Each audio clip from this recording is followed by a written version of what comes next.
character, known as the Baskerville family's hound, Vikier van Baskerville, who was wrongly framed by his family and father even though he was loyal to them, was sentenced to death by guillotine. Vikier, at the moment of his death, thought to himself that if he were to ever live again, he would hunt down his prey no longer as a hound again. An unsettling scene is introduced to Vikier as he tries to make sense of his surroundings. Feeling that his body was heavy and in an unknown setting to him, he thought that he was in hell. In the grand estate of the Baskerville family, babies are seen in their cribs, crying and making noises. A man is introduced as the patriarch of the Baskerville family. He comments that the babies were insignificant. He walks through the room, commenting that the babies gathered this time were trash. As he walks he notices Vikier being silent as compared to the other babies. He orders the servants to bring the babies to the cradle of swords. The servants obey. Vikier recognizes the man as the main culprit behind his death in his previous life. Hugo Le Baskerville. Seeing Hugo's younger appearance, the MC concludes that he had regressed to back when he was a baby. Recalling his past life, he was a hound, born from an illegitimate family, while receiving training in a poor environment. Hounds must be devoted to missions that include assassination, intelligence, ambush, and others. A hound simply takes care of dirty work. This was so that the Baskerville could remain the best amongst the 7 families. The MC remained loyal because he wanted to be acknowledged by the family and Hugo. However, 10 years after the gate to the demonic gate was opened, even with the victory of the humans against the demons, the reward our MC was given was being put down like a simple dog. The main reason behind his execution was that he knew too much. MC clenches his fist, swearing to never live that life again. MC wanted to take revenge immediately but was unable due to his baby's body. He rolls around angrily. He realizes that he needs to become stronger and that the Cradle of Swords was the perfect opportunity.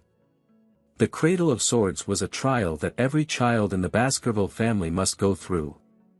Children are thrown into a maze of swords, where they need to reach the Styx River to be assessed for their talent. The Styx River was a legendary river that turns children's bodies into iron but is limited to the number of children it can affect. The MC recalls that the fastest route to the river was a straight path out of the helix-shaped wall of blades. The MC crawls past the swords, remembering that in his past life, he could not receive the effect of the river, making sure that this time was different. For men are watching, as the MC dunks himself into the river, wanting to keep it all to himself as long as possible. The MC begins to sink into the river. The water seeps into his wounds, being first had its advantages. The MC covers his mouth to endure as long as he can regardless of the pain. 2 servants are shouting to the MC to come up of the water else he dies. Hugo simply laughs. He asks Barrymore, the head butler, how much time has passed. Barrymore replied that around 7 minutes have passed. Hugo is amused at the fact stating that the MC might die since 7 minutes have passed. Hugo calls out to the MC, asking him to come out.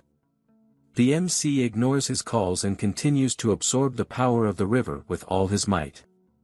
He loses control, and with his eyes gone white, he continues to endure the pain before blacking out. Hugo holds the MC by the foot, stating that staying in the river was enough for the baby and that he even drank its water. Hugo notices that the MC had already grown his teeth. Hugo asks Barrymore what the child's name was. Vikier van Baskerville. Barrymore replied. Hugo with a smile on his face speaks the MC's name Vikier, stating a very greedy son had been born. While being upside down, the MC continues to plot his revenge against Hugo, waiting to sharpen his canines for the time when he can rip his head off, making the Baskerville family disappear into history. Vikier van Baskerville was known to be a genius at the age of 8 but was considered normal in his family. At 20 years old, he took on the assassination, espionage, and conquest-type missions. At 29 years old, he felt the limits of his swordsmanship compared to the others in the direct lineage of the family. At 30 years old, the demonic realm gate was opened, marking the beginning of the demon's clan invasion. At 35 years old, he endured the era of destruction, slaughtering monsters left and right. At 39 years old, the war came to an end with human victory. At 40 years old, Bakir was finally rewarded for his loyalty. The reward is defamation, false accusation, and the guillotine's blade. Bakir opens his eyes, looking at the ceiling, realizing it was a nursery. He flips over in excitement as this meant that he had successfully absorbed the power of the Styx River. A servant approaches and places a box in the crib of Bakir, saying why the madam would give such a thing. Bakir notices and wonders why anyone would give him a gift. The box opens slowly. Bakir is taken back, as a long dark figure slithers out of the box. The Bakir recognizes it as vipers called bloody mambas, thinking that the madam sent those here to kill him. Knowing who madam was, as few were called that in the family. The vipers hissed at the Bakir. Bakir quickly grabs both vipers by the throat while smiling widely like a blood-driven hound, as he expected such treatment from the Baskervilles. He strangles the vipers with force, thinking to bring down the family with his own 2 hands. Blood stains are seen on the bedsheet of the crib. The next day, the servants are shocked, seeing the Bakir sleeping soundly whilst surrounded by the dead bodies of the vipers. Orders were given to execute the nannies after being tortured, who was on shift the night the vipers came, but the reason for their appearance remained unknown. Only Bakir knew the truth. 8 years later, Bakir is sitting in class, listening to a lecture. The teacher talks about the different levels of swordsmanship. Sword beginners are those unable to use mana. Sword experts were those who could use even a little bit of mana. Sword graduators were those that could emit mana in a liquid-like aura form. The final level, where aura is solid and its form freely changeable, is called the Sword Master. He noted that the strongest member of the Baskervilles, Sir Hugo, was at the Sword Master level. The children are in awe of this fact. Bakir thought to himself that he needed to regain his strength just like in his previous life before his coming-of-age ceremony. The teacher notices Bakir being lost in thoughts and highlights his achievements. Having a strong body due to diving in the Styx River for 7 minutes. And that teaching him one thing would lead him to understand 100 things, being more talented than the others, knowing the patriarch would be happy with this. While Bakir thought of how long it would take to kill Hugo at the age of 8, a set of triplets grins widely as they stare at him. A hand shoves Bakir as he is called Garbage Van. It was the triplets. Having heard the weird rumors about Bakir being in the river for 7 minutes and strangling 2 vipers when he was a baby, they approached him. Bakir remains silent as he recalls his memories of these 3. Knowing that they were the ones to stab him when he was running away due to the defamation in his previous life. They were called the Hugo Le Baskerville Trident. We'll simply call them High, Middle, and Low. They shouted at Bakir to stop lying, stating that they didn't like him. Knowing they'll be troublesome in the future, Bakir decides to put them in their place now. High points a knife at Bakir, stating that his body was like steel since he was in the river for so long, making him immune to injuries from blades. High asked if he could test it. High calls Low. Low covers Bakir's mouth to stop him from breathing, stating he would eat his hand if Bakir endures for 3 minutes. Bakir decides to play along with their scheme. 1 minute passes, as High and Middle believe that the rumor was fake. 3 minutes pass, and they realize Bakir was good. 10 minutes passes, and they were too stunned to speak. They decide to let Bakir go. A crunching sound is heard as Low looks at his hand, and blood appears. Bakir spits as Low screams in pain. High and Middle shout at Bakir, asking what he was doing. Vikir, with bright red eyes, as he wiped the blood off his smile, repeated that they said they would eat their hand. High and Middle refute back by saying they weren't scared of Vikir, but Low was afraid as he held his bleeding hand. High and Middle stare at Low in disbelief. They attempt to leave to find a priest to fix Low's hand, but the Vikir stops them. In anger, High stabs Vikir in the stomach, stating they were older than him. To his surprise, the knife didn't cut him. Vikir reminds them that being in Baskerville meant that power and talent are greater than age. High screams in pain, as Vikir twists his hand. Vikir, in hound mode, grins widely and tells them to play till the end with him. High, in pain, shouts that the rumors were true as Vikir lets go of his hand, giving him a punch straight to the face. Middle and Low are shocked as High falls to the ground with his teeth broken and nose bleeding. Middle attempts to fight, but Vikir simply kicks him to the side with no effort. Get wrecked, son. Low stumbles onto the ground, shocked at what had happened. Vikir tells him to not be afraid as he'll get better in no time once treated, but warns him as he picks the knife off the floor, that he won't be leaving the room, and that they had to live with the discomfort of their own bodies at this rate. Vikir offers one of them a chance to leave the room, as he stares at the knife in his hand. Low asks which of them could leave, as the other two brothers hold their wounds. The knife is tossed to them as Vikir tells them to decide amongst themselves. Vikir slowly exits the room and mentions he can't wait too long and that it should be decided quickly. With blood-red eyes and a grin on his face, Vikir turns to them as the door closes, saying at least one of them should live. As the door closes, the triplets are left in shock, but soon stared at one another. Sounds of fighting and yelling could be heard behind the doors as Vikir stands to listen while smiling. The Triton of Baskerville have began to split. Barrymore reports to Hugo that another bloody situation have occurred with the Morgue clan in regards to the ruby mines, with the Morgue clan stating that it was theirs. Hugo says an opportunity in the future will allow them to discuss it properly and wonders what else was there to report. Barrymore reports that Vikir had scored the highest in the Titan exam. Hugo smiles happily at that fact and wonders when the practical exam will happen.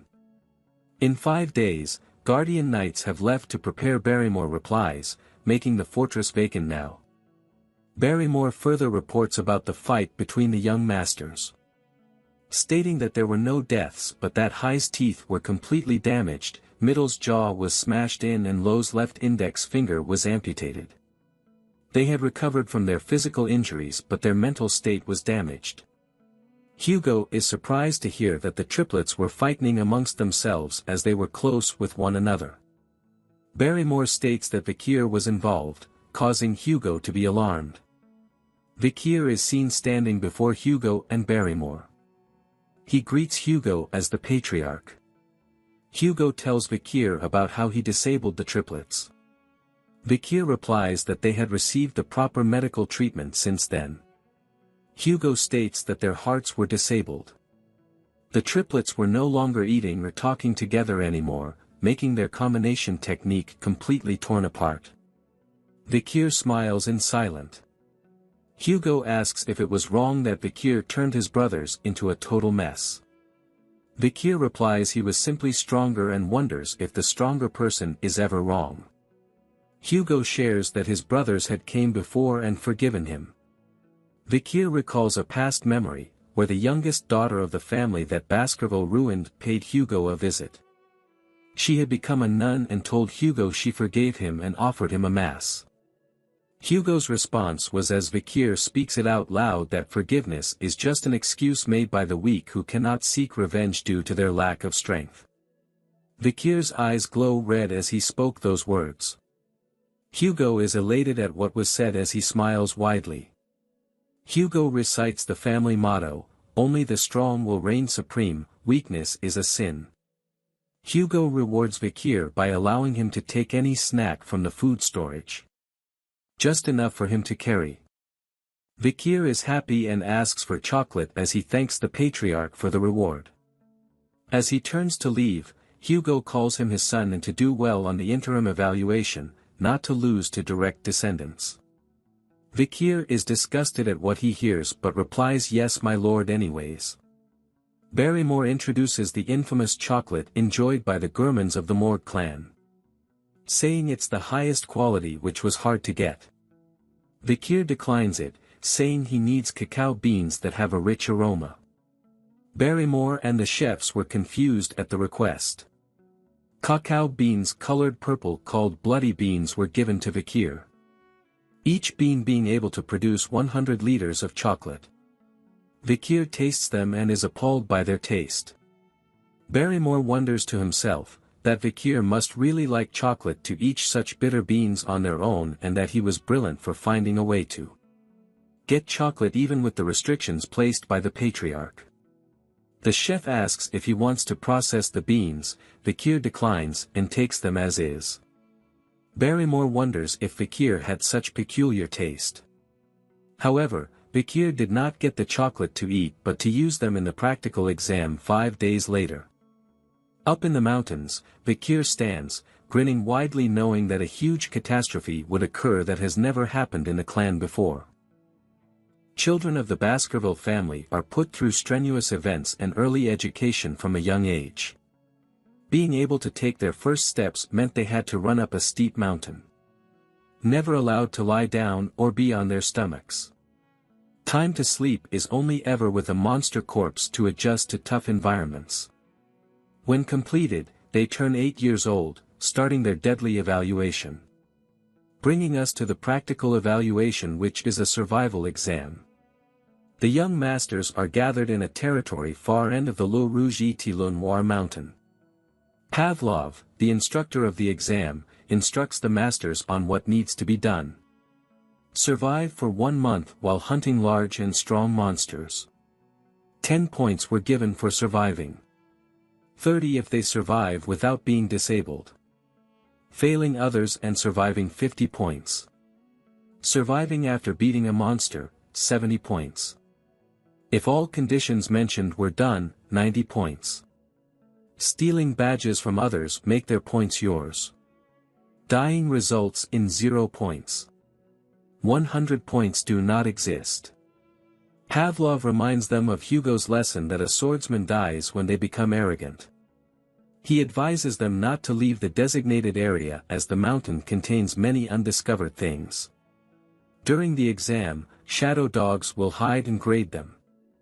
Gossip spreads amongst the candidates as they talk of the rumors about Vikir, wondering if he was going to be good at the practical as well. Vikir smiles as he remembers the mountain. The triplets avoid looking at him. Pavlov rings the bell, marking the start of the exam, and praying for their fortune. The young masters instantly vanished, each with a plan of their own. The triplets argue with one another. The killing was not prohibited as it resulted in deducting points.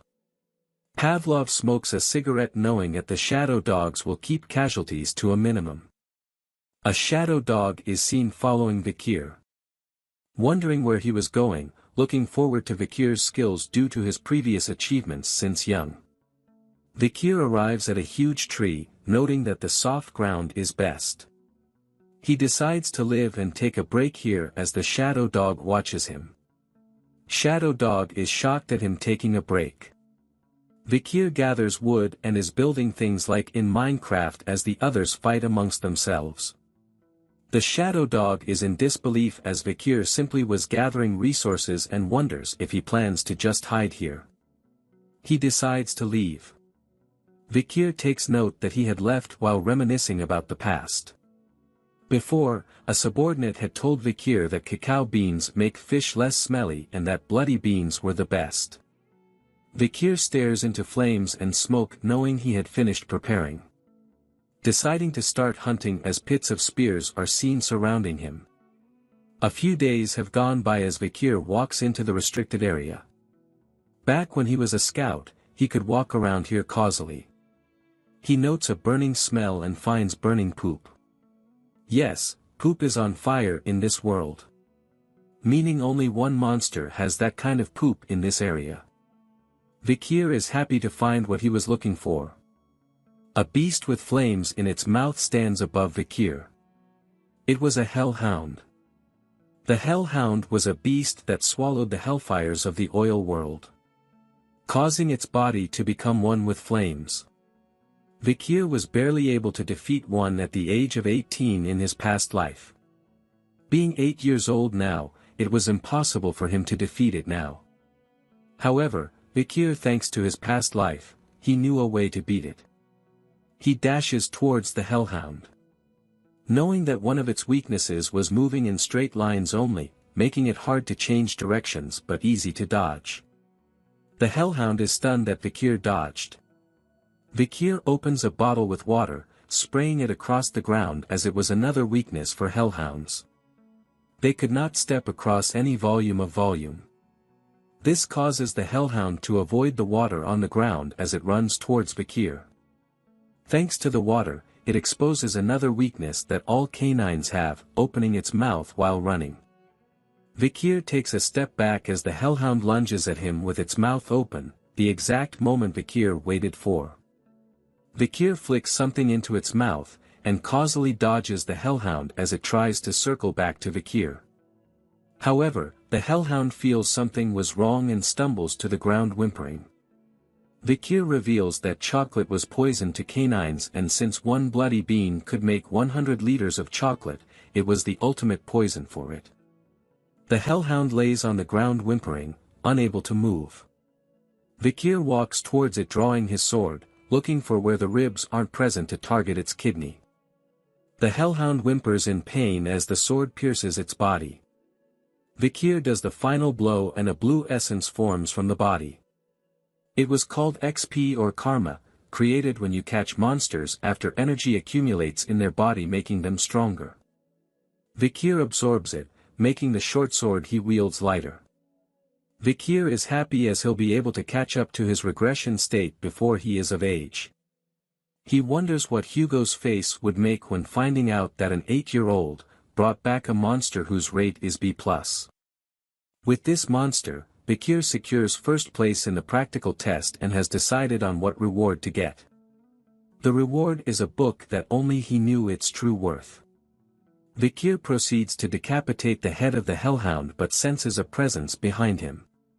He turns to see 4 more hellhounds. He wonders if they came because of its cries and that they wanted to avenge it. Vikir chops off the head of the dead hellhound, excited at the thought of fighting more of the hellhounds as he had more beans left. However, a bigger presence is felt by the hellhounds, and Vikir notices. Believing the hellhounds to be afraid of his bloodthirst, the hellhounds bow their heads in fear. But hellhounds never submit even if they were to die. Vikir realizes something and turns around to see a 3-headed figure. A Cerberus? Vikir is alarmed as it has a rating of A+, but it was supposed to be at the 7th ridge. Why was it here, Vikir thought. Vikir notices wounds and blood dripping from its body. Multiple arrows with other injuries were inflicted upon the beast upon closer inspection. Vikir concluded that it was because of the barbarian tribes across the mountain as it was their territory and that it came all this way because of being chased by them. Vikir saw the chance of a lifetime. To hunt an injured A+ beast. He must kill it no matter what. Vikir had been hiding his power, having mastered the 3rd Baskerville technique and being at a high level as a sword expert. But he had already reached a level that no other hounds have reached when they had become adults. Vikir covers his blade in aura and dashes to the injured Cerberus. He attempts to slice one of its heads but was interfered with by its other head. He slices it in reaction. Upon slicing it, he realizes that killing it was possible. Due to the war with demons, Vikir was able to polish his swordsmanship and there was no sign of unnecessary movements to his techniques. Add on his strengthened body from the river Styx. All weapons Vikir worked against the Cerberus. But that was what he thought. Reality hits him hard, as the Cerberus lands a deadly blow on Vikir, smashing his sword to bits. Vikir lets his guard down for a moment, resulting in a deadly blow from its claws. Vikir is flung straight into a tree. He coughs blood as his eyes turn white from the impact. He suddenly awakens, thinking if he had lost consciousness after the direct hit that was dealt to him by the Cerberus as it walks towards him. He feels the pain in his left arm, making him think that his arm had been ripped out. He checks to see and is surprised to see his arm still intact. He thanks the river Styx effect for keeping his arm. The Cerberus readies for another attack. It dashes toward him, smashing the tree that was behind into bits. Vikir leaps out of the way before it could harm him. He thought to himself, even though his arm was still there, the damage still remained and that wouldn't be able to take a second hit. The Cerberus turns around. With the odds against him, he thought of the situation as a journey that every experienced hunter must find a way out of. He thinks of the best possible action to take and decides to simply just run away as fast as possible. The Cerberus was alarmed seeing him running away. It chases after him. Vikir thinks that he was lucky that the Cerberus was injured, else he would have been torn apart by now as he continues to run away from it. He just has to make it past the iron fence, making him exit the restricted area. Vikir leaps over the iron face and readies himself to reach the place he had prepared beforehand as the Cerberus reaches the iron fence as well. If he was caught before reaching that place, it would be the end for him. The Cerberus rips apart the iron fence with its face, roaring loudly as it continues its chase. Dashing through the trees, he looks around to spot the area. He notices a pile of wood in front of the tree, making it the area where he was supposed to be. He runs with all his might, just a little bit further, he thought to himself. A bit more. He screams as the Cerberus chases right behind him. Realizing it was the perfect moment, he leaps into the air just as the Cerberus opens its mouth to attack. A single step forward onto a marking causes it to sink into the ground. Vikir lands on his back, safe from its attack, breathing heavily. While the Cerberus was met with many spears hidden in the ground below. He welcomes it to the cradle of swords. Wiping the sweat off his face, he was happy that the traps he made for hellhounds were useful against the Cerberus. Bloody beans were spread onto the spears that were in the ground. Being the same species as the hellhounds, the Cerberus was poisoned easily as its two heads cough vomit and are in pain. Its middle head notices Vikir, growling at him. As he holds a spear aimed at it and throws it with all his might. The spear bounces off its body as it growls loudly toward Vikir. Vikir starts to count down from 7. With each step the Cerberus took, a second passed. It slowly reaches Vikir, as the countdown approaches 0. Once it reached 0, it simply fell to the ground. Vikir lets out a sigh of relief as the Cerberus falls to the ground just before him. Happy to know that the rumors were true about the 7 steps. He explains that the spear he threw was different. That it was laced with the poison of the bloody mamba's venomous fang from when he was a baby. He goes on to absorb the mana from the Cerberus, meaning that it was fully dead this time. He stares at its corpse, thinking about how he should bring it back. But before that, he had something else to do. He knew that the presence of a Cerberus meant one thing: dungeon.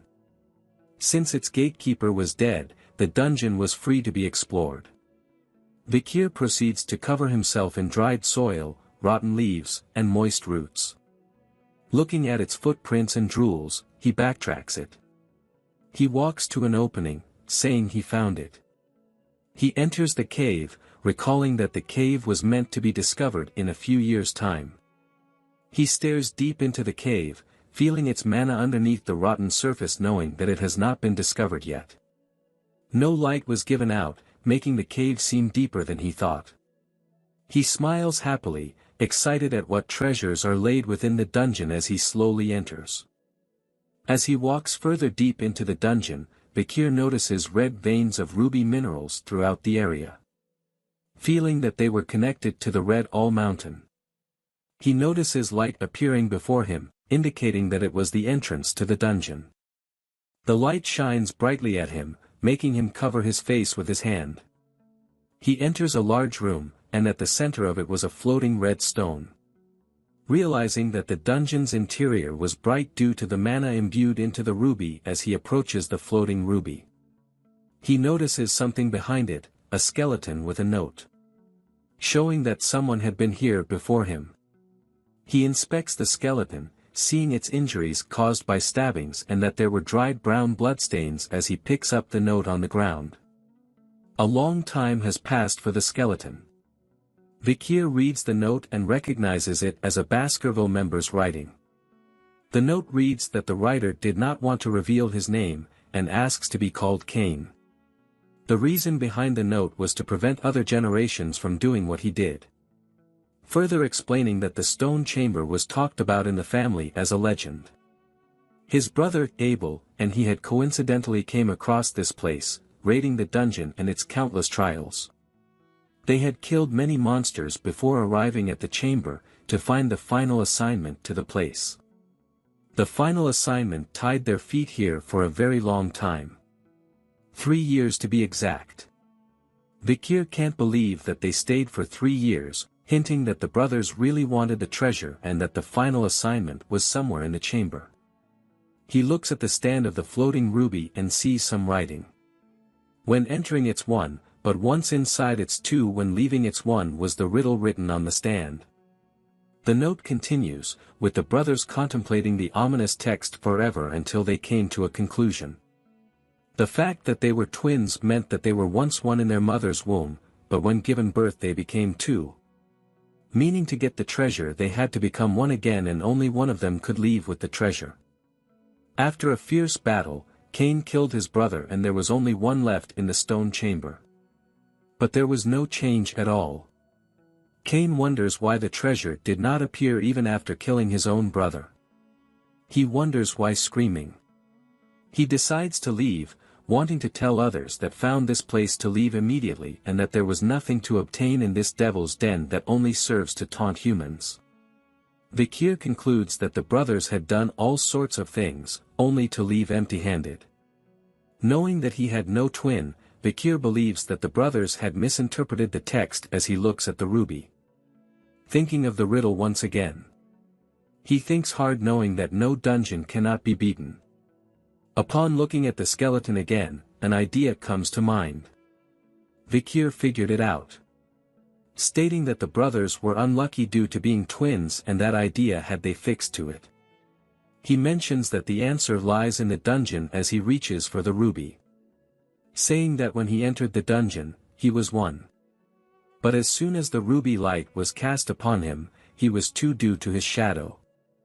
He smashes the ruby into pieces, knowing that without its light, darkness re-enters, making the stone chamber open its final stage. The riddle answer was shadow. Pieces of the ruby that fell to the ground started to rise up, and energy from the rubies opens the passageway in front of Vikir. Vikir smiles happily as the final stage opens. Revealing a sword, the relic of this devil's den, the cause of the brothers' death. The sword glows red with an evil aura. The text below it states that only those with Baskerville's blood can wield Beelzebub. He was shocked to find that the sword was Beelzebub as he stands in front of it. He recalls reading a picture book during his childhood about the gluttonous fly, Beelzebub, who was an unprecedented great monster that invaded the lands in the old legends as part of the devil's holy constellation called the 7 Calamities. To stand up against the 7 calamities, the heads of each of the 7 families took one each. The first patriarch of the Baskerville fought against Beelzebub. Remnants of Beelzebub were stored in the lands of the Baskerville. Its demonic energy was said to lure monsters, an old legend that no one believes now. But the legend was true, as the sword was taken by the demon clans, resulting in countless deaths among the humans on the battlefield. Vikir grabs the sword in excitement, saying that it won't happen again as the sword was now his. As he holds on to the sword, it lets out a ferocious energy as if it was howling. He grunts loudly as the sword seems to be absorbed by his hand. The sword places itself into Vikir's hand before appearing as a blade from his arm.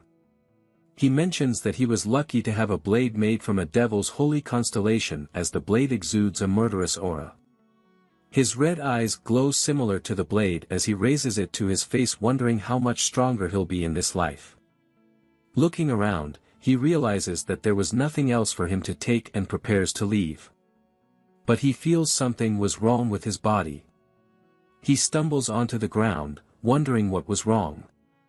Was he dizzy? No, he was hungry. The blade makes noise and Vikir wonders if it wants to eat something. He leaves the dungeon, holding his stomach in hunger. Hunger was ringing inside his stomach. Noting that his sense of smell had improved as he smelled something delicious. The sword pulls him along, much to his surprise, wondering if there was something to eat in the direction it was pulling him to. He reaches the corpse of the hellhound he had killed before. The blade shoots out a tube into the corpse. As it absorbs the blood, Vikir feels his inside were getting back to normal, guessing he was starving for a long time. He hoped that the mountain's dried condition was not due to the sword's hunger and wondered how long it takes to feed it. Beelzebub makes a happy sound as it had eaten well and has absorbed the hellhound's ability, hemorrhage. Vikir wonders if this was Beelzebub's inherent ability. Beelzebub was the glutton of files and was said to possess the power to absorb its enemies' skills as its own. Since its absorption amount was close to infinite, many people lost their abilities and became obsolete. But due to its hazard, Vikir could absorb 3 skills only for now. He describes the hellhound's ability as a skill that constantly pumps out the blood of its opponent even through its smallest wounds. Realizing he could steal abilities, he looks at the Cerberus corpse. Beelzebub grows excited at the thought of feeding on it. Vikir is alarmed and asks it to wait. He explains to it that it can't eat all of it as if it was too damaged. He couldn't explain it during the autopsy. He thinks silently as Beelzebub makes constant noises as it consumes the corpse. He slaps Beelzebub, saying he had enough. Beelzebub was upset but had gotten 2 new skills. He had even absorbed the power of the sewer rat underneath the Cerberus. Vikir picks up the rat, happy that he had absorbed many powerful skills this time. He decides to wait at the practical exam site as he was done preparing the monster. The young hounds had gathered back together, each covered in various injuries. They would receive a shield, sword or necklace as their reward based on the parts produced from the monsters they hunted during the practical exam, as monster parts are laid on the table. The senior members are astonished at what Vikir had hunted. Hugo is alarmed to hear the news. Barrymore reports that Vikir during the practical exam had accidentally crossed over to the restricted area, allowing him to hunt an A+ Cerberus. He further reports that it was wounded by the barbarian clan and that Vikir had applied poison to his wooden spear, as Hugo mentions that a Cerberus was something that even the family's guardians would avoid. Hugo further asks what kind of poison could kill a Cerberus and where Vikir had gotten it. Barrymore mentions that the report did not include such details and wanted to ask Vikir, but Vikir had returned to the dorm as he was too tired. Hugo compliments Vikir, saying he was so sly already and that information was power, and that power is your worth. Barrymore was shocked that a master named Van and not Lo or La was this talented. Hugo replies that he was unlike the previous leaders. He didn't discriminate against a hound based on its bloodline when raising them as long as it had enough talent and spite. Adding on that there were mutts that came from the royal bloodlines, asking if Barrymore understood him. Barrymore is concerned as he ponders whether Hugo was thinking about his second son who was preparing for isolation training, as he apologizes to Hugo. Hugo says it's alright and asks for Vikir to be summoned. Vikir stands in front of them with a smile on his face. Hugo asks how he caught the Cerberus during the exam. Vikir says that he placed the chocolate on his wooden spear, saying that it was lethal to canine monsters. Hugo asks if that was the reason why he asked for chocolate before, and Vikir says yes. Barrymore thought to himself if this is how fathers and sons usually talk to one another, as they didn't greet each other. Hugo further questions Vikir on why he did not respond, and the butler asked him about the hunt. "He wasn't my master," Vikir replied. "Who is your master?" Hugo asks. "The master of the clan, since he belonged to the clan," Vikir responds. Hugo is happy with the reply. He rewards Vikir with the corpse of the monster and grants him a wish. Vikir wishes to be granted access to the 10,000 Epistle Library. The 10,000 Epistle Library was one of the largest libraries in the empire and resided deep within the heart of the Baskerville clan. Hugo ponders, asking if he knew that only the patriarch and second in command along with their direct descendants were allowed to enter. Vikir says that if it was not permitted, he would give up on it, thinking that he needs to sneak in instead. Hugo grants him access, much to Vikir's surprise. He asks him to read the 6th technique of the family located within the 6th restricted zone deep inside the library. Vikir is stunned as he was just given permission to learn a technique that an illegitimate child was not allowed to. Recalling that Hugo's current level was the 7th technique and that in his past life, Hugo had reached the 9th. Remembering the discrimination he faced in his past life, Vikir promises that in this life, he will surpass Hugo. As he will obtain the greatest essence of Baskerville, a textbook containing the teachings of the first patriarch who subjugated the 7 great disasters. Hugo stares at Vikir, looking forwards to his progress, and wishes him luck. He bows his head thanking Hugo and saying he'll surpass his expectations. 2 guards stand in front of a large door. Vikir enters the room, leading to the library. He stands there saying it was the first time he came in person. He searches through the books, seeing the names of the books that he had wanted to learn in his past life. Knowing that any illegitimate child could not learn any of the advanced techniques to ensure that they do not bare their teeth towards their master, this was a defense mechanism the Baskerville family had created. A book is locked with a chain and he wonders if this was the book. Vikir takes out a key, not believing that Hugo would offer him the book on the 6th technique, an opportunity that was never given in his previous life. As he turns the key in the lock, he wonders if Hugo thought that he couldn't memorize the technique in a day. As he reads the book, Vikir recalls that due to his past life, he had memorized the theory behind the 1st to 4th techniques till he was sick of it. He did it so that he could deduce and speculate the theory behind the 5th technique. Believing that he needed to stop the flow of mana after drawing the 4th tooth, he wonders if that was the reason he could not make the 5th tooth. According to the Baskerville swordsmanship, 1 tooth represents the 1st technique and the 2nd tooth represents the 2nd technique, and so on.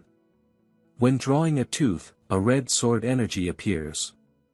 Vikir flips through the book, stating he didn't care about the 6th technique and that the real reason he came here was different. He returns to the guards, who were surprised to see him come out of the library already. They asked him if he had left something outside and that they were getting it for him, as well as that there were more books about swordsmanship deep within the library. He tells them that he had finished what he came here for. The guard asks if he wants to stay longer, but he declines and wants to read other books and that they should do what they need to do in the meantime. As Vikir walks to the spiral staircase, the guards whisper to each other saying that the place he was going to only had miscellaneous books and that if they were Vikir they would be busy reading the books deep within the library. They wonder if Vikir didn't know the worth of the books, but Vikir chooses to leave them to their thoughts. Knowing that they did not realize the true value of the books in the miscellaneous section. He reaches the next floor and looks around the books, noticing one that stood out. He found it, the book called A Lurking Ambush. Vikir is happy to find it. He opens it to see a ripped page and that due to it, it became a useless miscellaneous book. He grins widely as he was the only one that knew its true worth. Recalling a memory from before his regression, Vikir belonged to a squad that had found a strange relic in the dungeon that was on the border of the Le Rouge Etilon Noir mountain. It contained a page from a swordsmanship book. A single ripped page. Written with Baskerville handwriting, only Hugo found this remarkable, ordering everyone to search through the whole library to find the book that matched the page. The book was a lurking ambush. The same one that Vikir was holding. The book contained the 10th technique that the ancestors had written. Further recalling that Hugo had gone crazy for the 10th technique and released the hounds to find the remaining 6 pages that contained the technique. Hugo realized that the pages were hidden in the 7 great families, declaring war on them and sending hounds to those that refused. After sacrificing many hounds, all pages were given to Hugo. The reward for doing so was Vikir's death. Vikir grew angry as he recalled those unpleasant memories as he holds the book, knowing that once Hugo achieved the 9th technique it resulted in piles of hound corpses and blood. He makes sure that it won't happen in this life. The pages that Hugo got were all given by Vikir, allowing him to remember the content that was written on each page and that the reason he could not go past the 4th technique was the lack of access to the original book. Vikir reads the book, realizing that without the other pages, the book made no sense, but the moment you had all the pages, the book would turn into a masterpiece. He reminds himself of his past strengths as he reads the book, knowing that before he turned 15 he had to reclaim the power he had before his regression. Night turns to day as Vikir immerses himself in reading the book. He closes the book, having read enough. Wondering if he had read the whole day, but thanks to that he was able to memorize the book's contents from start to finish. He looks around and does not feel the presence of the guardian knights. He closes his eyes and imagines a figure standing before him. His arm glows with a red aura. He opens his eyes and strikes the figure before him using the 1st technique. Continuing the strikes and moving on from the 1st to the 2nd technique and more. He grits his teeth as he thinks of his past self as pathetic. He worked hard to reach the highest level of graduator aura but was unsuitable to learn a proper sword technique, making the direct bloodline hostile to him. The main reason was that he was an illegitimate child. He dashes to the side of the figure once again, asking if they thought he would live the same way again. As he approaches the figure, it transforms into the older version of Hugo. Vikir slices Hugo relentlessly and exits the imaginary space. Breathing hard, he looks at his hand, thinking he was still weak and if he actually drew out the 5th tooth. He clenches both his fists in victory at the feat he had just done and felt happy to the point that he almost cried. He continues to look around, wondering if a sword was nearby to test the 5th technique again. Breaking records in Baskerville history, a young hound's canine teeth bared towards his master were growing. Finally succeeding in drawing the 5th tooth, Vikir believes that he could reach the level he was at as long as his mana could support it. Smiling happily, he notes that his mana capacity had increased and reached another level. A red liquid aura covers his hand, showing signs of a graduator. Vikir had gone from a high-class sword expert to a low-class graduator. A point that had taken him 30 years to reach, but he reached it at 8 years old now. Graduators are on a whole different level compared to sword experts as their aura turns from solid to liquid, density increases, and allows for it to be used more freely. Knowing his swordsmanship was better now and that he could reach the 10th technique, meant endless possibilities. Piercing Fong was what he learned before, which was able to make him stronger in a short period of time but had limitations. However, the lurking ambush was the perfect sword technique that could transition between offense and defense with no growth limitations. Vikir places the book near the window, thinking that he could challenge a mid-class graduator and has a 100% chance of assassination and about 50% if they faced head-on. The only problem he had now was how much to show Hugo. He couldn't show too much or too little of his strength as he takes out an object from his pocket. He places it in front of the book, using the sunlight to make a small fire on the book itself. Vikir grins to himself at what he just did. The book is set aflame as he makes it impossible for other to reach the 10th technique and that he was the only one that knew how this time. The guardian knights appear behind him, asking what the smell was. They question Vikir, and he replied that he accidentally left the magnifying glass around and burnt the book. The guards are relieved to hear that only a useless book was damaged. Vikir asks the guards if they should bother with such a small thing since there were bigger problems to handle. The guards agree to keep it a secret if Vikir agrees. Vikir agrees and proceeds to leave. The guards are happy and think of him as a nice person deserving their respect as he walks away with a smile. Vikir appears before Hugo and Barrymore once again. Hugo asks if he had reached enlightenment. He replies sort of. Hugo asks what he had learned, and Vikir mentions that he felt something warm and sharp yet soft and viscous.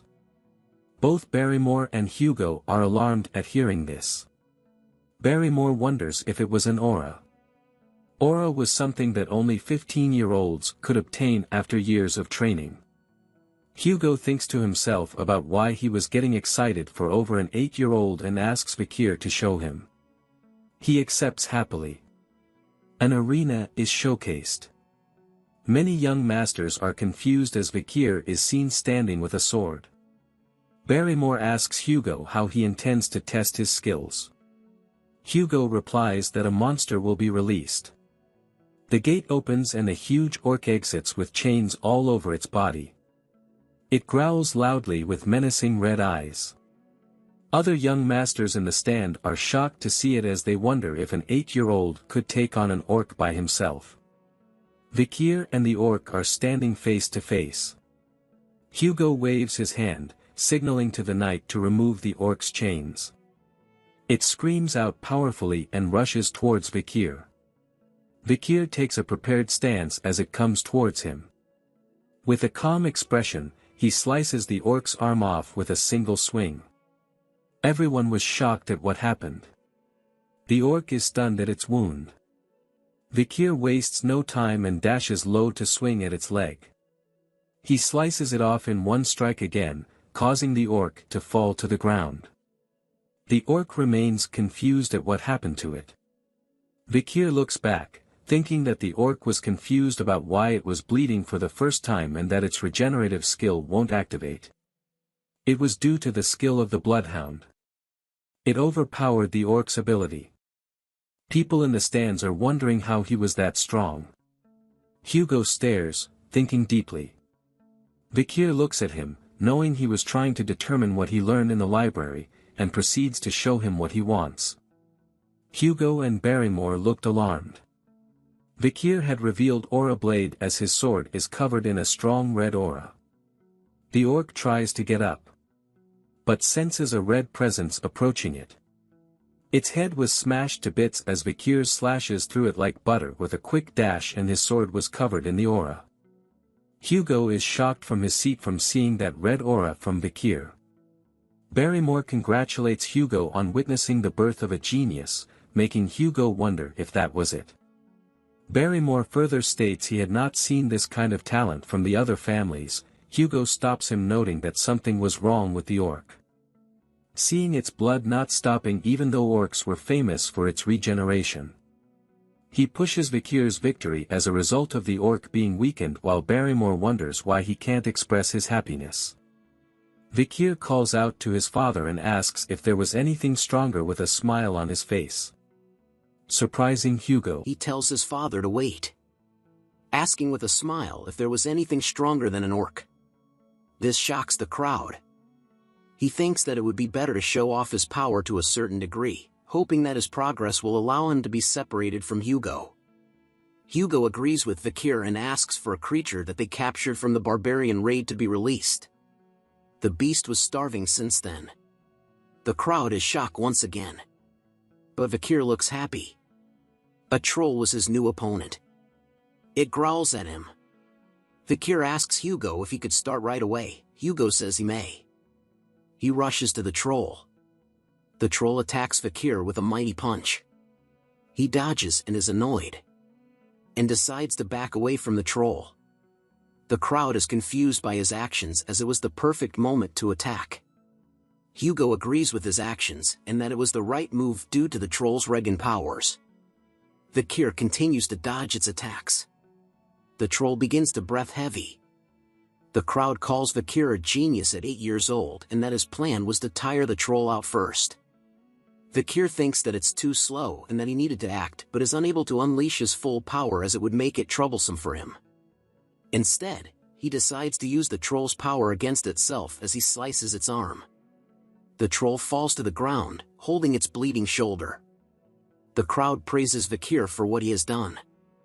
Vakir thinks that the first technique was not enough to slice the troll's thick skin. Hugo asks him to stop as it could become dangerous, but Vakir tells him he was almost done. He realized that he was getting an epiphany and that he'll give up if he can't kill it in the next attack. The troll growls in anger. He releases his red aura, preparing for an attack. The troll yells at him as he stood still. But it realizes something from him. A deadly aura and image was seen as from Vakir. In the next moment, the troll was sliced in half by Vakir as he unleashed the hound's aura. Everyone is stunned at what happened. Even Vakir was shocked at what he just did. He laughs saying he did it. Hugo and everyone in the arena could not believe what they just saw. A week later in the dining room, Vakir is upset over the food. He turns to look around, realizing that everyone has been avoiding him since the day of the arena battle. But he was happy to see Hugo's stunned face. And that he had only shown a small part of his power to them but was actually more powerful. He had also gained the super speed regeneration skill from the troll. He thinks about the fact that he has been eating more with Beelzebub as the triplets appeared behind him. He readies himself. Vakir asks the triplets if last time was not enough, but them claim it was not what he was thinking. They wanted to tell him he was cool when he defeated the monsters, causing Vakir to spit out his food. The triplets ask if he was okay as Vakir thinks it was some sort of scheme. Just as he was feeling goosebumps at what they said, Butler Barrymore appears, telling him he needs to go to the Patriarch room. Back at the mansion of the Baskerville family, Hugo is seen chatting with the Morg clan patriarch, Adolf Morg.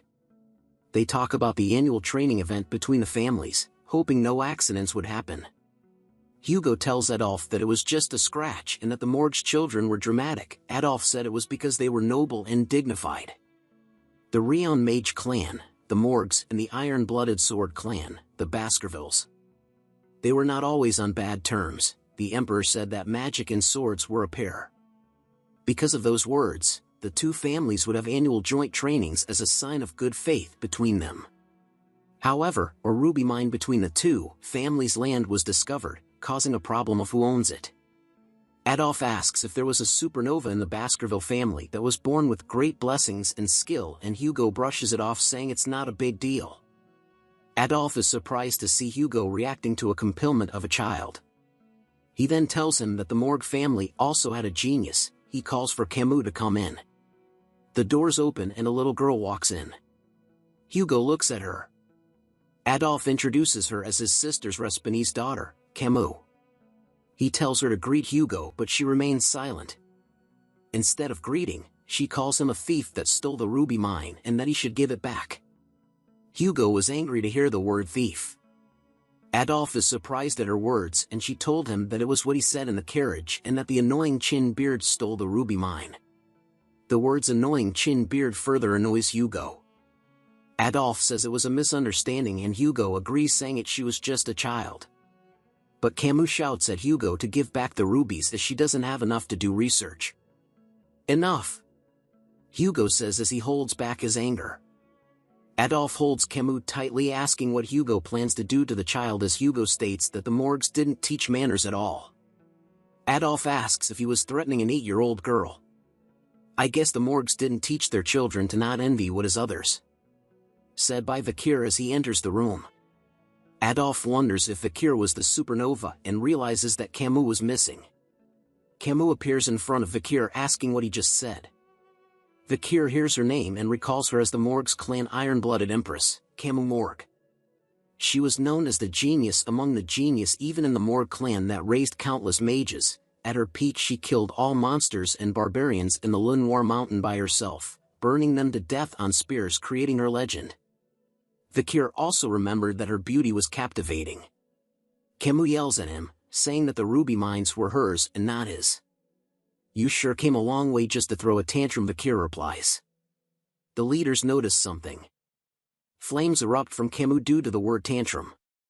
She tells him that he'll explain why the ruby mines belong to her so that a stupid dog could understand. Vikir simply smiles, saying that would be fun. A replica of ice is made. Everyone in the room was surprised by this. Camus says she'll explain it. Vikir was upset as he expected them to fight. She explains that the ruby mine was located in the area between the morgue and Baskerville called Joint Security Area, and that the problem was that the entrance was located in the morgue area but the mine runs underneath the Baskerville area. Adolphe was happy while Hugo became upset due to the explanation. Vikir adds on saying that the Baskerville doesn't need to mine the rubies as they were meant for magic ingredients. But he calls her an idiot as no one would allow someone to enter their lands based on a few pennies. Hearing this made Camus angry. She points to the sculpture pointing to which side belongs to each family. She moves her arm across both areas, asking whose arm is this then? Vikir repeats her question back to her and grabs her arm. Mine, of course, Vikir says, making Camus blush. She stutters, wondering why she was his. Vikir tells her who said you're mine, much to her surprise. He grabs the knife, shocking Adolphe and Barrymore. He smiles while showing the knife, saying that only her arm belongs to him. Both Hugo and Camus are shocked at what he said. Vikir holds her arm high, ready to cut it with the knife. Camus tears up and screams for her uncle to help. Adolphe appears behind Vikir in an angry state, telling him to get away from his niece now. He lets go of her arm, allowing her to run to her uncle and hug him.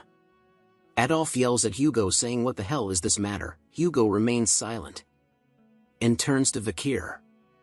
He tells him that he has gone too far with his joke. Vikir apologizes, saying it was a common joke in the family and that the knife was fake. Adolphe was shocked to see that toy knives were given to children as Vikir bows down to him, saying he was sorry. Hugo tells Adolphe that he was getting too involved in the children's play and that he had some ideas regarding to the ruby mines that he should hear. He tells them that they should compete in friendly duels first, as Camus tells Vikir that he better watch out and she won't forget this.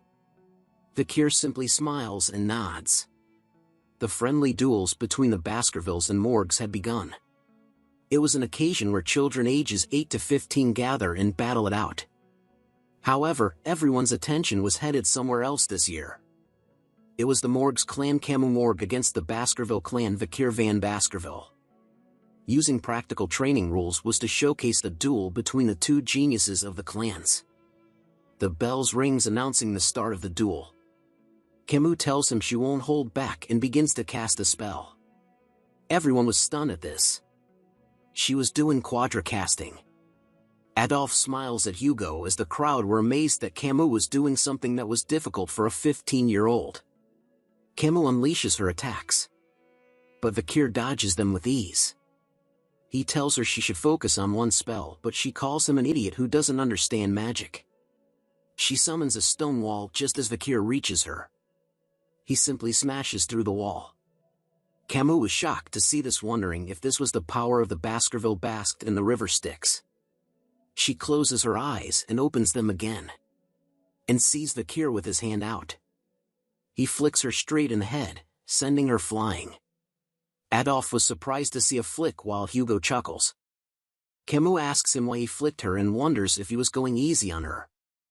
He points to his forehead, saying hers might hurt, and that they should end things before it gets out of hand, but she ignores him and summons 2 stone walls. She laughs at him behind the 2 walls as Vikir wonders if he should just go around it. He decides to play along and smashes through the wall with just his bare hands. Camus is startled to see his hand come from the wall. Vikir now asks her whose arm it was that crossed the wall, and tells her as he flicks her forehead, the stronger individual. He smiles as Camus falls down again from the flick. With a huge red bump on her forehead, Camus holds it and growls at him. She yells at him, saying she'll kill him, as Vikir dodges the fire spell and wonders that dealing with children is much harder. He continues to dodge her attacks, wondering what he should do to calm her down. Vikir looks behind, wondering if he should let others handle the problem. Another duel was happening right behind them. It was a pair of idiots that keeps casting fire magic and a swordsman that slices magic. He believes that they might be useful as Camus shouts out why he wasn't getting hit. She walks to him asking him not to turn away and to face her. The idiot mage behind begins chanting a magic spell, giving Vikir the perfect moment. He calls out to Camus, telling her that she better have a defensive spell ready as a huge fireball appears behind him. Camus couldn't believe what was in front of her. Adolf shouts no, as a huge explosion is seen. Everyone gathers around the scene of the explosion. They all call out to Camus, shouting her name. Camus hears her uncle's voice in the dust and smoke. She thinks about what to do as she managed to defend against the attack, but something else had happened. The flame spell had burned all her clothes. She knows that everyone can't see her because of the smoke, but once it clears up, she'll be the laughing stock of everyone. She calls out in her mind for someone to help her, and soon a jacket lands on top of her head. Camus was surprised to see Vikir as he tells her to put on his jacket. Covering herself with the jacket, she asks him why he wants to help her. Vikir says he just wants to. She thinks to herself why this idiot would help, but notices something. Vikir had been cut by the idiot swordsman attack, which still have some aura on it. The people enter the smoke and notices something. Vikir and Camus were together. Adolf was relieved that Camus was fine while Hugo remained silent. The crowd realizes that Camus was on the floor, while Vikir was bleeding, and that he was extremely fit based on the muscles on his body, which shows the amount of training he had done. Adolf hugs Camus as she remains silent as she stares at him. Back at the mansion, Hugo asks Vikir how the battle was against the Lady of the Morgue clan. He tells him that he had understood the reason behind the event once again, while Hugo tells him that a battle between a mage and swordsman are different. He further asks why he didn't go for a clear blow, but Vikir tells him that he had no idea on how to deal with a lady. Hugo tells him that he had let his guard down and that the wound on his arm was a lesson. Vikir was shocked to hear that Hugo was worried about him. He remembered from his past that Hugo was so cold, so strict, and so brutal because he had lost his first wife and eldest daughter.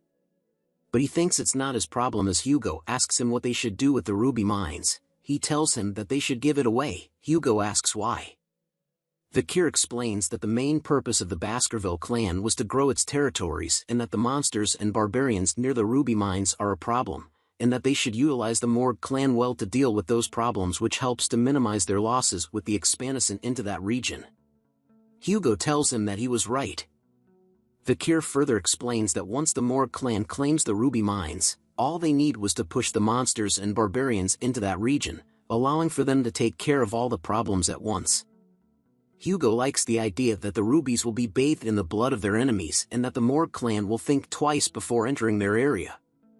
He rubs Vikir's head, telling him that his idea was 90% aligned with his, as Vikir thought to himself that the idea was originally Hugo's idea from the past.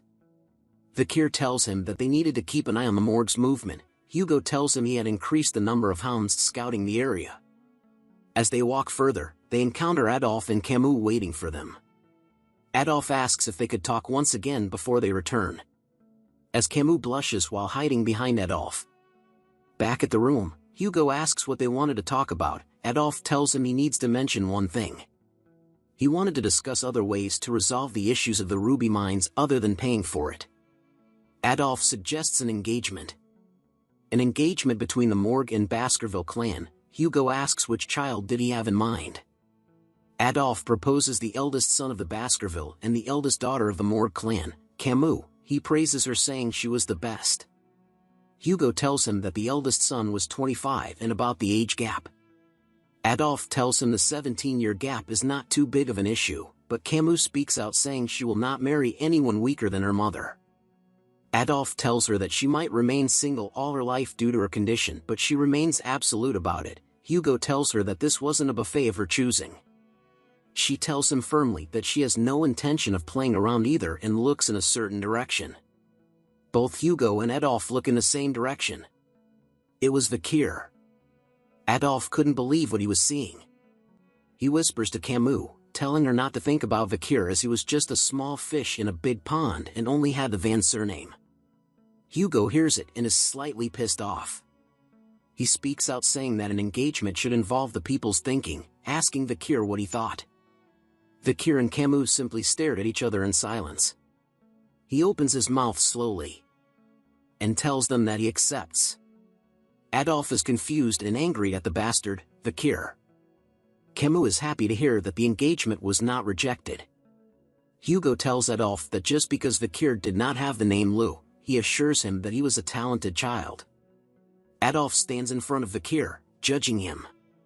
Vikir recounts his memories of Adolphe Morgue. He was a six-circle master and one of the strongest in the Morgue clan and a great supporter of his niece. Adolphe tells Vikir that not just anyone can be the husband of Camus. He grabs Vikir's shoulder, wondering why he wasn't responding and why his body was so sturdy. Vikir tells him that he wasn't listening to what Adolphe had said. This surprises Camus and made Hugo chuckle lightly. Adolphe laughs and asks Hugo if he could have a deeper conversation with Vikir. Hugo wonders if the mage of the Empire was gonna scold an 8-year-old child. Adolphe replies that this was a request as an uncle, while Camus tells him he doesn't have to do this. He gave a bombastic side-eye to Camus, telling her she better stay still and that this was bound to happen to someone else eventually. He then asks Hugo for the chance and Hugo agrees. Back at the training arena, Hugo and Camus are standing at the side while Adolphe and Vikir are in the arena. Adolphe tells him that they will be testing Vikir and wants to see everything he is capable of. Vikir agrees while thinking if he did show everything, Adolphe might faint. Adolphe casts a spell telling Vikir he will give him a handicap. A pot was being created from a combination of spells. This amazes Camus as Adolphe was casting fire, earth and water magic perfectly. He tells Vikir that they would duel with a pot of water on his head, and that if a single drop falls, it would be his victory. Vikir remains silent, thinking that this chance was a great way to experience the power of Adolphe and what he's capable of. He looks at Hugo, knowing what he thought was the same reason why Hugo accepted this. Adolphe calls out to Vikir to start the duel, making Vikir rush out. He closes into Adolphe, ready to strike with his sword. Camus is surprised at his action and yells out that he can't run straight towards his uncle as a bright light appears on his face. A shield was casted to block the swing of his sword. Adolphe calls out to his niece, asking why she told him that and that shield magic was best used against swordsmen. Vikir steps back annoyed. Fireballs are created in the air behind Adolphe as he prepares to go on the offense. He sends out the flame magic towards Vikir, making him leap back.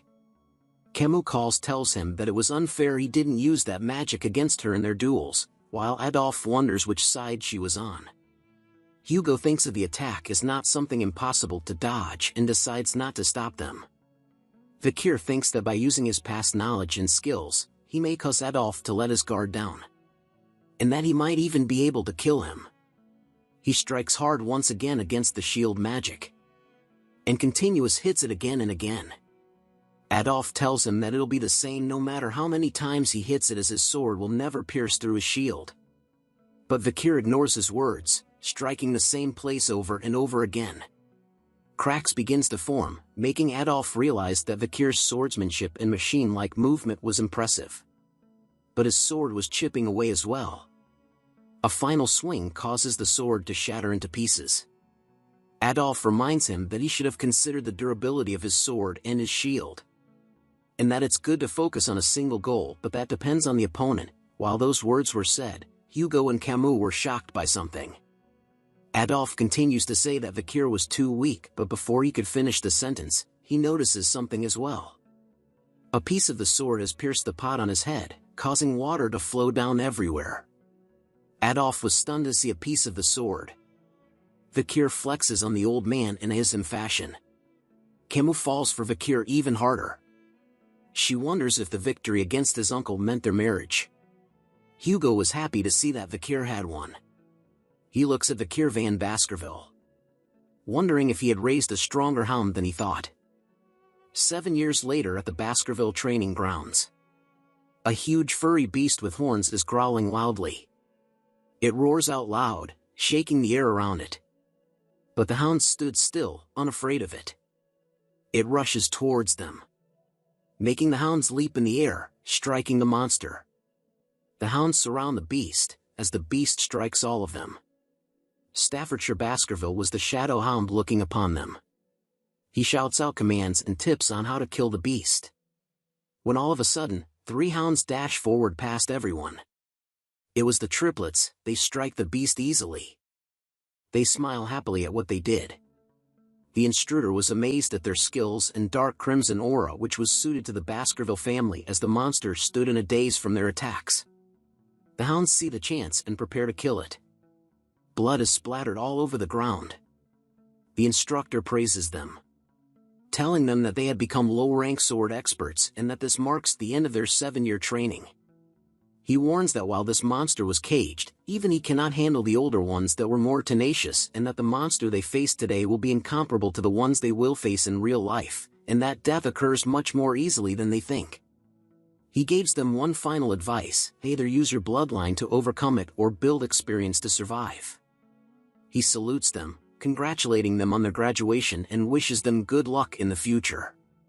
The graduates discuss amongst themselves on which order of the Baskerville they wanted to join, as the family had 7.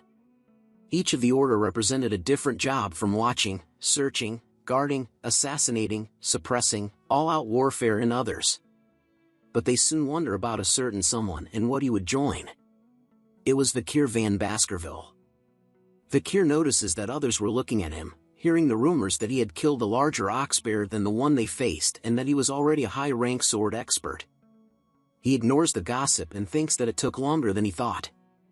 HI's current level was at intermediate rank at the 5th Baskerville technique, but only considering swordsmanship, he had surpassed his past self. But he still thinks his progress was too slow, as Barrymore appears telling him that the Patriarch was looking for him. Barrymore tells him that his assignment had been decided. Back at Hugo's room, Victor greets him. He asks how he had been. Victor notices a scar on his nose and asks what had happened. Hugo tells him he got it from subjugating the barbarians on the mountains and that one of the archers got the better of him. Victor asks if he had captured them, but Hugo tells him no, instead he gave a similar scar her face. Hugo congratulates Victor as he wonders if he was going to talk about the assignment. He recalls his past life, that there was part of the Pitbull Order and was sent away for 21 months on the Lenoir Mountain, constantly in battle. And that children in the family were split apart. Expendable ones were sent to die in battle, while the important one were taught about politics and administration.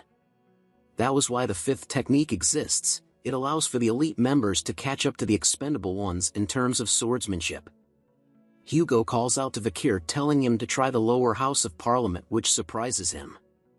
Hugo explains that the lower house was to teach him about the politics and business of the Baskerville family. Victor couldn't believe that Hugo wanted him to take the elite course. He praises Victor for his achievements and that he was a genius, and that his position will be the deputy consul of the underdog city, as both consul and deputy consul positions were vacant. He asks if Victor will accept. He accepts, but says he has to mention one thing. Victor talks about the incident with the Morgue clan over the ruby mines. And so he requests to borrow something as part of his reward. This shocks Barrymore. He tells Hugo if that his request was too much, he could deny it. But Hugo allows this with saying he trusts him and that he would not do anything foolish. Victor tells him he won't do anything to worry him, still not comfortable with him calling Victor a son. As Barrymore and Victor leave the room, Barrymore tells something to Victor. That Hugo treasures him deeply, and that was why he did not dispatch him into battle immediately, and that this was a form of kinship between them. But Victor tells him that only happens if he does a good job. He recalls his past memories, where he was betrayed and killed by Hugo, feeling the sensation of when his head had rolled off the guillotine.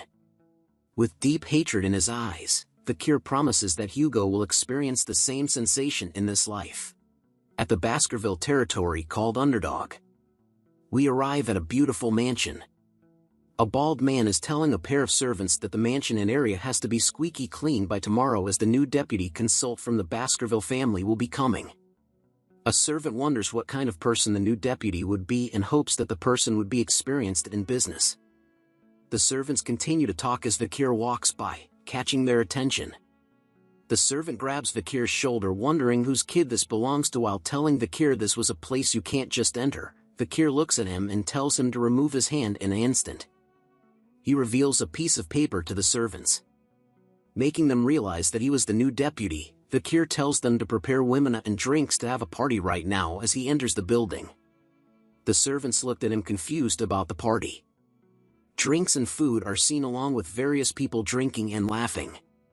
A man is staring at this scene in disbelief. His name is Chihuahua Baskerville. He was the general secretary of the city of the underdog and was very upset right now. He stares out the window wondering how ridiculous Vakir was to drink and party on the first day of his assigned job. This was because of the previous deputy who caused him to have a hard time due to the bribes, and now he's holding a party at the workplace. He finally shouts out that Vakir was a troublemaker and that only once the city was in ruins he will get it together. But Vakir appears behind him, asking if he was the general secretary. Chihuahua wonders when Vakir entered the room as they both introduced themselves to one another. Vakir notices something about Chihuahua's name, that he had no middle name. Chihuahua was stunned as he knows that a lack of middle name signifies that he was outside from the family and he was discriminated against because of this. But Vakir tells him that it was nice. This confuses him. Vakir tells him that he had researched him beforehand and knew that he came from underdog, making he know all the ins and outs of the city. He tells Chihuahua that he knows how hard people like him had worked and that he wouldn't interfere in his work and trust him to do a good job. Chihuahua wonders if this was a new form of harassment, and why Vakir was here when he had asked for a party. Vakir closes the book, stating that the personal laws had no issue but the judical system had a lot of flaws. This shocked Chihuahua as Vakir read the book extremely fast. He speaks out about the problem was that Underdog had many illegal business owners who were successful, making the underground hold power above the law. But stopping the illegal businesses itself won't solve the problem. Heads of the underground businesses needs to be removed. Hearing this, Chihuahua just remains silent. Vakir continues on as he stares out the window, saying that the job of the deputy consul is to make laws and execute them, and that he respects the laws already in place but wanted to add a new law. Chihuahua asks him why he needed a new law, and Vakir replies that he will destroy the underground economy in a week and needed a cause to make and execute this law. Since he was still young and a newly appointed deputy consul, he needs a certain type of performance to make it more convincing. To put it differently, I will lay out the poop for the flies. Chihuahua stares at him wondering what he plans to do in the city. The next day at the underdog's downtown Dortsmile Street, a crowd was gathered. As Vakir stands in front of them dressed well, the servants and Chihuahua stand behind him, wondering what Vakir was planning to do as he had been standing there since the crack of dawn. Vakir announces himself to the crowd as the newly appointed deputy consul as the crowd wonders what a cute young kid can do. He tells them about the notice behind him and that the laws have been in place for a while, and that even if the deputy changes, the laws will continue to be upheld. The crowd doesn't believe him, thinking that the higher-ups won't do anything and that he was going to be lobbied pretty soon. Chihuahua yells out at them to mind their manners as Vakir was from the main Baskerville family. Vakir remains silent as the crowd continues to mock him. He grips the stick hard in his hand and raises it up high, grabbing the attention of the crowd. He slams the stick straight into the ground with tremendous power. Everyone around couldn't believe what they saw. He lets go of the stick and announces a special with the authority of the deputy consul. Vakir Special Law Section 1 Clause 1, he will reward 100 million hold to whoever removes the stick. Everyone around was still too stunned to speak. They all shout "What?" into the air as the stick remains in the ground. The new law that Vakir had created. Chihuahua and the servants remained silent, where else the crowd was talking about the reward. Vakir calls out to them asking if there was no one that wants to get the money. But still no one came out. So he increased the money amount. He tells them of the increased amount of reward, but someone laughs as he speaks. A man from the crowd calls it ridiculous and that Vakir wanted to make fun of them. The crowd agrees with the man and tells Vakir to stop messing around and go to sleep. Chihuahua wonder why they were the ones embarrassed instead as Vakir remains silent at their remarks. He asks them if there was still no one, and then decides to increase the amount of reward once again, telling them that whoever pulls out the stick, they will get the new reward. He looks at them wondering if there is still no one. The crowd wonders what the hell was going on and if this was a joke. They talk amongst themselves, wondering if they should do it. But they see a sword on Vakir's waist and wondered if they would get executed if he thinks they were being too greedy. They continue to wonder about the stick, if it was too heavy or if there was trick. Vakir is disappointed that there was still no one, while Chihuahua whispers to him that the city didn't have that amount of money. A hand was raised in the crowd. A little girl with snot on her nose carrying a basket of flowers asks if she could try. A man tells her not to do it as she could be killed, but she tells him that her mother was sick and that she had to try something. She laughs and smiles, telling the crowd that if something happens to her, they should take good care of her mother. The old man had no words to say. She stands in front of Vakir and the stick. She thinks that Vakir might not kill her and that they would reward her with a few coins as she was volunteering to make herself a fool. Vakir tells her to pull it out as she hopes to be paid for a basket full of flowers. She bends down and holds the stick tightly, pulling with all her might. A surprised look came to her face as the stick came out. The crowd was surprised to see that it was done. The little girl holds the stick and looks up, wondering why she pulled it out easily. As Vakir releases a red aura and appears to be reaching for his sword. She tears up and closes her eyes, thinking that she would be executed, wondering what the reason was for her execution and who was going to look after her mother. But a bag appears in front of her. Vakir kneels in front of her and tells her to take the bag of reward money. She holds the bag of money confused, and so is the crowd. He looks back at Chihuahua while asking her where her home was and that the rest of the money will be sent along with a guard to protect it. He rubs her head while saying that the law must always be obeyed. Everyone was once again shocked to see this, as the bag reveals a bunch of gold coins. Knowing that the laws will be upheld with the new deputy, the citizens were happy. Even crime rates were halved. Vakir praises the handwriting of Chihuahua's as he wrote the Eastern language. Chihuahua tells him that he has never been touched since the past 20 years that he had worked here, as Vakir tells him that the stick was the idea to grab the attention of the citizens and to leave a lasting impression. Chihuahua vows to follow Vakir for the rest of his days as Vakir tells him to calm down. But the truth was, Camus was supposed to do this act in the future, but because of fear the citizens never liked her. He rolls out a map saying that the problems are only just the beginning, and since they used up their money for the reward, they needed a way to get it back. He marks out spots that held illegal groups and where they might hide in the future so as to confiscate their dirty money. Chihuahua looks at the map, wondering how he knew where the criminal businesses was. Vakir tells him that he could smell it, but it was acutely because of his regression. Chihuahua thinks of him as a flawless man for investigating this much already as a man opens the door. The man informs them that the Young Autonomy Association has requested a meeting, which was what Vakir had expected. Chihuahua explained to Vakir that the group was made up of several clans but was just a social club, that the young masters were above the law and had something to say about the Vakir special law. Vakir tells them that the dung flies have started to smell the shit. He shows a grin and tells them if they should start to annihilate the pests that are eating away at the city.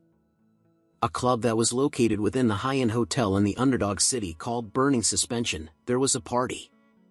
The people in the club were the 7 crucial members of the Youth Autonomy Association.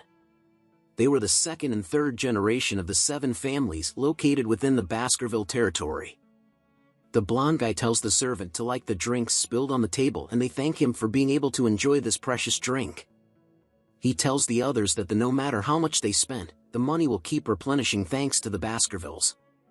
A man raises a glass, saying it was easy to kidnap barbarians to sell as the demand for slaves continues to grow, as the Baskerville only cared about territorial expansion.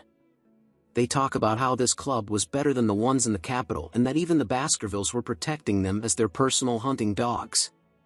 The blonde man calls the Baskervilles as idiots with swords, as they had caused them to take the blame as they destroyed a loyal clan called the Mesamadunaro clan. And thanks to that incident, there were only 7 clans now. They continue to talk about the new deputy. The blonde man asks if they had heard of his name before and that he had caused a scene when he first arrived at the age of 15. He thinks they should have some fun and teach Vakir a lesson. They think about bringing Vakir here and making a huge and expensive party, and once it's over, make him pay for everything. But say it was a joke so he won't bother them ever again. A servant appears in the room bringing out the female escorts. But one of them notices Vikir and wonders if someone had ordered a male escort. The servant grabs his hair asking him what he thinks he was doing here, as Vikir looks at him with murder in his eyes. A loud snapping sound was heard in the room. The servant was confused as his arm was in a weird shape. He screams in pain as the members wonder what happened. Vikir introduces himself to them, and they realize who he was. They asked what the deputy was doing here and Vikir tells them they called him here. They greeted him in a nervous manner. As they whisper to each other, wondering if they should do the plan now. Vikir places his hand on the table, telling them to stop the pointless chatter. He releases a red aura, grabbing the attention of the members. Glasses shake all around. The tower of drinks vibrate.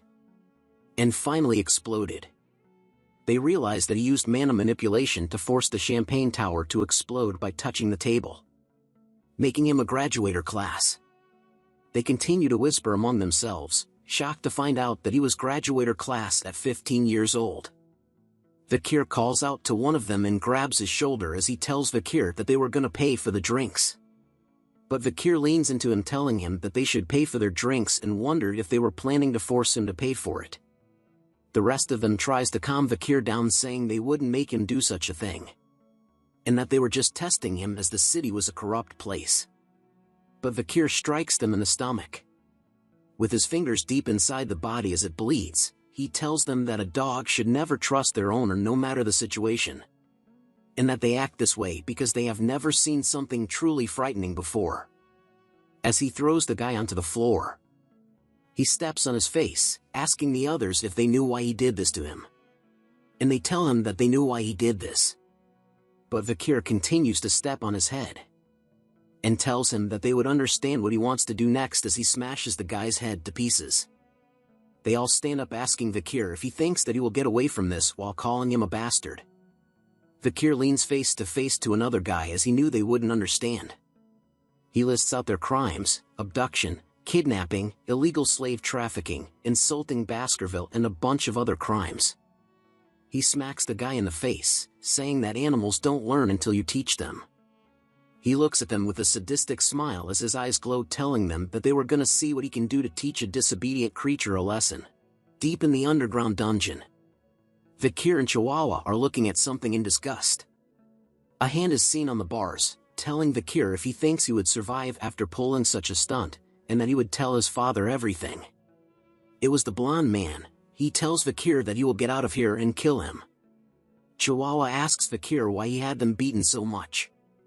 Vikir asks him if he thinks this was too much. Chihuahua said that he can't turn people into a meat bag, but Vikir tells him that he hasn't even started yet. He walks towards explaining that the village hall was to manage wicked people, but they had turned it into a hideous organization, and based on their arrogant expressions, they still lack proper education. Vikir tells them that once the sun set, he will execute all of them, shocking the blonde man. Chihuahua asks Vikir if he was serious, and Vikir said he will bury those that associate with them. Hearing this, Chihuahua advises him not to do it as their family will fight back.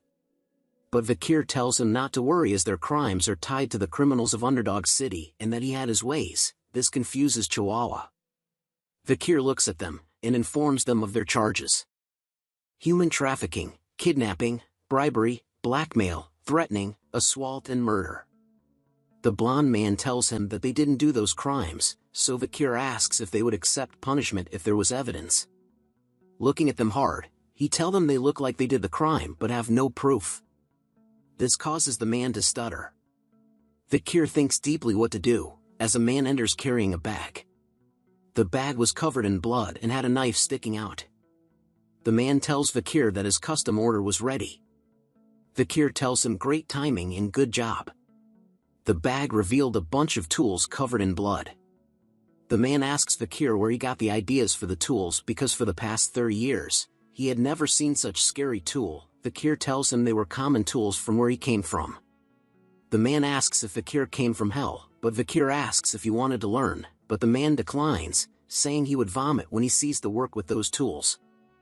Vikir looks at the tools, remembering that he learnt these tools from torturing demons during the era of destruction.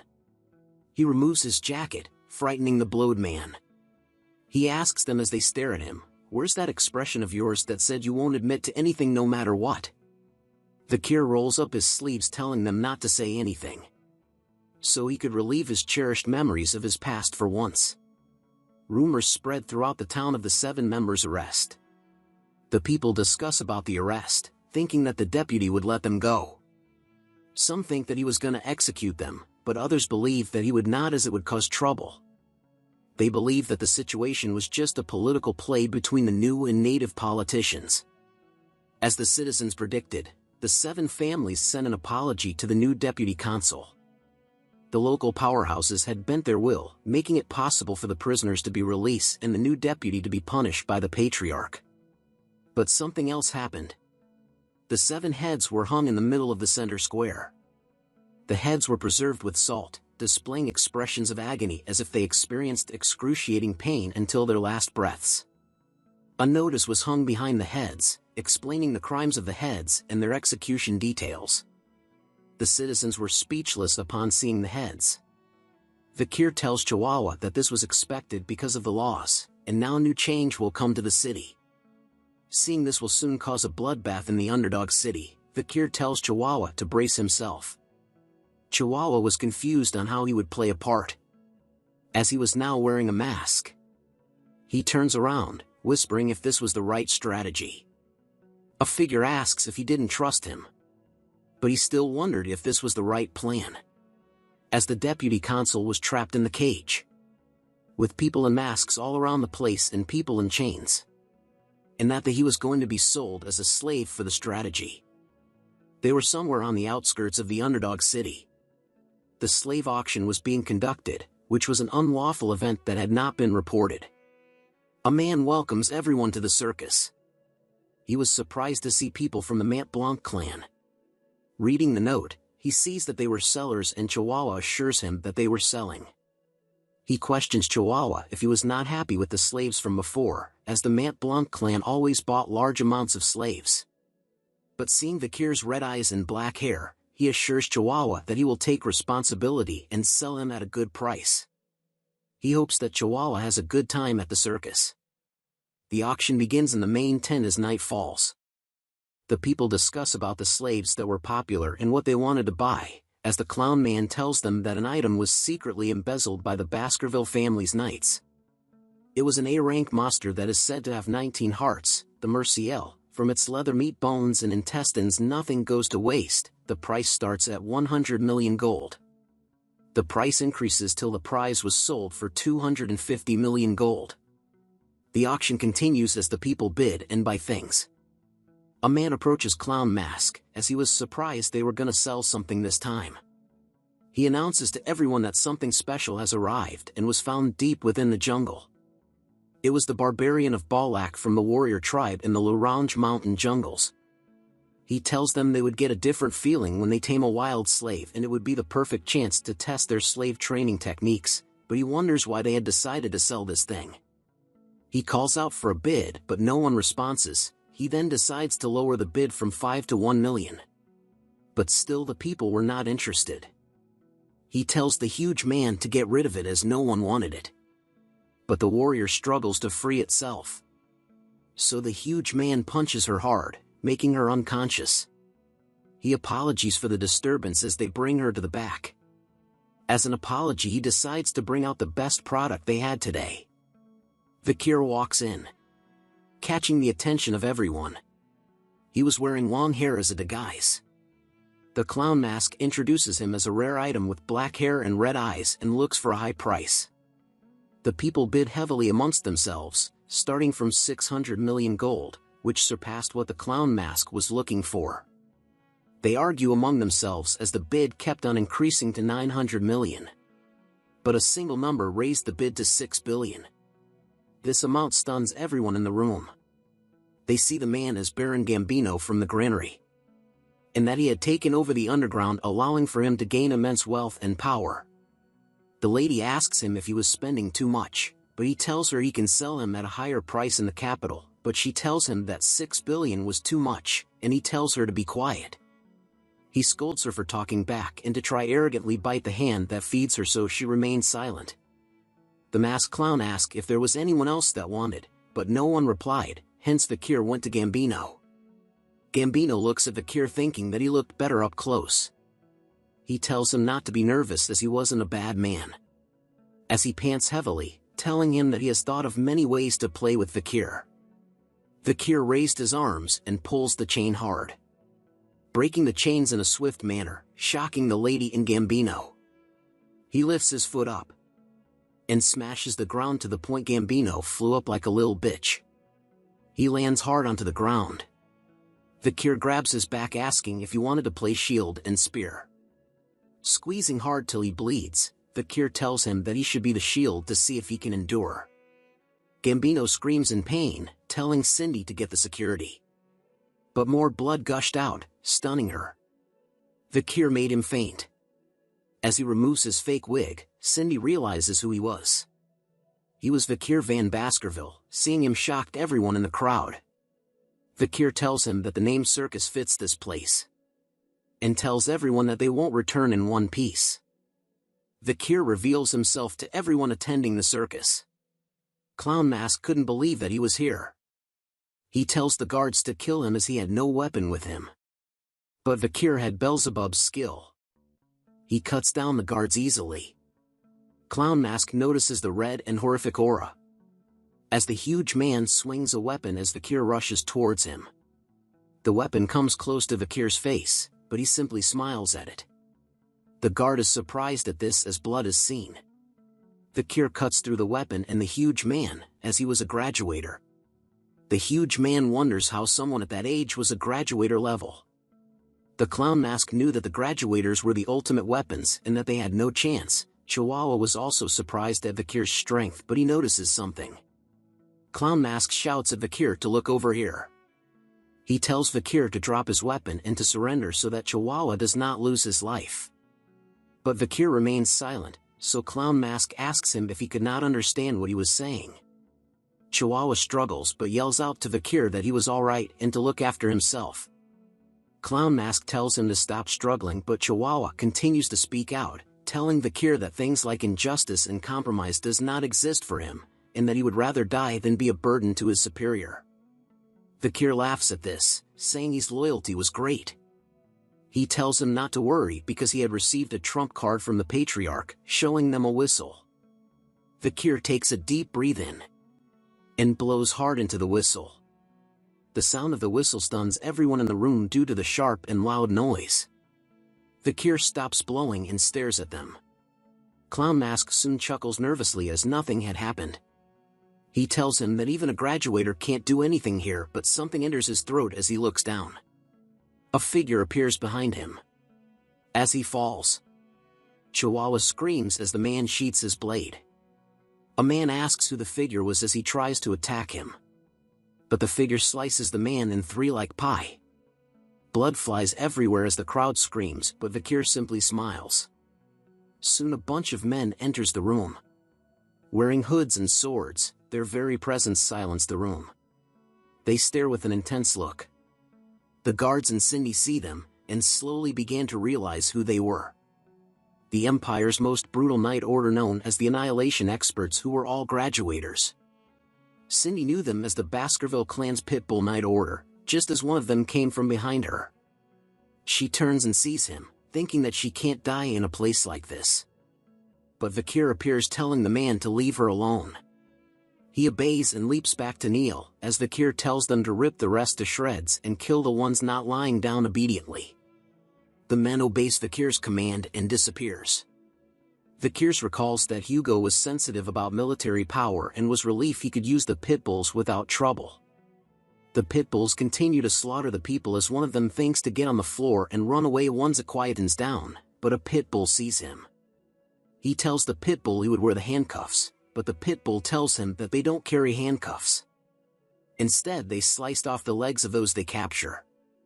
A cigar is lit as the man says that those who are to be executed won't need their legs. As a man wearing sunglasses appears beside Fakir, he asks Fakir how it felt to command the Pitbull Knights. The man was the commander of the Pitbull Knights, Boston Terrier Le Baskerville. He looks at Vakir and sees why his brother Hugo was so interested in him, as Vakir was already fierce and cruel at the age of 15, so he rubs his head, telling him to come to the Pitbull Nights so he can raise him properly. Vakir tells him he would think about it.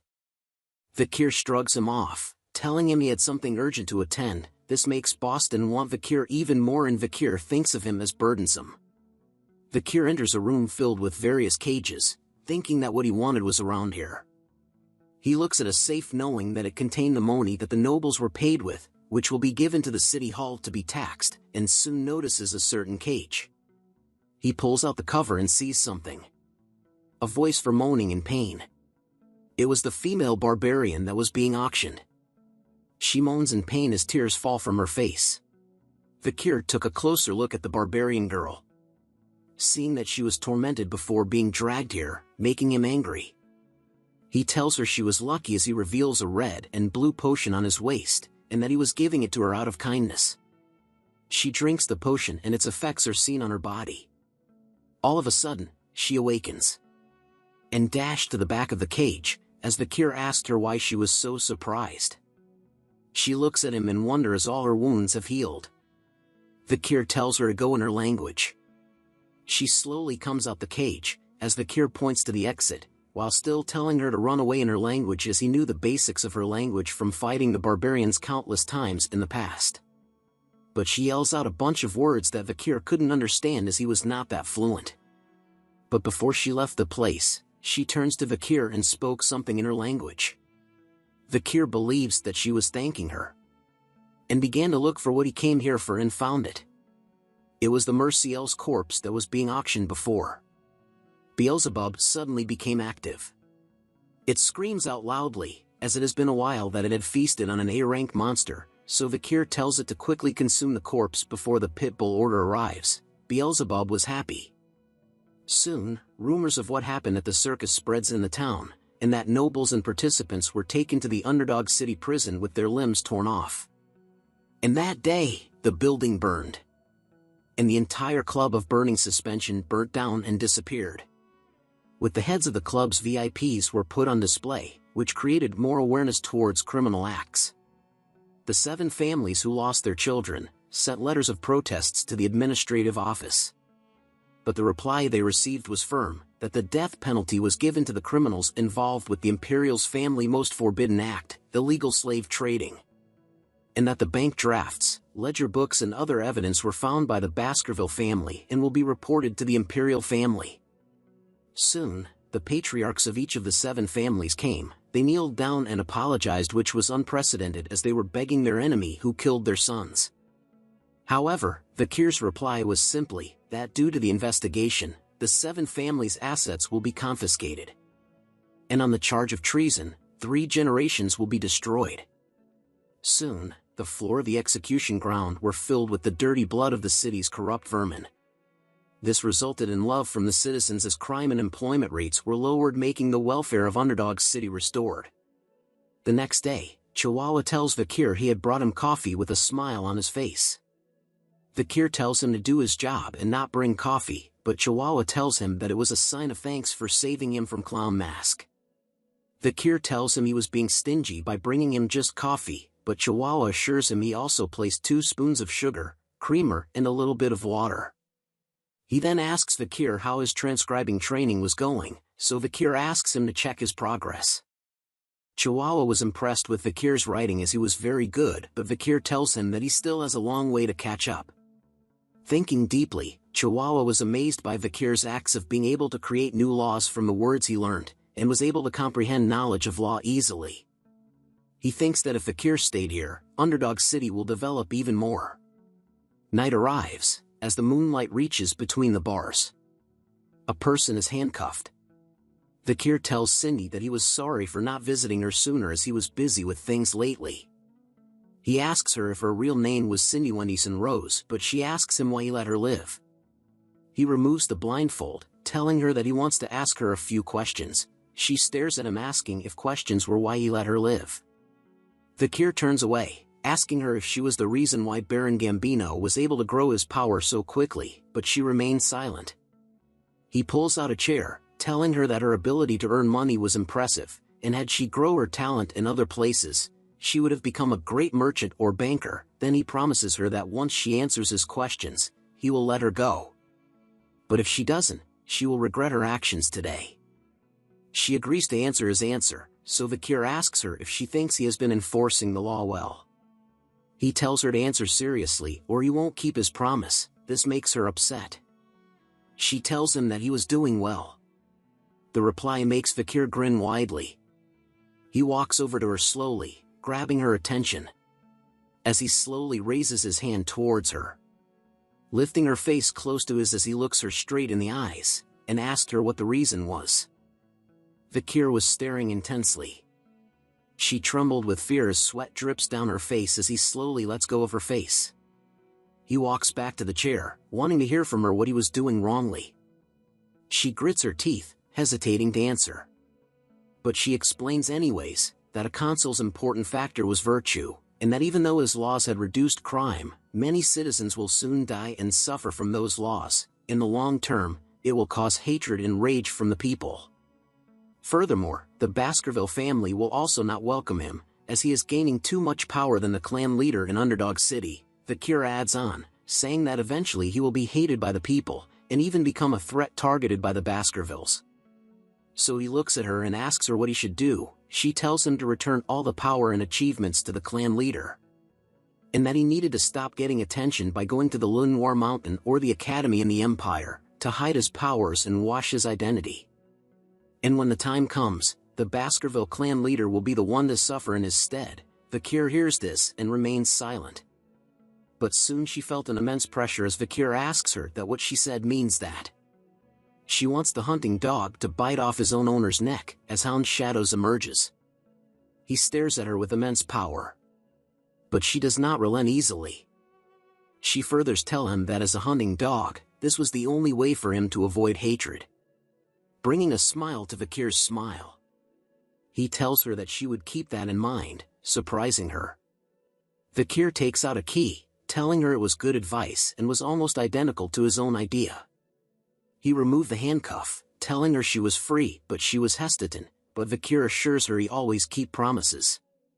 She turns to leave, telling him she hopes that the day he regrets what happened today never comes, but before she leaves, Vakir asks her if she knew the clan Mesamadunaro, which stops her in her tracks. He goes on to tell her that the clan were merchants who were rich and were once the 8th clan. But an unfortunate event caused the clan to end. Hearing this made her grip her fist tight. Vakir recalls the history that the young master of the Mesamadunaro clan wanted to show off his sword skills in his birthday celebration. The demo started and the people couldn't believe what they were seeing. The young boy was showing off the secret Baskerville sword techniques that only members knew. This later reached the ears of the leader of the Baskerville family, confirming that top-secret information had been leaked, releasing the hunting dogs of the family, causing the Mesamadunaro clan to go extinct. But the truth was, it was the young demons of the 7 family that made the young master learn the stolen techniques. Cindy smiles awkwardly, asking Vakir what that story had to do with her. Vakir continues the story, saying that there was a survivor from the clan, that the 7 idiots had sneaked out a 1-year-old girl from the devastation. All because the girl was beautiful. She went through cruel and unusual torture, acts so horrible that even Vakir couldn't talk about it. Hearing this made Cindy grit her teeth hard. She turns to leave, telling Vakir she doesn't want to hear anymore, but Vakir tells her there was more to the story. And time passed, and a new deputy came to the city, managing to drag out the old problems out of the city and punish them, as the trigger for everything was the 7 idiots. And that the new deputy made sure that the 7 idiots were tortured properly and they admitted their crimes as they met their end, making them say their last words. "I'm sorry for committing such a heinous crime," or so they say. Hearing this made Cindy tear up as she turns to look at Vakir. She yells at him, wondering who the hell they were saying sorry towards. And Vakir tells her that the sorry was meant for the young girl using the fake name Cindy Wendyson Rose, the sole survivor of the Mesamadunaro clan, but Cindy could not believe him, telling Vakir how she was supposed to believe him when he tortured them. Vakir grabs a torch, telling her that it would be easier for her to see with her own eyes. They reached a certain cell, where he told her to take a look. Tears fall from her eyes, as she was alarmed from what she saw. Bodies and walls were covered in blood everywhere in the cell she looked in. Words were written on the floor with blood, as the 7 idiots confessed, saying they were sorry and begged for forgiveness. The scene before her made Cindy throw up. Vakir walks towards her, saying there was still one clan left to hate, and tells her to hate the Baskerville clan. She had more than enough rights to do so. She wipes her mouth, staring at him. She asks him why he was helping her even though he was part of the Baskerville clan, but Vakir tells her she was asking the wrong question. She pauses for a moment, then tells him she understands what he was trying to say. She stands up, telling him that she will repay this debt. As she makes her exit, she tells him that whatever he does for the rest of his life, he will never worry about money ever again. This brings a smile to Vakir's face, as he tells her that he will remind her of this promise in the future. The next day, back at the mansion, Chihuahua greets Vakir good morning, but was shocked to see blood and dead bodies in the room. Vakir wakes up, rubbing his eyes and saying good morning to Chihuahua. Chihuahua asks him what was with the bodies and blood. Vakir tells him that he killed them in his sleep. They continue the talk as Chihuahua asks Vakir what his childhood was like. But Vakir tells him that a lot of inconveniences were happening in his way lately. There were poison arrows, poison drinks, acid, snipers, arson, getting run over by a cart and many more. Vakir wonders if this meant he was getting more attention as Chihuahua calls him insane. But it was thanks to his 3 skills that he was able to survive all these attacks. And thanks to the river of sticks and tough life enhancing his body, graduator class assassin couldn't pierce his skin. Vakir thinks of all this as annoying and wants to look into it. Chihuahua tells him it was a wise decision. Soon a carriage carrying the Baskerville flag appeared in front of them. Vakir recognizes them were sent by the main family. The carriage door opens, and a pair of feet appears. Chihuahua is shocked to see who came out. As a white head appears, it was Barrymore the butler. He greets Vakir saying it has been a long time. Vakir tells Barrymore that he looks better now. They continue to talk as Chihuahua looks at Barrymore in disbelief. Barrymore was famous as being able to survive in the main family as a single mistake could cost him his life, and that he was the head butler for 4 generations. Chihuahua was happy to see the role model of servants in front of him. Vakir asks Barrymore if the reason he came was for that. Barrymore agrees, saying that Hugo was happy with his results and wants him back at the main residence. Vakir thinks of Hugo, not believing that his face meant being happy. Hugo is seen reading about Vakir in the paper, and that he had achieved first place as the most beloved figure of Underdog City. He reads a quote out loud to Vakir that states, "The Baskervilles are only good at using weapons and not their brains," but with Vakir's achievements, they could get rid of that image. Hugo praises Vakir, but Vakir tells him he was doing what he was supposed to, still thinking if Hugo's face is his actually happy face. Hugo then tells him that one must reward and punish according to the situation. He informs Vakir that he was the one to go to the academy this year as Vakir expected. The best academy, Colosio, was where the Empire's elites gathered. It was the perfect opportunity for Vakir to grow stronger without Hugo's attention. Hugo asks Vakir if he wanted any other siblings to go to the attend with him. Vakir tells him that he was close to the triplets but was actually thinking of using them as sandbags. Hugo tells him he would send them with him and asks if he remembers the plan he thought of when he was 8 years old. Vakir remembers the plan regarding the ruby mines with the Morg clan to use them to get rid of the barbarians. Hugo smiles, telling him that the plan had worked. Vakir asks what he meant by that, and Hugo explained, saying that the Morgs suggested a joint raid and were humble about it. And Vakir should inspect the territory before going GTO the academy, and if the laws he had altered were being upheld. Vakir bows down and tells Hugo he will follow his orders. Back at Underdog City, Chihuahua waves a cloth in the air, calling out to Vakir. He tells him to take care, and that he will do his best with all the work in the meantime. Vakir turns back in silence, thinking that he will soon part ways with Chihuahua. As he continues the march, Vakir speaks out loud, telling someone to show himself. A group of hooded figures appears suddenly behind Vakir's convoy. One appears beside him, as Vakir apologies to the hooded figure for making him wait. The man was Staffordshire Baskerville. he tells Vakir it was okay and that their job was to escort him safely. Vakir asks him if Uncle Boston Terrier was doing well, and Staffordshire tells him that he wanted Vakir to join the pit bulls after the slave auctions. Vakir thinks of his uncle as someone who makes him uncomfortable. They soon reach a mountain. Looking at the mountain, they wonder if this was the region they lent to the Morg clan. Vakir looks around, noticing that nobody was breaking the laws. Staffordshire tells Vakir that a team was sent to inspect before, but Vakir knew that they were really meant to get rid of the barbarians. He informs Vakir that the Morg clan had formed a huge group showing that they were serious. On the other hand, the Baskervilles had only sent a small group with Vakir. But Vakir thinks it was a good idea by Hugo to see the barbarians' lifestyle. A fortress is seen deep in the mountain. Skeletons were seen with spikes coming out of it. Vakir sees it as a mage's warning to the barbarians, a very scary message. The act reminds Vakir of the little girl from the Morg's clan. 3 figures stand on top of the fortress. They shout who goes there, catching the attention of Vakir and Stafford. They were girl triplets, who tells them that no one can pass without their permission. Vakir knew who they were.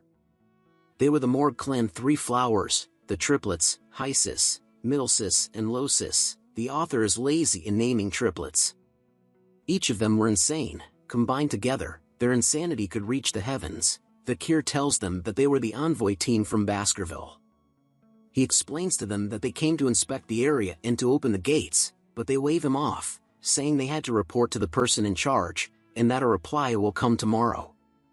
Vakir asks them what rights they had to stop him from entering the land he owns, but the triplets look down on him, asking if he was looking down on them because they were paying rent. The triplets asks Vakir if he knew about the tenant's law, which was his family's law, causing Vakir to have a headache. Red aura glows from his hands as Stafford notices. Vakir tells them that he made changes to that law, so that he could chase tenants he didn't like. "I'll say it for the last time," Vakir said, as the triplets begin to look nervous. "Open the gates," Vakir said with intense pressure as he stares at them with murder in his eyes. The triplets all cower in fear from his words alone. One of them grits her teeth, casting a spell, saying they heard a psycho kid took charge of Underdog City, unleashing the spell towards Vakir, saying they had dealt with such kids before. The spell lands near Vakir, scaring his horse.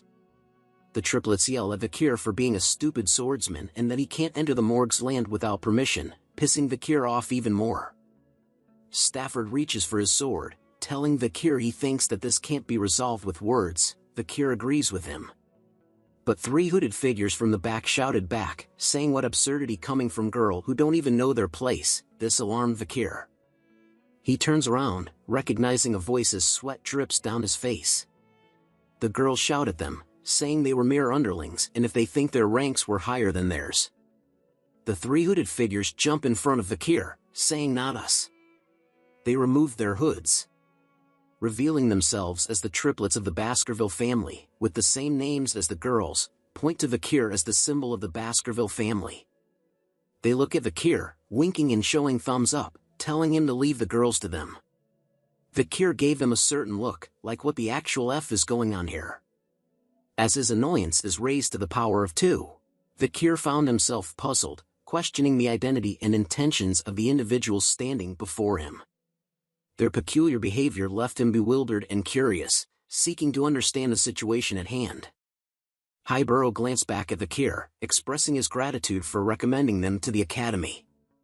He signaled to Vakir that he should leave this situation in their capable hands, implying that they were capable of handling it themselves. As Vakir's thoughts raced, he started piecing together the puzzle before him. It became clear that the group's actions were driven by their affiliation with the academy.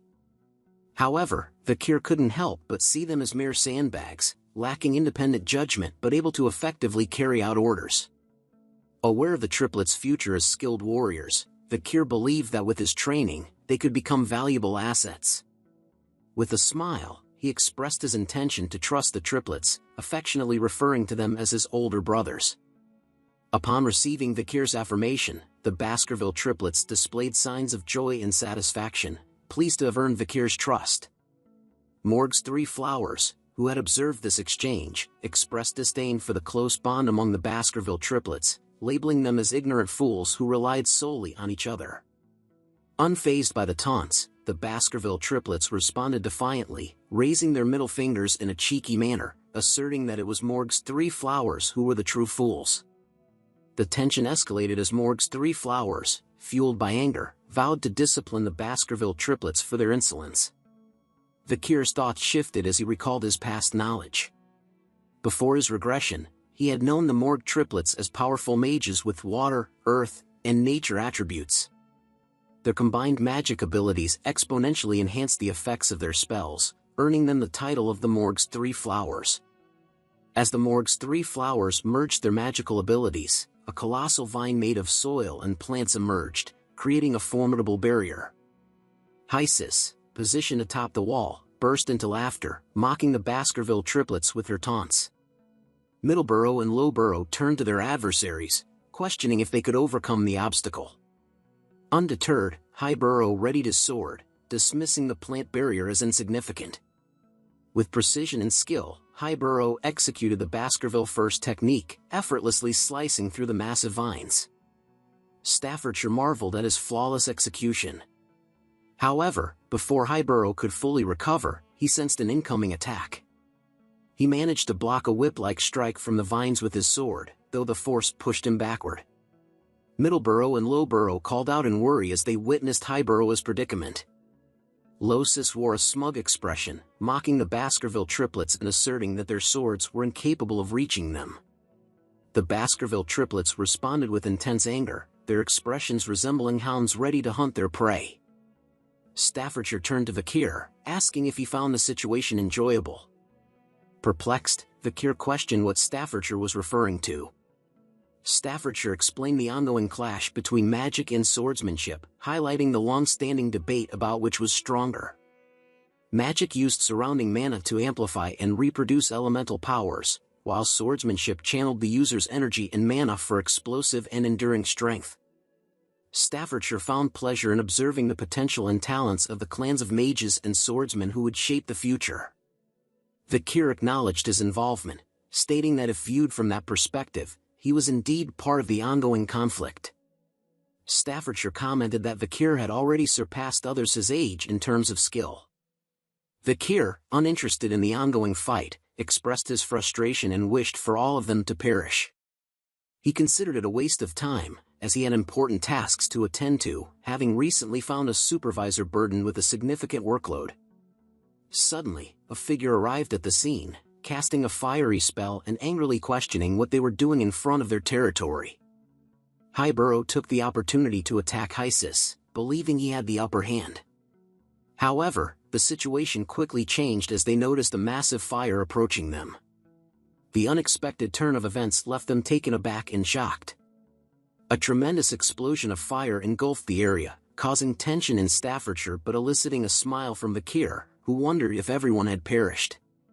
To Vakir's annoyance, he realized that the Baskerville triplets had survived the attack. He looked at them with a displeased expression, making a disapproving sound. Highborough, in a state of shock, questioned the sudden appearance of fire magic. Middleborough shouted at the figures behind the smoke wall, expressing frustration at the near-death experience they had just encountered. Behind the dissipating smoke, the three flowers of the Morg clan were in tears. Middlesis, still shaken from the near-death experience, expressed her relief at having survived. Hysis chimed in, acknowledging that if she had dodged the attack even slightly later, she might not have been so fortunate. Losis, scared and seeking comfort, voiced her fears to her older sisters. The person responsible for the powerful fire spell questioned the situation and asked what was going on here. Vakir looked up at the figure who had unleashed the attack. It was Camu Morg, standing atop the castle gate wall, flames still burning in her hands. Camu looked down and declared her inability to forgive anyone who caused trouble within her managed territory. As she landed in front of Morg's three flowers, Middlesis tried to explain that their intention was to stop the invader, while Losis added that the fight had been initiated by the other party. Camu cast a cold gaze upon them and questioned their informal way of addressing her as Camu, emphasizing her position as the vice head of the fortress. Middle sis couldn't help but shudder in fear, denying any disrespect and quickly correcting herself, addressing Camus with the appropriate honorific. Camus then pointed towards the treetops where dead skeletons hung, warning them to be cautious if they wished to avoid a similar fate. Middle sis let out a frightened cry and apologized for their actions. Camus noticed Fakir, and her eyes widened in shock. She approached him and remarked that it had been a long time since they had seen each other, recalling that it had been 7 years. Fakir smiled and acknowledged that it had indeed been a while, greeting her as Camus Morgue. Fakir couldn't help but wonder if Camus' more mature appearance was the reason for her increased attractiveness. He mused about the beauty of Camus Morgue, who had captivated the hearts of many men in high society. In his previous life, there had been scandals and rumors surrounding her, as she allured even married men. However, he found it strange that there were no such rumors in this lifetime. Nevertheless, he brushed off those thoughts. Fakir straightforwardly requested Camus to open the door, stating that words wouldn't work on the triplets. Camus was taken aback by his blunt words. She looked angry and questioned if that was all he had to say after such a long time. Fakir gazed at her with curiosity and inquired about what he should say instead. Camus' anger flared, and she exclaimed in frustration. Staffordshire observed Camus' escalating anger and wondered if the next fight would be between the superstars of the two clans. Camus pointed her finger at Fakir, her eyes filled with angry tears, and declared that he scored 0 points. She accused him of having a disrespectful attitude towards his future wife, giving him a score of 0 out of 100. The Morgue's 3 flowers, the Baskerville triplets, Fakir, and Staffordshire all looked at Camus Morgue with the bombastic side-eye look. Camus averted her gaze to the side, her face blushing, and muttered a huff. Everyone present was left with the same question in their minds: whose wife? Fakir and Camus rode their horses together, making their way toward the fortress. As they traveled, Camus commented on the Baskerville clan's lack of knowledge about the barbarians. Fakir confidently responded, assuring her that they were well acquainted with the barbarians and frequently fought against them. He claimed that their knowledge surpassed that of the Morgues. Curious, Camus questioned Fakir's decision to send the Baskerville triplets, referring to them as young and foolish hounds. Fakir explained that it had been agreed with the Morgue clan to position the main force on the other side of the mountain range. He wondered why Camus was asking about something she already knew.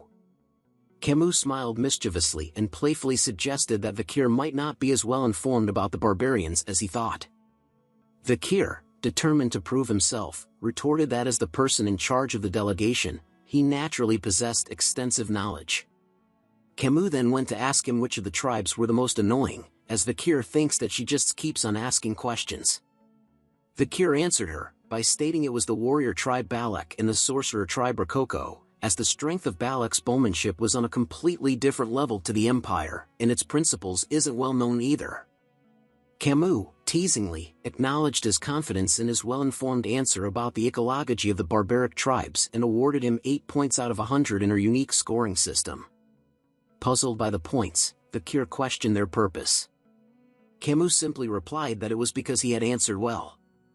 Fakir looked at her with curiosity, intrigued by her unusual scoring system. Camus continued her evaluation of Fakir, expressing her dislike for overly intelligent men and stating her preference for a little foolishness. She playfully critiqued Fakir's choice of a large horse, considering it ill-suited for his shorter stature, and deducted 6 points. Moving on to fashion, she expressed disappointment with his lackluster clothing choices and assigned him a mere 4 points. When she noticed Fakir ignoring her, she playfully gave him just 1 point for his mannerisms. Camus then playfully smiled and awarded his face 99 points. However, due to his poor control over his facial expressions, she playfully deducted 1 point. Growing frustrated, Fakir urged Camus to stop the useless evaluation. Camus questioned why it was useless, asserting that she needed to be stern with her future husband. Perplexed, Fakir asked why he was considered her future husband.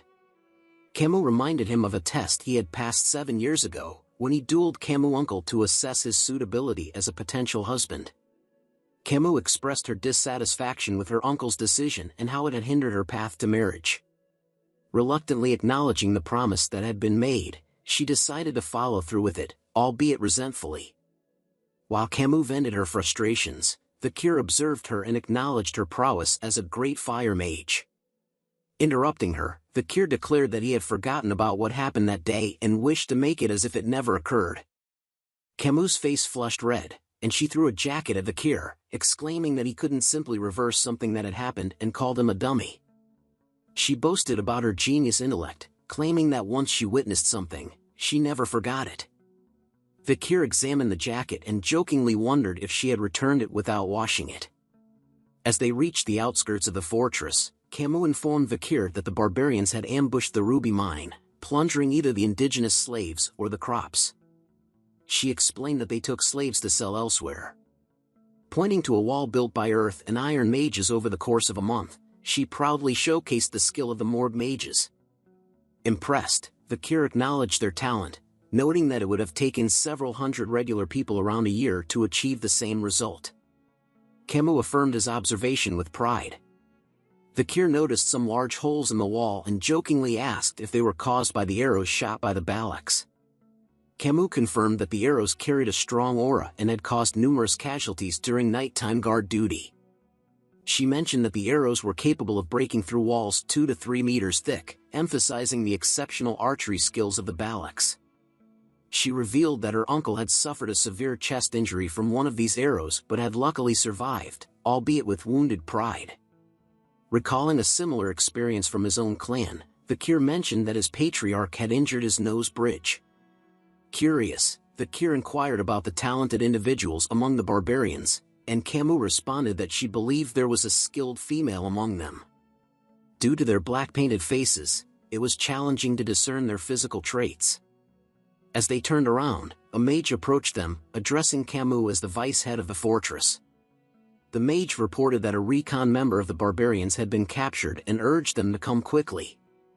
Curious and concerned, Camus and Vakir followed the mage to a tent where the captive barbarian was being held.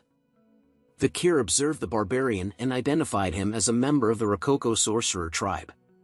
Camus inquired if any information had been extracted from him.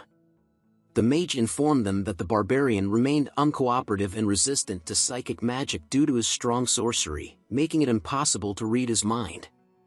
Camus then questioned the barbarian about the recent ambush on the Morg clan's fortress, specifically asking about her cousin, Rose, who had been kidnapped.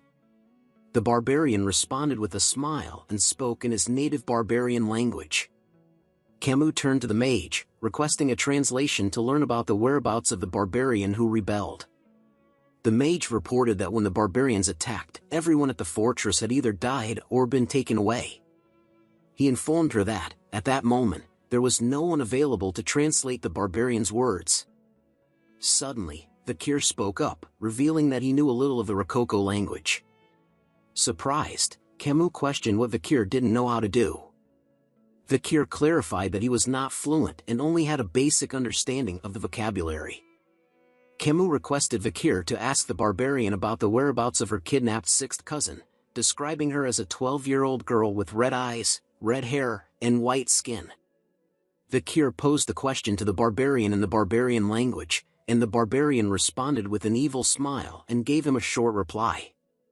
Closing his eyes for a moment, Vakir relayed the grim news to Camus: her cousin was dead. Anger filled Camus' face upon hearing this devastating information. She declared that since the senator of the audience hall was currently being treated and the senator of the temple was away on an inspection, the decision would be made by her, Camus Morg, a member of the middle house and the vice-head of the fortress. She announced the verdict: immediate execution. A spike pierced the barbarian's body, and soon he was consumed by fire. As the barbarian burned, he uttered something, but Camus dismissed his words, stating that after the war, the language he spoke would only be used in hell. The barbarian's companion watched in horror as he met his fiery demise. Filled with anger, Camus turned around and urged Vakir to follow her, leaving him silently observing her departing figure. Exiting the tent, he was greeted by the sight of Camus crying out loud. He walked towards her, recognizing that despite her tough exterior, she was still only 15 years old. Vakir asked her about her close relationship with her cousin, and Camus confirmed that they were indeed very close. She described her cousin as a pure child who didn't fit into the cold-hearted Morg clan. Vakir tried to console her, saying that he believed her cousin had left this world comfortably. However, Camus looked at him and expressed her doubts, stating that she was a genius and understood a little of what was said. She asked him to tell her honestly if what she heard was true. Vakir felt tense and wondered if she had understood the barbarian's words correctly. What the barbarian had said previously was, "We ate her." Tears once again flooded Camus' eyes, and she fell to her knees, apologizing for not being able to protect her younger cousin. Vakir witnessed her anguish and initially extended his hand to comfort her. However, he hesitated and retracted his hand back. Camus' cries filled the air, leaving Vakir standing there, pondering the situation. After a while, Camus managed to compose herself, wiping away the tears that stained her cheeks. She made it clear that she didn't want any half-hearted sympathy, stating that she would have killed anyone who offered it. Looking at Vakir, she declared that it wasn't the time to mourn and that she needed to regain her composure quickly to seek revenge. Vakir admired Camus' strength and determination, acknowledging that heroines were indeed different. He reached out his hand towards her, agreeing with her sentiments. However, just as Camus was about to take his hand, a loud sound echoed through the air, resembling the ringing of a bell. Curious about the source of the sound, Vakir questioned its origin. Camus stood up and explained that it was a signal, notifying them of a barbarian attack. Vakir commented that her time for revenge had come rather quickly. Outside the fortress, a group of barbarian girls sat atop white wolves, armed with bows and arrows. Their leader, a skilled archer, notched an arrow and shot it towards the guards stationed on the fortress walls. Caught off guard, the guards had no time to react as the arrow exploded near them, causing devastation. The barbarian girl signaled her companions to begin the attack. With their wolves, they engaged in a fierce battle against the soldiers of the Morg clan. The wolves fought ferociously, while the barbarians slashed at their enemies. They skillfully used ropes to incapacitate the soldiers, tightening them around their necks. In the midst of the chaotic scene, Vakir arrived and witnessed the gruesome sight. He wondered if he had arrived too quickly, observing the intense battle between the Morg soldiers and the barbarians. Suddenly, a rope flew towards Vakir and wrapped tightly around his neck. Confused, he looked ahead and realized that two barbarian girls had skillfully used ropes to capture him. They spoke in their native language, mentioning something about catching a good catch and their successful hunt for husbands. Understanding their intentions, Vakir contemplated the barbarians' plan to capture people and make them suitors, aiming to create a superior tribe. He quickly seized hold of the rope and swung it, sending the girls flying through the air. With a grin, he informed them that he couldn't be their husband and jokingly added that he might already be engaged. As the two barbarian girls crashed onto the ground, the male barbarians watched in shock. Uncertain of Vakir's affiliation, they readied their arrows, preparing for an attack. One of them asked his companion if Vakir belonged to the enemy forces. Undeterred by the situation, Vakir didn't back down.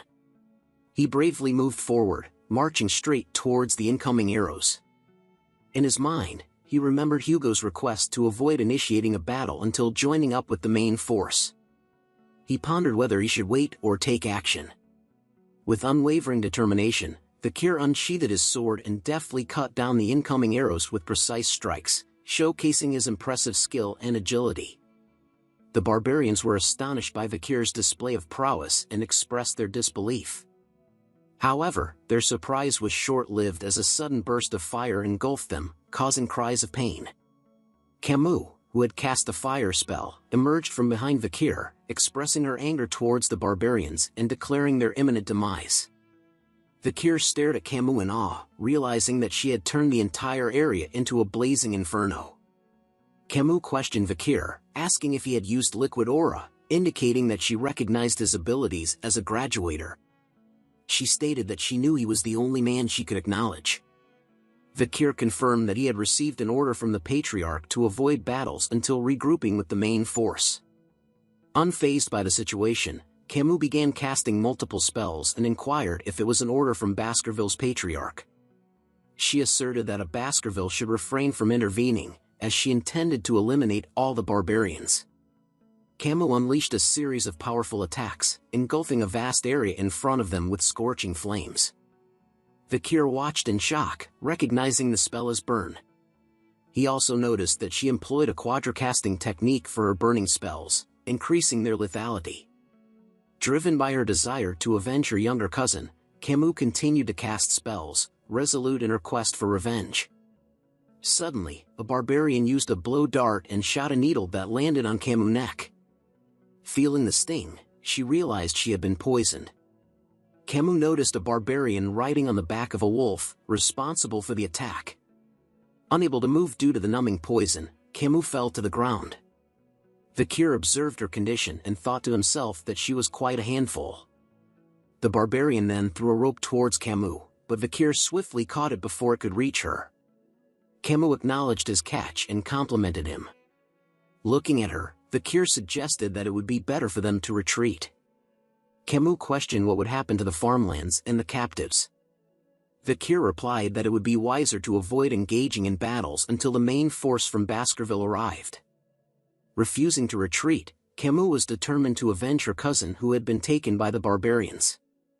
Vakir gazed at her and urged her to make a rational decision.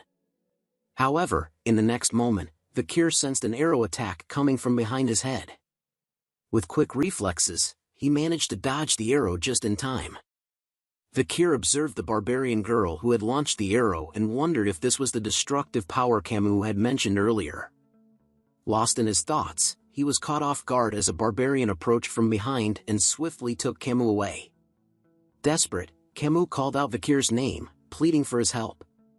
Frustrated by the unfolding scene, Vakir contemplated the situation. He recalled a past incident when Camus Morgue, still an adolescent, had been held captive but returned after annihilating the barbarians. Despite her reputation as the Queen of Le Rouge et Le Noir, Vakir realized that he needed to take action. Suddenly, the barbarian girl lunged at Vakir, launching an attack. With remarkable agility, he evaded her strike, his senses heightened. To his surprise, he noticed that she had used a bow to attack him. The barbarian girl then attempted to speak in his language. "You, me. We meet again," she said. Vakir looked at her and recognized her as the barbarian girl he had freed during the slave auctions. In his mind, he couldn't help but label her as a troublemaker. Vakir notices who the barbarian was. He recalls seeing her at the slave auction as the one that he had let go. Vakir asks her if she was repaying his kindness with revenge, but she tells him that she was a slave and needed to take revenge for her capture, and that it has nothing to do with him, just the Morgue family. She leaps onto her pet wolf. As she turns to leave with her group, she tells Vakir that she had repaid what she got, and that they had taken the next leader of the Morgue family, Camus, and that if he wanted her back, he needed to follow them. Vakir thinks about revealing his power here, but Uncle Adolphe had arrived. He was shouting after Camus while bringing the reinforcement. Vakir sees him and thinks that he had run all the way here after hearing about the ambush. Just as Adolphe prepares a blue spell in his hand, he calls the barbarians bastards. He unleashes the spell into the group, sending shockwaves that appear to chase after the barbarians, as he shouts at them to return back Camus to him, but the barbarians were unaffected by the shockwaves from the ground. As they easily rode their wolves, dodging the attack and making a swift exit, they leaped through the rubble that the spell had caused that slowly disappeared from the base. Vakir and Adolphe along with the reinforcements could only curse and stare at the barbarians as they easily left them behind. Vakir thinks about the Balak's ambush. Seeing that they had finished the ambush just 3 minutes after the warning bell had been rung, things became worse because it overlapped with Camus' carelessness and lack of practical experience. Vakir notices that a subordinate was telling Adolphe that they believed that the Balaks had run off to the restricted area of the Le Rouge et Le Noir mountain. Adolphe couldn't believe that the Balaks had gone into the restricted area of the mountain with Camus. Adolphe thinks about the restricted area, knowing that it was undiscovered and a dangerous place. Heading there at night was going to be too dangerous, he thinks about Camus and wondered if there was nothing he could do now. But Vakir joins into their talk, telling them that they could still pursue the Balaks, catching Adolphe's and his men attention. He tells them that he had been in the dense forest before in his childhood, but deep down in his thoughts, Vakir knew about the forest because of his past regression. and that he had recon and subjugation experience as he went through most of the dense forest. Adolf grabs Vikir's shoulder because of what he just said, asking Vikir if he was actually serious. The man behind Adolf informs him that going into the Le Rouge Mountain itself was a suicide mission, but Adolf tells him that he will only bring those that want to go, and wouldn't make an issue out of it later. As Vikir nervously looks at Adolf's hand on his shoulder, Adolf thought to himself that he already knew that Vikir was extraordinary but had no other choice than to rely on him. The moonlight pierces the skies as Adolf tells Vikir that he will leave it to him to save his niece Camus. A metal fence is seen with a skull sign. It was the booty of the dense forest on the Le Rouge Mountain residing on the Baskerville territory. Inside the dense forest, there were many creatures such as the bone-sucking mosquitoes, poisonous thorny vines, silent spiders and other dangerous creatures. A normal human being would never last for more than an hour in there, which was why it was called the life-engulfing forest. Something bounces off a tree branch. Adolf and his men are seen following a red streak of light bouncing side to side. Adolf asks Staffordshire if all the kids from the Baskerville clan were like Vikir, but he tells him of course not as the triplets follow them from behind. Yellow hornets with red glowing eyes appears. Just like the ones in Pokemon, Vikir grabs onto his sword, preparing himself just as Staffordshire tells Adolf that Vikir was special. Vikir easily slices the yellow hornets into pieces. The triplets stare at him in amazement. All of them were thinking about how cool Vikir was. Vikir peeks out from his cover, sending a signal to everyone else, catching Adolf and Staffordshire's attention. A bright orange glow is seen in the distance as Vikir tells them that he doesn't think that the barbarians have gotten far. He tells them of a rumor he heard, that the Balak hunter would scatter dry leaves to hear the sound of their chasers. He warns them that they needed to be more careful from here onwards. Adolf approaches Vikir and casts a spell called Silence. He explains to him that this magic would prevent him from making noise as he walks. Adolf tells Vikir to let him take over from here and that he won't forget this, calling him nephew-in-law. Vikir grows nervous at the thought of this nephew-in-law. A campfire is lit, showing that the barbarians were all gathered around the fire with their wolves on standby. Camus was tied to a string, shouting at them, calling them bitches, and that once she was free, she will burn them all to death. She continues to yell at them, telling them that she'll show them the horror of her special fireball and that they should prepare themselves. But they ignored her. Two females were talking about how they liked the guy they saw before and that they failed in husband hunting. Camus began to breathe heavily from all the shouting as sweat drips down her face. She thinks about how they weren't even listening to her, and that they've been talking about husband and wife hunting since earlier. She wonders if that was why they kept ambushing them, but a foot appears near her. A male barbarian appears stroking his chin, saying that since they captured Camus, all the males within the tribe would want her. Camus yells at him, calling him a perverted bastard, asking what he was planning to do to her and that they should kill her instead.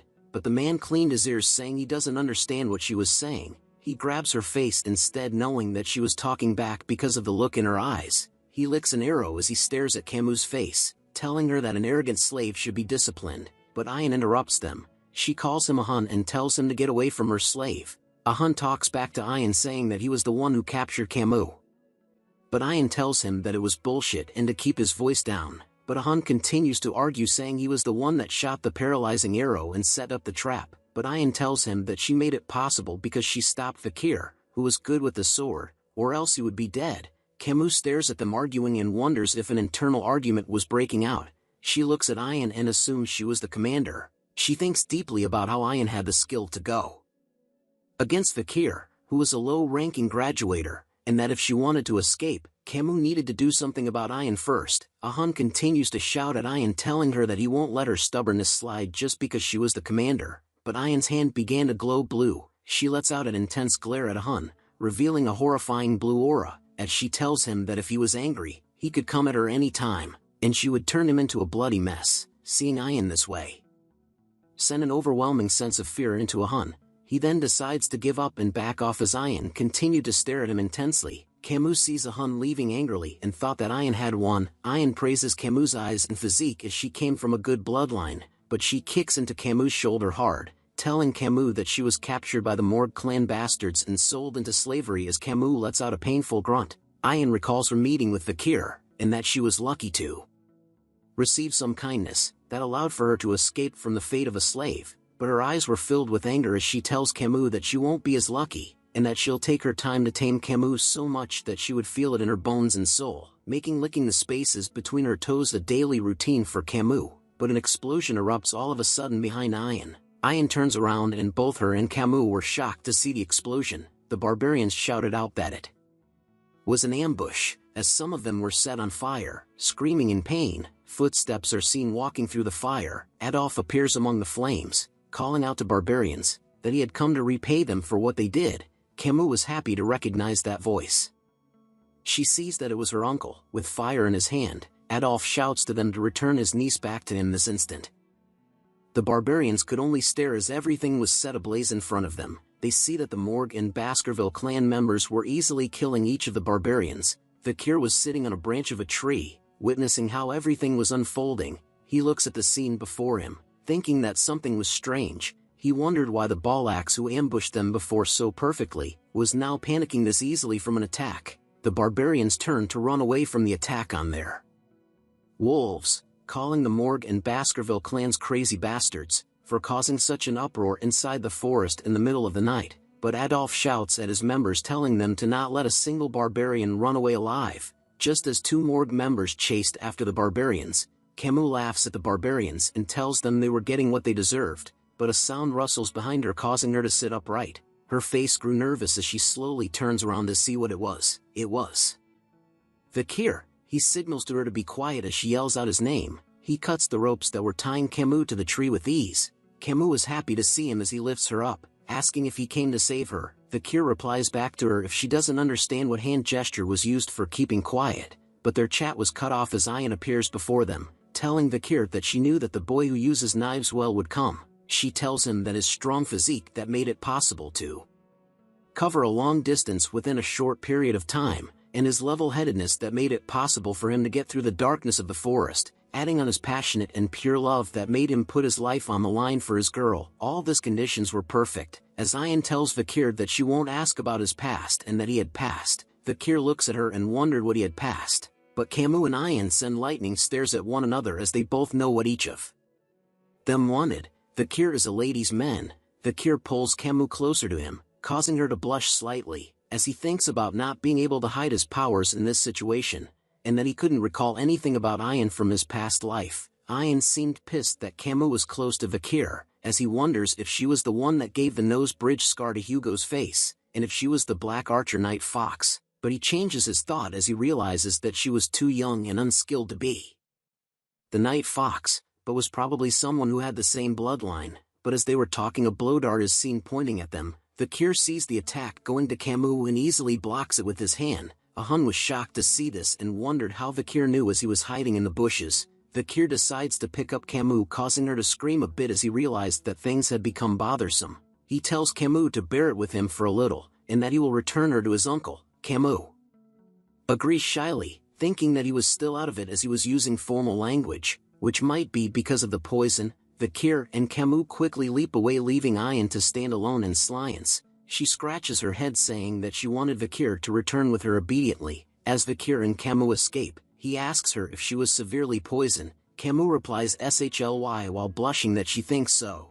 All of a sudden, two barbarians appear and shoot arrows at them. Vakir manages to block their attacks with his sword as Camus shrieks from fear. Ian then prepares her arrow, lightly releasing a blue aura that covered the arrow. She stretches the bowstring and prepares her shot, with her arrow glowing blue intensely, her gaze filled with focus as she prepares to get rid of Camus. She lets go of the arrow, which unleashes a powerful blue streak of light. The arrow soon reaches the back of Vakir as he carries Camus. He turns his head in a swift motion and sees the powerful arrow reaching them. Camus turns as well due to Vakir and sees the arrow just inches away from her eye. Huge pillars of ice suddenly erupt throughout the forest following the attack of the arrow. Sweat drips down Camus' face as she spots the arrow standing still just inches from her face. Adolf appears and had used ice magic to freeze the arrow from attack Vakir and Camus. He shouts at Camus asking if she was alright. Camus was glad to see her uncle arrived. Adolf casts Cure Poison to heal Camus. He holds Camus dearly and mentioned that the poison was really severe and numbing, which was difficult for him to remove everything, and tells her that they needed to visit the Divine Quo Vadis when they return. But Camus pushes his hand away, asking him to let her go for a moment. Instead, she runs towards Vakir and hugs him with all her might, telling him that he had saved her again. Seeing the shocked Adolf, tears filled his eyes and he tries to tell her that he too also tried his best, but Camus was not happy with him. She yells at him, wondering why he had only come now and that she was going to tell her mother everything. Just as Camus was yelling at Adolf, a rope appears around Vikir's face. The rope tightly wraps itself around Vikir's neck as Ayan appears behind him, holding the rope tightly and surprising Vikir. She tries her best to pull Vikir but couldn't. She wondered why he was so strong and why he wasn't moving backwards. She tells Vikir to be obedient and to let himself be captured as she was running out of time. Vikir easily snaps the rope into pieces, thinking why was there no time. Camus yells at her saying it was you again. Vikir thought deeply about the reason why the Balak were in a hurry. Soon enough a demonic being gaze was felt. An ominous deadly aura was felt throughout the forest. Ayan trembles in fear as she gazes at the sky, saying shit, did it finally noticed. Even Vikir's weapon Beelzebub was activating on its own and causes a buzz. Vikir looks at it wondering why the Beelzebub in his veins were giving him an intense warning. He knew that it meant that something was coming. Ayan tells him that she was coming as sweat drips down her face. Fear overtook her as she spoke its name, Madame Eight Legs. As she looked up, a sudden pillar appeared as though it pierced through the forest and was aiming for the skies. Everyone looked at it. The barbarians and even its wolves were terrified at its appearance, saying that the madam was here. Vikir and Camus looked up and wondered why a pillar had appeared. The pillar was releasing a scary-looking purple aura, and soon split into various legs. Hell no, if I was there I would be running away instantly. Like by Felicia, the legs attack various places throughout the forest. As Adolf covers Camus and Vikir, he questions why there was such a monster's hiding in the forest. Vikir recalls what the monster was and didn't expect to see it in a place like this. If Vikir's memory was right, it was Madame Eight Legs who had an S rank rating. Madame Eight Legs lets out a horrifying shriek of madness that was heard throughout the forest as the three of them stare in horror. As Camus tries to shout out what that was, Vikir quickly covers her mouth, telling her that she can't make loud noises. He explains to her that even though Madame Eight Leg has poor sight, it has sensitive touch and hearing. Vikir recalls an old native prior to his regression, about the incidents seen and heard about at the Le Rouge et Le Noir mountain. The legend the elder told seemed like a horror story. It was a horror story about the madam with 8 legs which inhabited in the depths of the forest. According to the Empire's Monster Dictionary, which was finalized after 7 revisions, there were written records of Madame Eight Legs, that its risk ranking was S, and was a monster capable of destroying a nation within a single day, making it a disaster rank. Madame Eight Legs lets out a horrible shriek, causing green slime to spread all around from its mouth, as though it was part of Nickelodeon's slime show. The green slime melts the branches of the tree. Vikir dodges the green slime with ease while Adolf protects Camus from the slime using a spell shield, but Hans lets out a scream like a little girl. He shouts out as Madame's poison had landed on his hair. No more man buns for him. The hair covered with poison was quickly cut off. Ayan had cut it off, whispering to him that he was an idiot for screaming in front of the madam. Just as Hun kneels down on the ground, Ayan couldn't believe what happened and looked up. She sees that Madame Eight Legs was looking right at her. She tells Hun that she would have killed him, but he was lucky that he was the grandchild of the shaman. She whispers to the others to quickly retreat. On the other side, Vikir and others were making a run for it too, as Adolf whispers to them that they needed to get away. But Madame Eight Legs had spotted both groups and slowly senses their movements with her. I don't know what this is, man. Is this a tongue?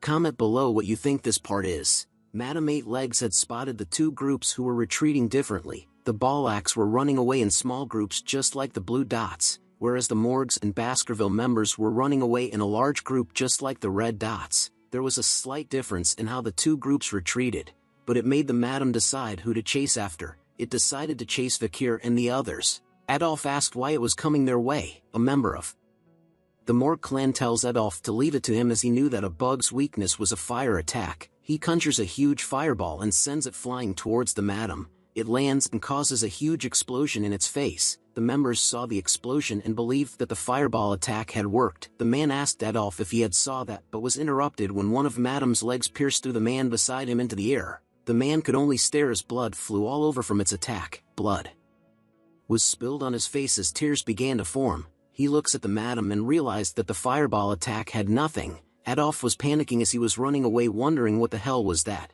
But Vikir was deep in thought. He decided that this was it. As the others continued to run away, Vikir had turned around, surprising them. Staffordshire sees this and asks what Vikir was doing. Vikir tells him that at the rate they were going, they were all going to be killed, so one of them is needed to tie down the monster's legs. Staffordshire then offers to do it, but Vikir cuts him off, telling him that his skills were not enough to tie down the monster's leg. Everyone could only stare at Vikir in silence as he explained to them that they couldn't afford to bring the monster back into the territory with them, and that in the current situation, the best person has to tie its leg down, which was Vikir. As he holds his sword closely, he tells Adolf that there was no time and a decision was left in him, but Camus was shocked to see what Vikir was doing. Adolf hesitated at the idea of leaving behind Vikir alone, but Vikir tells him to hurry and run away. Adolf then decides to leave Vikir, telling the others to not let his nephew-in-law's sacrifice be in vain. Tears form in Camus' eyes as she calls out to Vikir while Adolf pulls her away from him.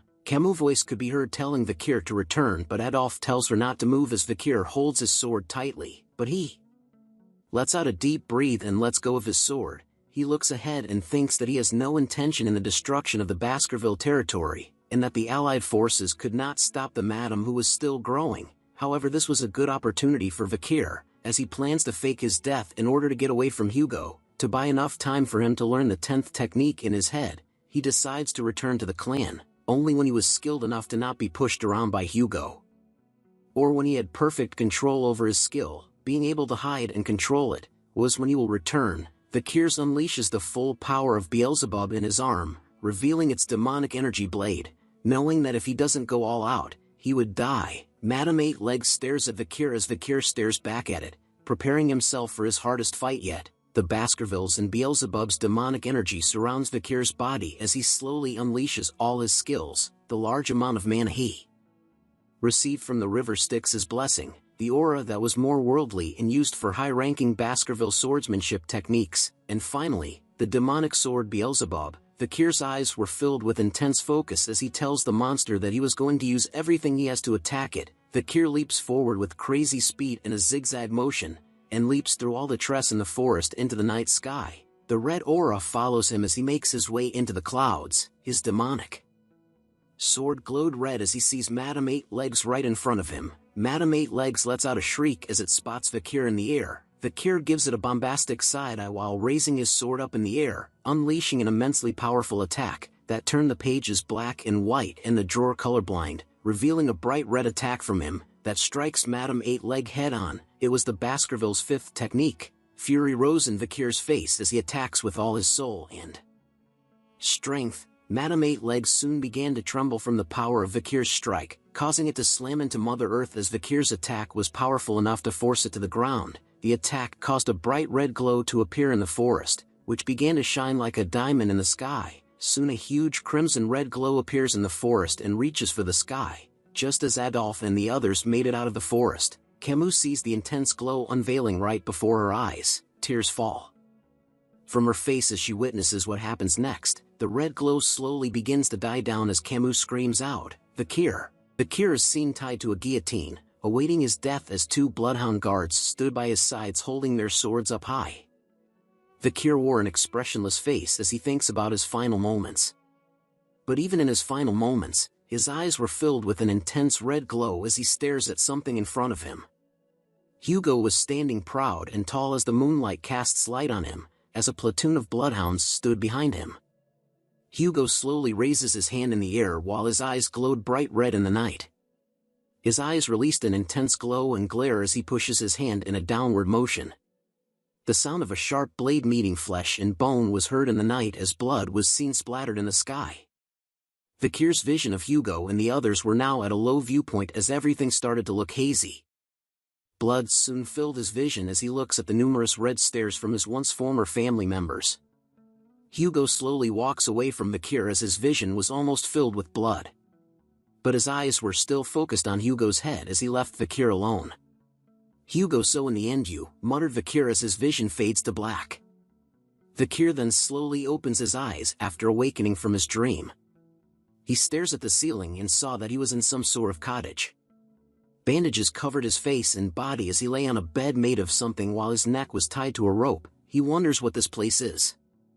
He thinks about how he didn't know how many days had passed, or how he had survived the battle against Madame Eight Legs. He recalls back to the moment when he had unleashed his most powerful attack on Madame Eight-Leg, realizing that during that crucial moment, if Madame hadn't stopped in her tracks upon receiving a shock from the explosion's light, Vikir would have lost his life.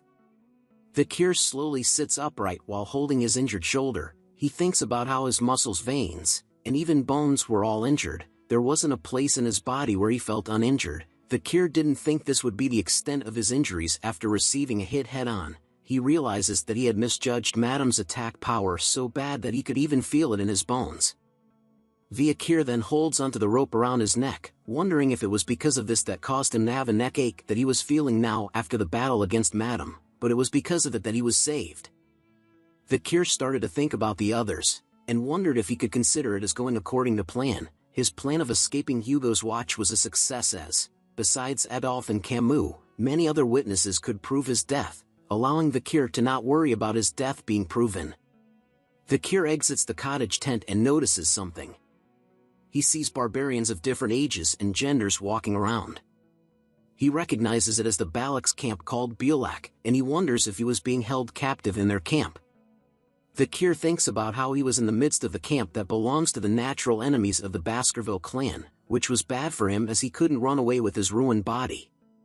A voice shouts out saying, "Hurry up! Walk," just as a group of prisoners appeared behind Vikir with their hands bound together. A female barbarian was holding the rope attached to 4 of the men's necks as prisoners while shouting at them that if they don't move quickly they would die from the wolf's bite. Vikir watches them from a distance and was surprised as he recognizes their faces as people who were soldiers from the Baskerville and Morgue clans. He watches them leave thinking about why he was not being executed. A foot appears behind him saying that he was up. Vikir looks back and sees a punk rock hairstyle barbarian male asking him if he could speak Balak. Vikir recognizes the barbarian as Ahun, the barbarian holding the dart blower who tried to attack him from the bushes a few days ago. Ahun tells Vikir that he should be thankful that he wasn't going to end up with the same fate as the prisoners he had just seen. Ahun then smirks right in the face of Vikir's, asking him how he felt watching his comrades walk towards their death, and that he must be in despair since he could not do anything with that crippled body. With an evil smile on his face, Ahun tells Vikir that if he weren't the commander's pet dog, he would have boiled Vikir right away. Hearing the words pet dog triggered something deep within Vikir's soul. He visualizes Hugo's face with his hands filled with chains and a dark aura. The chains were slowly suffocating Vikir as his body was slowly being covered by the chains and dark aura. Ahun suddenly felt an immense pressure, wondering what it was. He looks at Vikir and sees that his eyes were filled with murderous intent and that his haki was extremely strong. One Piece reference. Ahu responded with a punch to Vikir's face, calling him an arrogant bastard. The punch left Vikir on the ground trembling slightly as he didn't respond back. Ahun leaves him alone, telling Vikir that he should stop standing there and go find his owner who was at the end of the rope. Vikir slowly got up and looked at Ahun walking away. His eyes were filled with revenge as he had memorized Ahun's face and swore to get his revenge once his body recovers. Vikir walks past a few more cottage tents in the camp.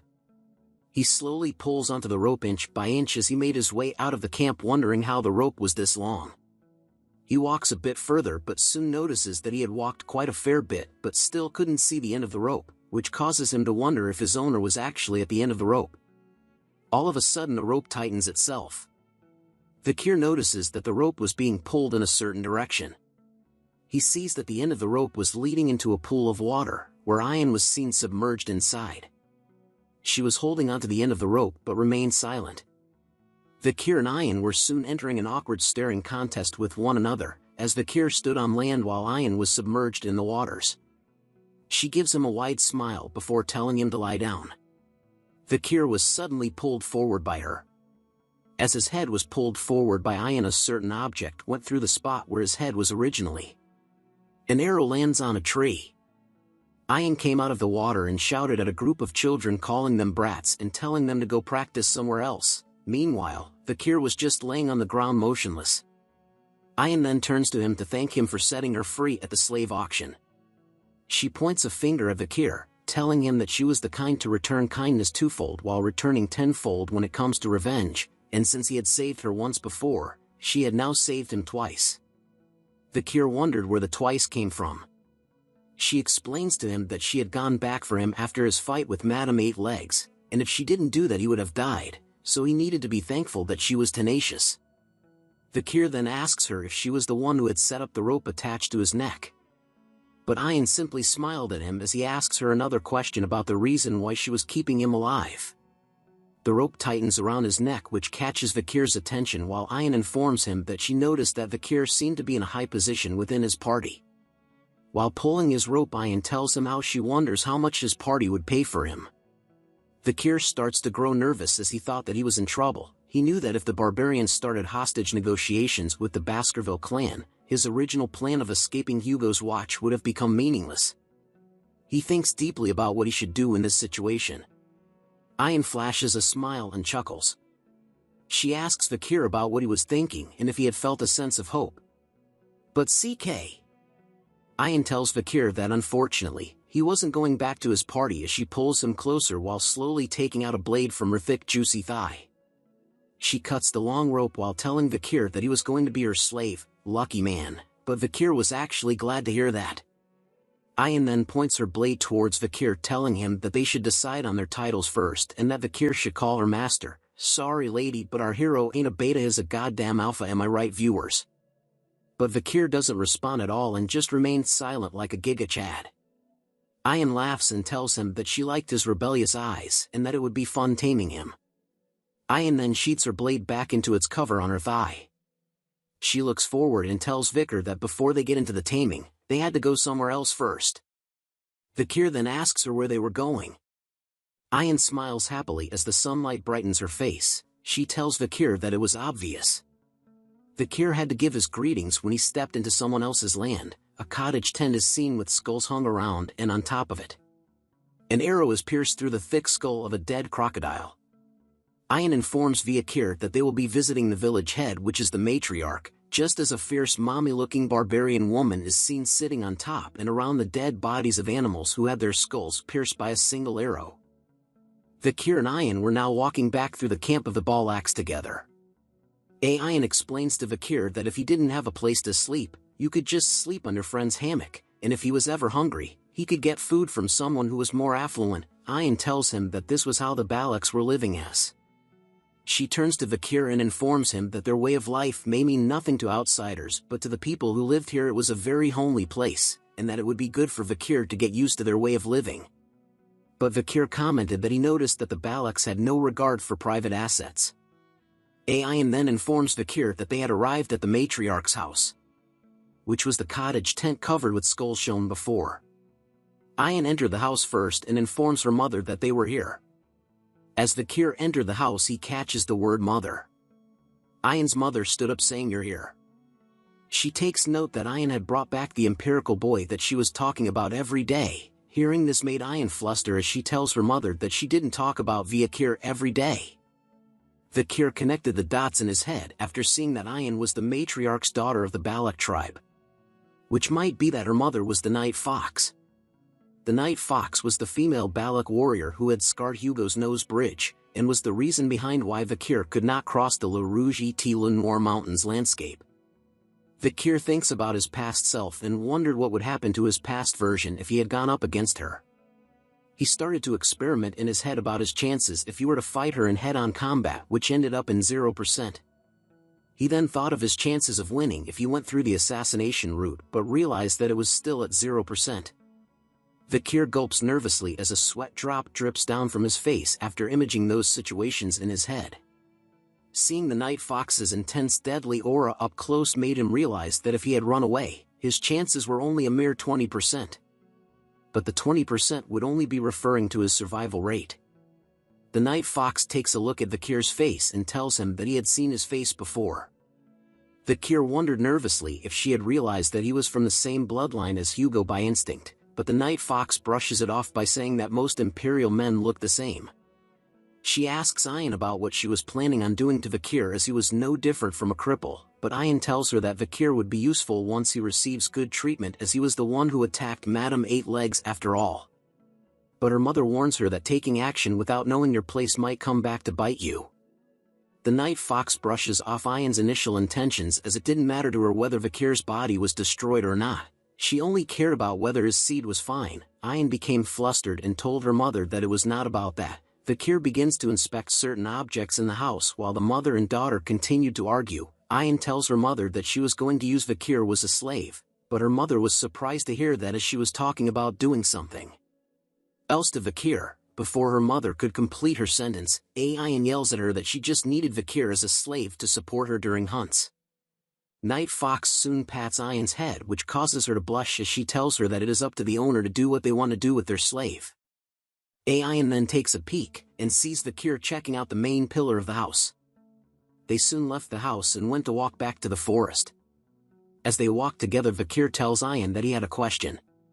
He asks her what her name was, causing Ayan to yell at him about suddenly asking a question all of a sudden and how he dared to ask questions as a slave. But Vakir informs her that he does not intend to call her his master, which was why he asked what her name was. Ayan rubs her head before telling Vakir that her name was Ayan. Vakir then introduces himself as Vakir and asks her what she wanted him to do by her name. Ayan was flustered at Vakir calling her by her name and told him how dare a slave call her by her name. She then decides to give Vakir his first order.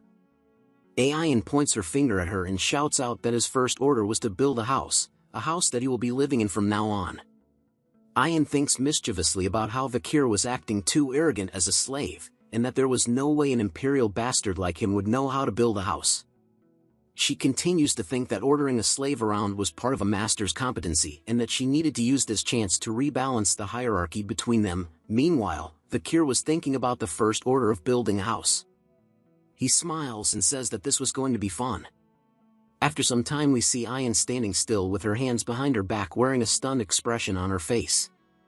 Vakir points to a makeshift tent and tells her that he had carried out her order.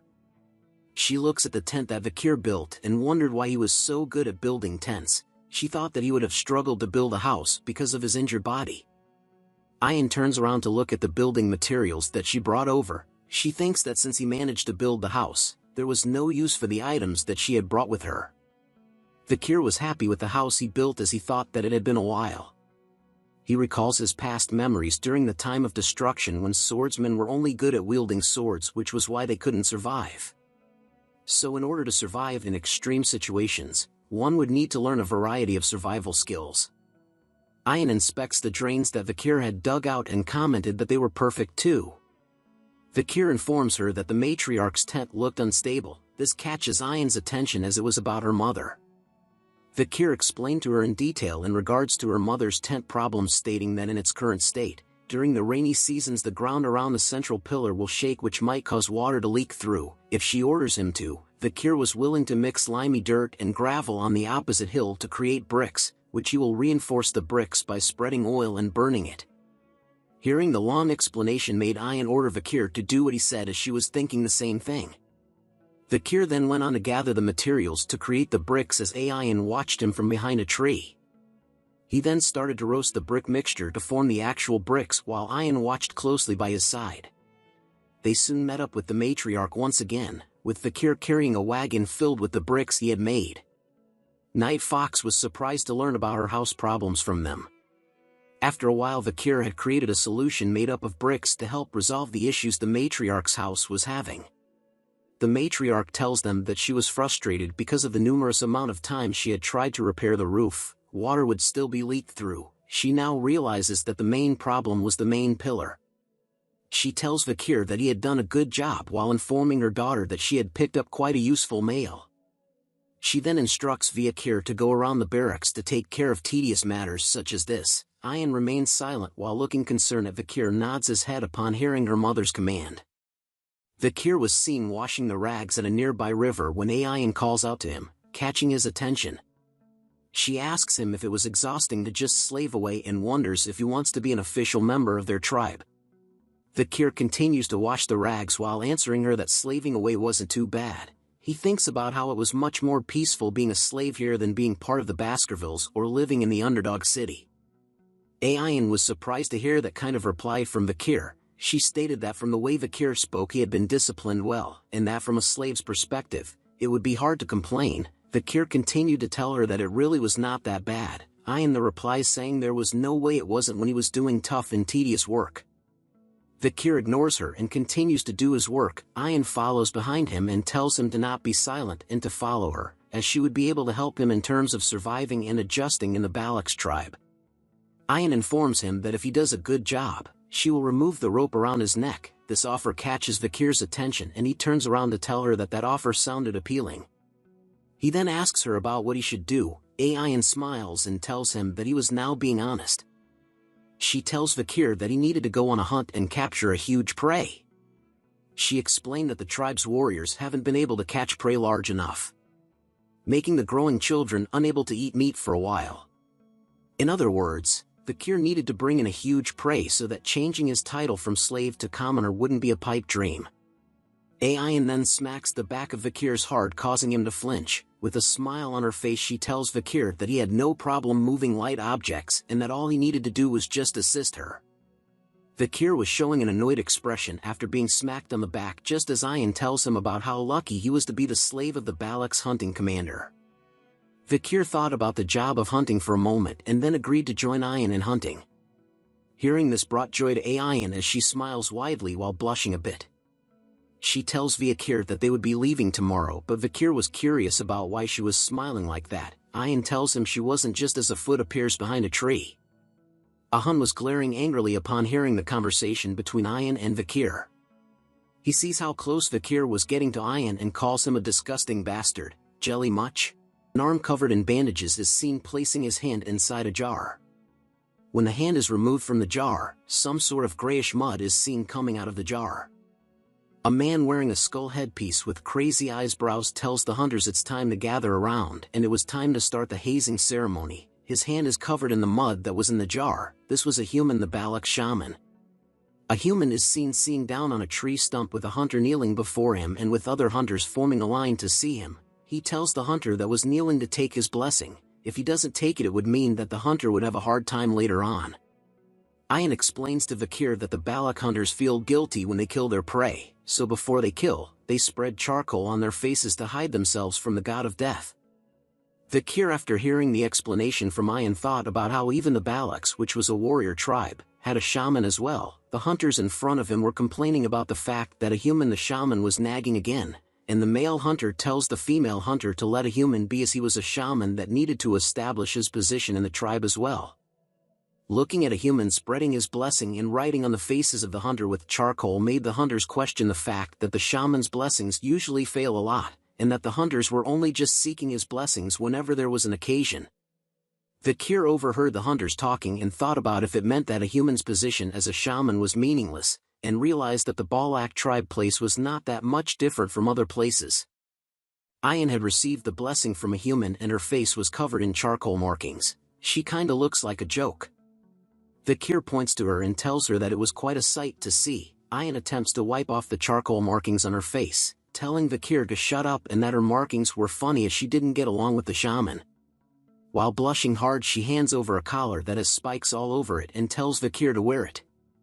Vakir takes the collar with spikes and recognizes it as a dog collar. Ayan wears a similar one and tells him that the hunters wear them on their necks so that they won't get bitten by their prey. Vakir holds onto the rope around his neck while staring at the dog collar in his hand. He thinks silently for a moment before deciding to put it on, as he thought about how he was already here, and that it would be better for him to adapt to this place. A white wolf with yellow eyes is seen panting heavily with its tongue hanging out of its mouth. Vakir and Ayan are seen riding on its back. She turns around to Vakir asking him if he was really going to be okay, as she had told him to hold onto her waist, but Vakir assures her that he was going to be okay. Ayan then tells him that they were going to leave now, but Vakir suddenly sways heavily to the back. Ayan smiles as she looked behind after hearing a loud sound. She mean faces Vakir and tells him that he should have grabbed onto her waist and that he would fall if he kept that up. Vakir had fallen flat on his back and onto the ground once Ayan had commended her pet wolf. He stayed flat on the ground thinking about whether he could even get up when his body was in such a horrible state. A shadow is cast over him which piques his attention as he looks up to see what it was. Ahun had once again appeared before Ayan and Vakir with his pet wolf behind him. Ayan gets down from her pet wolf and calls out to Ahun. Ahun informs her that it seems like she was very free as she was busy playing around with her slave. He continues to tell her that he was going to catch a bigger prey this time, so that in the next joint hunt, he would become the captain of the hunting group. He was even going to place his grandfather's honor on the line. Ayan questions him about why he was willing to put his grandfather's honor on the line when his grandfather only knew about shamanism. Just after Vakir had sat up to see what Ayan and Ahun were talking about, he sees something fast approaching his face. Ahun went on to kick Vakir directly onto the side of his head. This action surprises Ayan, who was shocked to see what Ahun was doing to Vakir. She calls him a bastard and asked what he was doing. Ahun smiles after kicking Vakir, which sent him flying backward onto the ground. He commented about the fact that Ayan had given Vakir the dog collar, which was a protective piece meant for hunters but was used on Vakir, who was a slave. As he continues to berate and question Ayan about how she was going to use an injured male such as Vakir as a hunting assistant, he tells her to get a hold of herself as she was a commander and that Vakir was only going to be a burden, but Ayan notices something. She shows a smile and wonders if Ahun actually believed that Vakir was just an injured male. She informs him to take a look at his waistband before saying those things. Ahun takes note of her words and looks at his waistband, which showed signs of being torn apart. This shocks him. Vakir spits out some blood after being kicked by Ahun. He shows a smile and was holding onto a quiver holding onto a few arrows. He informs Ahun that he should grab hold of his weapons as he would with a lover, as Ahun was still stunned as to what had just happened. Vakir then tells him that his quiver and arrows were taken away. Ayan covers her mouth to muffle the sound of her laughter as Ahun continued to look annoyed and stunned while turning to look at Vakir. Ahun finally broke out of his stunned state and rushed over to beat up Vakir even more as he calls Vakir an arrogant slave bastard. But a bow grabs onto his arm just before he lands a punch on Vakir. Ayan tells him that it was enough. She had used her bow to hold onto Ahun to prevent him from attacking Vakir even further. She asks him about whose slave he thought he was going to punish on his own accord. Ahun shouts at her that Vakir was a slave and that he dared to insult a Balak warrior. Ayan replies back to him that he was being pathetic in front of Vakir, but Ahun continued to explain that Vakir was just a slave and questions why she was defending him so much. He then yells at her asking if she had come to like the slave that was Vakir. Ayan remained silent upon hearing that from Ahun and didn't reply back. After a brief moment, she touches her head and tells Ahun that a slave was a slave and that since Vakir did something wrong he should be punished. Ahun agrees with what Ayan was saying and explained that it was what he was saying as well. But Ayan informs him that Vakir was her slave and that he does not have the right to punish him. Vakir then looks curious at what was happening. Ayan had given Vakir a Saitama's one punch straight into his face as blood was splattered out. More blood could be seen splattered onto the nearby grass. Ahun was shocked and stunned once again to see what Ayan had done to Vakir as she continues to beat the crap out of Vakir as punishment. Ayan had finally stopped her punishment as Vakir falls onto the ground with a heavy sound. She then looks at Ahun with her eyes glowing brightly while Vakir lies flat out on the ground in front of them. She asks Ahun if he was happy now. She tells Ahun that she knew that he was upset as he was not able to catch a maiden for himself previously during the ambush with the Morg clan, as her fist was covered with Vakir's blood that was enough to drip down from her hand. Her rage explodes in a mad fury as she tells Ahun that she would beat him up once he did the same shit to her slave again, with her eyes glowing brightly while her hand was still covered in Vakir's blood. Ahun was too stunned to speak as Ayan asked if he got it. He tells her that he got it as Vakir continued to lie on the ground without even a single muscle moving. Some time had passed after the incident with Ahun. Ayan peeks behind with a sad and nervous look on her face. Vakir was behind her with injuries covering his face. They moved slowly through the forest on the back of Ayan's pet wolf. She then asks Vakir if her punishment had hurt and if he was angry, but Vakir remained silent and did not respond to any of her questions. She then explains to Vakir that she needed to have him punished as Ahun was a petty and stubborn guy, and that beating up Vakir as a punishment was the only way to stop his petty retaliations. Vakir remains silent even after Ayan explained her actions. She then asks him about why he was not replying to her. After a while, Vakir finally replies to Ayan and states that it was because her punishment hurts. Ayan's eyes open wide as she hears his words. Ayan instantly does a headstand to spin around in the air as Vakir looks at her. She grabs onto Vakir's face, quickly asking a bunch of questions. She asks him if it hurts a lot, or if it was bad, and whether his life was in danger. With his mouth being squeezed by Ayan's hand, he slowly tells her that it hurts to talk. He explains to her that he had these types of injuries a lot, but Ayan moves her face close to his, which stops his sentence halfway. "Let's go, girl, Comment below if you are Team Ayan or Team Camus. Licking sounds could be heard in the forest. Ayan was blushing heavily as she touches her mouth while facing Vakir. She then quickly turns around to face away from Vakir. Her eyes are shown to be intensely red as she tells Vakir that she knew that she was right about him and that even though he was an imperial bastard, Vakir had shown promise. Vakir wipes his face with the back of his hand, wondering if the barbarians usually licked each other's injuries, and that licking an injury like how Ayan just did was dangerous as it might spread an infection. She turns around shyly and asked Vakir if he needed something from her, and then even if it was one thing he should tell her, because if it was something that Ayan could do, she would do anything for him. Vakir then asks if he could really ask for anything. This startles Ayan as she jolts up while telling Vakir that a Balak warrior does not go back on their word. Vakir then takes a moment to think deeply about what he wanted. Ayan's heart began to beat hard and loud. She blushes and sweats hard about what he was thinking about so hard. She wonders if Vakir wanted to actually do the deed. Vakir then tells her that if he could do anything, then what he wanted was good. Ayan's heart continued to beat hard and fast in anticipation of what Vakir wanted. Vakir then tells her that he wanted her to teach him how to shoot arrows. Ayan was extremely disappointed in hearing his request and tells him that since it's about arrows it was fine. They continued to travel through the forest on the back of Ayan's pet wolf as she raises her arm, telling Vakir that from tomorrow onwards they would be doing special training. Vakir agrees with her suggestion.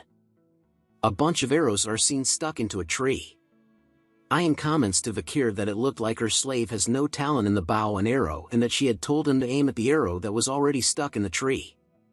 Vakir was drawing the string of the bow with sweat dripping down his face as he calls out to Ayan.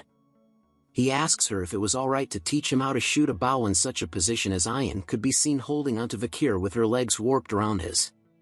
She smirks upon hearing Vakir's question and informs him that he was the one that asked her to teach him how to use the bow and that this was the way how young Balak warriors were taught. She continues to instruct Vakir that he should bend his back a little more, while explaining that he won't be able to use the sword for a long time. Because of his body he needed to learn how to use the bow well, as Vakir needed to capture a large prey for the sake of his reputation after all. Vakir struggles to get into position based on Ayan's instructions as he notes that his bones were at their limits. The sudden appearance of Ayan's pet wolf appearing in the bushes behind them causes Ayan to press a little too hard on Vakir's back as a loud cracking sound is heard. She calls out to her pet wolf called Bakira, asking if he had found something. Bakira barks in response as Vakir is seen kneeling on the ground trembling in pain over Ayan's touch on his back. His face turns purple as he struggles with the pain while Ayan calls him a slave and to get up. She smiles widely at him and informs him that from here onwards they would be moving quickly. A long stream of water is seen moving rapidly as large spikes of rocks are located at the end. Ayan explains to Vakir that this is the area where the river and ocean connect so that both the ocean's water and animals could occupy this area. Ayan informs him that her grandmother told her about this, that a salmon believes that if it successfully swims up the waterfall, it could evolve into a huge beast, as large numbers of salmon fishes could be seen swimming in the waters and jumping into the air. However, Ayan continues her story about how most salmons fail to rise above the waterfall and fall. Eventually, they would be punished when they fall onto the sharp rocks. And that the fish that falls onto the sharp rocks would become good food for an ox bear. A huge bear with horns on its head is seen standing over a salmon that had failed to escape the waterfall and instead had been impaled by a sharp rock. Vakir asks if what they were seeing was an ox bear, as it looked like a completely different species. It was totally different level compared to the ones that he had seen. Ayan tells Vakir that the ox bear in front of them was not an ordinary one as they continue to hide behind the bushes. She explains that it was an ox bear that was born from a superior bloodline and has survived countless pandemonium. Vakir looks over to Ayan nervously and asked if she was telling him to capture that bear version of Godzilla. Ayan tells him that there was no way, as she didn't tell her pet wolf Bakira to find her a strong female to hunt. A clawed brown foot appears while Ayan tells Vakir that their prey was the male bear that comes to court the female bear, just as a huge number of male ox bears appear beside the female ox bear. The female and male ox bears were soon engaged in an intense eye-staring contest. The female ox bear soon bitch slaps the male ox bear straight into his face. Seeing this situation caused Vakir to be shocked. The female ox bear continues to bitch slap each of the male ox bears one by one easily with each of her claws. Vakir commented that the female ox bear keeps rejecting the proposal of the male ox bears. He soon wonders about how strong of a male ox bear was the female ox bear she was looking for as the male ox bear continued to leave the female ox bear one by one. Ayan turns to Vakir and informs him that he had the wrong way of thinking about it, as it was the opposite. She finally tells him that the female ox bear was not looking for a strong male ox bear, just as a pink-looking male ox bear appears in front of the female ox bear. Both the male and female ox bears soon touch noses with each other. Vakir was stunned to see that the strong Godzilla-like female ox bear had chosen the weakest-looking male ox bear, but Ayan seemed happy as she explains that the female ox bear was looking for a mate that she could boss around. She explains to Vakir that when a strong male ox bear gets excited, there were situations where it kills its partner, which made them not popular among the ox bears, which was why the female ox bears would look for weaker and smaller partners. This was similar to how the Balak warriors would select their partners. She then asks Vakir if he knew what kind of spouses were the most popularly chosen. She answers her own question by saying it was a young entity that possessed excellent DNA, and it would be even better if they were weakened due to an injury. Vakir remained silent upon hearing Ayan's explanation and thought about how Ayan was basically saying that as long as she gets the DNA, then everything would be fine. The female and male ox bear soon left together as Ayan tells Vakir that they were going to wait, as the female ox bear will suppress the male ox bear's strength completely. Deep within the forest, a mix of roaring and growling sexual sounds could be heard throughout the forest. Vakir was seen standing still with a dull expression on his face as he continues to hear the sexual roars and moans of the ox bears.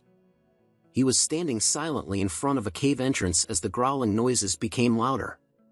Food made up of berries, fish and fruits are seen piled on top of leaves. It had been 4 days since Vakir had to listen to the ox bear's moans, which soon made Vakir unaware of what he was doing right now. Ayan soon appears and asks him if he had left any food for the ox bears. He tells her that he did as he returns to their campsite where a shelter and campfire had been made. Vakir has been giving the hungry ox bears food over the past 4 days so that they could continue their mating. Our boy has become a fluffer for the bears, lol. Ayan picks up a pinkish berry in her hand and explains to him that the fruit has an effect where it boosts one's strength temporarily, but in the end, it was harmful as it consumes one's lifespan instead. She further explains that the female who was more intelligent would understand their intentions and that the male would understand as well, but in order to handle the female he had no choice but to eat it. Vakir thought of the scenario where the male ox bear was attempting to escape from the female ox bear. He now understood the reason why Ayan had chosen a big and strong female as their target. Her plan was to deplete the male's strength. 2 bowls of soup are seen on the ground which Ayan had made. She tells Vakir to eat up so he could heal. Vakir accepts the meal and commented that the ox bears were really mating like crazy. Isn't that normal? Ayan tells Vakir, which causes him to spit out the bowl of soup. She giggles at Vakir's reaction and tells him that all male Balaks were like that, but guessed that imperial males like Vakir weren't, and then she guessed that since he came from a geeky country, it meant that Vakir couldn't mate as the crazy ox bears could. Ayan continues to taunt Vakir, asking him if he could do it like the ox bears as he wipes the soup off his face. She leans closer to Vakir, playfully teasing him and asking if he could. A fierce loud roar soon catches Ayan's attention. Vakir was alarmed to see Ayan's reaction as she quickly grabs onto her bow, telling Vakir to get ready as the fierce roar continues to be heard. She noted that the female ox bear had finally been impregnated as the female ox bear is seen towering over the collapsed body of the male ox bear. Good job, bro, you tried your hardest. The female ox bear lets out one more loud and fierce roar into the air that causes it to shake. The fierce roar causes the male ox bear to run away from the cave in a hurry. Vakir and Ayan are seen sitting on the branches of the tree. Vakir then asks Ayan about why the female ox bear was chasing the male ox bear away. She explains that an ox bear that has finished mating is no different from a competitive predator who has intruded a territory, and that it was a warning to the male ox bear to never come back. Vakir understands and commented that the female ox bear wants to sleep since she had used her strength and has not slept for the past 4 days as he looks at Ayan. Ayan looks at him and tells him that the female ox bear would hide herself in a safe and remote place and that from here onwards they would find her traces and chase after her quietly. As Ayan prepares her bow and arrows, she tells Vakir that once the female ox bear starts to go to sleep, that was when they would start their hunt. Up in the snowy mountains, Bakira's legs could be seen walking through the mountains. Ayan and Vakir are seen riding on Bakira's back between two large pillars of stone. Vakir commented that the female ox bear would be tired but is moving so far away. Ayan tells him that she was finding a place that has the least number of threats that the forest possesses, and that the place where they were was cold, making sure that mosquitoes that suck bones or blood could not live here. Vakir then asks Ayan if the female ox bear knew about those facts and came here knowing that. Ayan tells him that the female ox bear's intelligence is quite high and that its acquired knowledge is better than its instincts. As they continued to follow the trail of the female ox bear, Vakir could start to feel the coldness of the area due to his body's condition as he covers his body with his arms. Ayan turns around to ask if Vakir was feeling cold and that if he was, he could put his body closer to hers, but Vakir tells her that he was fine. Ayan warns him that his body temperature could decrease, making his body become stiff, and when his body becomes stiff it might get in their way when they start hunting. She then asks if he plans on getting in her way. Vakir thinks deeply about the facts Ayan had stated, thinking that it was a rational reason, and wonders if she was capable of making such rational decisions. He soon agrees and hugs tightly onto Ayan's body, causing her to jolt up and blush heavily. Ayan soon grew nervous and thought to herself that she was only doing this because she was concerned for her slave's health and that it was the duty of a master to look after their slave. Bakira soon notices something up ahead. He lets out a fierce growl which catches both Ayan's and Vakir's attention. They soon noticed that the female ox bear footprints on the ground soon disappeared halfway. Ayan shouted out that the female ox bear's trace had disappeared. She turns to look around and wondered where the female ox bear had disappeared to, just as a pair of red eyes appear in the shadows right behind Ayan. Something fast was approaching Ayan at a high speed. She soon realizes it and turns to see what it was. It was the female ox bear. She launches straight towards Ayan at full speed with her claws close to Ayan while letting out a devastating roar. A group of hunters was seen looking happy and amazed at something. "Wow, look at that boar," they shouted as they gathered around the boar that had been tied onto a wagon. They commented that with the amount of meat they could get from the boar, the whole tribe would be able to eat their fill. A female hunter tells the hunter who caught the boar that she had only managed to catch 3 rabbits, while another male hunter guessed that the hunter who caught the boar was the best hunter amongst them now. They asked the Hun who was the hunter that caught the boar if it was true that he was the best hunter now, as he smiles in front of the prey that he had caught. A Hun continued to smile and bask in the compliments that the other hunters were giving him. The hunters asked him if it meant that he was going to be the hunting commander from here on out, and the other hunters agrees with that comment based on the rules. Even Commander Ayan could not hunt as good as him since there was a limit to what she could hunt by herself. But another hunter wondered about the fact that Ayan had brought a slave out with her to hunt.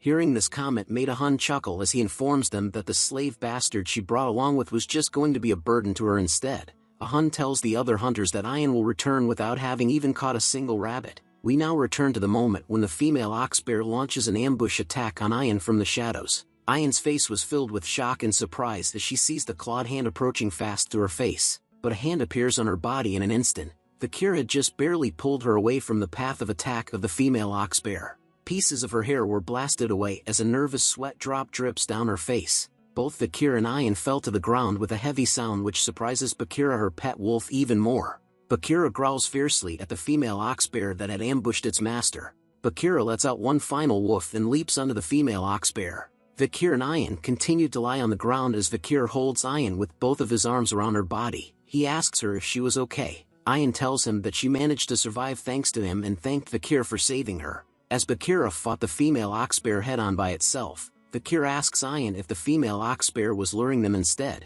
He commented that the female ox bear had a cunning intellect that surpasses other monsters. Vakir now understood why the picky female would choose the male ox bear. He continues to Ayan that they could not avoid a head-on battle, while Ayan thought to herself about the fact that she had gotten help from the slave, making her dignity as his master drop. She then calls out to Vakir, her slave, and tells him to rest idly behind her, which catches his attention.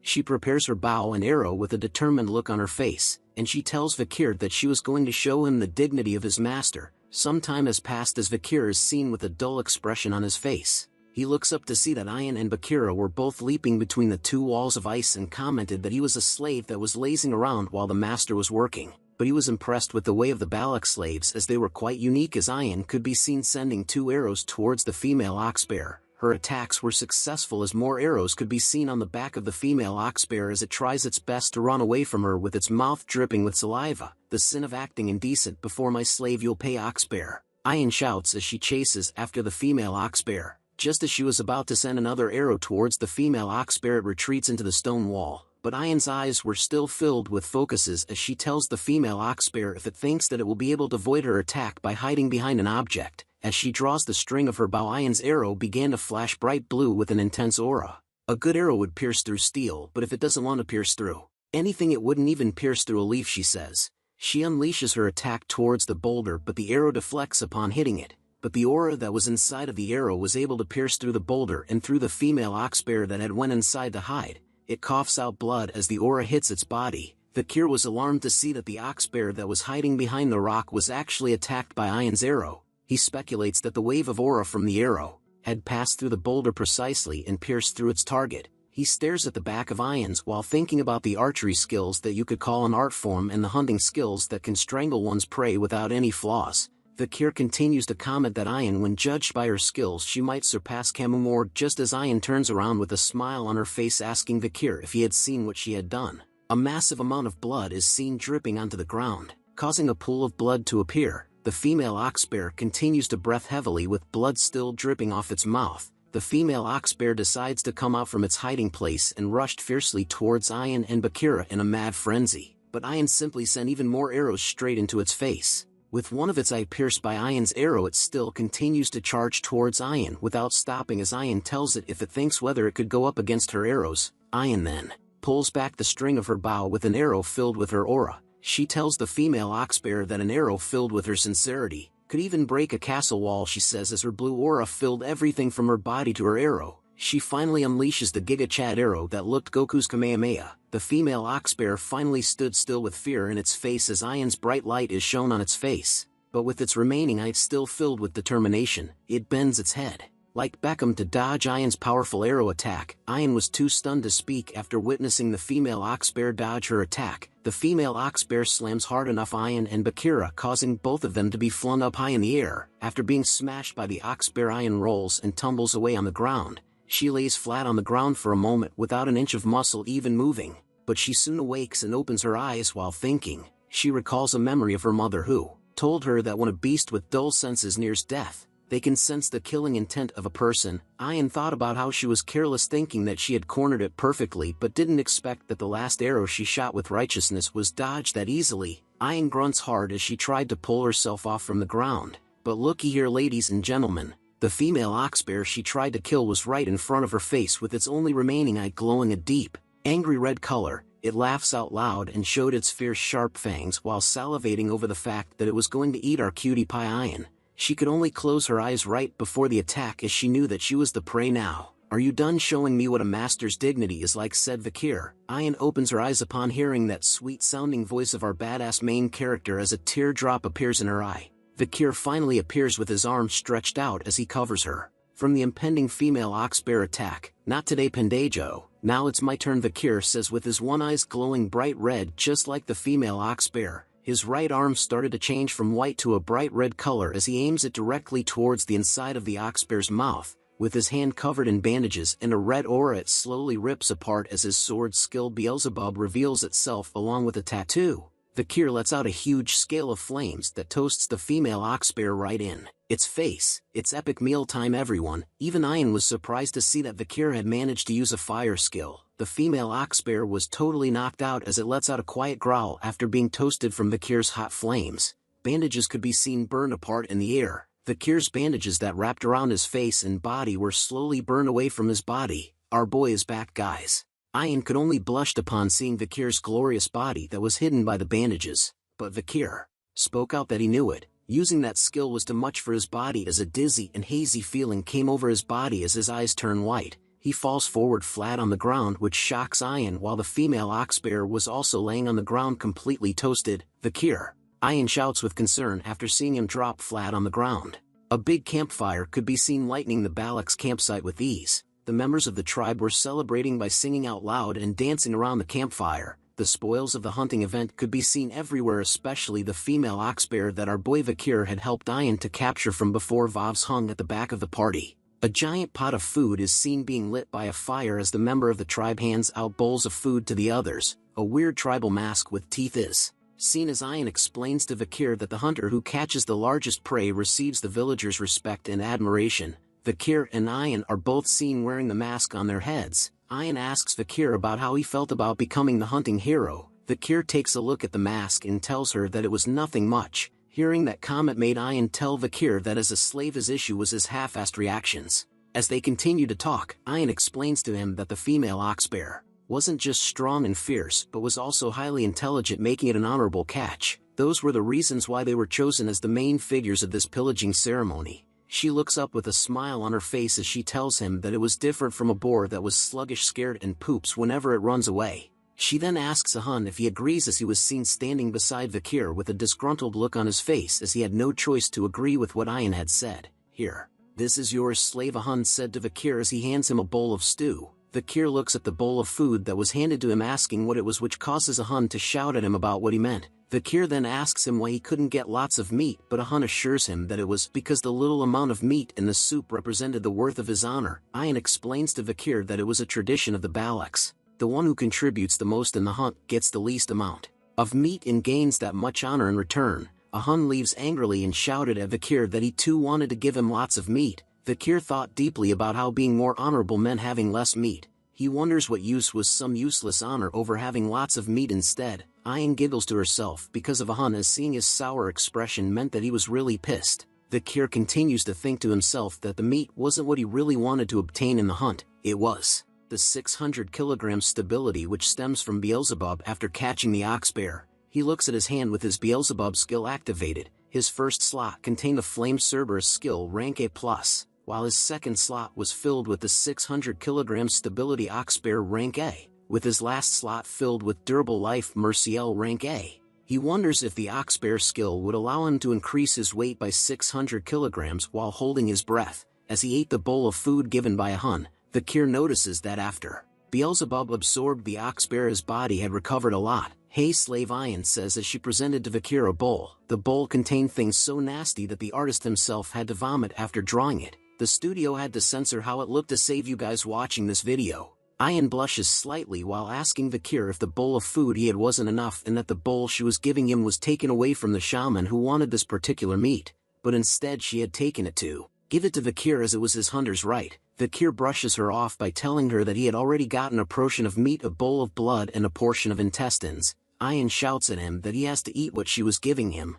She continues to scold Vakir by saying that if his eyes were bad he should eat the eyes, and that if his heart was weak he should eat the heart, and if he had weak limbs he should eat the legs. As Ayan continues to scold him, Vakir thought about how the long, purple censored thing was the intestine, and if it meant that his insides were weak. 3 female barbarians appear behind Ayan. They booed her together and stated that they knew what she was planning on doing to Vakir and could see through her motives. Ayan hears their shouts and seems and tells them to shut up. Vakir takes a bite of the censored food and thought about how it was very chewy. He soon swallows the food down his throat, which Ayan spots and smiles happily. She continues to smile and giggle while telling Vakir that since he ate the food he would be able to fulfill his duty. Vakir continues to chew on the food while thinking about how he was done with his part of the hunt and wondered what else she wanted from him. Comment below what you think Ayan wants from Vakir. The sun shines brightly in the morning. Vakir takes a few steps before stopping in front of a massive stump. Smoke was coming out of it along with a long scratch mark. Vakir continues to stare at the smoke.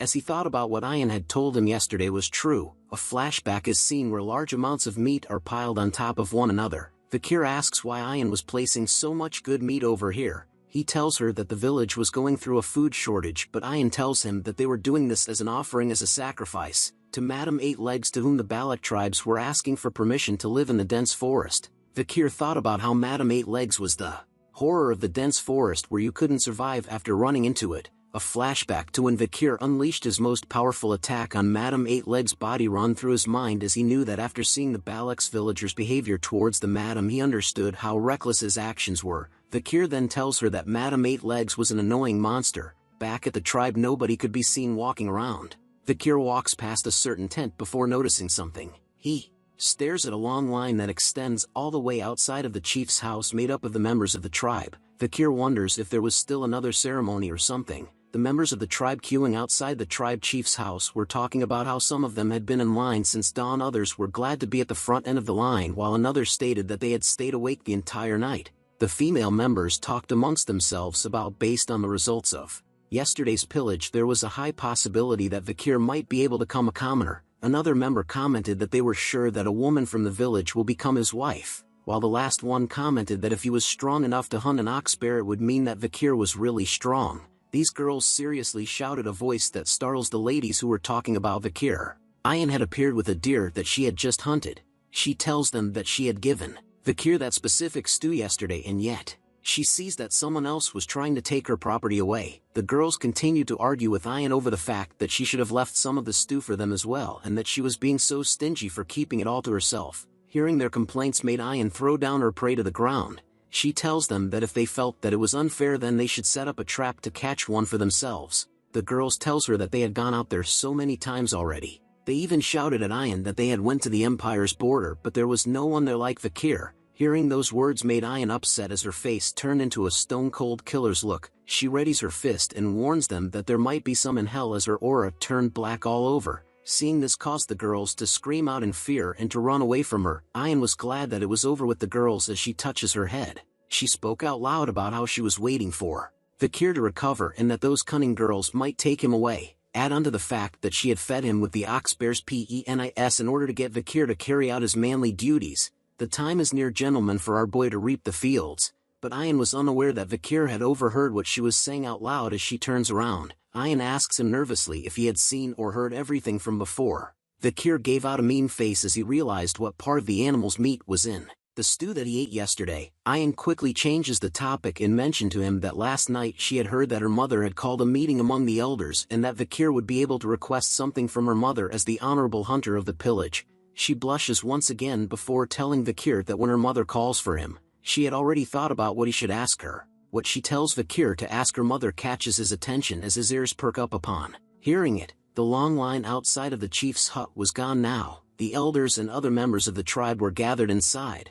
Vakir is seen holding a kneeling position on the ground with his head lowered in a serious manner. He greets the matriarch, who is seen sitting on her throne with a calm expression on her face with the eagle above her. She asks Vakir if he was the one that had caught the ox bear as it allowed her to eat good meat. Vakir tells her that he just did what he needed to do. She tells Vakir not to be modest as he had done well. She also noted that it seemed like he had recovered a fair bit too, which was fascinating as she didn't expect his recovery rate to be this quick. Vakir grew nervous upon hearing those compliments but assures her that it was all due to her care. He also thought about how he had felt this way before, which was interesting. The night fox Akia was a genius archer who scares the people of the Empire despite having led the Balak tribe that had less than 300 members. She was as dignified as Hugo but was warm and soft like a buttery croissant. Akia then tells Vakir that she should reward him for his contributions yesterday and was willing to change his status. She informs Vakir that he was no longer a slave but a part of their family. Hearing those words caused the shaman to cough a bit.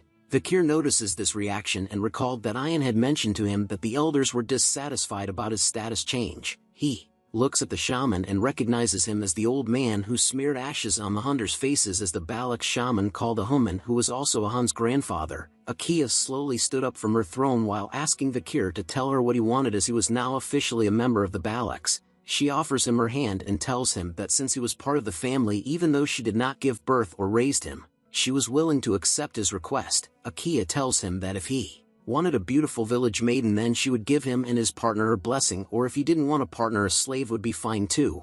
Ayan could be seen doing some Naruto hand seals with her arms towards Vakir, which translates to "You didn't forget what I told you, right?" Vakir could see her actions and takes a moment to close his eyes. He then tells Akia that he does have one request. She then tells Vakir to tell her comfortably while looking at Ayan, as she noticed that she was signaling to Vakir like crazy and wondered if she really wanted him that badly. Vakir had a darkened expression on his face as he hesitated to ask what he wanted, but with a determined look on his face he tells Akia that he would like to bathe in the hero's spring. The elders and other members including Ahun were shocked to hear about what Vakir was requesting from their leader, while Ayan was smiling from ear to ear. "The hero's spring," said Akia with a serious look on her face. "Are you aware of what you're requesting?" she said sternly to Vakir. Silence filled the room after Vakir had told his request to the leader. "You bastard!" shouted the shaman, who asked Vakir if he knew whose presence he was in to display such arrogance. the shaman complained to the matriarch that the people who are able to bathe in the hero's spring are high-ranked warriors, and that there was no need to listen to the trash known as Vakir request. Ahun agrees with what his grandfather is saying. He added on that only heroes who have proved their incredible strength can enter the hero's spring, making Vakir an ignorant bastard for asking such a question that was not in his place. But Ayan disagrees with Ahun and his grandfather. She argued that Vakir had already proved his strength by catching the ox bear at the pillaging ceremony. Akia the matriarch take note of their worries and arguments. She then looks at Vakir and asked if he even knew that the hero's spring is. Vakir our boy just looked straight at her and told her that he knew what the hero's spring is. But let me do the explanation. The hero's spring, it's the Balak shrine where only the strongest Balak warriors are submerged in. It's also a hot spring where both internal and external injuries recover just by bathing in it.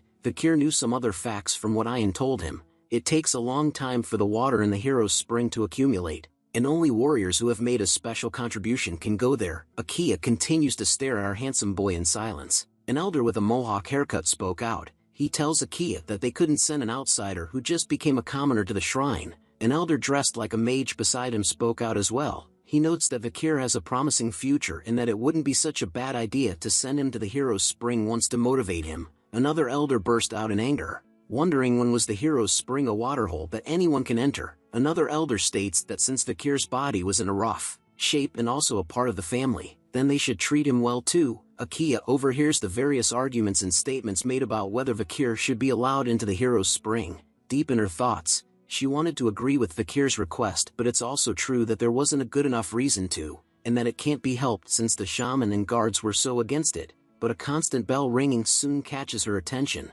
The ringing noise can be heard throughout the Balak's camp. Vakir notices the sound as well and wonders if the bell meant it was time for war. Ayan tells him that it was a signal that meant that the tribe has a guest, and that there was no way any insane bastard would pick a fight with the Balaks in the forest. Akia begins to leave the tent first, but before leaving she tells Vakir that they would discuss this matter another time and that everyone should return to their duties. The shamans and elders continue to remain silent and seated as Akia left the tent, but soon a human's face was filled with anger and disgust as his eyes began to glow bright blue. Members of the Balaks tribe could be seen gathering in huge numbers. Vakir and Ayan had arrived on the scene.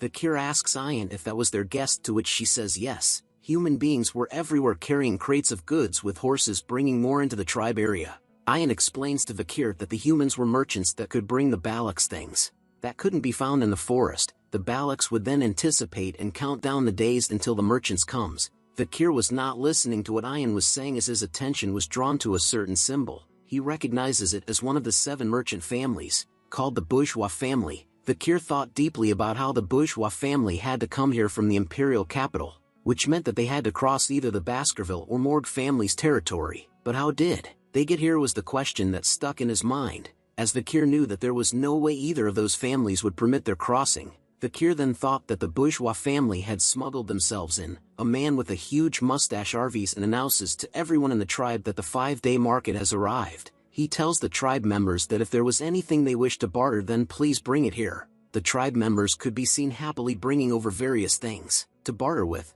A market is made with merchants calling out to the tribe members. The merchants introduce cosmetics and even a glass orb that makes you have sweet dreams when placed on your bed, as well as grains. Vakir continues to hang back and monitored the situation that was unfolding in front of him. He could see that the merchants had brought food and daily necessities that are distributed throughout the empire, but wondered what the tribe members were bartering: rare items that come from the dense forest for those measly things. Vakir knew that the merchants had no way of not knowing the value of the items the Balaks were trading with. He continues to question if the merchants were using the Balaks who were ignorant about the current market prices.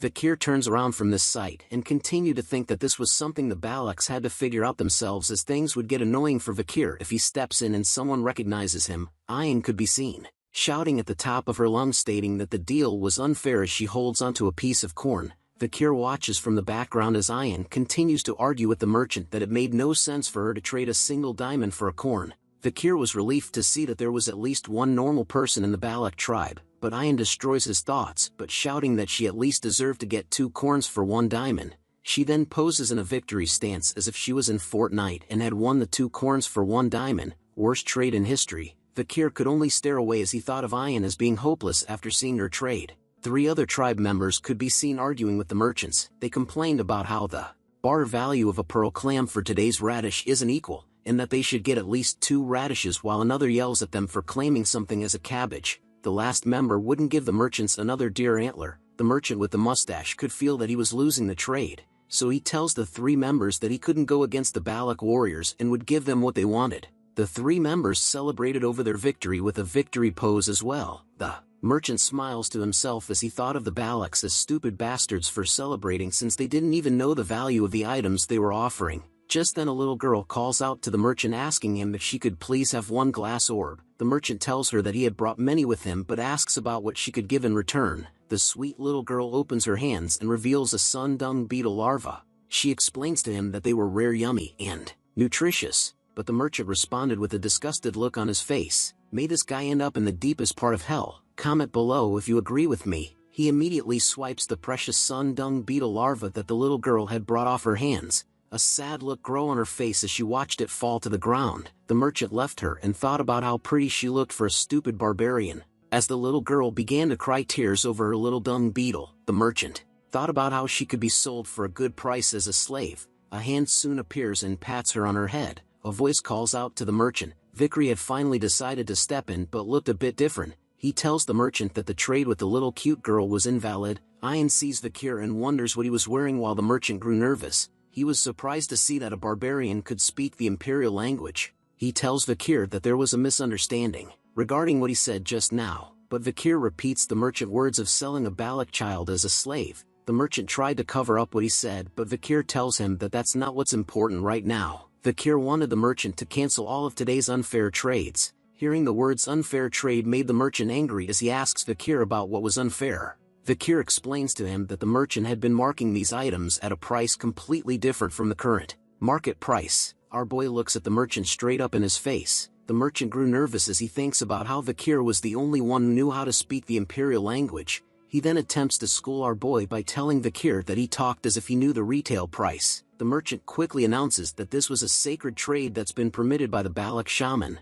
the proxy of the forest god, and that was something a little boy like Vikir shouldn't interfere in. Vikir slowly raises his hand and points at something. Vikir starts an ass-kicking lecture to the merchant. He tells the merchant that the corn he brought was worth 100 gold each, but the diamond he received goes for about 2 million gold. The merchant was alarmed to know that our boy Vikir had brains. Vikir continues his lecture by saying that when he grinds an ox-bear horn into a billiard ball, it would be worth about 1 million. It was the same price as the goblin but mushroom, which was a new medicine. Horror and shocked was written all over the merchant's face as he wonders how Vikir knew the exact market prices. 2 words: main character. Vikir then picks up the glass orb in his hand. He tells the merchant that the glass orb that gives the users sweet dreams when placed next to a user meant that they would certainly be drugged and only dream of sweet dreams. Vikir goes on to explain that on the surface of the glass orb, there are small holes and drugs fall out of them. The drug inside it is a cheap drug that harms upon long-term use, and Vikir knew that it's illegal to use it in the Empire, but the merchants had distributed this well. Vikir smashes the glass orb with his hand. He lets out the pieces of the broken glass orb along with its hidden goods, much to the horror of the merchant. Another member of the merchant group whispers to the mustache man about what was wrong, and he tells him that Vikir had found out about them. Ian quickly asked Vikir if he had mentioned the words drug body harm. Vikir hesitates for a moment before telling her yes. Our waifu began to rage as she realized the main cause behind why so many of her people's health was deteriorating. Merchant gives off a faint smile and tells her that there seems to be a misunderstanding while thinking of leaving the Balak tribe for now, but something fast and quick pierces the shoulder of the merchant in an instant. He looks at it in horror before letting out a little bitch scream. Ian had taken a bow and arrow from a fellow tribe member and shot the merchant with it. Members of the merchant group rallied around their leader to comfort him just as Ian calls them bastards. She claims that the merchants had fearlessly fooled the Balaks. The rest of the Balak members soon realized what was going on as some of them started to inspect the goods. A dreaded feeling started to overcome the merchant upon being discovered by Ian. He yells at his ground to take their things and run. The entire merchant group began to flee on the backs of their horses. Vikir questions Ian about why she was letting them go since merchants were known for not returning a loss, but Ian assures Vikir that there was no way she would let them go. She explains to him that for beasts that live in large packs, injuring them and letting them go is also a hunting technique. The The merchant leader could be seen holding onto his injured shoulder while cursing at the Balak tribe members. Ayan continues her explanation about how they had the tendency to return to their pack when injured. A campfire is seen just as the merchant group finally slowed their pace. He shouts at a group of mercenaries decked out with weapons about how the Balak bastards had stolen their products. He then tells everyone to get ready for battle. Time for free experience points for our boy Vakir. Night soon arrives as a campfire is seen being lit in the middle of the forest. A bird is seen flying high in the air. It soon lands upon somebody's arm. They messed with the Balaks. There's only one way to take care of them, said a voice as Vakir listens to it closely. It's slaughter time, said Ayan as the eagle rested on her arm. Our waifu is about to rip these guys to shreds along with our boy Vakir, whose eyes were showing that daddy red glow. The group of mercenaries could be seen walking together through the forest lighted by the moonlight. A mercenary with an eye patch tells the merchant leader that he must have been shocked that the Balak bastards looted him. He continues to tell the merchant leader that words don't work on those barbarians and that he needed to kill them and turn them all into slaves. The merchant leader tells the mercenary that since it was his first time in the deep forest, he wouldn't know it well about how defeating the Balaks in combat was not that easy. The mercenary still felt confident about his skills. He asks the merchant leader about how he felt being scared and if that was the reason why he brought the mercenaries. He continues to question the merchant leader about how he was going to turn the tables if he got caught. The mercenary lights a match up, saying that the merchant groups and mercenaries had decided to split the gross earnings in exchange for being their escorts. He shows an evil smug grin on his face with a cigarette in between his lips. He tells the merchant that if it comes to looting, then the mercenaries could treat everything as theirs. The merchant leader was nervous and silent upon hearing the disgusting words the mercenaries spoke with, but he soon turns forward and tells the mercenaries to do as they please. The mercenary was happy to hear that and asks a question. He wonders if the Balaks were really that special, since they wanted to exploit nighttime. The group wanted to ambush the Balaks while setting them on fire and finally to slaughter them, making them done for. The eye-patch mercenary continued to talk while two other members could be seen fight over the lit match. One of them grabs the member holding the lit match and tells him to not blow out the match since he needed to use it too. The guy holding the match decides to hand it over, but he tells the other guy that it was a rule that only 2 people can use a match, and asked him if he had heard on the battlefield that 3 people aren't supposed to share one match, but the friend didn't listen to him. He continues to light his cigarette with the lit match, telling the other member that he didn't believe in such superstitions. Lucky for him, he gets to meet God straight away as an arrow flies directly into his skull. Just before he could blow one puff of his cigarette, the mercenary with the eye patch continues to talk to the merchant leader about his history and how he caught barbarians and sold them as slaves.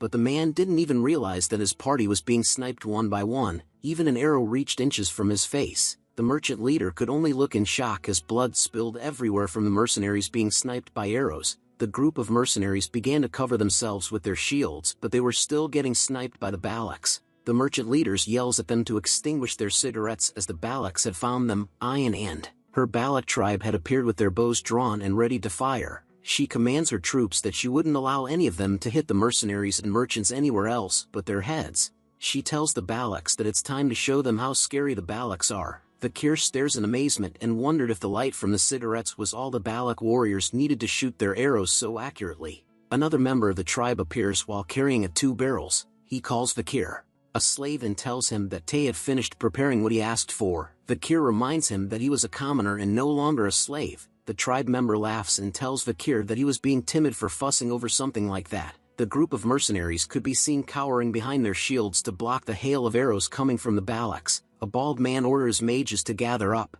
to block the arrows with the shields while the aura users prepare to counterattack. An arrow covered in blue arrow is seen flying through the air with a rope attached to it. The mercenaries could only stare as the arrows landed on the trees above them. Carrying between the 2 arrows a barrel, more arrows attached with ropes are sent flying into the trees. The space above the mercenary group were soon filled with barrels hanging above them. The bald man was alarmed to see that the Balaks had launched alcohol barrels. He looks at the barrels that began to leak a dark fluid and mutter the words, "No way." Flaming arrows were then sent flying into the alcohol barrels in the trees. It caused an explosion in front of the mercenaries which lighted the whole place as if it was the 4th of July. Yeehaw! The merchant leader had hid himself behind a tree. He watches the mercenaries being burned alive and hears their screams of pain. They shouted that the Balaks had started a fire. The merchant leader continues to watch the flames engulf the mercenaries, thinking about how the Balaks had tied ropes to arrows and launched oil barrels.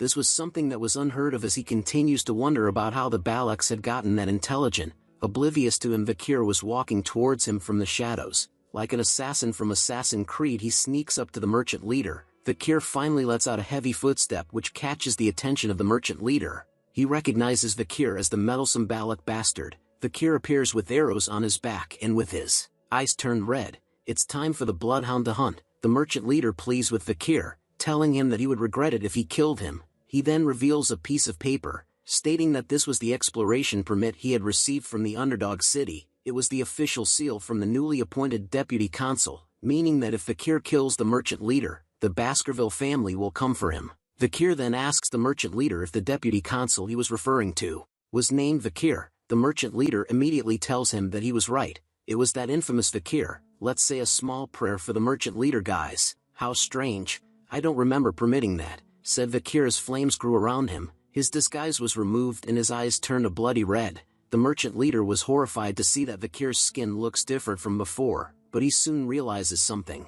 You're really Vakir, was the merchant leader's last words. An arrow struck him straight in the head body and on the piece of paper he was holding. Bullseye. Vakir had fired the arrows that slain the merchant leader. He tells him that those who forged the Baskerville seal are to be executed. Ayan soon appears behind him on her pet wolf Bakira. She still calls Vakir a slave and tells him that they needed to run away. Vakir looks at her and reminds her that he was no longer a slave. Multiple arrows could be seen stuck onto various shields. The mercenaries soon realized that the hail of arrow attacks from the Balaks had come to a stop. They rejoiced in joy and shouted out to one another that the Balaks were retreating. They stated that the fact that the Balaks attacked with fire meant that they were not confident. The mercenary group decides to chase after them right away. A member of the mercenary group shouted that if he catches the barbaric bastards, he would butcher them straight away. But just as he was yelling, a familiar pillar of death covered in a purple aura appeared behind him. It's our queen, Madame Eight Legs. She appears and started to rain down pain onto the mercenary groups. Vakir could hear the screams of the mercenaries as they yelled out that there was a monster. Ayan praises Vakir for calculating the madame's appearance and for thinking of using fire as a tactic. She states that Vakir had become a great Balak now. Vakir continues to look behind and tells Ayan that was how he felt every time he sees her. He looks at the numerous legs of Madame Eight Legs as they reached high into the sky while being covered in a deadly purple aura. He tells Ayan that that was a disaster. Akia was wearing a smile on her face as she tells Vakir that she would permit him to enter the hero's spring. She continues by stating Vakir's various achievements, from resolving the food shortage issue by catching an ox bear, concluding the previous battle without any casualties by using oil barrels, and discovering that the cause of the infection that was bothering the Balak warriors was caused by cheap drugs. Akia concluded that there was no doubt that our boy Vakir was a brave warrior. She touches his shoulder while the shaman showed a dark expression on his face in the back. Akia then tells Ayan to take Vakir to the hero's spring since it was a full moon tonight. Ayan agrees and began to stood up. She wraps her arm around Vakir and tells him, serves him right. Vakir was curious by what she meant by that. It turns out she was referring to a human.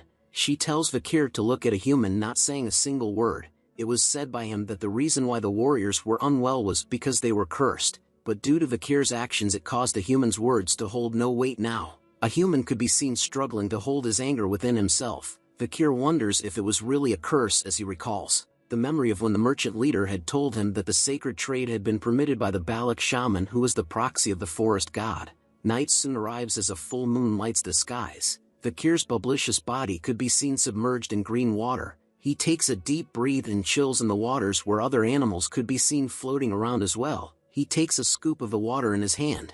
Thinking that his mana was taking a step closer to purity, he could feel his broken bones and muscles starting to heal. He noted that the old shaman didn't cause a fuss without a reason, as he probably wanted to come here himself. Although it was not as effective as the River of Styx at the Baskerville side, the hero's spring was better since there was no age limit. Vakir then asks Ayan, who could be seen soaking in the waters of the hero's spring beside him, lucky main character. Comment below how many of you guys want to take a dip in those waters as well. He asked her about whether the efficacy would be halved since she was inside the waters as well, and Vakir was certain that the matriarch mentioned that only he could go in. Ayan wonders if that was really important since real Balaks do not fuss over minute things like that. She then tells Vakir to thank Sir Adonai for finding this hot spring. Vakir wondered who Sir Adonai was. Ayan explains to him that Sir Adonai was the only person who can fight against the madam that lies within the deep forest. He was the best warrior among the Balak legends. She teases Vakir that since he had become a dignified Balak, he needed to make sure to respect Sir Adonai, but Vicky was reluctant as he tells Ayan that he would respect Sir Adonai only if he fought against the madam head-to-head. Ayan screams him that it was true. She shakes her head in disappointment over the fact that it was hard to communicate with outsiders, but her face started to blush as she remained silent while thinking deeply about something. She recalls her mother's face, who tells her that since Vakir had become a commoner and has a good reputation within the village, she notes that when Vakir recovers with the hero's spring and can become the man he should be, he wouldn't be that bad of a husband. Can anyone else hear the wedding bells ringing? Ayan ends her flashback and glances over to her side. She sees Vakir's sexy, hot, delicious body with his hair pulled back. Ayan decides that today was the day. She was going to make Vakir hers. Guess someone wants that Baskerville D. Vakir and Ayan continued to bathe in the waters of the hero spring. Lucky man, Ayan soon reveals to Vakir that she knew that those merchants were taking an excessive amount of profits. She had a vague idea, so it was a good chance that they used this chance to get back at them. If Vakir hadn't done it, Ayan would have. Vakir closes his eyes with a smile, saying that he understood her intentions. But Ayan was feeling embarrassed as her face started to blush heavily. She tells Vakir to not laugh at her as she genially knew about what the merchants were doing, and that she knew for a fact that those diamonds were more expensive than corn in the empire. Since she brought up the topic of corns, Vakir questions her about how much more expensive they were compared to the diamonds she sold. Ayan stutters but says 20 corn. She soon changes her answer to 30, but Vakir tells her she was still wrong, and finally reveals the number of corn she can get with 1 diamond. A little cute rabbit is seen floating in the waters as well, Netflix and chill style. What? Ayan screamed out loud. She was shocked at the amount she could have bought with the diamond after Vakir revealed the truth to her, but she immediately covers her mouth, still calling Vakir a slave, and told him that she knew that. She says that the login within the empire is strange. Where would they even use that stone? She questioned Vakir. Vakir looks at her and tells her that it didn't matter. He then changes the topic. My name or slave? He asked Ayan. Between the two, which do you want to call me by? He tells Ayan that he didn't like to keep things ambiguous. Ayan took a moment to think about what she should call Vakir by. She pauses for a moment in silence. She then moves closer to Vakir, to the point that she was right in front of him. This is it, everyone. Comment below what's gonna happen. You don't like ambiguity, right? Ayan asked as she stood in front of our boy. She places her finger onto Vakir's lips, telling him that she was gonna make things clear. This causes our boy to be taken aback for a moment. I don't want to call you slave or Vakir, said Ayan as she looks at Vakir with innocent eyes and a blushing face while the waters of the spring drip down her body slowly. She pulls her face closer to his, whispering to Vakir, what I want you call you is. But a bunch of kids appear suddenly behind her. They jump with joy and laugh out loud as Ayan was stunned and embarrassed. The kids come up to Ayan and greeted her as Commander Ayan. They also called out to Brother Vakir. Ayan looks at them and questions them about how they managed to get here, but the kids didn't bother to answer her. Instead, they just wanted her to play with them together in the spring. Vakir watches from the back once again, thinking about how if it's neither his name nor slave, then how does Ayan want to treat him? Our boy Vakir is dense like a rock. You rascals, shouted Ayan as she splashes the waters. She tells the kids that if they enter the spring, its efficacy will reduce by half. Vakir cuts in and repeats what Ayan said to him. He tells her, didn't someone say a true Balak wouldn't be stingy regarding such things? The kids hid behind Vakir and agreed to what he said. They even went as far as to call Ayan a stingy commander. Ayan couldn't talk back to Vakir as he had used her own words against her. Ahun appears as well with 2 other little girls by his side. He tells Ayan that they were here based on the matriarch's command. Due to the drug side effects brought upon by the merchants, the matriarch had told the sick children to go into the hero's spring. Ayan could only recall her mother's cheeky smile. She thought about how she wanted to make a fool out of her. Ahem, said Ahun, which catches Vakir's attention as he turns to look at him. Ahun shyly thanks Vakir for helping his younger sister with the merchant. It was the cute little girl that wanted to trade a larvae for a glass orb. She smiles and thanks Vakir as well for his help. Ahun then takes the chance to apologize to Vakir about misunderstanding him this whole time. Vakir simply gave him the bombastic side-eye before replying. Yeah, was the only word that Vakir said to reply to both of them. This leaves Ahun stunned and silent. He then bursts out in anger, yelling at Vakir that he and his little sister had come here to apologize, and all Vakir said was yeah. Vakir continues to chill in the water. He tells Ahun that he has too much anger inside of him. Ayan watches the 2 boys talk to one another. She showed a relief expression on her face as Vakir had finally become a part of the tribe, and that the tribe members were slowly accepting him as one of their own. She continues to think about how there would still be a lot of time to continue what she tried to do. Comment below if you are jealous of our boy right now. She then calls out to Vakir, "Cheers to you for becoming an official Balak member," Ayan announced out loud as she stands in front of him, posing with a bright smile on her face. The kids in the back cheered on as well. 2 years has passed by. A barbarian could be seen getting his face being rearranged by a powerful blow straight to his face. The barbarian falls back onto his ass as another member towers over him. Other members were alarmed to see the interaction as the barbarian continued to sat on the ground with a bloody nose. "You're more of a crybaby than I thought," said a voice as a familiar fist is seen pointing outwards. It was our boy Vakir van Baskerville with a ponytail now. He had finally reached the age of 17 years old. He relaxes his fist as he called out to Ahun,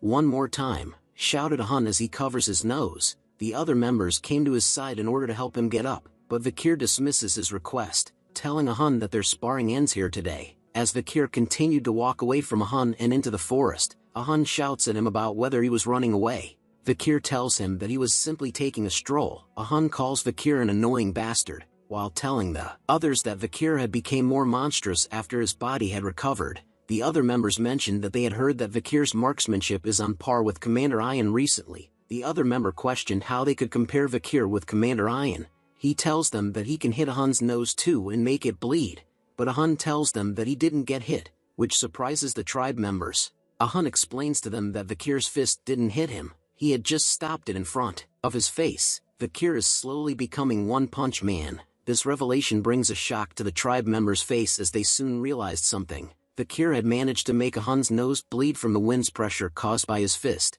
Vakir could be seen sweating all over as he continued to breath hard. He looks up at something, saying that he could do it perfectly now. The sixth technique, Vakir can perfectly bear the sixth fang.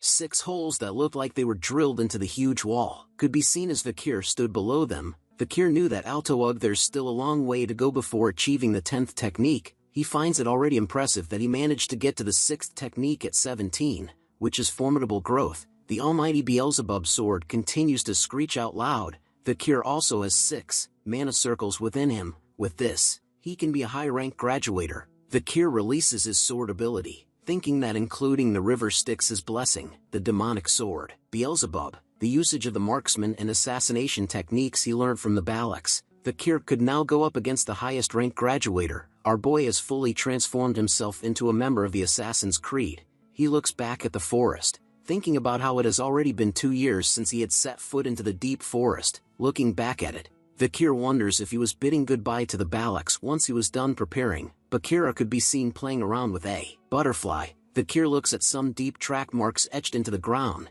He determines that the tracks were from the deep forest snake Mashusu. Our waifu Ayan had grown up too. She now has long hair and a different hairstyle. Comment below which version of Ayan you like, the short hair or long hair version. Vakir continues to explain that the snake was the large and ancient one. Vakir tells her that if they could catch this, the food would be settled for the village for at least 4 days. Ayan continues to repeat the same words, "I see," to Vakir regardless of what he said. This causes him to look back at her and thought about something. He asks Ayan if she was thinking about something else while they were hunting. Ayan blushes hard after being caught, but she tells Vakir that she wasn't. She quickly changes the topic, telling Vakir that another hunting group wanted her to ask him about something. As she reached for that something from Bakir's saddle, Vakir continued to think that she was definitely hiding something from him. Ayan reveals a dagger in her hand that had a certain symbol on it. She tells Vakir that the hunting group brought a dagger from an imperialist who trespassed the deep forest. She then asks if he knew anything about this emblem. Vakir looks at the dagger and tells her that he does know it. It was a famous emblem. The emblem belongs to an extremely famous clan, called Leviathan, a significant clan that is part of the 7 imperial clans along with the Baskerville clan, the Iron-Blooded Sword clan. Ayan explains to Vakir that the hunting group thought it might have been someone's dagger from the mercenary group they massacred 2 years ago, but thankfully, it wasn't. But one thing was bugging Ayan. It was that in various places around the headwaters, they poured a red liquid from a glass bottle and retreated. The hunting group caught someone, but they had ingested a hidden poison in their mouth and died. The only thing that was left behind was that dagger. Vakir continues to inspect the dagger in his hand, but Ayan tells him that there was more. She wore a nervous expression on her face as she tells Vakir that there was something she wanted to ask him. Don't you want to return to your hometown, Vakir? Was the question that Ayan asked him point blank. Vakir questions Ayan about why she was suddenly asking him about that. Even wearing a weird expression while asking it, Ayan touches her fingers together nervously. A sweat drop drips down her face as she tells Vakir that she doesn't like secrets or lies, and that he should tell her. Ayan reveals to Vakir that there was another imperialist who came to the deep forest, and that Ayan believes that their goal was Vakir. Vakir received a shock upon the sudden revelation from Ayan.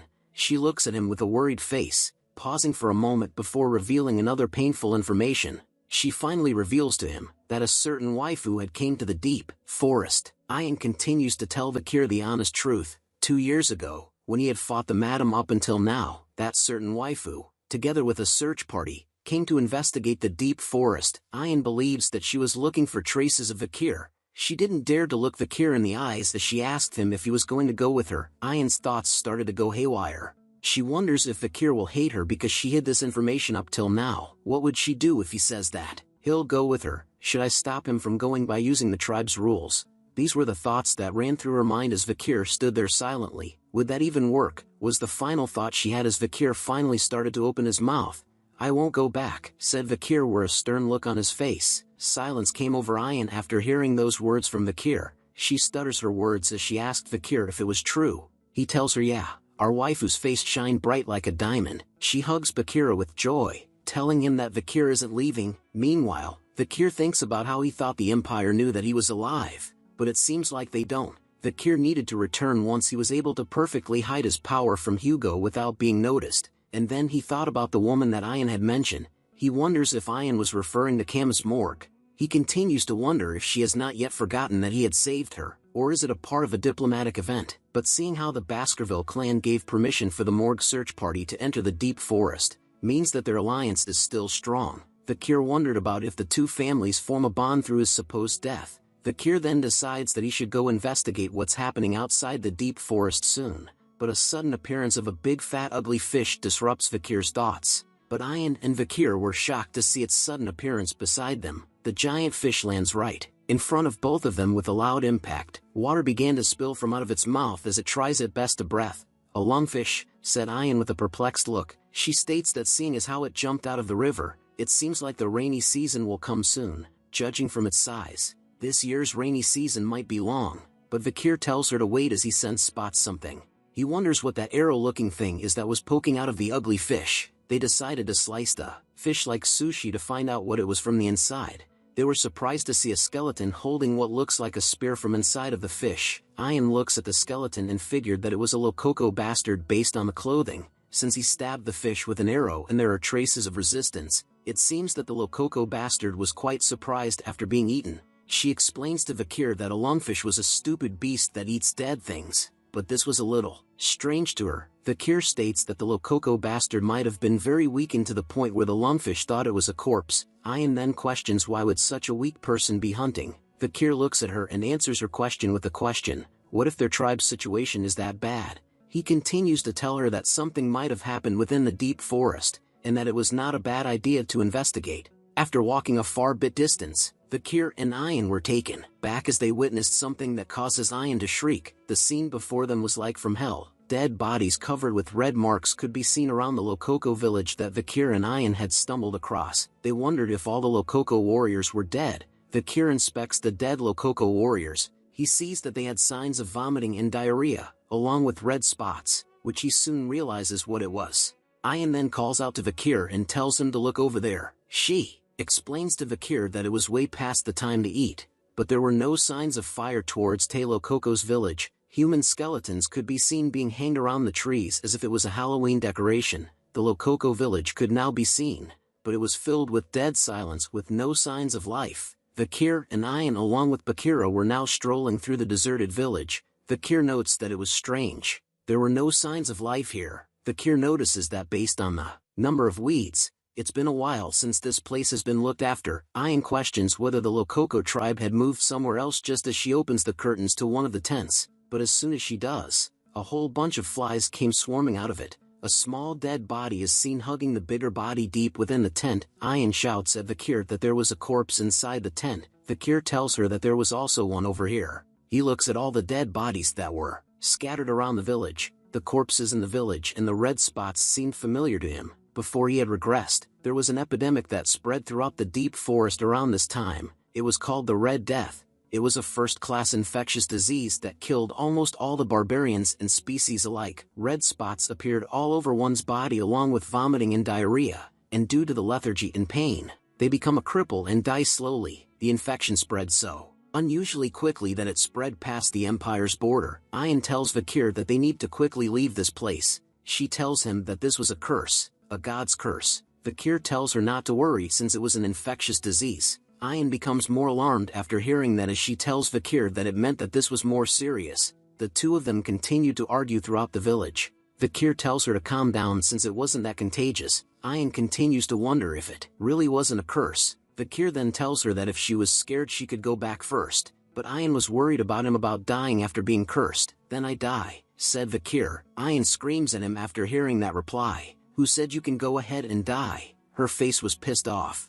A true waifu. Vakir thought that it was him obviously. Vakir went on to state that from the number of corpses, it seems like the whole Lokoko tribe wasn't annihilated. They had probably moved somewhere else, leaving the dead and sick here. He then tells Ayan that he was going to take some of the usual things in their barracks, so Ayan could go first and rest somewhere. She looks at him with concern while thinking that Vakir really isn't sensitive at all, but a chill went down her spine. She turns to see what it was that sent shivers down her spine. She lets out a horrifying scream that even caused Vakir to sweat a bit as he turned to see what had happened. What is it, Ayan? Said Vakir as he walks over to her. Ayan had dropped to the ground out of fear. She tells him with tears in her eyes that it was the curse. She points her trembling finger towards a certain direction in the village. She turns to Vakir and tells him that here was a cursed child. We need to run away, Vakir, shouted Ayan. She tells him to go first and that she would follow right after. But all of a sudden, Ayan yells out that her legs got a cramp. But our boy isn't a simp. He ignores her and moves towards the so-called cursed child. He kneels in front of her to inspect her. Judging from the child's appearance, Vakir noted that she didn't look like she's from the Lokoko tribe. She's about 5 years old too. The cursed child was startled to see Vakir up close. Vakir then notices that there was a pile of rocks with a flower near it. He deduces that she was mourning someone's death. Who are you? Asked Vakir to the cursed child. But the child remained silent for a moment before answering. Lokoko, slave, kitchen maid, the cursed child said. Vakir figured that she was a slave of the Lokoko tribe. What's your name? Vakir continued to ask. Pomerian, she answered, based from her reply. Vakir figured that her name was an imperial name, and wondered if she was an imperial child who was captured by the Lokokos. But her answer wasn't complete. La Baskerville was the word she intended to end her sentence with when she told Vakir her name. Those two words alone set Vakir spiraling. His entire world had turned upside down as horror filled his very soul. Unable to believe what she had just said, Vakir questions her about what she just said. With her cute little finger pointed upwards, she points back to herself. Pomerian, La Baskerville, was her name as her red eyes were revealed amongst her messy hair. Did we all just get a little sister? Comment below what you think of our new family member. There are 3 middle names within the Baskerville clan. Van is given to those from the extended lineage, Lou is given to the males from the direct lineage, the middle name given to the females from the direct lineage, but isn't frequently seen as most Baskervilles are males, is La. Our new little sister introduces herself as Pomerian La Baskerville. Vakir continued to be shocked upon hearing her name. He couldn't believe that she had the middle name of La, as there shouldn't be a lot of people who bear that middle name in the family. As Vakir remained stunned by this new information, Ayan points out something to him and tells him to look at it. She recognizes the emblem as the symbol of Vakir's clan, the Baskervilles. Vakir soon takes notice of the necklace and grabs it from Pomerian. His sudden action startles her as he said "excuse me" while grabbing the necklace. Seeing the necklace up close causes Vakir to be startled again. He opens the necklace, which reveals a family portrait that Vakir couldn't believe. He sees that Hugo Le Baskerville was standing in it along with 2 other members of the Baskerville family. He pulls the necklace closer to his face to see it more clearly while wondering why Hugo was in the picture. But he soon realizes something as he pulls the necklace closer.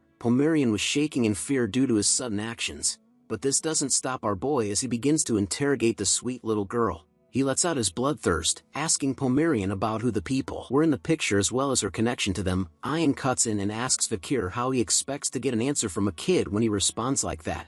She tells him to ask her while smiling instead. Vakir thought about Ayan's advice and knew that she was right. He couldn't hold back his emotions because of how shocked he was. and knew that this sweet little child had done nothing wrong. Bakir then asks the same question to Pomerian about who the people in the picture were, but this time he asks her with a gentle smile on his face. Ayan looks at him and couldn't believe that her slave was able to smile like that. That comment made Bakir kind of annoyed. Pomerian then took a moment to answer. She then points a finger to the picture in the necklace, telling Bakir that it was her mommy, grandma, grandpa. Hearing the word grandpa made Bakir realize something. He recalled what Butler Barrymore told him that might have been true. A flashback is seen from when Bakir was younger. He was confused by Butler Barrymore. As they walk through the estate, Barrymore informs Bakir that he may not believe him, but the clan head Hugo used to have a very loving and gentle personality. Bakir couldn't believe that Barrymore was referring to the scary Hugo that Bakir knew and tells him that he didn't know how many people within the Baskerville would believe that.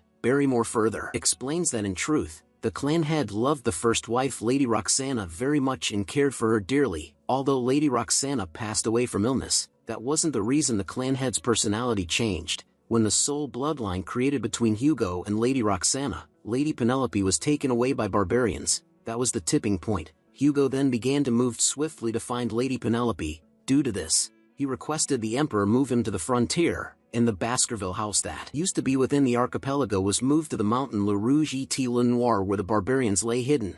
But no matter how many hunting dogs he sent, he wasn't able to find any traces of Lady Penelope. As time passed, without being able to even confirm the life or death of Lady Penelope, the clan head ended up being filled with rage and sadness that caused him to cry tears of blood over the loss of his precious daughter. After that incident, Hugo's rage against the barbarians neared madness, and he became a cold, calculating killing machine that lived only to destroy barbarians and demonic creatures. Bakir thought about how he ignored Barrymore's story of Hugo because he just couldn't believe it due to its absurdity, but upon seeing the appearance of Pomerian in front of him, she was the living proof. Penelope is the daughter of Lady Roxana, the only woman that Hugo loved, and the daughter of that Penelope is Pomerian. If Bakir had to guess if he was correct, then it meant that this girl here was Hugo's direct granddaughter. If Hugo, who currently treats his own children as tools while raging against the barbarians, saw his granddaughter who has barbarian blood mixed into her, what expression would he make? Wondered Bakir. He soon places his hand on top of Pomerian's head to comfort her. He noticed that she wasn't treated well within the Rococo tribe, so he tells her to come with him.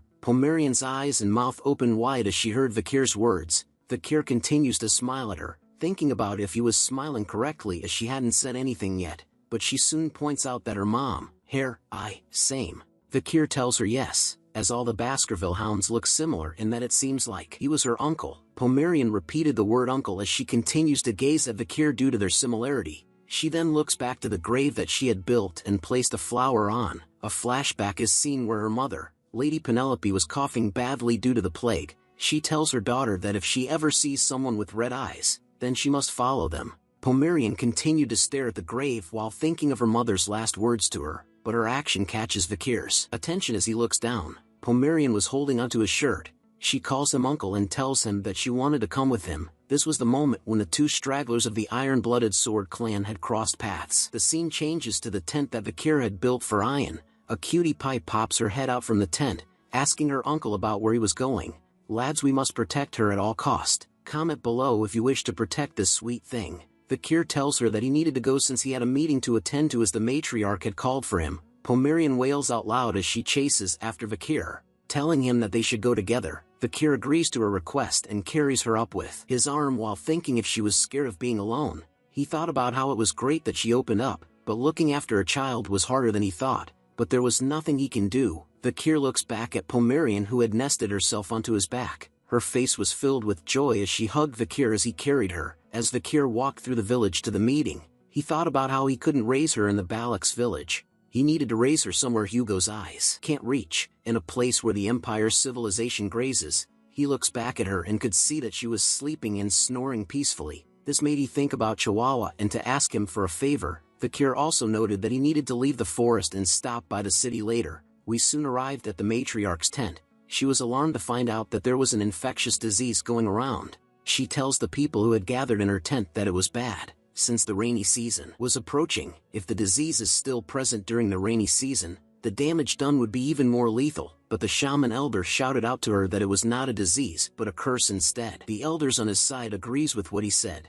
They continued to tell the matriarch that lifting the curse would solve it and that they needed to perform a large ritual, but Ian argues back to them, telling them that it couldn't be a curse and that they needed to leave the village and relocate immediately. But the elders on the shaman's side didn't budge from their argument. They question Ian about how they could dare to abandon the scared place where the ashes of their ancestors rest, so it made relocation out of the question. They further argued that this was Balak's land, and that it was where they have lived for 200 years. The younger generation of leaders on Ian's side pushed back against the elders. They argued about the chance of the disease spreading all over and killing the children, and further states about their future, saying that their future generations will disappear if they continue to try looking after their ancestors' graves. The two sides continued to argue. The elders on the shaman's side continued to state that it was a curse and that it happens when you eat a strange mushroom, adding on that the ancestors were enraged because they had been neglecting their graves. Another elder was convinced that it was bug that was spreading the disease. The elders soon asked the matriarch to choose, but all she could do was remain silent as the two sides continued to battle against one another. Fakir sat at the back of the meeting with Pomerian sleeping peacefully on his lap, so freaking cute. He thought about the Red Death. He knew that the infectious Red Death was comparable to the Black Death that had spread throughout the Empire. This formidable disease was rampant and had spread to the Empire's border. The reason why the Empire was safe was due to Camus from the Morgue clan. She had casted a firewall to stop the spreading of the disease. It was also thanks to Dollars, the dispatched female saint from Quo Vadis. With the help of her powerful divine power, they purified the disease. However, that treatment method was only restricted to the Empire. Most barbarians who lived in the Le Rouge et Le Noir mountain would die, but that was favorable for the Baskerville clan, since the barbarians who played an important part of the forest's ecosystem disappeared. A monster wave occurred due to the influx of low-ranked monsters. This resulted in an exponential increase in the number of casualties among civilians.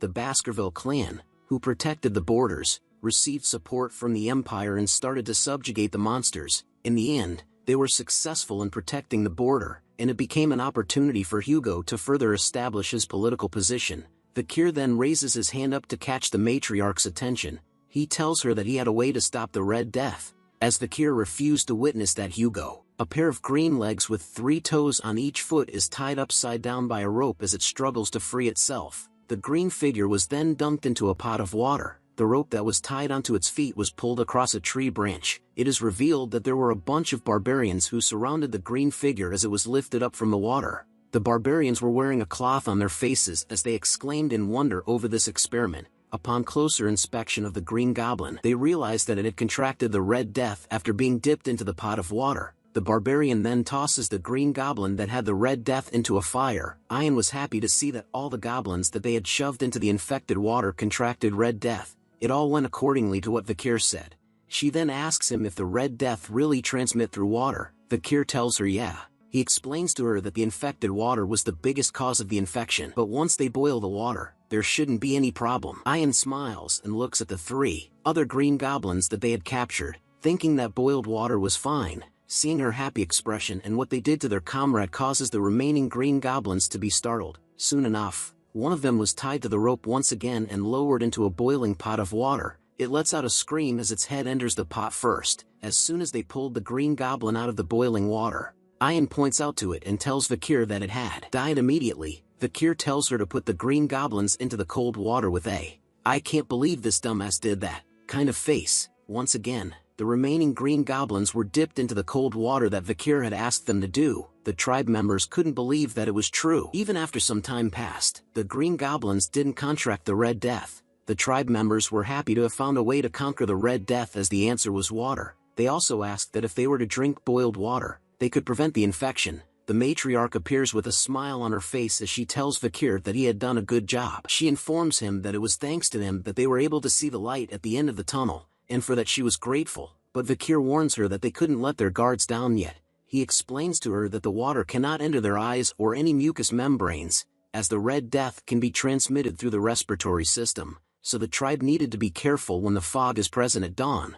Ian could be seen teasing the shaman over what he said about how the Red Death was supposedly a curse. All the shaman could do was grunt as he did nothing to help, but he soon questions Fakir on whether the solution to the Red Death was just to avoid water, as the rainy season would soon arrive. He then asks about how they should avoid the waters when it happens. Fakir tells the shaman that what he said was true, that when the rain comes, There will be an overflow of water from the river and the air will become humid. There will be limitations to the methods of how they could boil water and wash up as they go according to the preventative measures. Kind of sounds like they have COVID. Hearing Vikir agree with him brought a smile to the shaman's face, as he was right for once. But then Vikir tells him that they needed to relocate the village. Hearing that causes the shaman to be startled. He yells at Vikir that he had already told the tribe that they couldn't leave the place where their ancestors lie. He then questions Vikir if he was choosing to ignore the words of the Council of Elders. But Vikir remained determined with his words. He tells the tribe that there was a method such that they won't have to move from the Balak territory. The rainy season approached the Le Rouge et Le Noir mountain as dark clouds filled the skies with a heavy downpour of rain.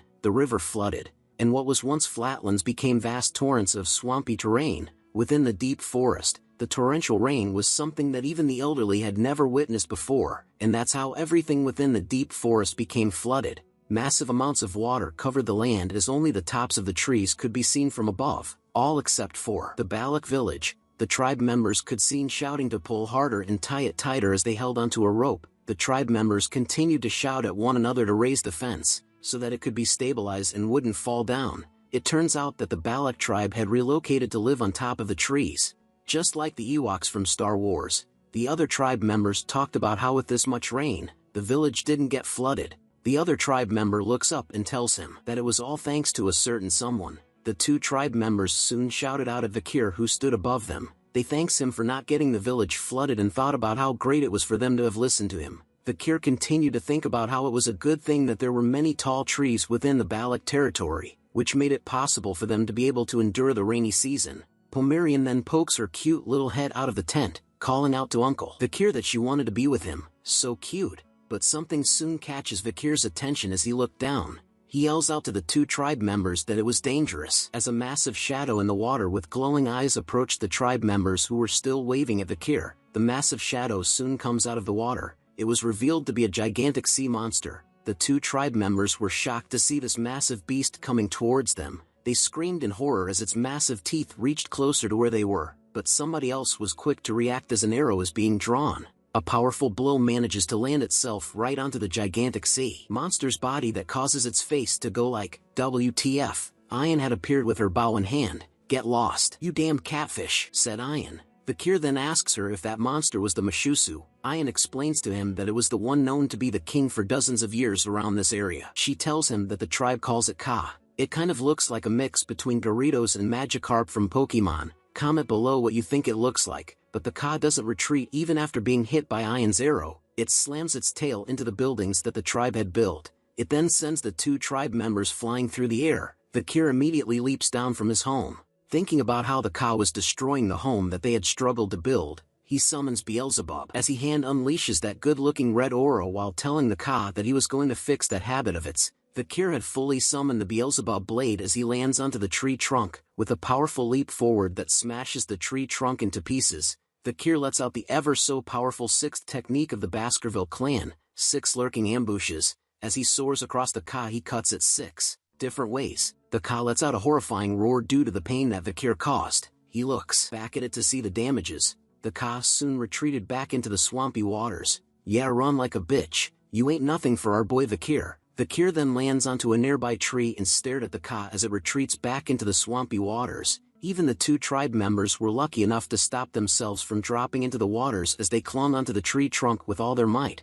The other tribe members cheered Vikir on as they witnessed him chasing the Ka away. They couldn't believe the number of times that he had saved them. They continued to call Vikir as the Balak's hero, but our boy just felt relieved as he unsummons the Beelzebub sword into his hand. Only the shaman felt annoyed over the heroic feat that Vikir had achieved, but Ahun wore a troubled expression on his face as he thought about something deeply. Ayan, our waifu, was simply starstruck and had fallen even deeper for Vikir's riz as she gave him a thumbs up while thinking that he had passed. She did. All this while her mother was watching her from the side. The scene then changes to a tent that had light and smoke coming from out of it. A plate filled with some delicious-looking food was placed on the carpet. Yummy! Our cutie pie Pomerian takes a bite onto one of the food that was on the plate. Her face along with Ayan's face were both filled with joy over the wonderful flavor that the food had. Pomerian gives her Uncle Vikir a thumbs up and tells him that it was yummy. Ayan tells her that Vikir was good at cooking, but our boy could only stare at them with a troubled look on his face. He then tells Ayan that he couldn't remember inviting her into his house. She tells him that she couldn't just walk past a place where she could smell something yummy. Vakir then tells her that he didn't prepare her share of the food, but Ayan replies back that whatever belongs to the slave, belongs to the master. So what was Vakir's was also hers. Vakir continues to argue with Ayan about her calling him a slave as he had told him many times not to, but Ayan continues to remind him to not pay attention to the fine print. As they argue with one another, Pomerian started to think deeply about something. She looks at both Ayan and Vakir, telling them both that it felt like they were a married couple. Hearing those words made Ayan smile and blush. She then grabs onto Pomerian to hug her while rubbing their faces together. She tells Pomerian that she was so cute. Pomerian felt happy with her embrace and could only smile happily. Vakir looks at them and wonders when they had become so close. But a brief breeze of wind enters his tent which causes him to turn around. It turns out that there was someone who had opened the curtain to his tent even though it was raining heavily outside. As Ayan held onto Pomerian in her arms, she questions the person who stood at the entrance of their tent about their reason for coming here. It turns out to be a Hun. He could be seen breathing heavily as the rain continued to pour heavily onto his body. He then calls out to Vakir in a low voice which startles Ayan and made Vakir nervous as a sweat drop appears onto his face. Tears flowed heavily from Hun's eyes as he tells Vakir that he came here because he thought that it might be possible if it was him. Since Vakir had saved the village multiple times after all, Hun then starts to beg Vakir, telling him please, please. The scene then changes to Hun's little sister who was gasping for air as she laid on the ground. Hun finally begs Vakir to please save his little sister. It turns out that she had contracted the Red Death as its red markings appeared on her face and neck.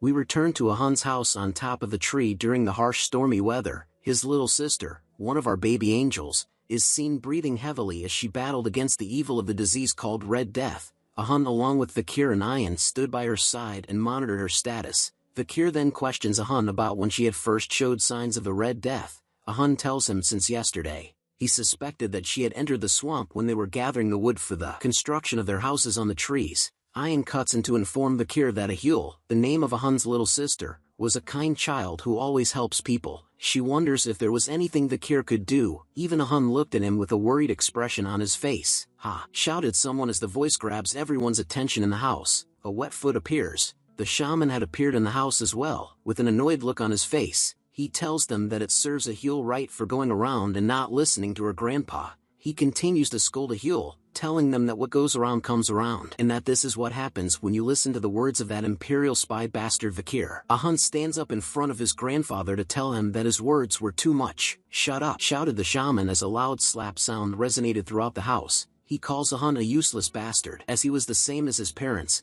Hun could not talk back to the shaman as he held his cheek which had gotten slapped by him. The shaman then opens his umbrella as he exits from the house. Turning back to the group once again, he tells them that he had mentioned this repeatedly, that this disease was a curse from God and that the answer to it was to carry out an ancestral rite. The shaman then warns them to not dirty the Balak's name by succumbing to the imperialist Vakir. Since things have come to this, the shaman was confident that the matriarch will surely permit it. Ayan and Hun could not refute the shaman's claims as he walked away from them. Ayan could only scold him under her breath while Hun stood silently even after being hit and insulted. He then started to cry over the fact that he was a useless older brother that could do nothing to save his own little sister. But Vakir spoke out to them, telling them that if they were referring to treatment, he knew of one such method. He then orders Hun to sanitize the furniture that Ahul uses with boiling water, then to burn charcoal in the bonfire to chase out all of the bugs and bats that are around the house. They also needed to create an environment for Ahul to combat the disease in order for them to buy some time. "Can you do that?" asked Vakir to Hun as he looked at Vakir with tears in his eyes. He quickly rubs the tears away, telling Vakir that he could do it as he turned around. Ayan was surprised to hear that from Vakir. She walks over to his side to question him if he really knew about a way to save Ahul. Vakir replies that he did, but he needed her to do something for him. Ayan was glad to hear that she could help, so she tells him to ask her for anything. "Bring me out of the deep forest," was Vakir's request to Ayan, who then wore a shocked expression on her face after she heard that. He looks at her with a serious look on his face, telling her that by doing that for him, Vakir would be able to get the medicine for the infection. "Don't say such things," shouted Ayan all of a sudden, which startles Hun, who was outside the house doing what Vakir wanted him to do. Ayan proceeds to scold and lecture Vakir, stating that even though he was acknowledged as a member of the Balaks, there is a condition for going out into a foreign land, and that there was no way her principled mother would allow that. Vakir simply replied that he agrees that the principled matriarch would most likely give up on Ahul. but he continues to tell her that if the people here keep it a secret, Vakir could sneak out and return without anyone knowing that he had left. "Will you let me go, Ayan?" said Vakir with his riz level going off the charts as he looked at her with his devious red eyes. But Ayan couldn't reply to him straight away. His riz powers had her stuttering as she gripped her body tightly. The scene changes to the deep forest being flooded with massive amounts of water, but something quick was bouncing off the logs that floated in the waters. Our boy Vakir is seen hopping with ease onto the various logs in the river, carrying something on his back as well. But then something was pulling his attention as he held a troubled expression. Vakir then comes to a screeching halt. He turns around to ask someone about why they were following him. "Didn't you let me go?" questioned Vakir, as it is revealed to be our waifu Ayan who was following him from the start. She tells him that they should go together, but Vakir replies that she would only get in his way. Ayan asks him to tell her where he was going, but Vakir replied with a stern no. She then questions him about why he was taking Pomerian. It turns out that it was our cutie pie Pomerian who was being carried by Vakir all along. She was still sleeping peacefully on his back as Vakir didn't reply to Ayan's answer. She talked to Vakir about how she saw him using a sword that came out from his arm and the fact that he knew about Red Death. All these things happened, yet Ayan didn't ask him about any of them. The rain continued to pour down heavily onto the pair as she recalled their memories together. Ayan knew from the first time that they met from when he had rescued her from being a slave, that she would always give in to Vakir. And the fact that she couldn't ask him anything is that she knew that Vakir would disappear once he tells her the answer, so she just wanted Vakir to answer one thing. With a sad look on her face, Ayan asks him, "You'll come back, right?" Afraid of hearing the worst answer from Vakir made Ayan close her eyes. "I will," said Vakir, which made Ayan open her eyes just as she was about to cry. But as she looked up to see him, her face changes expressions. Vakir had disappeared from her sight, leaving her to mutter the words, "You better keep your promise." The scene changes to a mansion. Chihuahua could be seen touching his nose as he lets out a deep sigh. He noticed that it was getting dark already and that no matter how much paperwork he had done, the numbers don't seem to decrease. The moonlight then pours inside the room where he sat. He walks over to the window to gaze at the moonlit skies, thinking about how nice it was back when the deputy consul was here. The work may have been tiring, but it was fun. Chihuahua still couldn't believe the fact that the deputy consul was dead as he watches over the city. "I miss him," said Chihuahua with a saddened expression on his face as he gazes up to the moon. "Did you call me?" asked Vakir as he appeared right in front of Chihuahua's face the same way Spider-Man did to Mary Jane in the first ever Spider-Man movie. Comment below if any of you could hang yourself upside down by just grabbing onto the window like Vakir is doing while holding Pomerian with his other arm. Chihuahua could only stare at the sudden appearance of Vakir with a shocked look on his face. But a sudden flurry of emotions combined with shock and fear overtook Chihuahua as his mind tried to process what was going on right now. Vakir finally lands down from his hanging position. In his Spider-Man pose, he looks at Chihuahua with a smile on his face while Pomerian continued to sleep peacefully on his back. "How are you, Secretary General Chihuahua?" Vakir asks him. Chihuahua had finally calmed down after seeing the so-called dead Vakir alive right in front of him now. He then recalls the events that Vakir had explained to him. From Vakir confronting a monster from the deep forest, having received a critical injury and having to stay with the barbarians. As he sips his tea, Vakir agrees with what Chihuahua had summarized while Pomerian continued to sleep by his side peacefully. But Chihuahua continues to question Vakir about whether he was saying not an actually ghost. Vakir could only smile and wonder if that was why Chihuahua was shocked for so long. He then tells Secretary General Chihuahua that he was still the same as ever. Tears flooded from his eyes upon hearing those words from our boy Vakir. His body trembled as he tried his best to contain his feelings while telling Vakir that he was so glad that he was still alive. But he soon questions Vakir about who the child was that was beside him as she resembles Vakir. Chihuahua further asks if she was the child that he had with the barbarians. Vakir replies that he and Pomerian simply shared the same bloodline, which was why they looked similar and that it was not what he was thinking about. But Chihuahua continued to become more curious after hearing that Vakir and Pomerian shared the same bloodline and that he had mentioned that it was not what he was thinking about right now as he continues to wipe the tears off his face. Vakir then asks Chihuahua about whether he could look after the child beside him. This was when Vakir introduces and reveals that this child was called Pomerian. He noted that it would be good for him to go through basic education with her.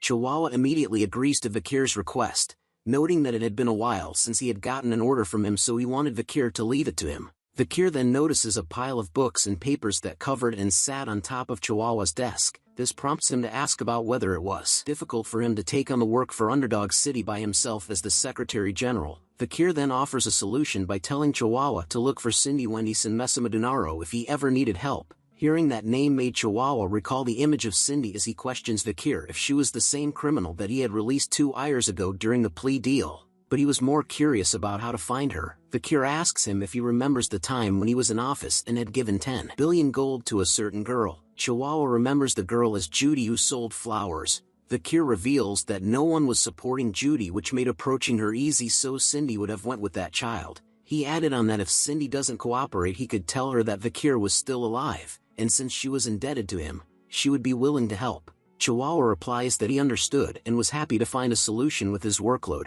As the sun started to rise in the background, Chihuahua then asks Vakir about when he would be returning. Vakir smiles and continues to drink from his cup, telling Chihuahua that he would return once he had finished what he needed to do. Recalling the moment he had left Ian behind in the deep forest, Vakir knew that he had to return as he had a promise to fulfill as well. Treating a Hule's Red Death can be done quickly with a single drop of holy water from that clan. Knowing that information made Vakir decide on what he needed to do as he looked out from the window while Pomerian and Chihuahua got closer to one another in the background. Gazing up into the skies, Vakir knew that he had to go to the religious and holy Quo Vadis clan. The scene changes to a new location we have never seen before. 2 guards wearing silver armor stood together as they held their spears in an ancient city. One of them soon notices something that was approaching their city. Seeing the incoming object made they cross their spears to block its path. It turns out to be a carriage that was being led by a horse. The guards announced to the driver that they would be carrying out an inspection. One of the guards recognizes the driver as Sir Joseph, who is the one that manages the oil shop on the first floor. They soon question him about what he had brought with him this time.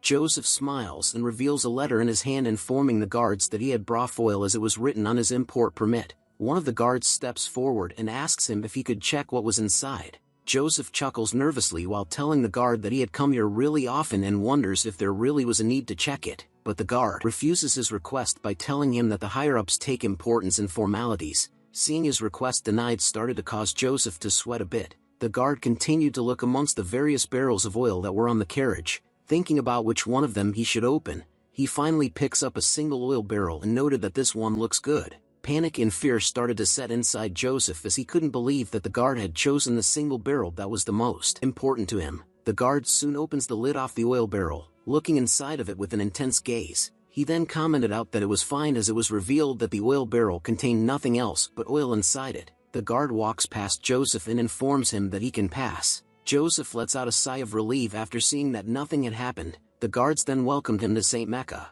The carriage that Joseph drove soon reached the end of an alleyway inside the city. "You can come out now," said Joseph as he looked back at the oil barrels with a nervous aura surrounding him, but the oil barrels simply remained silent for a moment, before a handprint appeared from within one of the oil barrels with tremendous strength. Joseph watched in horror as the sounds of the oil barrel lid echoed through the air as it continued to be hammered by the hand. A figure soon emerges from inside the oil barrel covered in the oil, wearing a costume as if he was a plague doctor from Assassin's Creed.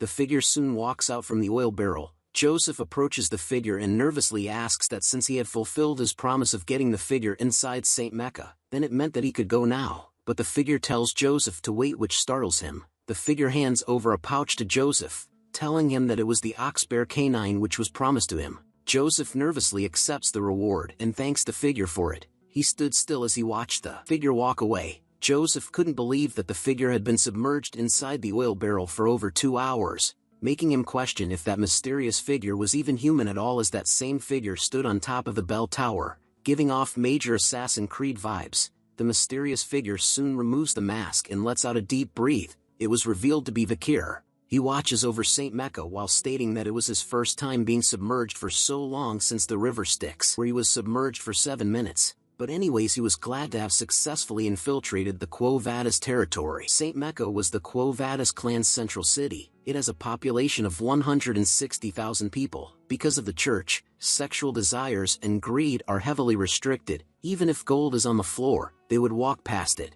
Since the citizens are consciously aware of order and public peace, they strictly abide by the rules. The bell in St. Mecca soon begun to rung heavily. Vakir looks up at it and started to think about how when the clock tower's bell rings, the people of St. Mecca would do this weird thing where they stop walking and pray. Just like Vakir thought, the people of St. Mecca soon stood still and held their hands together in a prayer position. A familiar headdress soon appears amongst the citizens of the city. Vakir calmly and easily walks past all the citizens with ease.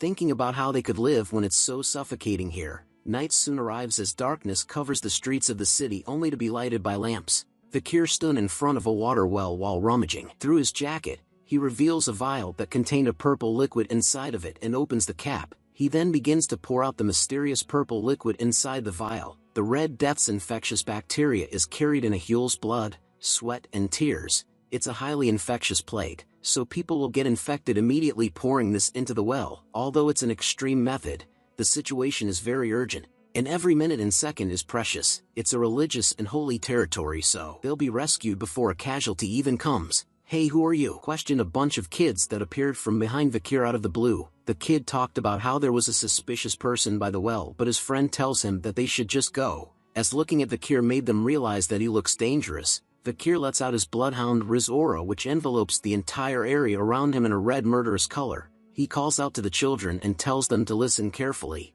He warns them that this well was cursed, and that those who drink the water from this well will not be spared by death. "Heed my words well," warned Fakir. The kids immediately tried to get the F out of there as they screamed out in horror. They shouted out that there was a ghost and that the ghost had placed a curse on the well. Another kid began to cry as he shouts that he would never drink from that well. As the ball that the kids dropped rolled over to Fakir, he was glad that with this, the children wouldn't drink from the well. Such a nice guy. A dagger soon appears and stabs itself deep into the ground. Fakir had placed the dagger near the water well, noting that a dagger left by the Leviathan clan, a clan famous for its deadly poisons. And that, judging from the situation, the ones who spread the Red Death in the deep forest were none other than the Leviathan clan. Fakir smiles deviously over his mastermind plan, knowing that since the religiously holy clan and the deadly poison clan hadn't had a good relationship since long before, he knew that a huge fight will probably break out with his actions, and that it was all for his preparations. Fakir soon realizes that it was almost time the holy water pours, making him wonder if he should go see the Saintess Dollars. A blonde-haired woman sat on a chair and watches the citizens gather before her. "Is this a new waifu for our boy? Comment below what you think." Numerous citizens of the city had gathered before the saint's massive mansion where she stays. The crowd of citizens continued to shout out to her, exclaiming that they had heard that the saint rests here and that they wanted her to open the door so that they could give their blessings. The crowd continues to call out to the saints by asking her to please take a look at their illness, while some of them simply wanted to see her face. A voice started to appear in the air, wondering why they had all come to see her at such a late hour. The citizens recognizes that the voice belongs to the saints. A man appears and announces to her that he would like to introduce himself as the Lord of the Dortsmile region. He was also the eldest son of the Jonathan clan, the clan that dispatches soldiers often, and that he was also the son-in-law of the Alphonse clan. Another man appears to introduce himself as well. He was the one that was in charge of the Ibsen Guild Association, the association that oversees the bourgeois family's exports. He was also an honorable knight who served Count Boston Terrier Le Baskerville as his squire for 2 years. An older gentleman introduces himself this time, telling the saints that if she heals his personal illness, then he would be willing to reward her with the entire productive granary. He would also reward her with a villa that sits on the beachfront villa on the warm southern shore and exclusive carriages. Even after hearing all those numerous titles of prestigious men and their rewards for her powers, the saint simply replies to them to stop. She informs them that she was uncertain if the identity or wealth they presented was enough of a reason for her to open her gates at such a late hour. She then tells everyone to return to where they came from. The citizens hear this and none of them argued back, they simply left her gates. Fakir stood among the citizens as everyone went their separate ways to return home. He held a curious look on his face as he recalled his past memories. Before Fakir had regressed, he often saw the saints on the front lines of the battlefield. He saw her covered in blood desperately treating the injured. Her white clothes were stained in a bloody red and her white divine power never stopped glowing. The saints that Fakir knew of dislikes money and power as he recalled while staring at her gates. As he stood alone in front of her gate, the saints soon asks Fakir about who he was to come and look for her. Fakir kneeled down before the gates upon hearing her voice, telling the saints that he was just a young lamp that had lost its way. Fakir continued to kneel down in front of the gate for a while as there was no reply to his answer, but the gates soon opened to reveal the holy light that poured out of it with immense glare. The holy light shined brightly onto his mask as the saints tells him to please come in. Entering the gates changes the scene as holy relics decorated the walls and ceilings. Fakir continued to walk towards the angel statue that stood above a pool of water that sparkled brightly. The saints continued to question Fakir about how he had lost his way, but before he answers her, Vakir thought about how she was not going to personally meet her and figured that she had no reason to meet someone who's wearing such suspicious clothing. Throwing a bag onto the fountain, Vakir reveals to the saints that he had come to report that there was an epidemic spreading throughout the slums. He had brought the water from their well through the pouch that was on the fountain, telling the saints that since she possesses divinity, Vakir was sure that she would be able to detect the wicked energy that was exuding from the water that he had brought to her. The saints remained silent upon hearing that horrible information from Vakir, but she soon replies to him that he had lied to her. Upon hearing those words, the gates behind Vakir immediately shut itself closed in an instant. Troops covered in metal armor soon appeared and gathered around Vakir on the second floor, but Vakir simply showed no reaction to the events that had just occurred around him.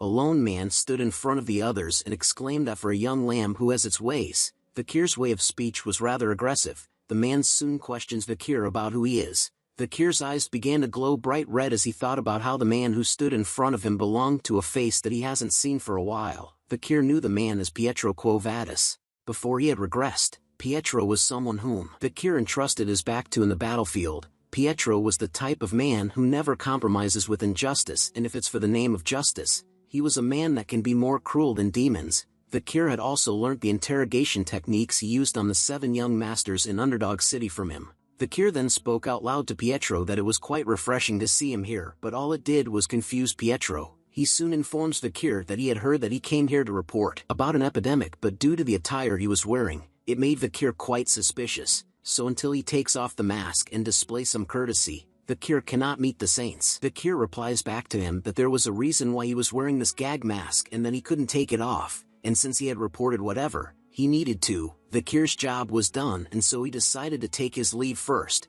But a blue object speeds past his face at an incredible speed which causes Vakir to stop in his tracks. Pietro shouts out that he couldn't allow a suspicious person like him to return as he held open a book that shined brightly in his hand. Vakir took a look at the object that was revealed to be a piece of paper. He speculated whether Pietro had thrown the paper after infusing it with divine power. Vakir noted that Pietro still uses such interesting weapons. Reminds anyone of Gambit's powers from X-Men. Pietro then lands right in front of him, telling him that he could sense the wicked energy coming from that water pouch that Vakir had brought to them. Pietro then concluded that if there really was an epidemic, then it must have been Vakir who spread it. Vakir then questions his logic on whether he was the culprit. If so, then why would he come here to report it? Pietro further deduces that it might be according to Vakir's tactics to bait the saints out. Hearing that made Vakir thought about how Pietro's every word was right, summoning and casting even more of the blue pages imbued with holy powers to Vakir. Pietro announces that he would hear his confession later when he was in prison.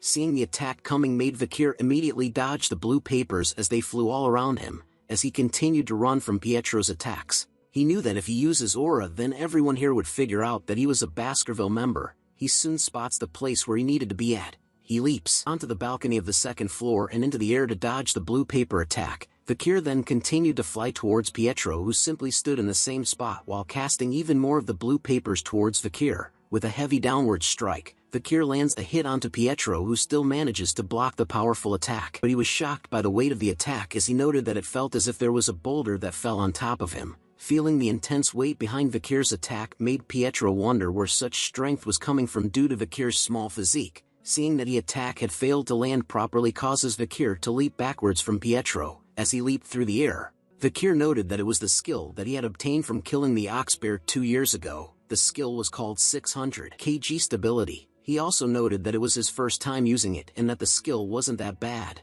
The moment he landed on the ground, Vakir took no chance and instantly rushes towards Pietro once again. This time he lets out a mad flurry of punches that seemed to stop Pietro from casting his skills. He could only stand still and block Vakir's attacks. Seeing him hesitate gave Vakir a chance to cast another one of his skills as flames started to appear on his hand. With a swipe of his right arm, flames cut across Pietro's body as Vakir casted his A+ rank skill called Cerberus Flame. The book that Pietro held was soon set ablaze as he immediately shouts in pain over being burned as he threw the flaming book onto the ground. Vakir asks him if he wanted to continue as Pietro healed his hand by stopping the fire from spreading through the use of the water from the fountain. Feeling angry over Vakir's attacks causes Pietro to slam his fist together as he shouted out that Vakir was using sorcery, which was irreligious. He then rushes towards Vakir to tell him that he wasn't going to let him go. Vakir sees him coming and immediately kicks the book that was still burning towards his face, which stops Pietro in his tracks as he was confused by the sudden appearance of his old book. Due to that moment of hesitation,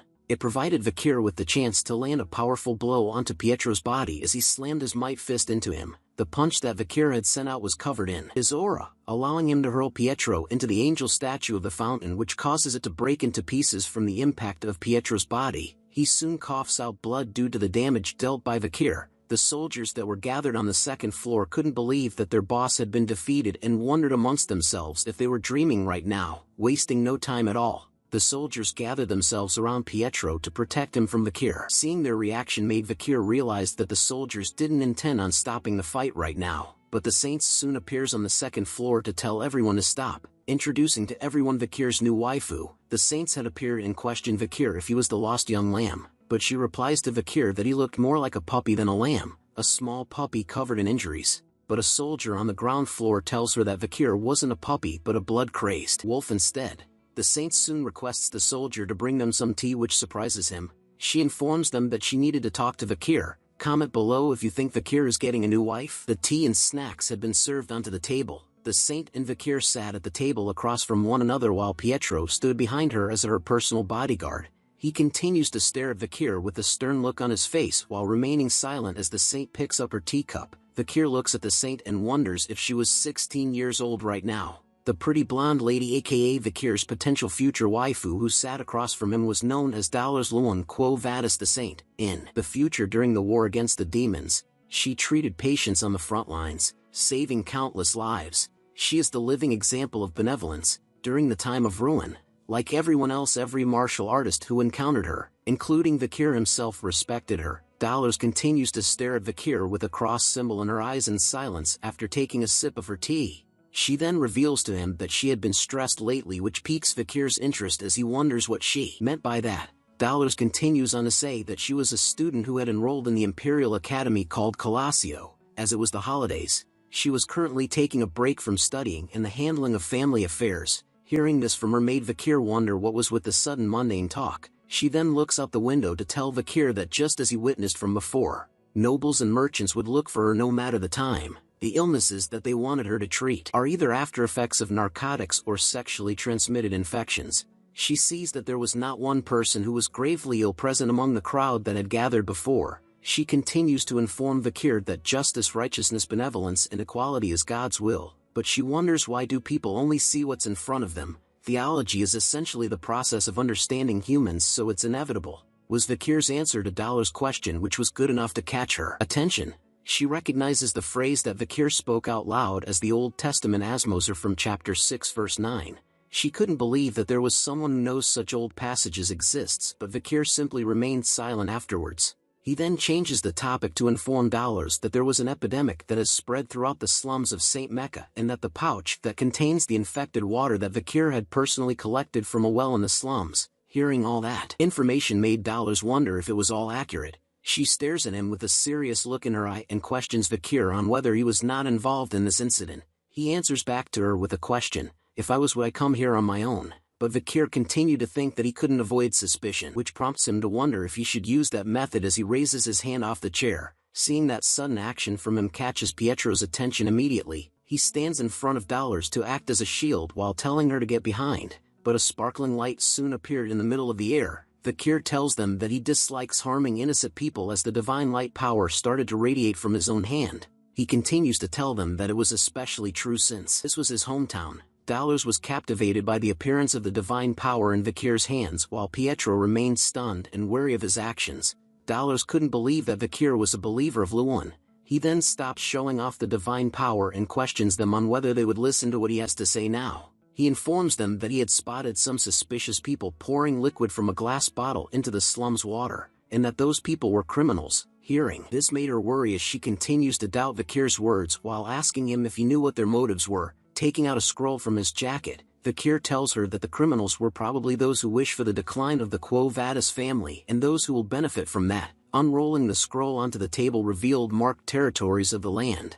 Vakir points to the section marked with Leviathan and continues to explain to Dollars that firstly, the ones who will benefit most are the deadly and poisonous Leviathan clan as well as the conglomerate bourgeois family. The Leviathan clan will use the epidemic as an opportunity to collect samples from countless patients and use them as research. Moreover, once the divine Quo Vadis family falls, There is no other method better than this for the Leviathan family who are hostile towards them. There is also the bourgeois family. Valuables don't disappear during an epidemic. With the death of labor's landowners will become bankrupt. With the presence of empty fields, factories and stores, the family will consume a variety of real estate and start a new business. Vakir knew for certain that the ones who spread the Red Death are the Leviathan bastards, and the ones who cooperated with them so they could reap the benefits are the bourgeois merchants. The natives of the deep forest become scapegoats in order for both clans to benefit, so after explaining the reasons, Vakir concluded that they were the ones closely related to the epidemic but reminded Dollars that it was just his hypothesis. Hearing all that explanations and information made Dollars think that it was all possible, while wondering how it was possible for someone to predict future incidents so accurately to exist, making her question Vakir about who he was, as his shadow was revealing a strong energy. Vakir then tells them to just call him the Night Hound. Hearing that name sounded ominous to her, while Pietro commented that Vakir had picked a name that suits what he was wearing well, which was utterly blasphemous. Moving on to think about what Vakir said made her note that it was quite possible. She then informs Pietro that they needed to visit the slums as they needed to investigate the epidemic and to report it to her father. Pietro hears her orders and replied back that he understood. Seeing her take action made Vakir realize that he was lucky to meet the saint, and that with this, things will be able to progress much faster. Dollars continues to look at Vakir and wondered what it was. Why does the man who defeated the unrivaled Sir Pietro and the Holy Knights look so small and pitiful? Staring deeper into our boy's soul with her crossed pupils, Dollars could sense the smell of a beast exuding from his soul, the smell of blood, oil and stell, as well as violence and pent-up anger, the color of hatred. In deep whirlpool of numerous emotions within that lies immense sadness. Who is this person was the question that continued to linger in her mind. The scene then changes back to the slums where Vakir had poured the infected water into the well. We arrive at a rundown church whose lights were turned on. A group of nuns were alarmed by something as they appeared with masks covering their faces. They couldn't believe that the saint herself had arrived to their church. One of the nuns began to cry as she begged Dollars to please save them from the horrific epidemic, as numerous people laid on the ground covered in blankets. Seeing this sight made her realize that what the Night Hound had said was all true. Vakir stood at the back and was still able to see what his work had done. He apologizes in his head towards the people who had gotten infected due to the lack of time he had, but he was thankful that there were at least no children who had gotten infected, making him wonder if the fear he instilled among the children at the well worked. But Vakir was thankful again that the infected civilians were at the initial stages of the disease, so he had no choice but to leave the rest to the saint. Seeing the infected civilians up close made her note them as pitiful people. She held the hand of an infected person to tell them that they didn't have to worry, as the Godwoman's most sublime love will heal all of them. Dollars then began her prayer. The light of my light, the flame of my life, my sins, my soul, witness these pitiful people who have gathered here. A teardrop started to appear on her eye, which slowly dripped down from her face. As it touches the ground, a golden light started to appear and shined brightly. The effects of the prayer was intense as a holy light started to cast itself onto Dollars as she prayed. The light was strong enough to be seen from the outside of the church from where everyone was. The light continued to shine upon the infected civilian, whose infection soon disappears as the light began to die down. The nuns were impressed by the miracle that they had just witnessed from the saint. They couldn't believe that the infection people were all healed at once. They began to thank the saint for her work and praised their god Lumen as their savior. Vakir looks intensely and noted that it was that power. He needed to bring the miracle of holy water to the forest, as Dollars continued to pray for everyone with tears in her eyes. Subscribe, like, comment and share to support the channel. Thank you for the support. We now turn to Dollars, who was by herself in a room that was lighted by a single candle flame on her table. She appears to be writing something down. Her face was filled with a look of focus as she crosses out certain areas on a map that was laid on the table. She thought deeply about how treating patients with divine power was just a temporary measure and knew that she couldn't stop new patients from arising. But seeing the number of crosses on the map made her realize the fact that more cases are appearing, which meant that there was an infected well somewhere within the slums. She then turns her attention to a vial of green liquid that glowed slightly in the dark. Looking at the bodily fluid from an infected person, she noted that it has a very short incubation period, and that it takes a very long time for an infected person to die. It's malignity which causes the infected person to be in pain for a very long time.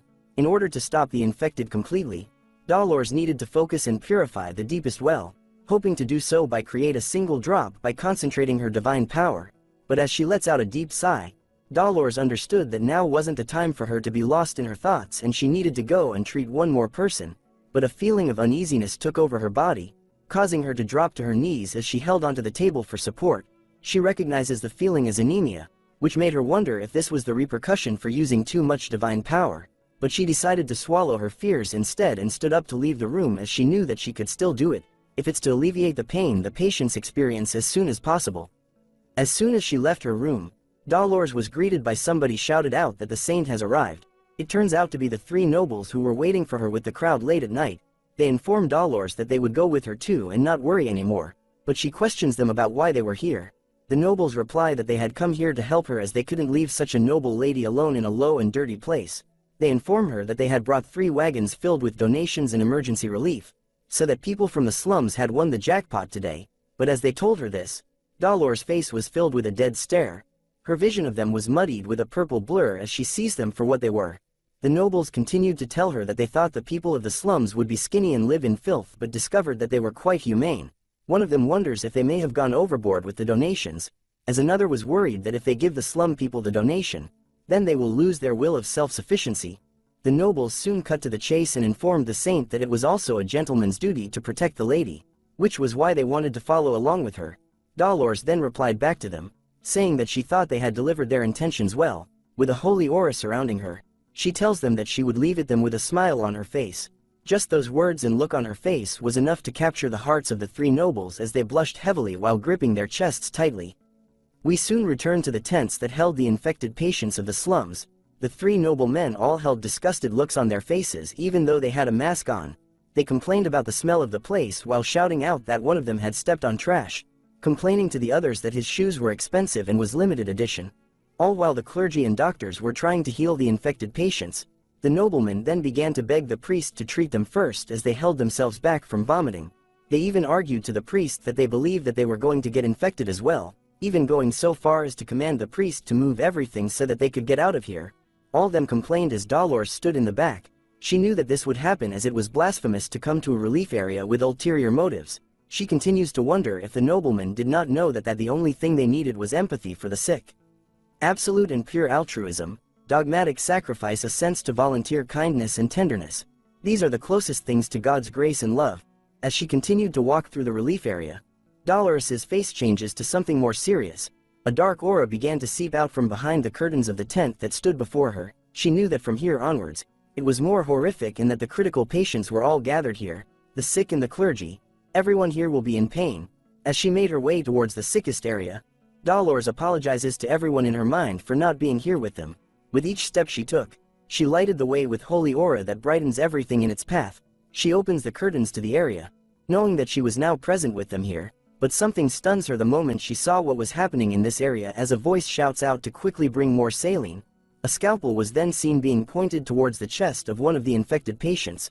The priest and nun were standing by the side, alarmed to be witnessing something that made them question if divine power was the only thing that would work on the infected patients. The clergy even questions just how many hours has our boy been with these patients by himself. As soon as there was cut made by the scalpel on the infected area, Vicar places his hand over with divine power covering it. Sliding his fingers along the cut made it disappear along with the infected areas of the body. The clergy sees his actions and speculates that Vicar wasn't blessing the skin but was instead letting the blessing flow into the infected area. He then realized if that was what Vicar was doing, then he himself might be able to focus and use divine power. The clergy continued to be amazed as he didn't think that a method like that would work. Dolores on the other hand was still stunned by our boy as she recognizes him as the Night Hound. All she could think of was amazing, as she didn't expect him to be this skilled when it comes to medicine and divine power. Vicar then went on to try his best in healing the other infected patients. His face underneath the mask was filled with sweat dripping down as he focuses on healing as much as possible. In general, divine power is a cleric's prayer reaching God, which God then accepts and gives the cleric power. The amount of divine power given depends on how devoted you are to God, and the amount of divine power is proportional to the amount needed to perform a miracle. 1 divine power is equal to 1 miracle, and 10 divine power can create 10 miracles. However, Vicar knew of the method on how to perform 10 miracles with 1 divine power and 100 miracles with 10 divine power.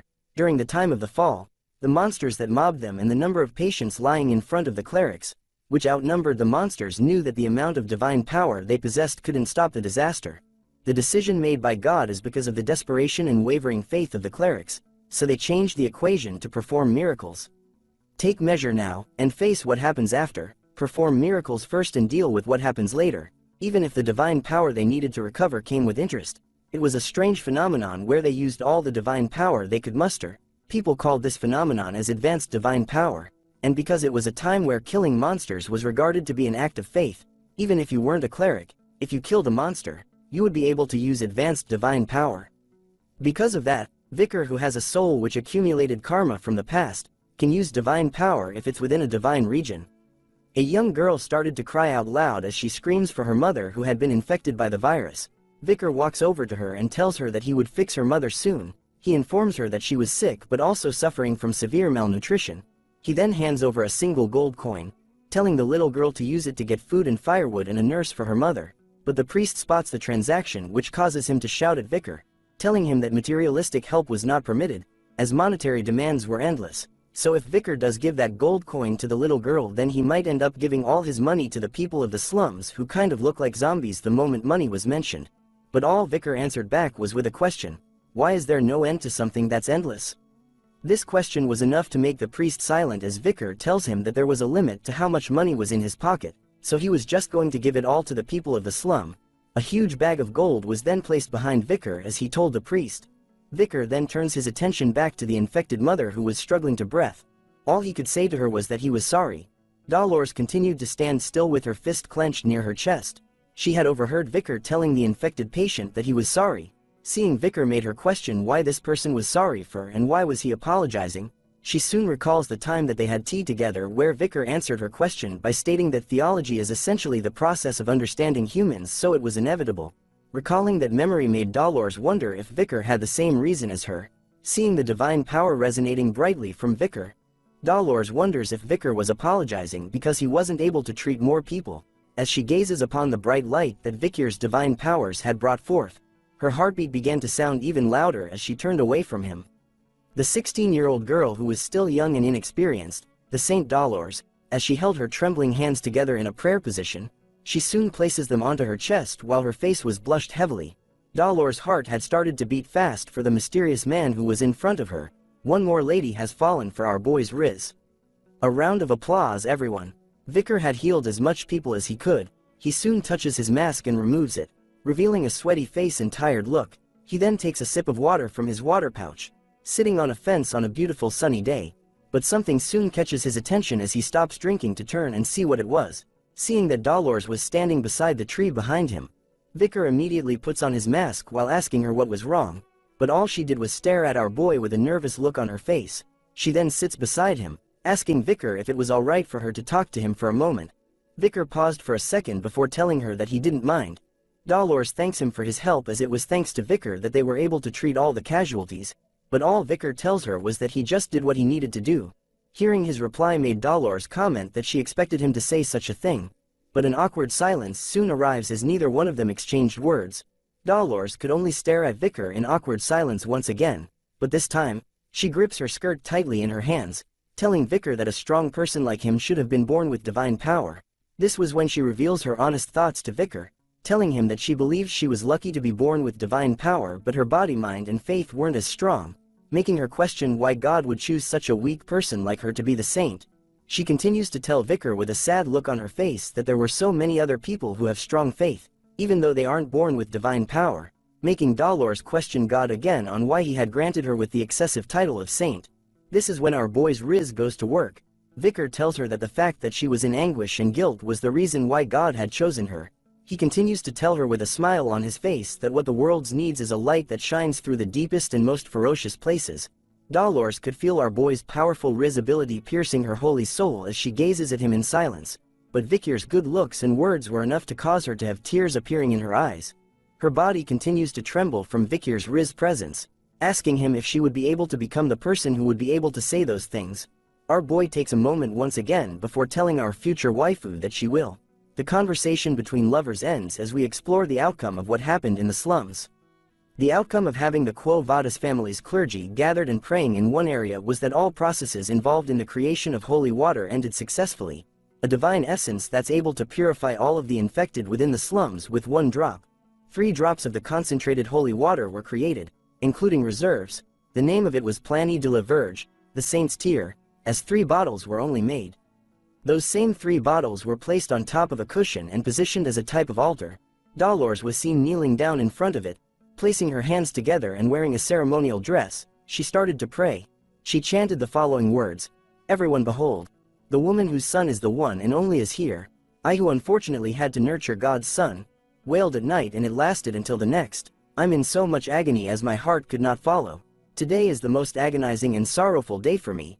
As Dolores continued to pray with all her soul and heart, a bright yellow light started to appear all around her, surrounding the altar that the 3 bottles were placed at. As a pillar of yellow light shined brightly on them.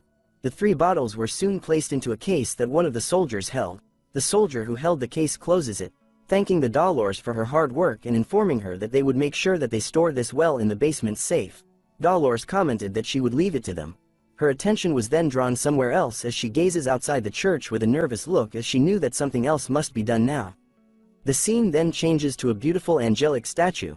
A cardinal appears with a prayer bead in his hands.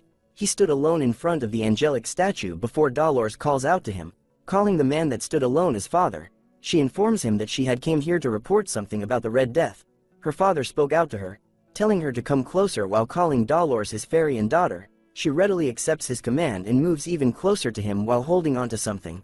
Her father touches her shoulder and noted that she had made a large offering this time. He smiles at her with joy as he expected it from his daughter. This man was named Humbert Lune Quo Vadis, the cardinal of the Lune Church, but for some reason Dolores did not show the same level of affection towards her father, as her eyes and face remained motionless while telling her father that he was being too gracious with his words. Humbert then tells her to reveal what had happened. Dolores informs him that at first they had planned to use the saint's tear that they had created to purify all of the water that's flowing underneath Saint Mecca. Hearing this made Humbert question her on whether they had found the source of the infection. She tells him that they did and revealed to him that the source of the infection had came from an unregistered well in the slums. She added on that there were children who had testified by saying that a spirit had cursed the well, making it severely infected. They had also found the glass bottle that the criminal had used to store and spread the infection. She also tells Humbert that after investigating that area, they had found a suspicious object. As Dolores showed him the thing, Humbert was startled to see what it was. He questions her on where she had found these items, to which she tells him that they were at the well. Humbert's eyes began to fill with divine holy rage as he recognizes the emblems on the items as those belonging to both the Leviathan and Bourgeois clans. He commented out loud that it seems that those clans were both getting along well, but questioned on how they were able to create an artificial virus. How dare those lowly poison addicts and misers insult divinity? Shouted Humbert as his divine rage started to manifest itself as a heavy yellow aura all around him. His rage doesn't end as even the area around him started to shake heavily from his anger. His entire body was filled with divine rage as he tells Dolores to declare a holy war. Time to play some crusade music. Dolores could only stare at her father in silence, while thinking that Daddy was definitely pissed, but he soon talks about the guy that calls himself Night Hound.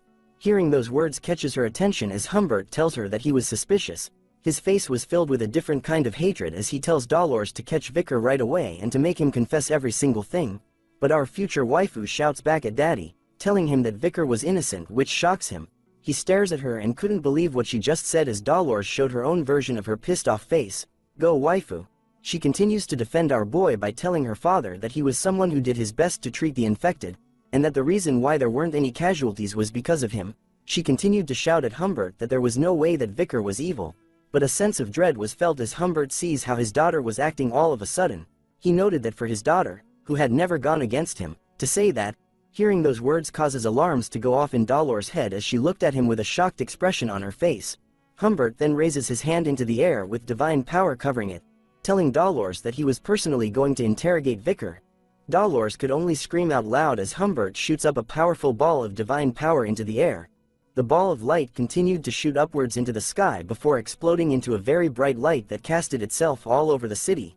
He then tells Dolores that it was meaningless for her to go against him as guards were seen located right outside of where Vicar was staying at.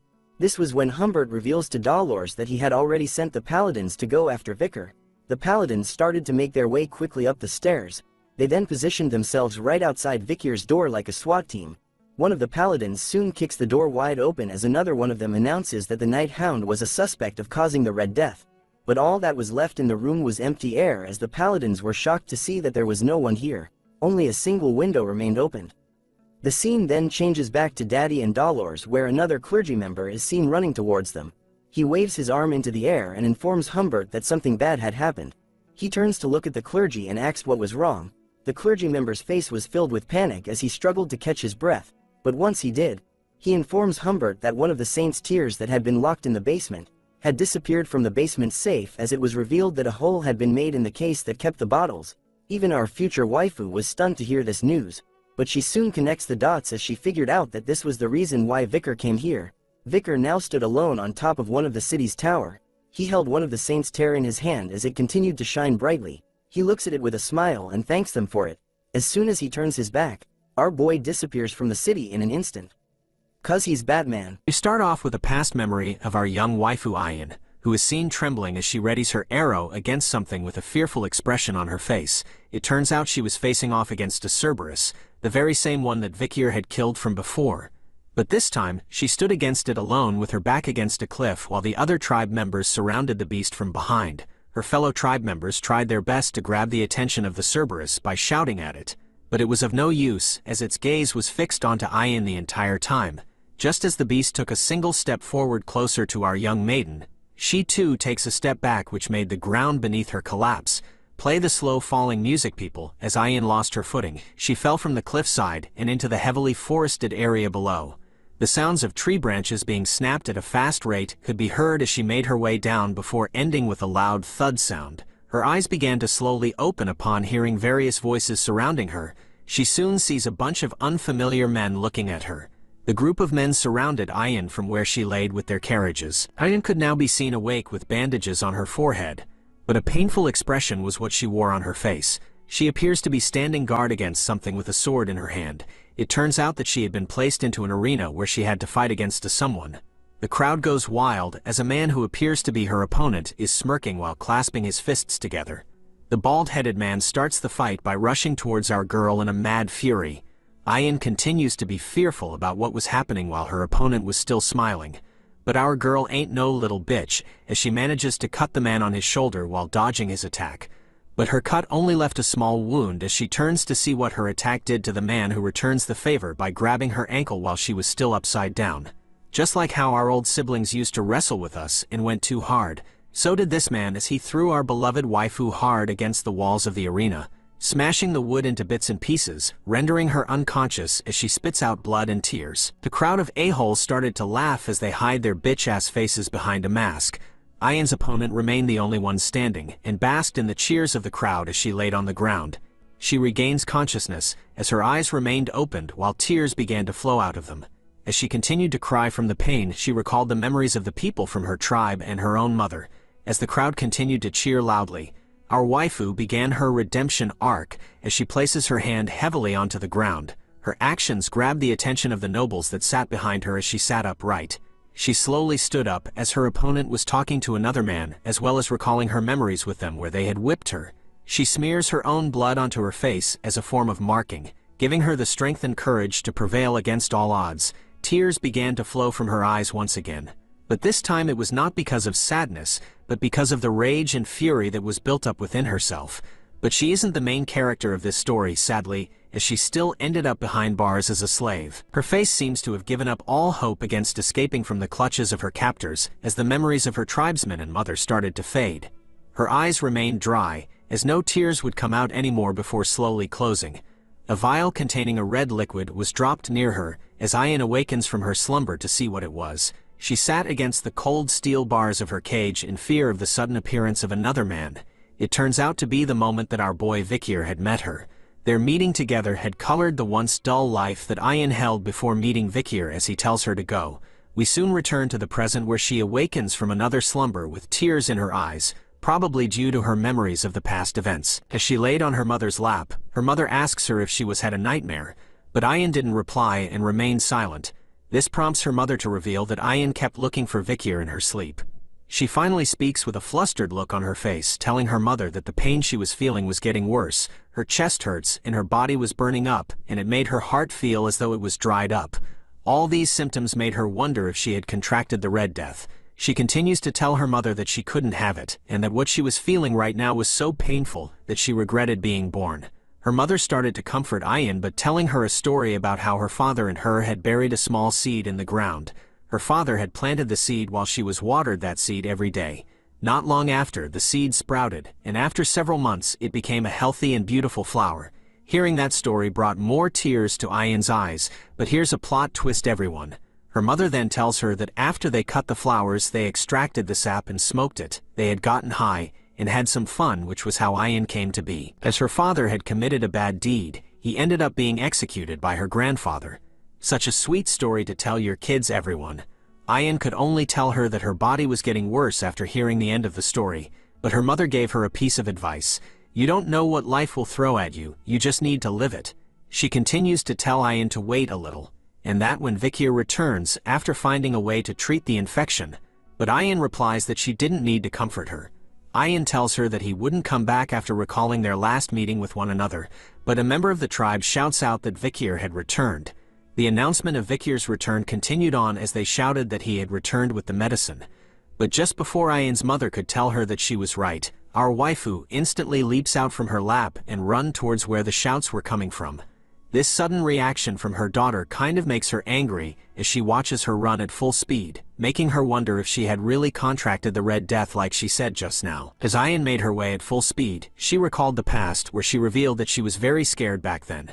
Even when Vikir was facing off against Madame Eight Legs, she stood behind the trees and watched him, which allowed her to see how he faced his fears, which was why when he had been knocked out by Madame Eight Legs, she was the one who rescued him from death, and that he was the reason why she could stand back up again. We finally have our sweet reunion as Ayin brushes past her fellow tribesmen to see Vikir standing right there in front of her.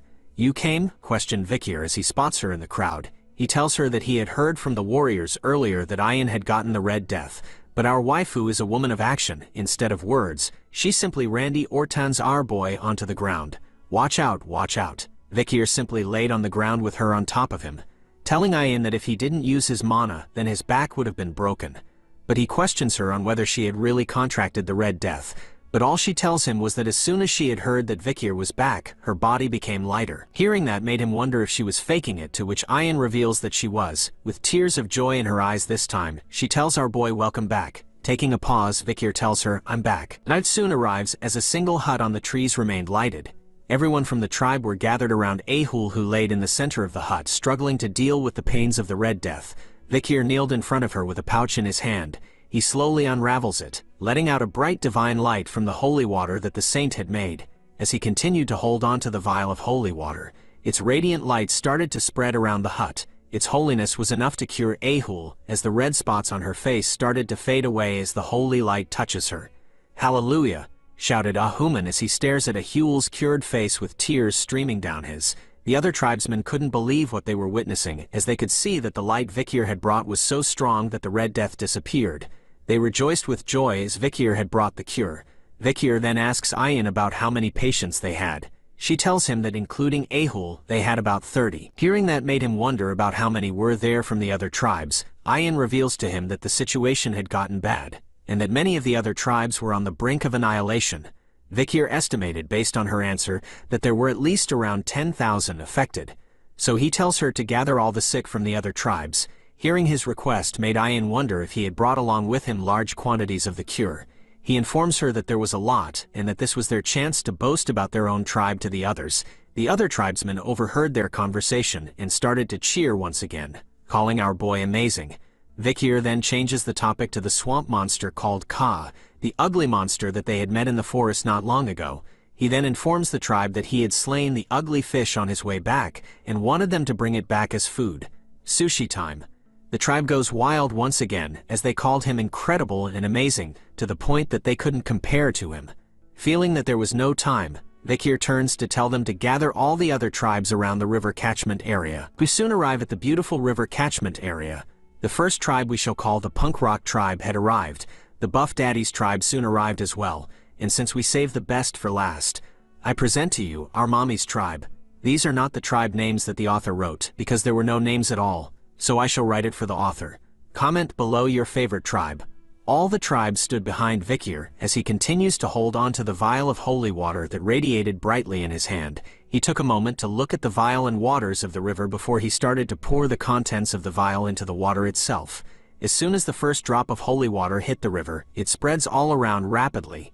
The effects of the holy water don't stop there, as it continued to light its way across the entire stretch of the river along the forest areas. Soon enough, the clear blue waters of the river that Vikir stood across had turned into a bright divine yellow light. He then turns around to the tribe leaders to inform them that they just need to drink the water right now. Members of the tribe soon guided the infected to the edge of the river, helping them to scoop the divine water into their sick mouths. As soon as they drank the holy water, their bodies were healed from the Red Death instantly, as they cheered in joy over being recovered. The tribe members continued to celebrate, exclaiming that their bodies felt lighter and that they were alive right now. Vikir informs Mommy that the purification is spreading from the catchment area, so the bacteria would soon disappear. She then decides to appoint Vikir as their tribe's shaman, but before he could decline, a buff foot stomps the ground heavily to cut the conversation between them short. This action catches Vikir's attention as he turns to see who it was that did it. It turns out to be the Buff Daddy's tribe leader, who stood tall and hard. He then began to shout out loud, "People of the deep forest, answer me. What's the name of the hero who purified the forest?" "Vikir, Vikir, Vikir," shouted the daddies, as they stomped their foot hard into the ground in unison, just like a haka ceremony. The other tribes soon joined in, shouting out, "What's the name of the person who saved our family?" "Vikir." "Who's the person who brought upon a bright tomorrow for the deep forest?" "Vikir, Vikir, Vikir, Vikir" was the name that everyone from each tribe shouted throughout the night. As Vikir stood in silence to witness their chanting, his eyes began to glow, as he knew that the wicked deed committed by the deadly Poison Clan had turned into a favorable situation. The Baskerville clan that mainly pioneered and subjugated the La Rouge et La Noire mountain, and the Baskerville clan's natural enemy, the natives of the La Rouge et La Noire mountain. If he was able to win them over and repay them, Vikir knew that it won't be completely impossible to fight against the whole Baskerville clan. He lets out a devil-like smile over the thought that he could use this chance to land a huge blow onto Hugo. Mummy then announces to everyone that a festival would start today, and so they needed to prepare for it. But Vikir lets her know that there was one more thing he needed to do. Both Ian and Mommy would alarm to understand what he meant by that, as he tells them that they needed to find the one who spread the poison in the forest. The scene then changes to someone's hideout, made from a cave whose entrance was covered wood and a skull. Someone's thoughts started to play out. He noted that a lot of time has already passed, and he thinks that everyone should have gotten infected by now. He knew that he wouldn't have struck a deal with those Imperial druggies, but it was all because of that Imperial brat's fault. A figure started to appear in the shadows, as he continues to think that the moment when everyone is in despair, he would cure the infection with the antidote, so the whole tribe would have no choice but to look at him with respect and reverence. It was revealed to be the asshole shaman piece of poop. He smiles over the idea that infecting Ahul was a good one, and that no one would suspect him of infecting his own granddaughter. Now this is a face that needs to be punched. 1 like equals to 1 punch everyone. As he exited his cave, he thought about how his plan was perfect, but something causes him to think otherwise as he peeks out from behind a tree. He could see that his fellow tribesmen were walking around peacefully, with no signs of Red Death anywhere. He wonders how they were all fine, as he was sure that they would all be gasping for air because of the Red Death right before they commenced the ancestral rite. He even spots his granddaughter Ahul, who was perfectly fine, which made him wonder what was going on. This sight made him run to somewhere, as he called it, impossible. He soon arrives at the very same river catchment we were at before. He stares deep into the waters and wondered how the fishes in the river were alive, and that the river was purified as well. He even thought about how the water had gotten even clearer. "How?" shouted across his mind as he tries to figure out what went on when he was hiding in his bitch hole. "The river's rather clear, right, shaman?" asked Vikir, who appears by his side with a murderous aura. "Someone's gonna die." The shaman immediately turns around and calls our boy an imperial bastard, but wondered when he had arrived here. But he soon spots all the other tribesmen that were gathered behind Vikir. Their faces were not filled with joy, but with a look that says someone has messed with the main character. Vikir looks at the shaman and recalled that the person who had spread the Red Death in the forest was just as he expected. It was the shaman. Before he had regressed, there was a time where stories about an old man living in the forest and his misdeeds were trending. It was a horrible story of a man who had spread an infection within his tribe due to his desire to become a hero. In turn, he couldn't cure it and killed most of his tribe's people. Based on what he recalled, Vikir concluded that it was this a-hole that stood in front of him. But the shaman still thought that there was no way Vikir knew that it was him. So he asked everyone if they had come out here to greet this old man. But our mommy appears and questions him about whether he had finished the ceremony well. The shaman stutters at first but tells her that he did, and assures that the infection would soon disappear, but she tells him about how she had heard that in the Empire, a war was declared between clans due to the Red Death. This was because the infection was found to be artificially created and spread. But she noted that it was strange, between the Imperial clan and the Deep Forest, she couldn't really see the connection and the reason why the infection was spread. The shaman grew nervous as he tells her that that was something he wouldn't know, and informs her that he came here right after performing the rite for the sake of the tribe's complete recovery. Then why did you come here instead of the village? Asked Mommy, which causes the shaman to freeze with fear. Gotcha boy. She turns to Vikir and noted that it was just as he said.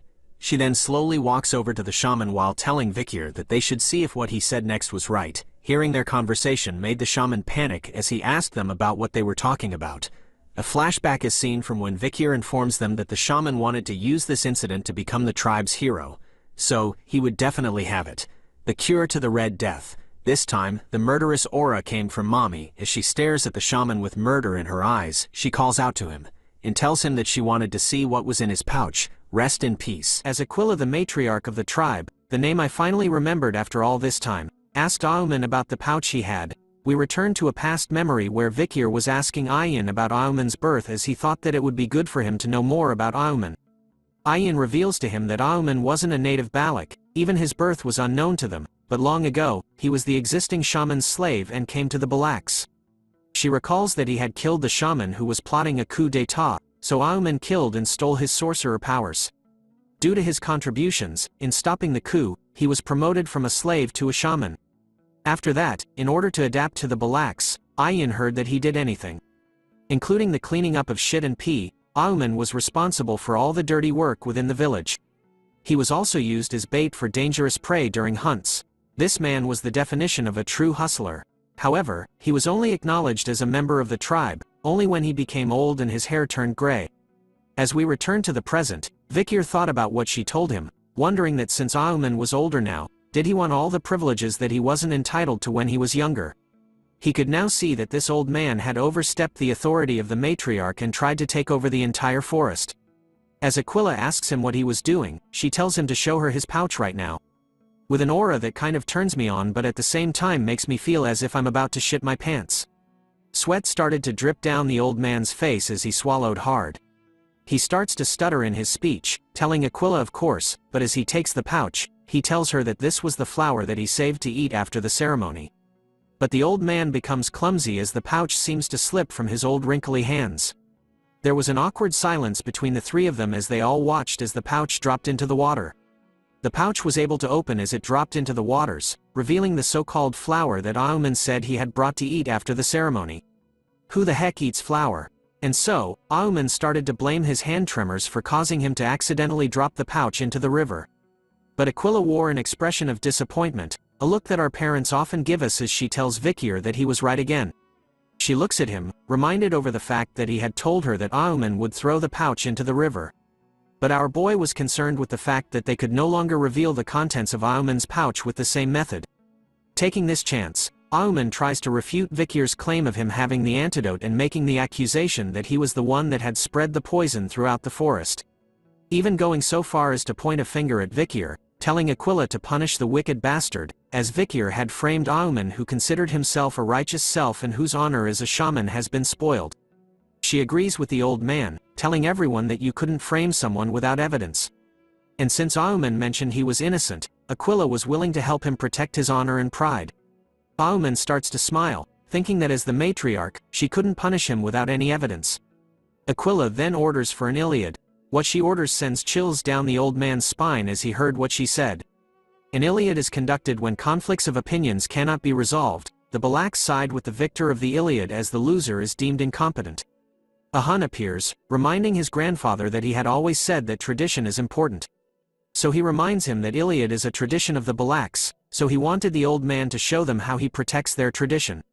His own grandson's words cut the old man deep, so he agrees with what they want, telling Vikir that the Iliad will happen 4 days from now, during the night of the full moon, making it official. Flexing his beautiful hard-toned abs, Vikir walks to the old man, telling him 4 days my ass. He explains that he knew that the one who receives the Iliad request was the one to decide the day, according to tradition.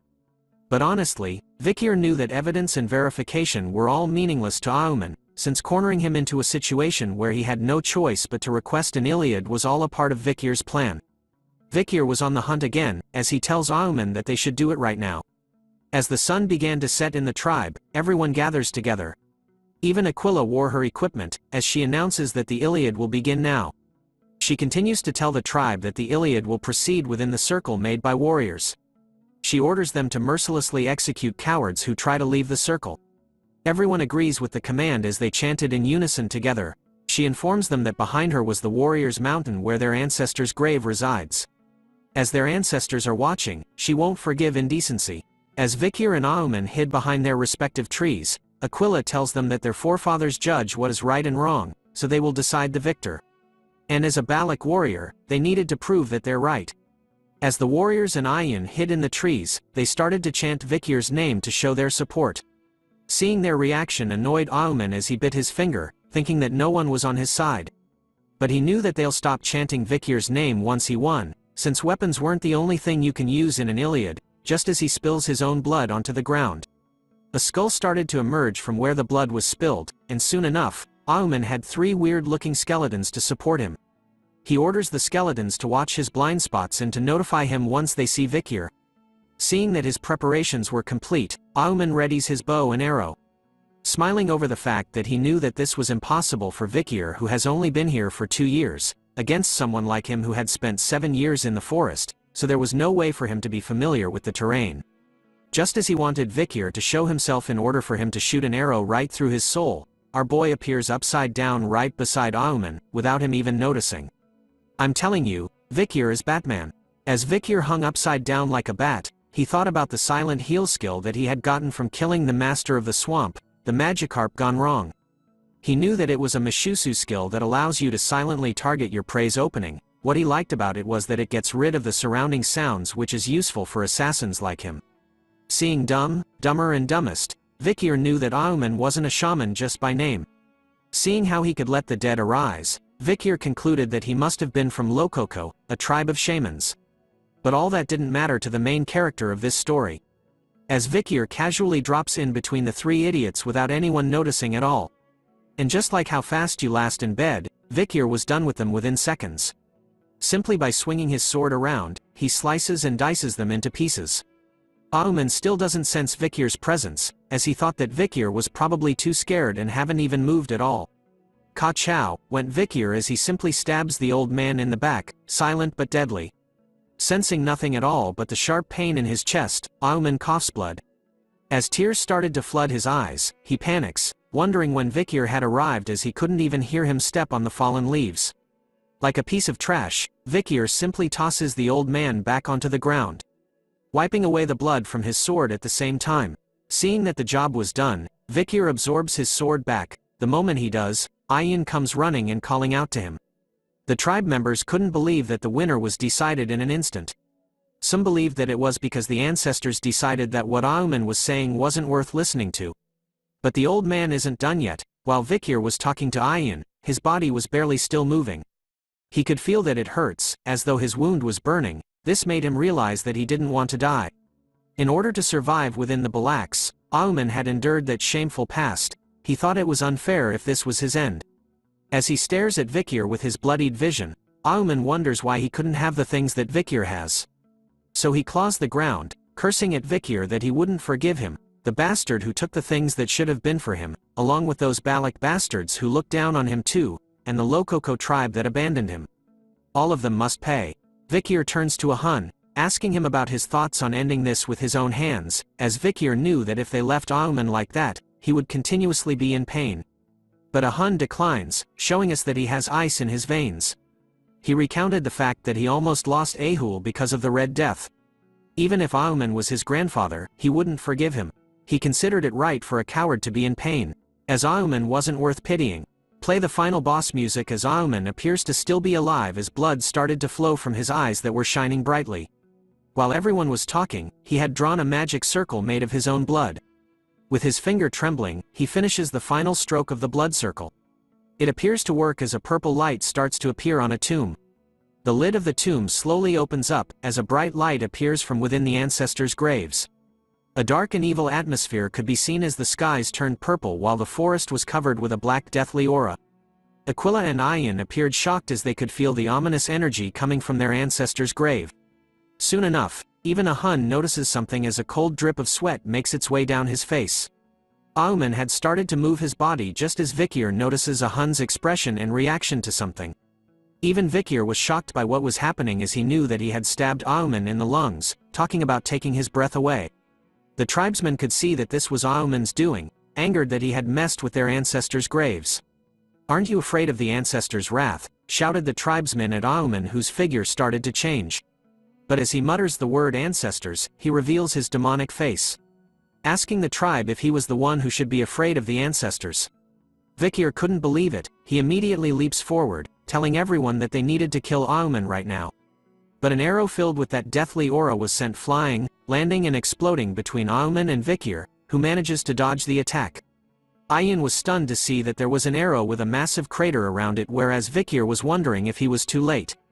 A single light was seen on the mountain as Auman tells them that the ancestors were the one to decide what was right. As a lone figure stood on the mountain with a bow readied, Auman tells the tribe that it was time for the great ancestors' judgment. It's MILF time. Ayin couldn't believe that one of their ancestors was back from the dead, while Vikir couldn't believe that Auman had used resurrection sorcery on a Balak ancestor, as he knew that there was no way that was possible for a shaman like Auman. But seeing his weird look, Vikir questions whether Auman had turned himself into an undead as well. Auman then starts to summon even more of the undead, asking the tribe if they thought he was just a shaman living among the Balaks without any countermeasures. But he warns them that it was too early to be surprised as even more ancestors started to appear. It turns out that there wasn't only one grave here on the Warriors' Mountain. Using the skeletons as a ride, Auman quickly escaped using the undead car, telling the tribe to do their best fighting against their ancestors. A Hun spots the old man leaving, and immediately draws his bow and arrow while calling out to him, asking Auman about how low he was going to go, but just as he did, something dark sped fast and cut his arrow in half. A Hun could spot where the attack came from. It was the first ancestor that had awakened. Her eyes were soulless as she growled at the tribe. So we answer back with our attack as something blue and fast hits the ancestor right into her undead face. The attack came from Aquila, who ordered her tribe to get ready for battle. She informs them that the people in front of them were just Auman's puppets, and that they could send their formalities to their ancestors after they send them off. So they just needed to prioritize their survival, but her tribe seems nervous as they hesitated to go against their ancestors in combat. The battle between the living and the dead rages on as the tribe battled it out throughout the forest. But even though they had been dead for so long, the ancestors didn't hold back as they went in for the kill against the tribe, cutting them down, hunting them down like prey. They even let out a fierce zombified roar, which the tribe answers back with a headshot. One by one the dead ancestors' heads were blown off by a single hit. A lone archer from the tribe was doing the work as she tried her best to carry the tribe. As Vikir himself stabs an undead, he spots the attacks, one arrow per Death Knight. He could see that she was killing Death Knights that are on par with a high-ranked graduator. It turns out to be our mommy, the Night Fox Aquila. The rumor about her protecting the forest from the Empire wasn't just a rumor. Seeing that the matriarch Aquila was here, Vikir knew that there wouldn't be a problem, so he told Ayin to follow him. Informing her that they would be following Auman, who could be seen speeding through the forest on his undead car, shouting out loud that the Balak bastards would regret kicking him out. But as he rides, he tells one of his undead that he needed it to take care of something. As the undead went to follow its orders, Auman took a second to pause and think about something. He knew that even though he had resurrected the ancestors, as long as Aquila was here, he couldn't act carelessly. Since she was known as a genius who has been the strongest village head in history. But he smirks at the thought of genius, as he knew that even if she was one, she wouldn't be able to handle what's about to happen. The skies continue to darken as the battle against the undead ancestors rages on. Vikir and Ayin are hiding themselves behind some trees, waiting for an opportunity, as they spotted Auman, who was casting another evil spell. Vikir wonders why he had escaped to this place over here, where it was just an area with pillars, and even started to chant in a place like this. But Ayin was certain that they couldn't allow Auman to act suspiciously any further. With murder in her eyes, she tells Vikir that she was going to kill Auman right here right now. So she lets out a powerful arrow that speeds right towards Auman, but as it inches even closer to the undead maniac, he smiles and whispers that he was done. A thick muscular arm appears from underneath the ground, grabbing Ayan's powerful arrow with just 2 of its fingers. This scene shocks the couple as they watch with a stupefied look on their faces. Auman, on the other hand, was celebrating as he realized that he was successful in summoning it. A new undead ancestor is being introduced as Auman recalled the legend that says that he sleeps deep within the forest alone. He continued to exclaim out loud that he was the only one that had noticed this ancestor. The undead's head that was filled with a few pieces of hair started to regrow, all of it in a matter of seconds. As the ancestor kneeled onto the ground, its undead body started to regrow its flesh as it held onto a bow in its hand. It turns out that this was the divine archer Adonai, the muscle daddy of the Balak tribe. Even Vikir and Ayan remained stunned upon hearing that Auman had managed to summon the one and only Adonai, the so-called legendary archer of the Balaks, and whose entire body had finally healed. But as they stared at the Gigachad, Adonai drew his bow and arrow, aiming right at them. He sends out a terrifying demonic arrow, straight at our couple, which Vikir was able to deflect with his own demonic sword. But his face was filled with a worried expression as he only managed to deflect it just inches away from his face. He knew that it was an arrow that was created with aura and that he even managed to deflect it, but just the damage it caused was overwhelming. It turns out that he didn't deflect it all as Ayan staggered onto the ground in pain, groaning hard as a wound appears on her thigh, covered in the demonic aura. She tells Vikir that the wound made her legs feel as though they were burning. Vikir sees this and wonders if it was poison, since she came in contact with Adonai's arrow. This made him recall the legend about Adonai dueling with that monster was true, as the bow he was using was made from the remains of Madame Eight Legs' leg. Adonai doesn't know the word relax as he bombards Vikir and Ayan with an endless wave of poison arrow attacks onto them, all of which Vikir deflects, sending them flying towards various parts of the forest. Their battle of attacking and deflecting resulted in the trees and ground around them being blown away, leaving the land barren. Ayan calls out to Vikir, who wore a painful expression on his face. She tells him to stop protecting her so that he could run away and leave her, but our boy wasn't listening as he held his trembling arm. Even Beelzebub was feeling the pain. Auman started to laugh, telling Vikir and Ayan that he wasn't going to let them live. So he orders Adonai to kill them both. He obeys the order without hesitation, sending out another powerful attack filled with aura and poison. Vikir and Ayan could only stare at the powerful attack as it made its way towards them. Just as Vikir was bracing himself for the attack, our holy savior appears and snatches the arrow made of aura with her bare hands. This action shocks everyone in the vicinity who witnessed it. As the arrow continued to rage within her hand, she easily suppressed it by squeezing on it hard. Before smashing it into powder, with a look on her face that screams, "Someone's about to get a spanking." As she stares at Auman, she tells him that they were going to have a talk. Vikir and Ayan were surprised to see that Aquila had arrived after saving their asses. She explains to them that she came here because she had sensed a powerful aura. As her hand was covered in blood, she was glad that she had come. Even the old man was surprised to see her here as he hides behind Adonai. Ayan quickly tells her mother about the poison from Adonai's arrow, telling her that she needed to treat herself right away, but Aquila simply stares at her hand, covered in a black substance, while thinking about the poison. Like an absolute boss, she simply flexes her arm, causing mini explosions to travel through it as blood spilled everywhere. Vikir was watching her with a stunned face, wondering if she had exploded the aura inside of her to expel the poison and deceased blood. He couldn't believe that there was someone who would do such a thing. After cleansing the poison from her blood, Aquila's eyes looked forward, staring at Auman before calling his name, which sent shivers down his spine. He started to blame her for all of this happening, telling Aquila that it was all her fault for pushing him into a corner, but she simply tells him that she didn't care about his betrayal, and just wanted him to answer one thing. She looks at Adonai, asking Auman if this purple zombie-like man is actually the divine archer, Sir Adonai. Auman was happy to tell her that he is the legendary Adonai, someone whom she couldn't dare to fight against. But his words had no effect as Aquila smiles after hearing his answer. She then tells Vikir and Ayan that they had done a good job and to stay behind. She calls out to the divine archer, Sir Adonai, telling him with a smile on her face that it was an honor to meet him, even though it had to be this way.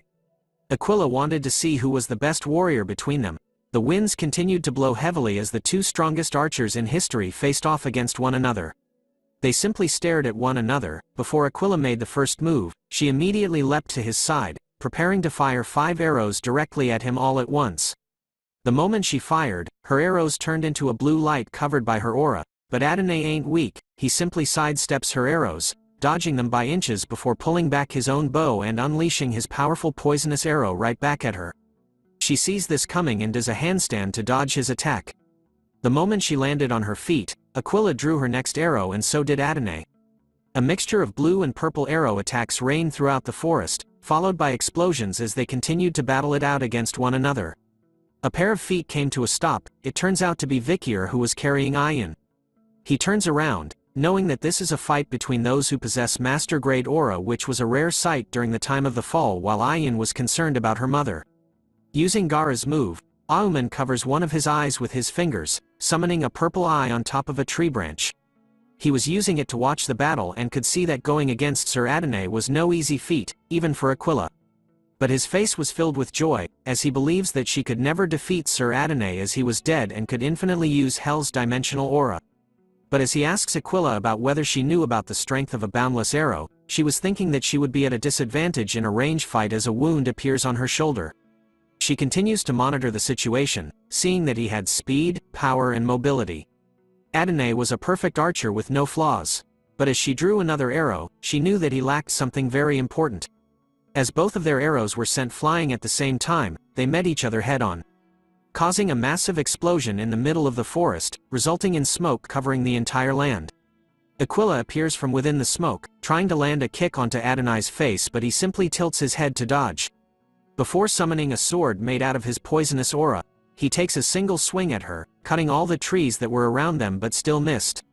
Aquila wasted no time at all as she grabbed onto her own sword, throwing it at Adane and managing to knock his sword out of his hand. Her attack doesn't end there as she kicks him hard at his knee, causing him to fall back slightly before a bright blue light is reflected in his eyes. Aquila had drawn her bow, aiming right at his face, this time at point-blank range. She unleashes a devastating aura-filled arrow attack. That was powerful enough to send shockwaves into the skies. She backs away instantly after ending her attack. She looks at Adane with a serious face as pieces of him start to break away. As he slowly starts to fade, just like everyone in Avengers Infinity War after Thanos snaps his fingers, Aquila asks him if the reason he didn't want to fight was because he was dead or if it was because of his desire to not hurt his descendant. But all she knew for sure was that she needed to free him from his current state. And so, she lets out another powerful attack, intending to give Adane some peace, which he wanted as he simply stood still as the attack came even closer to him. But as he closes his eyes to accept his fate, a purple hand appears to stop the arrow from landing, surprising Aquila, who clearly sees it. The parts of Adane that had been blown away had started to form a demonic purple aura, which seems to be causing some pain to Adane. Another demonic figure made of the poisonous aura started to rip itself from the hole that Adane had. It started to reach over his hand, before fully consuming Adane. Auman couldn't believe that he would reject the necromancy spell. With his hands in ninjutsu summoning pose, Auman now sees that legends were different, but he didn't tolerate things that are done half-heartedly, so he tells Sir Adane to fight with all he has now, until everything that is threatening him is dead. Seeing Adane's change angered Aquila as she witnessed everything. Sir Adane lets out a demonic roar, as he is now an undead with something crazy inside of him. He continues to scream as the demonic energy takes a hold of him, sending shrieks of evil energy throughout the air. Aquila could only stare in silence as the transformation takes hold of Adane. Looking at his new transformation, she knew that the thing standing in front of her was no longer Sir Adane anymore. But as he stood in the same spot, a dark shadow started to cast itself over him. A gigantic turtle-like monster was looking down, alongside two other gigantic beasts. Auman could see the A-rank monsters that live in the forest with his eye spell, wondering if they were here because of the commotion that happened. Now we are about to see a magic trick. Now you the three A-rank monsters, now you don't. Because in an instant, this new version of Adane was able to snipe all three of the A-rank monsters in one shot, 3 headshot, triple kill. His face was showing off a wicked smile as blood and pieces of the 3 A-rank monsters dropped all around him.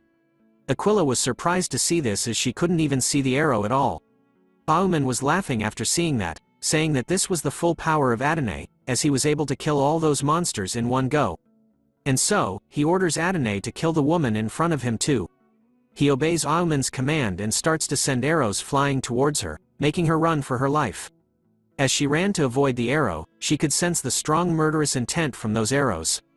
Every time she was hit by an attack, the madam's poison spreads and makes her body feel sluggish. As she drew her bow for a counterattack, she knew she had to finish this fight quickly.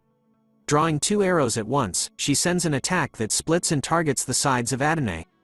As he dodges one of them, the other arrow is sent flying directly towards him. As the arrow was just barely inches away from him, he raised a single finger, creating a small demonic shield in front of the arrow.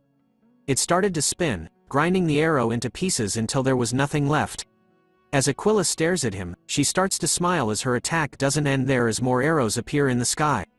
Her attacks finally work as one of the arrows pierces through his neck. Aquila quotes a phrase, "The first arrow misses but the second one hits the target." However, the moment your opponent blocks the second arrow, the first missed arrow returns and penetrates the back of their head.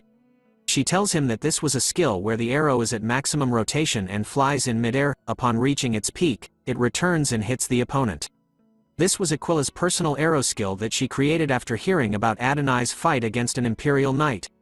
The arrow continues to linger in his throat before he pulls it swiftly. Much to the surprise of Aquila, who expected him to die after being shot in the throat. Auman continues to laugh at her, telling her that no matter how strong she is, she had never fought against a corpse before. He continues to tell her that Sir Adonai was already dead, so he wouldn't be defeated by a single arrow to the throat. As they continued to battle it out, the effects of their battle could be seen by Ayan as she watches over her mother. Her face was filled with concern as she thought she could also feel that the forest was shaking, making it ominous. She hopes that her mother could wait until Vikir resolves this, as she recalls him telling to hide. And that he will stop Auman's necromancy skill and kill him. As Vikir runs through the forest, he knows that Auman feared Aquila very much. So it was highly likely that he was hiding behind Adonai in order to go against Aquila. Soon enough, his red eye catches something. Vikir had finally found Auman, hiding behind a tree like the sneaky bastard he is. So our boy immediately makes his way over to the coward's side as he plans on killing him in one hit. As he closes in onto the coward, a wild ancestor appears by his side, aiming to kick Vikir. Her attack lands but not before Vikir was able to leap away safely. Auman spots him and curses at him, revealing to Vikir that he had already predicted that someone would come after him, so he had already summoned his Death Knights.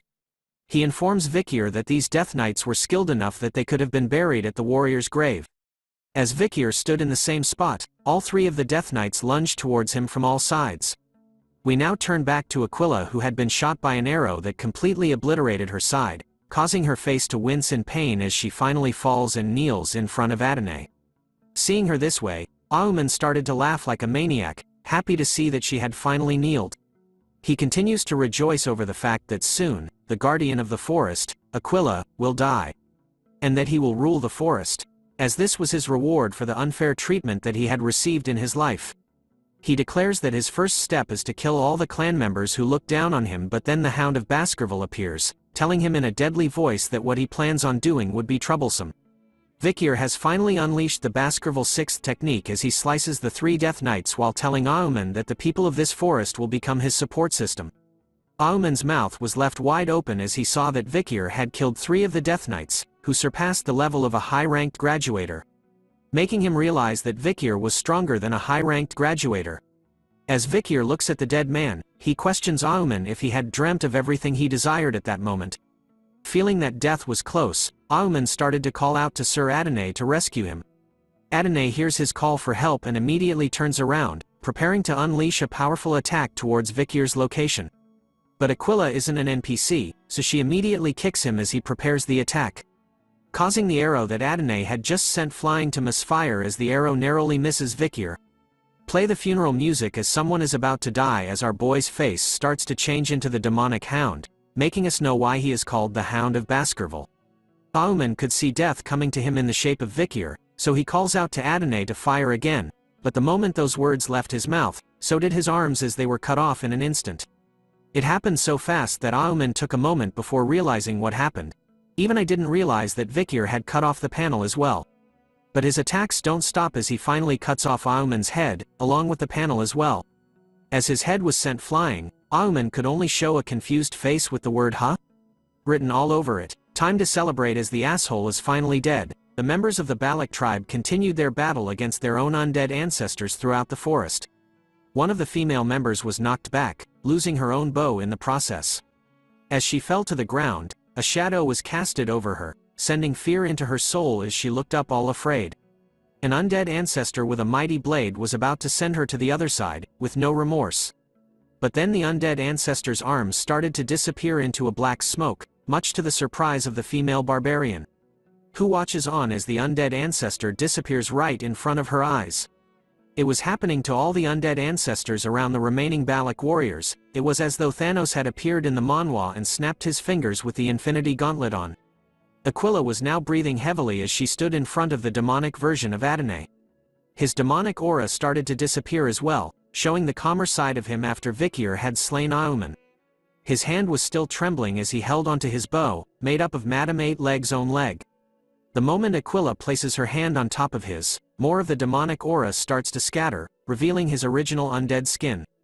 Even though she was holding onto her wound from his attack earlier on, Aquila still held onto his hand, telling the great ancestor Sir Adonai to please rest in peace, as he slowly scattered into the wind. Auman let out a fierce roar. Even when his head had been sliced off, he was still talking. He curses at the fact that he was so close and that the forest was almost his. He looks at Vikir, wondering if he had failed because of the child from the Empire. He was right. Vikir looks back at Auman, with his eyes glowing bright red. Auman was better than he thought. Not only did he become an undead himself, but he was also able to control magic on another level. And to control dozens of Death Knights, including Adonai. Vikir could only imagine what would happen if Auman had strived to go down the path of a shaman. The old man was still laughing like a maniac, telling Vikir that this wasn't the end to everything. As he swears to our boy that he was going to regret driving him out of the tribe. He continues to spit shit about Vikir and the Balak tribe, promising to curse everyone even if he dies, but all Auman got for a reply was a headshot, right in the center of his skull. It turns out that the final attack came from his own grandson as Vikir turns around to see that a Hun was the one to shoot the shot. The first thing he did was to apologize to Vikir, as he regretted not listening to him when he said to kill Auman. But as Vikir walked by him, he noticed something.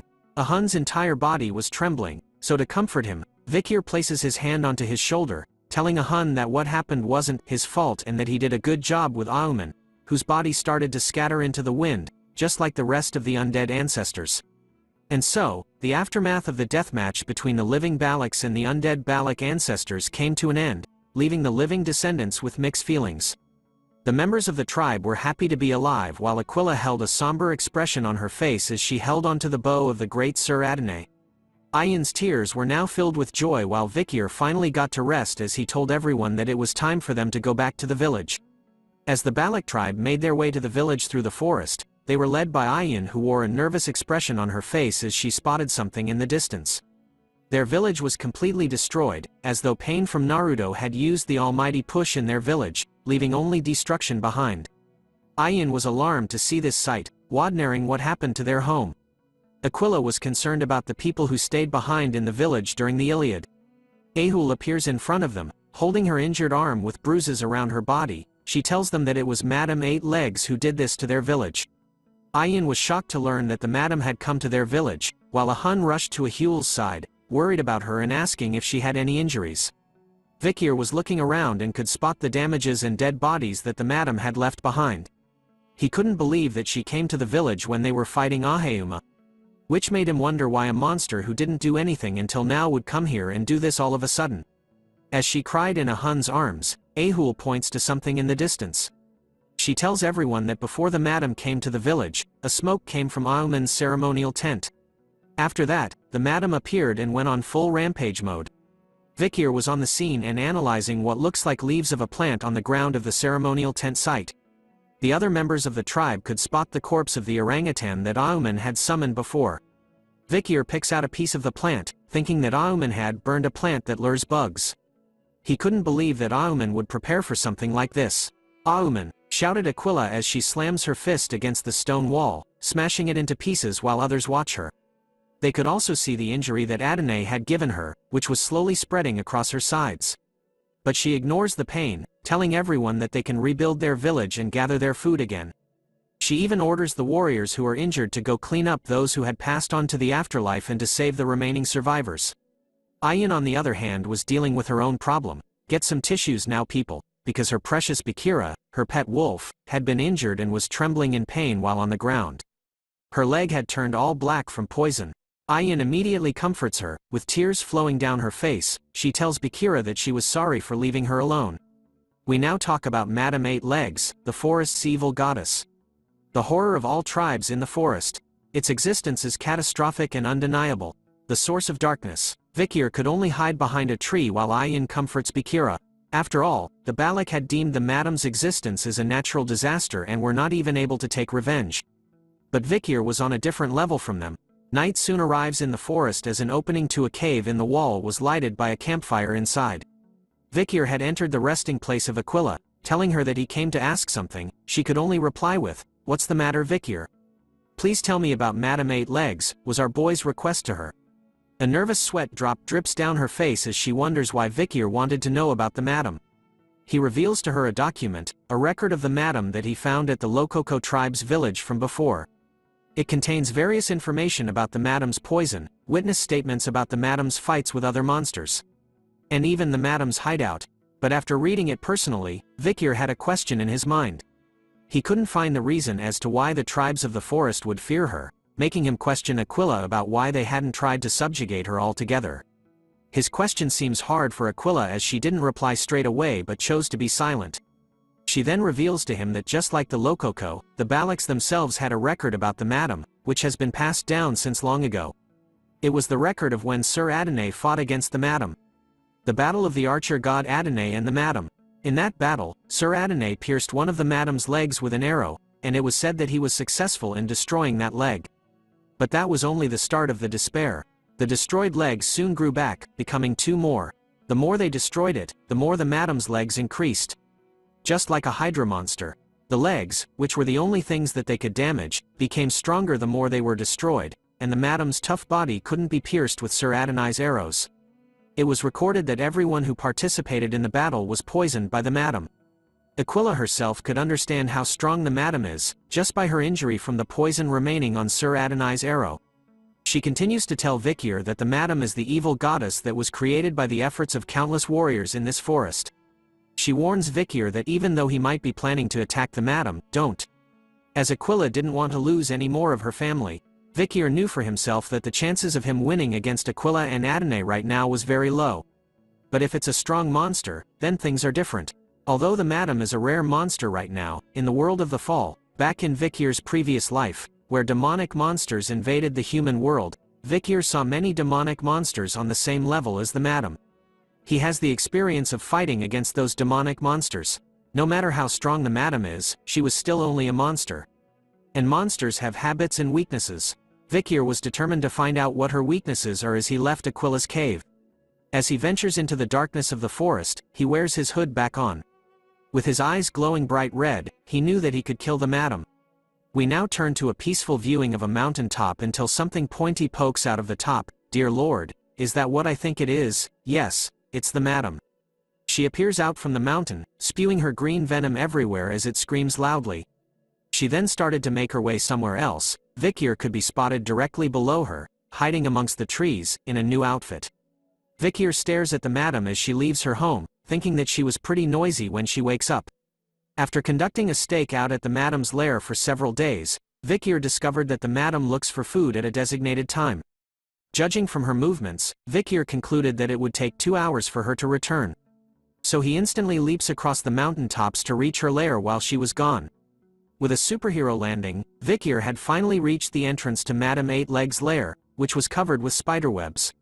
From the outside, it looks like a stone mountain, but it's actually empty inside.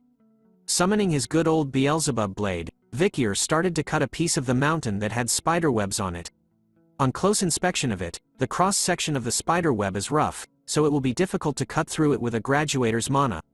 Knowing this, Vikir thought that the spiderweb would be good for him to use when he goes down.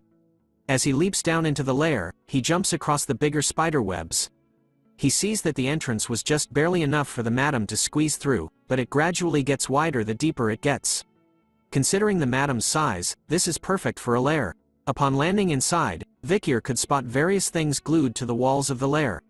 It seems to be the Madame's prey. Both humans and monsters have been caught. Seeing as several bodies haven't been touched and have decomposed, Vikir wondered if she wanted to make an example out of them or if she brought them here for fun. Vikir concluded that the madam knew that she was the top bitch in the food chain in the forest. But looking at the dead bodies, Vikir knew that there wasn't any time for him to be interested in these things since before the madam returned, he needed to look into as many things as he could. As he explored the lair, he came across something else that was glued onto the wall. Looking at it closely, Vikir grabs it in a hurry.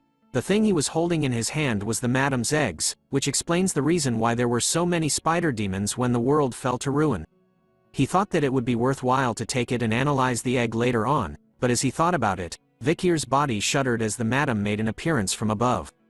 Madam Eight Legs' multiple eggs started to scan her lair, like the predator, hoping to find some prey, but then it senses nothing at all, and started to go back outside to hunt for food instead.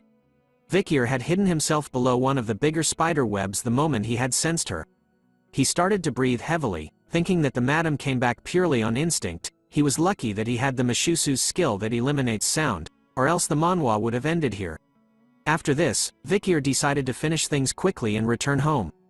Back in the Balak's tribe, the tribe members were busy rebuilding their village, gathering wood and building their homes. They soon started to talk about Vikir and how he hasn't left his house in several days, while others saw him visiting another tribe at dawn and even smelled something burning at his place before. The tribe members were curious about what he was doing, but knowing Vikir, they believed that he had planned and thought things through. The main problem, however, is that he hasn't been meeting his barbarian waifu, Commander Ayan, who is currently standing outside of his home. With a worried expression on her face and her hands held tightly together, Ayan begins to speak to Vikir's home, telling him that she heard from her mother about how he asked about the madam. She tells him that the madam is a monster that no warrior can defeat, which made her wonder if Vikir was planning to fight it. She even tells him that she had to cut off Bakira's leg yesterday, and that she believes Bakira could never run the same as before. Tears started to flow down her face over imagining what would happen to Vikir if he follows through with his plan. But then he calls out to her, telling Ayan to come in as he had something to say. Upon entering his home, Ayan could see that Vikir was standing before a board filled with papers. With a stunned impression on her face, Ayan asks Vikir about what all these things were. He reveals that these were the records of the madam that he had gathered from all the tribes in the forest. Vikir was doing research about the web and skin that he brought from the madam's cave, along with the egg that she laid. Ayan was instantly shocked to learn that Vikir had ventured into the madam's lair, which meant that he was really going to fight her. So she tells him that if he does, she is willing to join him. But he denies her request, stating that Ayan was still limping from the injury she got from Adonai, which only made her a burden.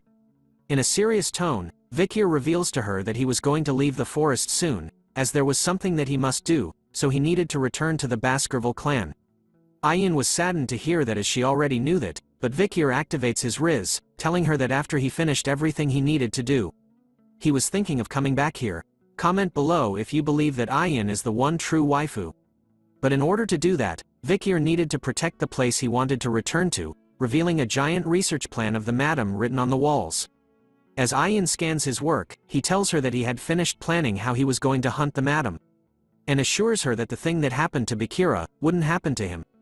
Ayan couldn't believe that Vikir would use the hunt for the madam, which seems reckless to her. She started to recount the times he had helped the village when the poison spread throughout the forest, even the incident involving Auman. Every time Vikir faced a problem that couldn't be solved, he always brought back positive results.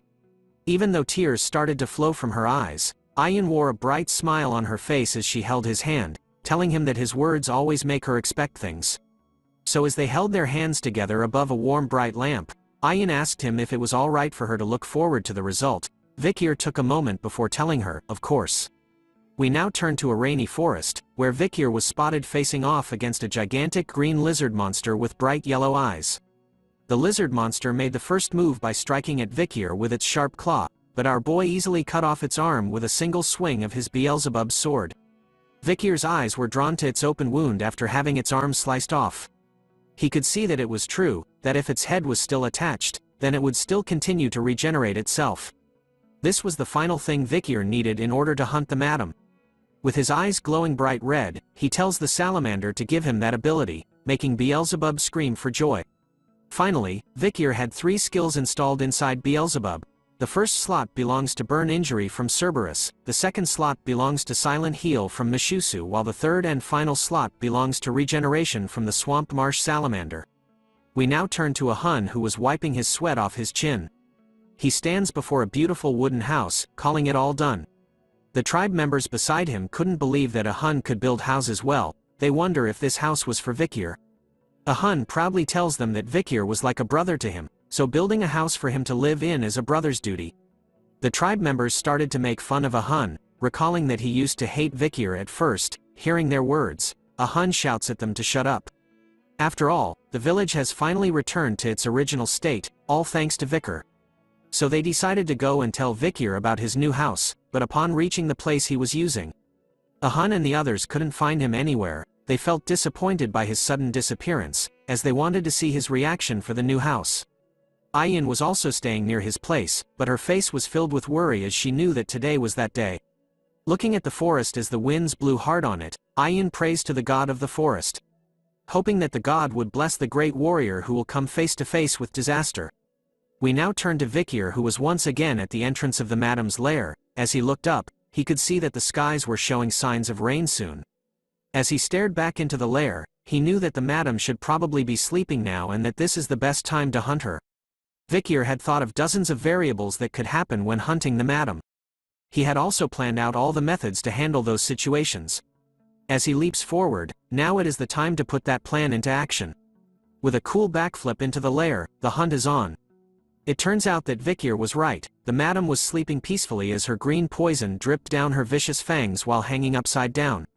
Using her own spider webs, Vikir rushes down, with his Beelzebub sword summoned and eyes filled with murder.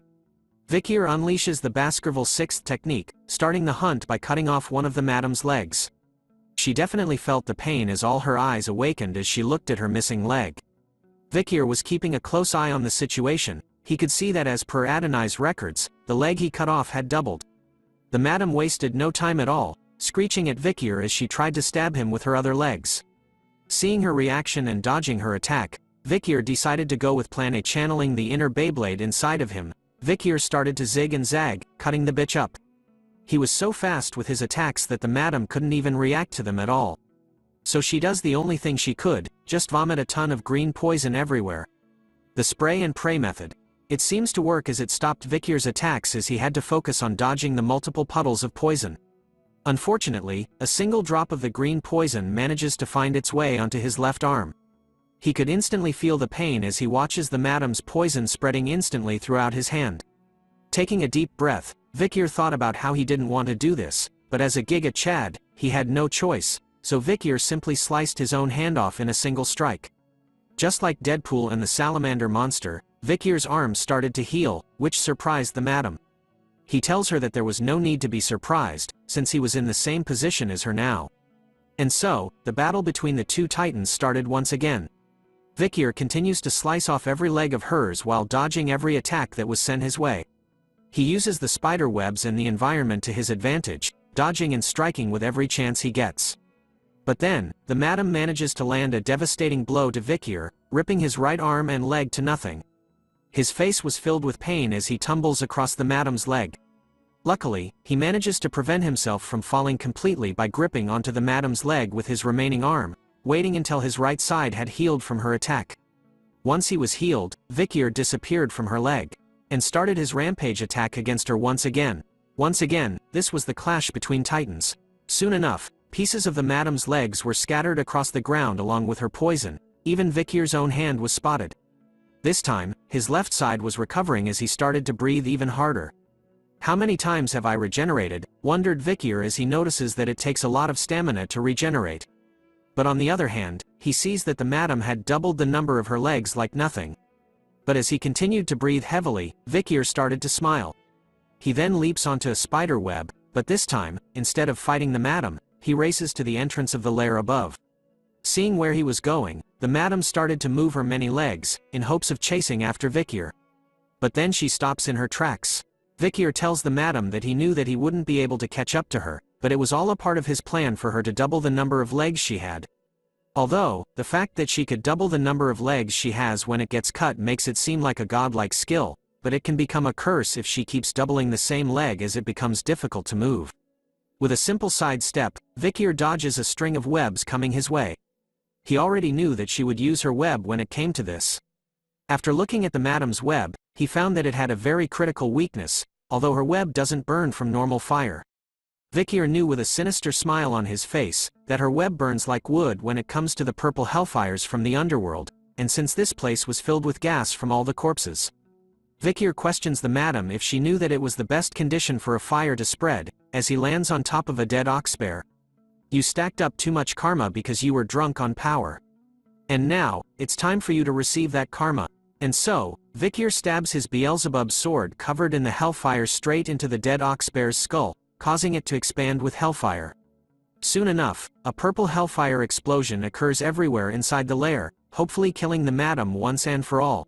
We now return to a past memory of when Vikir was preparing and studying for his upcoming battle with Madame Eight Legs. As his eyes remained focused throughout the late night, he recalled from his practical evaluation that he had a suspicion when he crossed paths with the Cerberus that was chased out of the territory. A question came across his mind: why did the barbarians need to chase away dangerous monsters from the La Rouge et La Noire mountain? The reason behind it was due to territorial expansion. The barbarians were chased into the La Rouge La Noire mountain due to the madam. With that, Vikir was able to find the madam's lair, which was hidden at the back. The true reason behind why the madam used the barbarians in the forest to drive out the Cerberus and hell monsters, was so that she could distance herself from her weakness, which was hellfire. Vikir couldn't believe that the madam's weakness had been right under his nose this entire time. Now, we return to the moment that Vikir was aiming his sword directly at the ox bear dead corpse. As he inserted his blade deep into the dead body of the ox bear, he unleashed a small spark made up of the hellfire that the madam was afraid of, causing a chain reaction to occur. As the gases in the dead body started to ignite from the hellfire that Vikir had brought, the purple hellfire continued to spread all throughout the cave. Using the dead bodies that the madam had kept on the walls with her web, Vikir's hellfire explosion was only made bigger. The madam could do nothing but watch in horror with her multiple eyes as the purple hellfire reached even closer to her. It was time for her to receive the karma that she had accumulated after killing so many. Even the purple hellfire turned into deathly skulls, representing her many victims as the purple hellfire finally engulfs her completely. Vikir easily made his way down the outside of the madam's lair, watching its entrance be covered in smoke and purple embers. He went on to explain that since he found the madam's weakness of hellfire, he needed to make sure that she doesn't escape from the lair, which was filled with webs. He also knew that she couldn't jump out due to her many legs, and that the madam, who can't use its webs right now, will find it impossible to escape. No matter how tough it is, as long as it's alive, if it breathes in smoke, its inside will burn. Due to the high temperatures of hellfire, its outer skin will melt.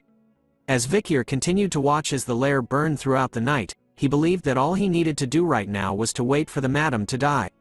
Once the fire goes out, he will just need to get the madam's ability. But then he felt an immense pressure that forced him down. Vikir immediately turns around to scan the area to see where it was coming from. He could see that the entire area was feeling the same immense pressure as he was. Soon enough, the pressure was gone, and so were the flames that were covering the entrance of the lair, leaving only black smoke behind. Until something quick erupts and cuts across the mountain. Something was emerging from the sudden attack from within the mountain, much to the shock of Vikir. The madam had survived his explosion plan, revealing her body filled with battle wounds from the hellfire, but Vikir couldn't believe that she had destroyed the entire mountain in order to escape. As she slowly made her way down from her mountain, the madam started to look for Vikir with her endless amount of eyes. Seeing that she couldn't find him at all, the madam decides to spit out a gigantic green ball of poison into the air. It explodes in the skies above, like a firework, splitting itself into smaller balls of poison aimed everywhere throughout the forest. She was going with the classic method of spray and pray. Her poison was deadly, as the moment it touched the trees and branches in the forest, it melted instantly. But the madam was still feeling furious as she made loud hissing noises, unaware that our boy was hiding directly beneath her. He looks up to her from below, with nervous sweat drops appearing on his face as he breathes heavily. Vikir couldn't believe that the madam couldn't find him. He notices that it was because she couldn't use the hair on her eyes and skin because they had been burned off. And because she had overexerted herself and destroyed the mountain in the process, there was a large crack in her shell. So Vikir places another plan in motion as he uses her legs to leap onto her body. Believing that it was still possible to beat her, Vikir does a backflip, before summoning his Beelzebub sword. With his eyes focused, he needs to aim for the crack that was created when the madam destroyed the mountain.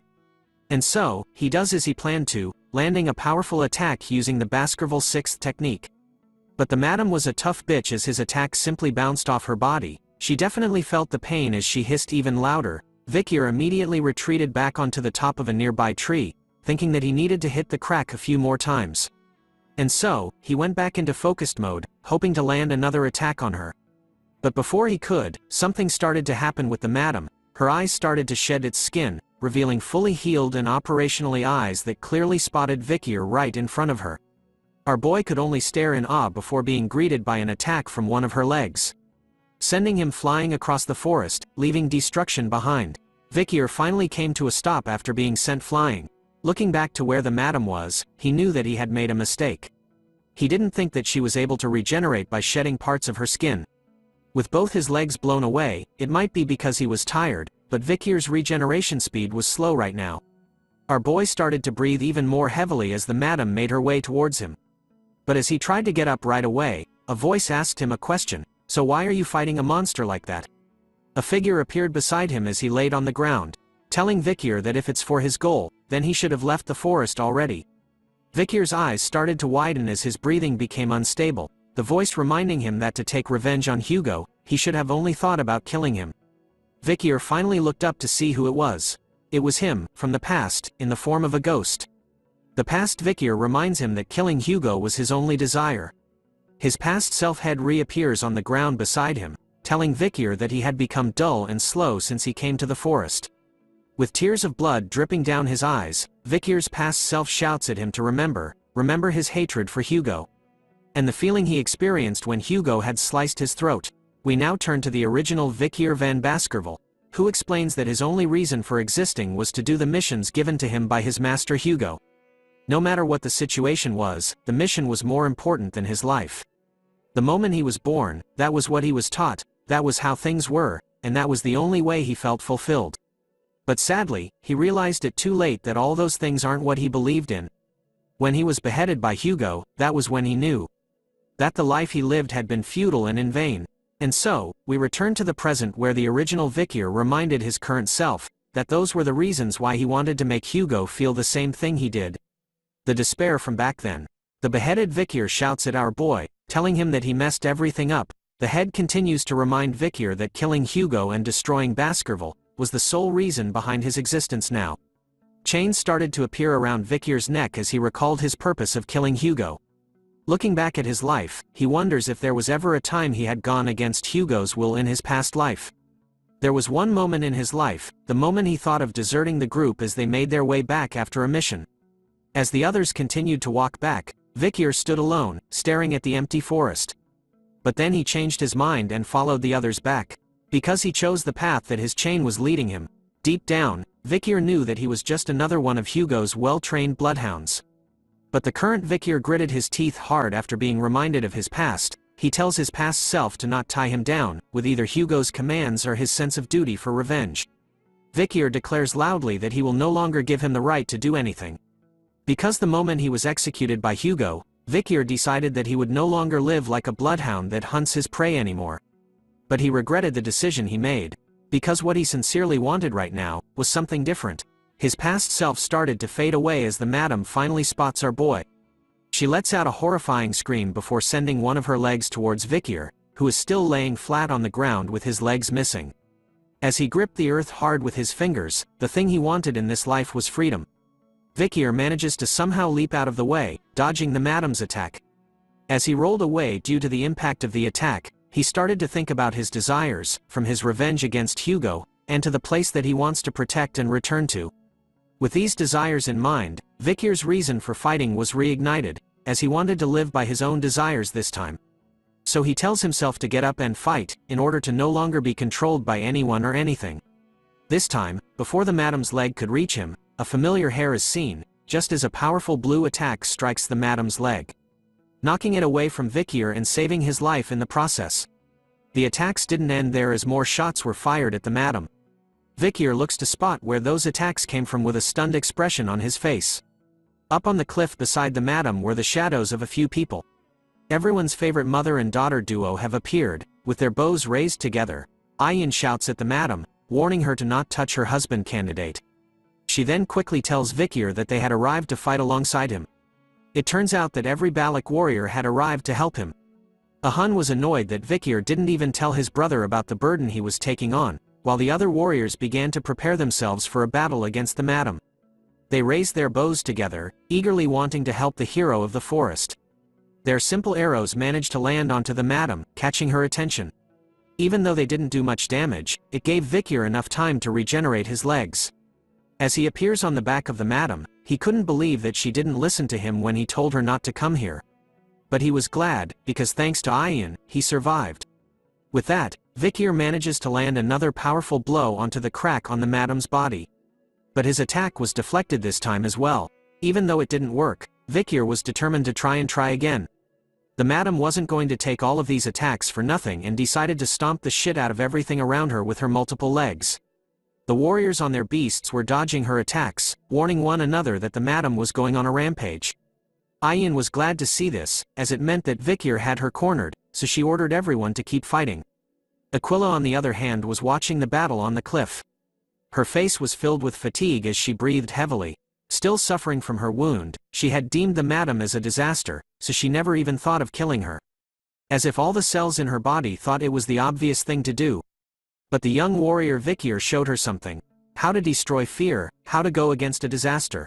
So Aquila was determined to do this. As her eyes glowed bright blue, she knew she had to do something, even if she vomited blood or her injury ruptures.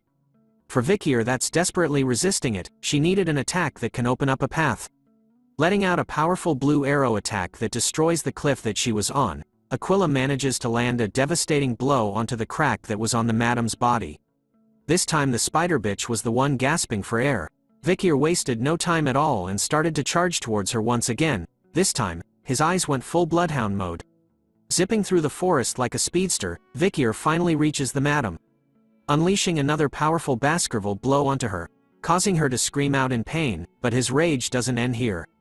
Vikir unleashes the Baskerville first technique, deeply piercing fang.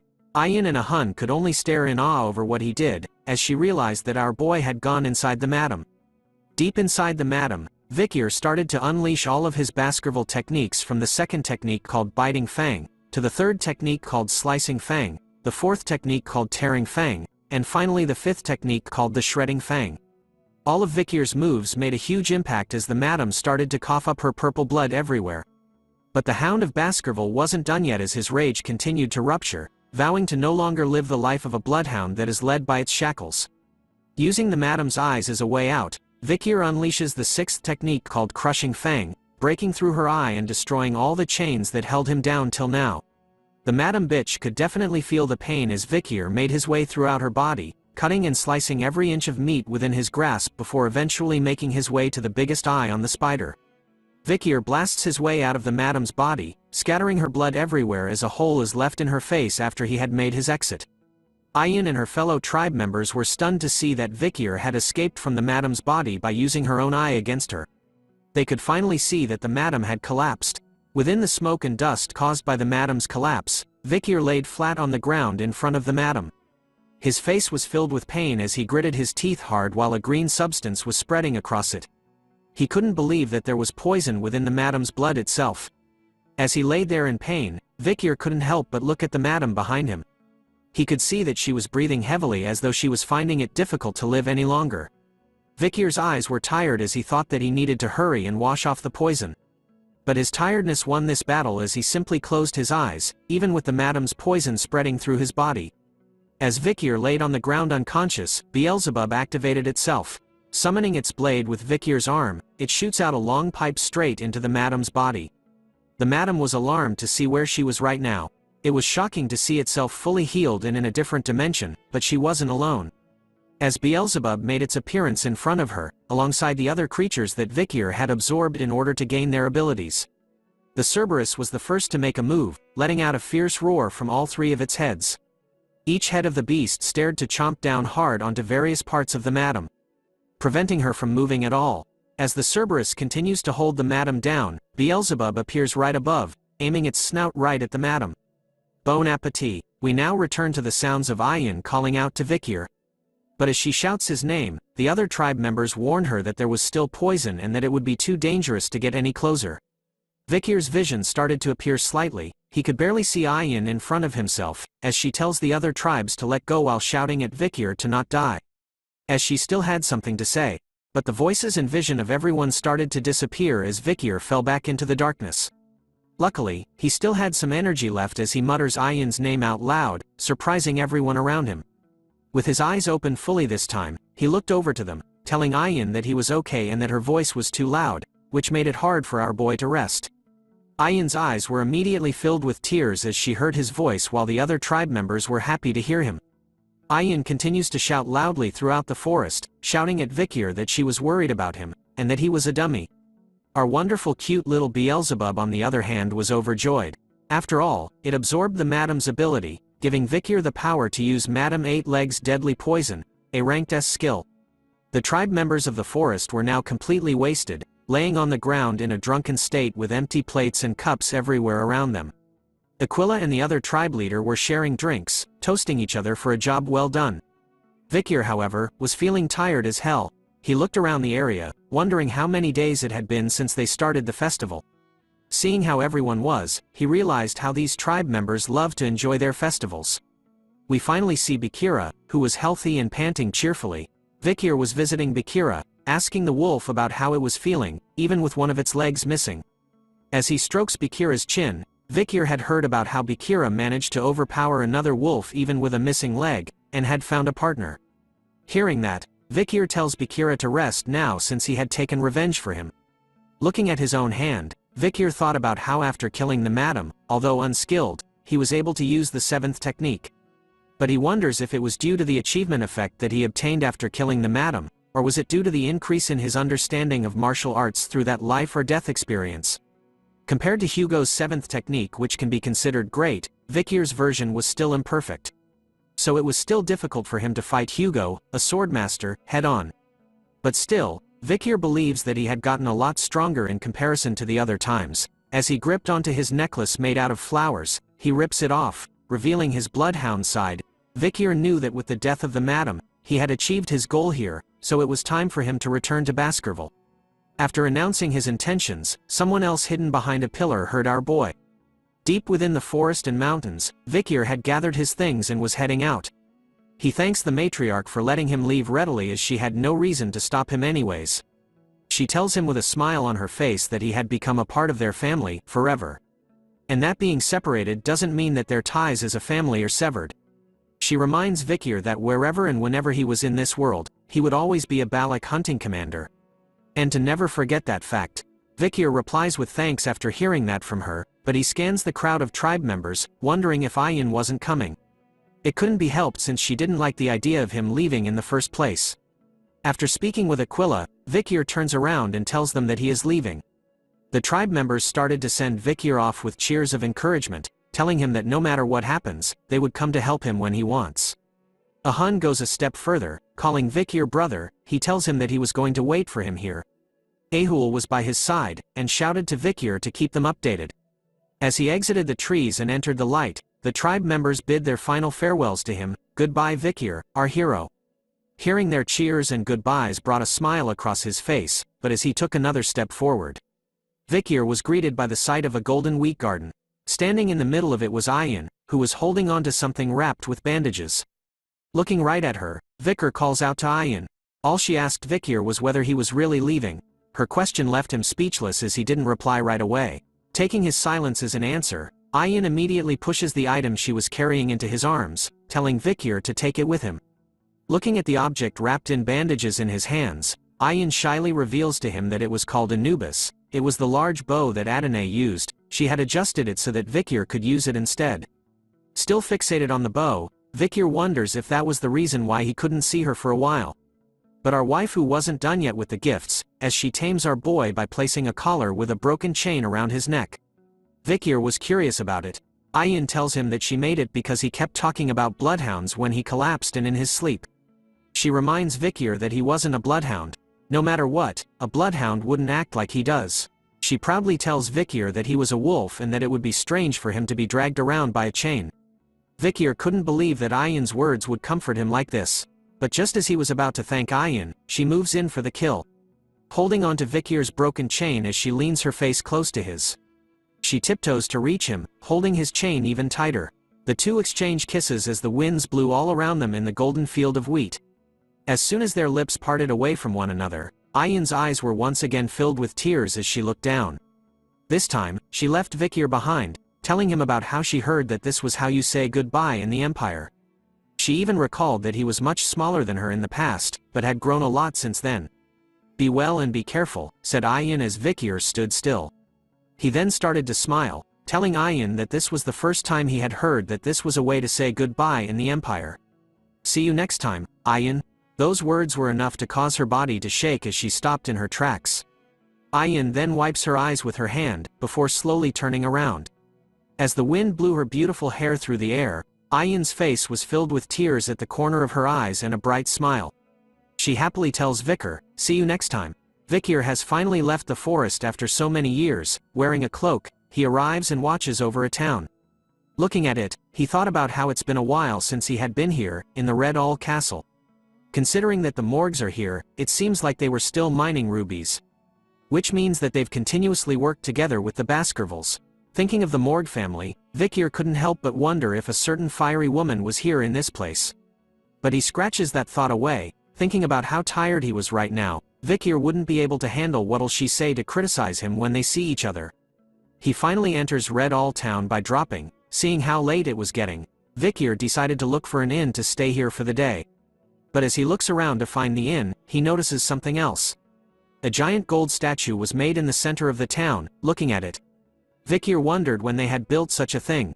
In order to make a statue like this, they would have needed the approval from the Morg and Baskerville families, which made him wonder if Hugo had allowed for such a thing to be made. But as he thought about it, someone shouts at Vikir, asking him about what he was doing. A guard had appeared behind our boy, warning him to not touch the hero's statue. He tells Vikir that if he tries taking a piece of gold from the statue, then he wouldn't be forgiven. So he should just look at it from afar and never touch it. Vikir dismisses all the warnings and only asks the guard about the so-called hero he mentioned.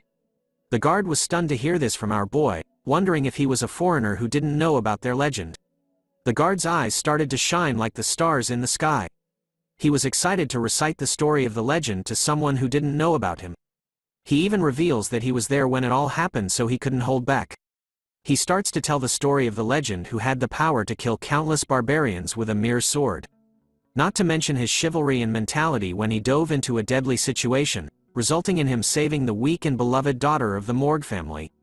And his sacred sacrifice to buy time for the joined forces to run away while he bravely fought against the large monster, also known as the now dead Madame Eight Legs. The guard continues to excitedly explain to Vikir that the legend's story gives off so many emotions that it made him tremble. Because of that, the Morg family carved a gold statue of him out of gratitude. After listening to the guard this entire time, Vikir started to piece everything together, making him realize that the great hero who lived here just 2 years ago was him.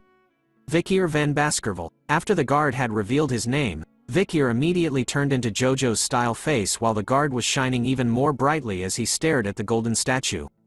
After the story time, we find ourselves at the town's inn, where mugs of beer are slammed hard onto the table.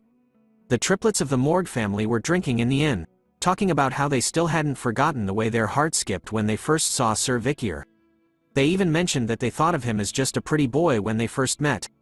But the girls told the guards in the inn that they knew Vikir's worth the first time they saw him. Seeing the three ladies here, the guards were excited to hear the story from the heads of the fortress about Sir Vikir.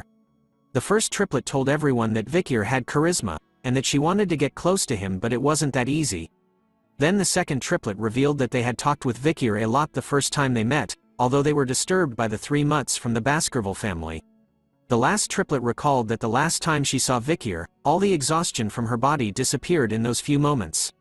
They continued to praise Vikir loudly in the inn, telling everyone that the gold statue in the square over there doesn't even contain half of Sir Vikir's true beauty. It turns out that our boy had been listening to them talk this entire time, but he was thinking that what they said was a lot different from how he remembered the past to be. But after listening to their stories, Vikir wondered if the outcomes accomplished by Adolf Morg and the joined forces ended up being credited to him instead? The only true part of the story the triplets told was that Vikyr did fight against the madam at the end. Through the chatty triplets, Vikyr was able to listen in on some unexpected information. 2 years ago, after he had gone missing, Hugo Le Baskerville was furious and went to the Morgue family multiple times and caused a scene. His actions resulted in the Morgue family giving a huge compensation to the Baskerville family. But it seemed like Hugo's rage didn't end there.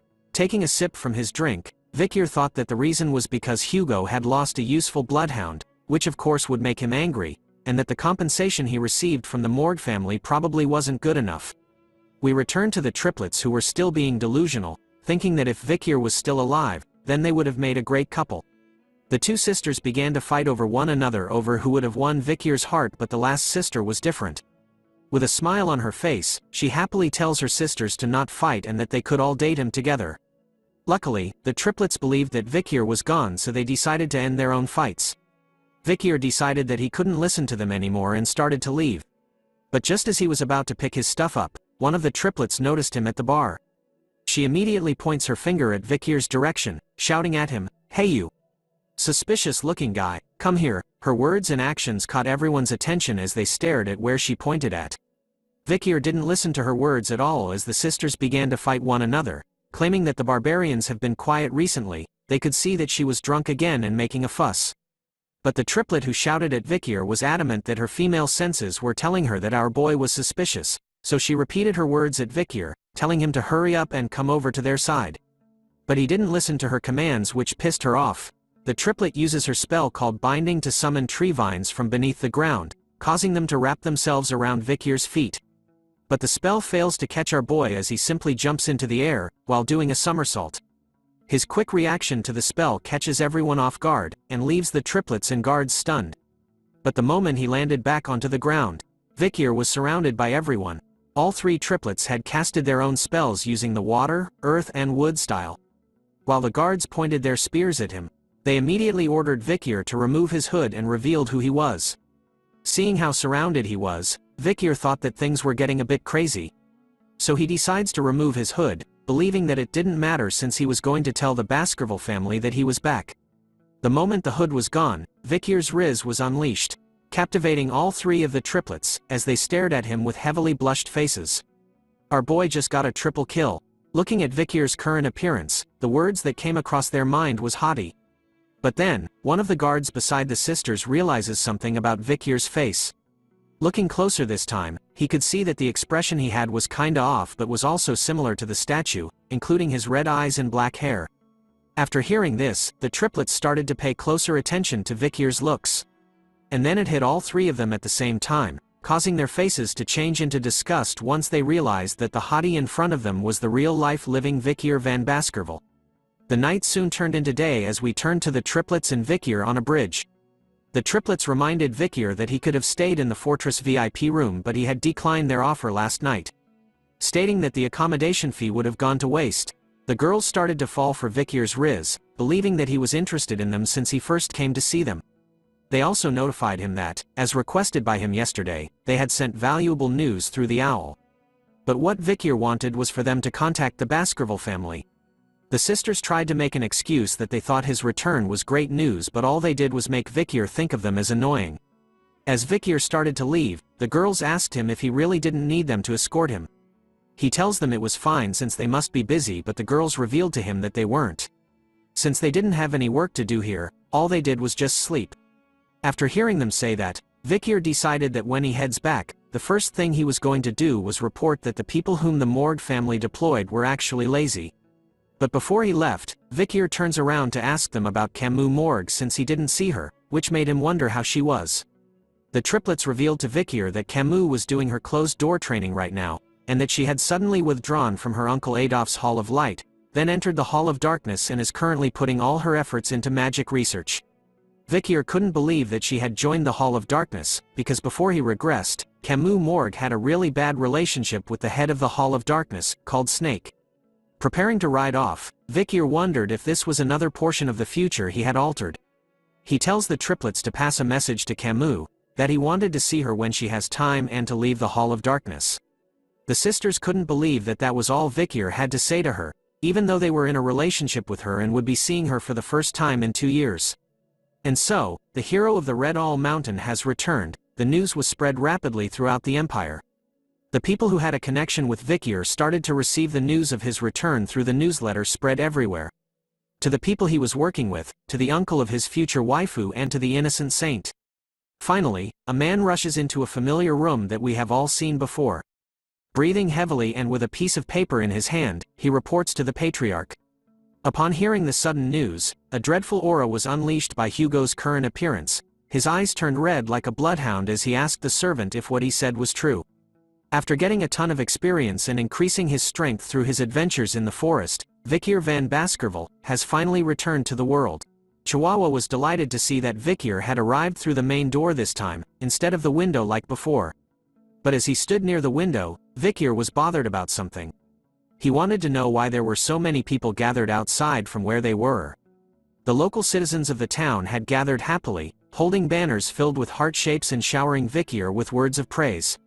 Our boy has now officially become some sort of K-pop idol. Chihuahua explains that the news about his return had spread throughout the empire, and that everyone came here to welcome him back.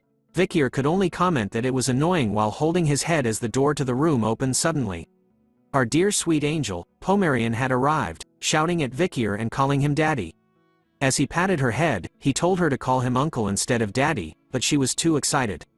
Holding something within her tiny hands, Pomerian tells Vikyr to look at what it is. She happily announces to everyone that she had caught a mouse. Vikyr looks at it and warns her that even though it was a cute rodent, since it was dead, she needed to be careful to not catch the Black Death. He then moves on to ask Chihuahua about whether the problems within Underdog City had been resolved. He reports to Vikyr that thanks to Cindy, they had all been resolved successfully. He even mentions that she was an excellent worker. But as he opens the drawer of the table, he informs Vikyr that there was a case that even Cindy couldn't find any leads on. Catching Vikyr's attention, placing an envelope onto the table labeled F10, Chihuahua reports that in recent years, children from the slums have been going missing one after the other. The children hadn't been kidnapped since no one had contacted the parents, and they hadn't been seen on the black market. So they couldn't figure out the motive behind the abductions of the children. All the children had disappeared without a trace, so it definitely wasn't the monsters. But although there isn't any physical evidence, Chihuahua was sure that it was done by the same person. After reading the report that Chihuahua had given him, Vikyr's face was immediately filled with dread as he gripped the papers tightly in his hand. The children's disappearance case of the Underdog City was exactly similar to what he was framed with in his past life. But he was confused as this event was supposed to happen several years later. Since he knew that this case was related to something else.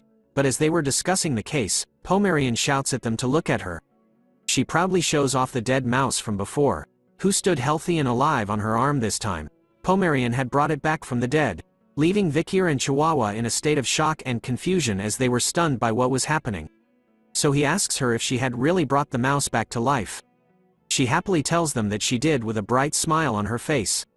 Looking at her playing with the once dead mouse, Vikyr thought about how he was now certain that she had brought it back to life, making him wonder if it was voodooism, which uses mana from another dimension. So then, he asks Pomerian about when she discovered that she could do such a thing. With her tiny hands, she started to count back the number of nights, and ended with 3 nights ago. She reveals to Vikyr that simply copied what her tribe's people did. Hearing that, a nervous sweat drop drips down his face as Vikyr thought about how one of the Lococo tribe's villages found Pomerian, which made him think that they had acquired black and evil spirit magic. In the Baskerville and Morgue clan, which are known for their geniuses, children need to be at least 8 years old to use magic. But compared to them, our little angel, Pomerian, who is 5 years old, is able to use another dimension's mana which is difficult to sense. A magical genius from the Baskerville family, more specifically, a black magic genius at that. Vikyr could only think of Hugo's completely enraged face once he found out about this. He believes that Hugo would call for her immediate execution, knowing that she uses black magic and has barbarian blood too. Thinking that he knew Hugo well, Vikyr believed that it would be best for Pomerian and Hugo to never meet one another. As he thought about it, Chihuahua appeared near the window just as a pigeon arrived. Turns out, the pigeon was used to deliver a message on a note. Looking at it instantly brought shock to Chihuahua's face as he read it. He immediately calls out to Vikyr, telling him that it was bad. Chihuahua's words started to come out in pieces as he read out the contents of the letter, revealing something from the main house. Unable to understand his words, Vikier tells Chihuahua to speak slowly and calmly. After catching his breath, Chihuahua reveals that the patriarch was coming here in person. And so, Hugo makes his appearance. The scene changes to cups of tea placed on the table. Chihuahua stood behind Vikier as Barrymore does the same but behind Hugo. Father and son continued to simply stare at one another as time went by while the room was dead silent. Hugo was the first to speak, stating the fact that Vikier had returned. Chihuahua was glad that they had finally spoken. Looking around, Vikier thought about how sudden it was for Hugo to come here, and that luckily, he hid Pomerian in the next room so hopefully nothing happens. Hugo was glad to see that Vikier had returned, so he wanted to know what he had been up to till now. Vikier reveals to Hugo that while wandering the forest, he stayed with the barbarians and focused on recovering his injuries. During that time, he pretended to be friendly and had gotten a grasp on the barbarians, so he was able to think of a way to wipe them out. Hugo was curious to know what Vikier planned to do, so he revealed it to him. Controlling the barbarians by utilizing the Empire's industrial products. He further tells Hugo that the barbarians consider the Empire's cheap glass orbs and woolen products, and even vegetables and grains as precious items. So if they use that to their advantage, then they would be able to capture the barbarians effectively. But Hugo wasn't impressed by this, calling Vikir's idea as trading and not suppressing them. Hearing this, Vikir corrects him by stating that the barbarians will die in the process. With his eyes glowing with a mad red light, Vikir reveals that in exchange for the products, he was planning to request a monster subjugation. Hugo thought about Vikir's idea of making the barbarians subjugate the monsters, so that they can secure their own territory while killing the barbarians off. Like father, like son, the same red glow appears in Hugo's eyes as he grins widely, calling Vikir's idea clever, which was to be expected from his son. As they continued to discuss Vikir's idea, Chihuahua couldn't help but sweat nervously while thinking that this was a conversation between a father and son who had just been reunited. Barrymore on the other hand noticed something else. Hugo was smiling. He recalled that he hadn't seen him smile at all during the 2 years that Vikir had disappeared in. While taking a sip of his drink, Vikir thought about how he didn't want the Balak people to suffer because of the Baskerville family. From the Baskervilles' perspective, it would seem like the natives are dying as they are clearing up the monsters. But in reality, they're just returning to the place where the madam was. While stopping the battle between the two of them, the Balaks will have the time to increase their forces. Hugo, who doesn't know about the madam's existence, would think that the natives will easily agree to this. Without realizing that his enemy, the natives of the forest, are increasing their powers. But Hugo was pissed off by something all of a sudden, catching Vikir's attention.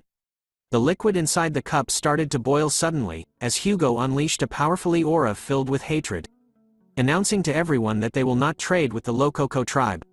As he reveals that he was going to annihilate that tribe, Vikir agreed to Hugo's intentions, while being taken back by his rageful aura from earlier, as he didn't expect Hugo to still have a grudge against the Lococo tribe, which is more of the reason why he shouldn't let him meet Pomerian. Hugo had finally regained his composure after a while, realizing that he had only been talking about the barbarians since meeting his son that he lost contact with for a long time. He then tells Vikir to not go overboard in the front lines again, revealing that after he had saved the Morg's daughter and went missing, the Baskervilles were able to obtain a great diplomatic benefit from the Morgs. Even the Imperial family had heard about this moving story, and have come to think highly of the Baskerville Knights. However, to Hugo, who saw himself as Vikir's father, had lost his son, making all of that meaningless. He continues to lecture Vikir that obtaining things in exchange for losing a child is worthless, so he shouldn't overdo it from now on. Hearing those kind words, Vikir could only think of them as a pretense. Before his regression, the night he escaped after being framed, the feeling of being stabbed in the back, literally, and the cold stares from the bloodhounds whom he shared joys and sorrows with, Vikir could tell in an instant that he was abandoned by his master. Hugo didn't even give him a chance to explain himself, so Vikir was sure that his fangs wouldn't become dull because of his pretense. As lightning strikes the land, Vikir thanks Hugo for his worries while wearing a cold look on his face. A loud wailing sound is heard as Pomerian's voice rings throughout the room, calling out for Uncle. Her sudden appearance instantly casted fear into Vikir's and Chihuahua's faces as they realized. Pomerian casually runs past Hugo and Barrymore, complaining to Vikir about the rain and the loudness of the thunder and how it went bang bang. She quickly hugs Vikir, telling him about how scary it was. Vikir started to panic as he shifted his gaze from Pomerian to Hugo, knowing that he couldn't let the both of them meet. But as he stares at Hugo, his eyes widen at a shocking scene in front of them. Hugo was standing up straight with a darkened expression on his face. As he looked closely at Pomerian, his face was filled with confusion over how she looked. The master of the iron-blooded Baskerville family, one of the 7 families of the Great Rock Empire, Hugo Le Baskerville.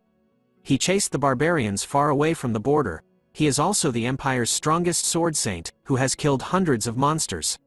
Once he makes a decision, he doesn't change his mind, and he is known to be a man with iron blood. But right now, the man who has iron, Hugo, his emotions had begun to fluctuate for the first time in a long time. As Pomerian continued to hold tightly onto Vikir's shirt, screaming out that the thunder was scary, Hugo could see the reflection of her daughter's face within her.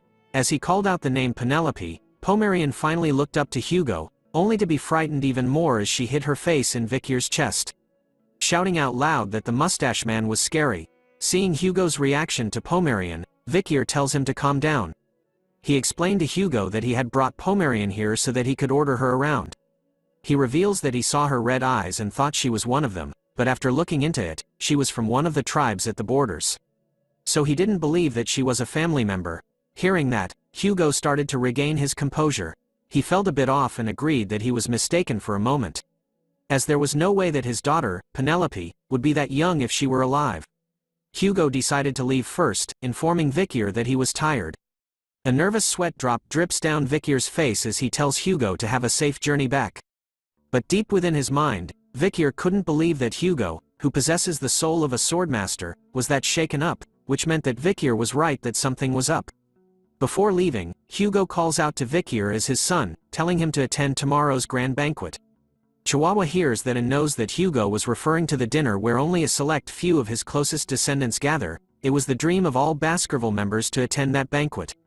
Vikir agrees to Hugo's request, and tells him that he would see him tomorrow night. But before leaving, Hugo couldn't help himself and stole one final look towards Pomerian, who was crying within Chihuahua's arms. We now turn to Vikir resting back at home. Instead of sleeping on his comfortable bed, he chose the floor. Late in the night, he was still wide awake, thinking that even after taking a hot shower and laying on a soft bed, it all felt so foreign to him that he couldn't sleep. He wonders if this was the effect of living with the Balak warriors for 2 years, as it seems like his body won't get used to this for a while. As he thought about today's events, he found Hugo's reaction to be quite unexpected. He even thought about whether to report to him about Pomerian and the pendant or not, but after seeing his reaction today, Vikir had made his decision. After tomorrow's grand banquet, he was going to feel Hugo out, as Pomerian might become a good trump card which will lead to Hugo's downfall. But no matter what happens, Vikir needs to make sure that Pomerian doesn't get affected. Vikir's eyes were finally closed after a while as a light breeze entered his room, followed by a dark figure standing near the window. Vikir immediately sensed its presence as his eyes opened wide. The dark figure took out a blade and stood in front of Vikir's bed. But before the figure could do anything, Vikir commented out loud that it hasn't even been a day, and yet the information has already spread so fast, alarming the intruder. Our boy immediately leaps onto the bed with one arm while priming himself to kick the shit out of the intruder. Vikir manages to leg sweep the knife out of the intruder's hand, sending it flying into the nearby wall. But before he could end the intruder's life with his fingers, the intruder shouts at him to wait. Damn, let's all take a moment to look at our boy's veins. Now back to the story. The intruder continues to tell Vikir that it was a joke, looking closer to the masked figure. Vikir realizes who it was. He informs the friend that next time, come after requesting an audience, otherwise it would have been bad if he killed by mistake. The masked figure still found Vikir's strange habit of disguising his pillow as himself and sleeping on the floor, kind of weird. As the masked figure removed their mask, they commented that Vikir still hasn't changed even after coming back from the dead. Whoa, it turns out to be Cindy. After revealing herself, Vikir warns him to not make a scene, but she simply sticks her tongue out as a reply. As she walked towards the bed, she asked Vikir if the reason why he sent Chihuahua after her was to check whether she had taken the $10 billion. Vikir revealed that he knew of her ability to increase the wealth of capitalist and build trust and to eventually waste it all, which he took account of. But as she sat down on the bed, Cindy called him rude for thinking that way about her, since she was only a financial planner who receives commissions. She even claims that without her, then Judy would have lost the $10 billion he had given her. This was when Vikir revealed that he had assigned bodyguards to Judy to prevent such a thing from happening. And amongst the bodyguards he assigned, one of them was a finance expert, whose job was to filter out the bad guys. Hearing about this, Cindy was surprised to see that those bodyguards didn't mess with her at all. Vikier tells her that it was because he ordered them not to approach her at all. Cindy couldn't believe that she had been dancing in Vikier's palm from the beginning. But as Vikier wore his shirt back on, he wanted to know if she had the information he requested. Cindy immediately unzips her outfit, telling Vikier that she had brought it. As she handed the scroll over to him, our boy was fazed by how her personality had changed since 2 years ago and wanted her to submit the reports in a folder instead. Since she fulfilled her mission, Vikier agreed to her request of joining on the trade with the natives. Hearing about the reward, Cindy decided that she should call Vikier boss from now on. Looking at the report that Cindy had given, Vikier could see that it was the information regarding the people attending tomorrow's banquet. He also knew that he would have been invited to the grand banquet as long as he made a great contribution. The first report was about Hugo Le Baskerville, showing his rank as patriarch, status as marquis, and his military prestige as swordmaster. But Vikier knew almost everything about Hugo, so he decided to skip this part of the report. Moving on, something catches his attention. He could see that Boston Terrier and Great Dane were attending the banquet as well. Boston Terrier Le Baskerville, rank as the commander of the Pitbull Order Senator. Status as Count and military prestige as the highest-ranked graduator. A side note about him is that he is Hugo Le Baskerville's half-brother. Does not like to be restrained and is quite aggressive and short-tempered. Next up is Great Dame Le Baskerville, who holds the rank of Commander of the Mastiff Order Senator. Status as Count and military prestige as the highest-ranked graduator. A side note about him is that he is also Hugo Le Baskerville's half-brother. Although he tries not to get involved with others, he is on bad terms with Count Boston Terrier. Looking at the report, Vikier wonders why these two people who don't attend internal house events would be attending this one. Cindy replies that it was probably because they wanted to meet the young legend of the Baskerville clan who came back from the dead. And they probably wanted to take Vikier into their own orders. Hearing that from her, Vikier could sense that it was going to be an exhausting day for him tomorrow. Next on the report is Osiris Le Baskerville, ranked as a member of the lower house. His status is Viscount with the military prestige as the highest-ranked graduator. A side note is that he is Hugo Le Baskerville's eldest son and is currently ranked first in line for succession. Cindy reveals more information that the eldest son, who is growing up to become the spitting image of Hugo ever since he was younger, has obtained the swordsmanship at the level of the 7 counts. He had also been evaluated to reach the level of swordmaster soon. Vikier thought about the time before he regressed. He had seen Osiris from afar a few times. He was a cold and reserved person who doesn't even greet his own subordinates, let alone his younger siblings of the direct bloodline. Knowing this, Cindy was curious about who was stronger, Osiris, who's the strongest within the Baskerville clan excluding the Patriarch and the 7 counts, or the main character Vikier. We all know the answer to that, right? But instead of answering her, Vikier warns her to not try and grasp their combat abilities.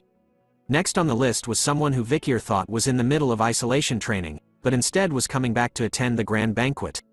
It was someone named Seth Le Baskerville, ranked as the Underdog City's consul, member of the lower house. He holds the status of Shadow Count and has the military prestige mid-ranked graduator. A side note is that he is Hugo Le Baskerville's second son and is currently second in line for succession. Compared to his older brother, his talent in swordsmanship is lacking and he was rather weak from a young age. His personality isn't like the other Baskervilles. He is gentle and kind. When he was younger, he was persecuted by Hugo for being weak. The bloodhounds who were dying as though they were trash. He was the only one who cried for them. He was also the only person that Vikier respected in the Baskerville family.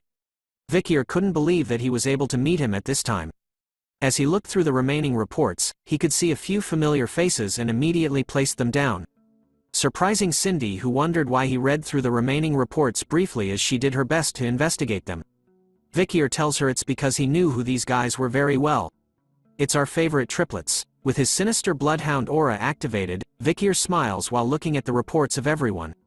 Knowing that with these people around tomorrow at the grand banquet, a lot of interesting things will definitely happen. The day has finally arrived.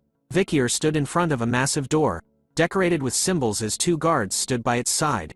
As he slowly opened the doors to the room, he was greeted by a bright light. The people seated at the table in front of him were the ones that were inside of Cindy's report. Each person at the table took a quick look at Vikier as he announced his arrival as per the Patriarch's orders. Some were smiling with joy while others showed no emotion to his arrival.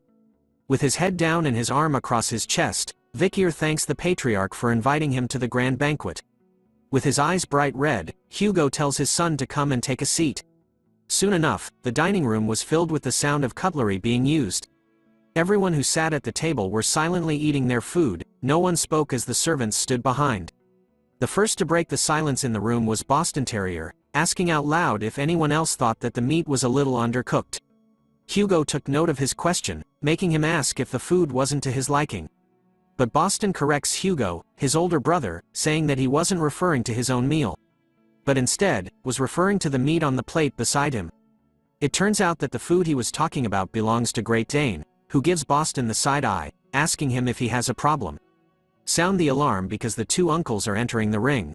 Boston returns with his own side eye, telling Great Dane that he was just mentioning that his meat appears to be very undercooked, which would be cruel for his lovable nephew to eat his meat undercooked. Great Dane fires back, telling Boston that he acknowledges his lovable nature, reminding him that Vikir was also his nephew, and as his uncle, he would want his nephew to walk on the right path. Boston argued why it was considered right for Vikir to be placed in the Mastiff order under Great Dane, while Great Dane argued that it would be far better for Vikir than him joining the slow and foolish Pitbull order. As they continued to argue amongst themselves in front of everyone, Vikir started to wonder if the reason he was invited to the grand banquet was for them to recruit him. 2 of the 7 orders that represent Bakerville, an offer from the Pitbull order and the Mastiff order. If it was before Vikir had regressed, then he would have liked it as it was a great offer that guaranteed his success, but right now, our boy was different, so he viewed them simply as mutts. Damn that ice-cold stare. As Barrymore poured wine into Hugo's cup, he commented out loud that the patriarch was in a good mood, considering that his usually silent and aloof younger brothers were now showing affection to the young master. As he takes a sip of the wine, Vikir looks at Hugo while thinking that Barrymore always interprets things in a positive way, and how Hugo finds it amusing when his brothers are fighting. Boston finally turns his attention to Vikir, asking about the 2 years he had spent in the La Rouge et La Noire mountains, as he wanted to know how many barbarians and monsters he had killed, and to share his experience in the forest with his uncle. Even Great Dane expressed his concern about how his lovable nephew spent his time in the dangerous forest, but he was also interested about his nephew's growth. Hugo cuts in between their conversation, telling his younger brothers to let Vikir eat first and to not pester him too much. But the younger brothers were still curious about Vikir's time in the forest, asking Hugo himself if he wasn't curious himself. Seeing that they weren't listening to his command, Hugo tells them to stop. A single word from him this time was enough for the younger brothers to activate their bloodhound eyes from the fear and feeling of Hugo's immense powers. Hugo unleashes his powerful aura all around, reminding everyone why he was the biggest daddy of the Baskerville clan and reminding his younger brothers about how much he hated to repeat himself. Sensing that they had pushed things too far, both Boston and Great Dane immediately apologized to Hugo for their actions. Vikir, however, stood up from his seat, telling his uncles that it wasn't difficult for him to prove his achievements from the past 2 years in the forest. Hugo was concerned about Vikir since he had traveled quite a distance and that visiting the drill hall will make him even more fatigued. But our boy was fine. He taps his finger onto the table once, telling Hugo that skill can be displayed anywhere, at any time. As one's daily life is an extension of training, Vikir could see that Boston had poured too much wine into his glass while Great Dane's steak seems to be slightly undercooked. Closing his eyes with his finger sill on the table, Vikir unleashed his aura, just from the tip of his finger, sending it flying towards the cup of wine and the plate with steak. In an instant, the steak was cooked better while the wine was boiling. Boston and Great Dane immediately went to check on their wine and steak. Both were impressed by what Vikir had done to their wine and steak in an instant. The uncles were quick to notice that by placing his finger on the table, Vikir had used mana to cook the meat and warm the wine. They couldn't believe that he had reached the mid-ranked graduator at the age of 17, when one usually reaches that stage at 33.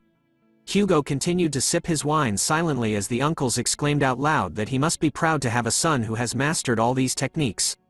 As they continued to praise Vikir for his new skills, our boy couldn't help but look at his side as he found something strange. 2 years ago, he thought that he had revealed himself as a mid-ranked graduator when he fought the madam. But he couldn't believe that no one knew, looking at the triplets with their shining eyes staring right at him. He knew that these guys should have seen his skills 2 years ago, making him wonder why they didn't report it to the family. As he thought about it, someone else praises Vikir for his hard work, catching his attention. It was Osiris, who told Vikir to keep up the good work. Vikir thanked him for the compliment, but was confused that Osiris had complimented him in the first place. The first successor in line for the current Baskerville family, and the one who resembles Hugo the most, is now praising Vikir, which made him wonder if he was assessing him. Another person at the table spoke out loud that it was surprising to see the eldest brother complimenting his younger brother. It turns out to be Set. He explains to Vikir that this was the first time he witnessed Osiris praise someone, let alone smile so openly. Set could also see that Vikir shares the same poker face as Osiris, which made him wonder if he didn't recognize who he is. Vikir tells him that he does know. Set was overjoyed to hear that, explaining that since he had a weak body, he was always either at the medical wing or at the isolation training hall. Set continues to say that the training hall was very close to Underdog City, where Vikir was the deputy consul. He had planned to visit him to learn about his experiences in the forest. Vikir started to think about the past and how Set's bright attitude, which is unlike that of being a Baskerville, hasn't changed. During the fall, Vikir had served under Set, so there were moments when they were together. Amidst the chaos of battle, Set was the only one who comforted the fallen bloodhounds. He was even comforting Vikir, who was drenched in blood after wandering around the battlefield. Even when he was wrongly accused, Set stood by him, defending Vikir until the very end. This man was the only person that Vikir wished to see at this banquet. But something else was happening.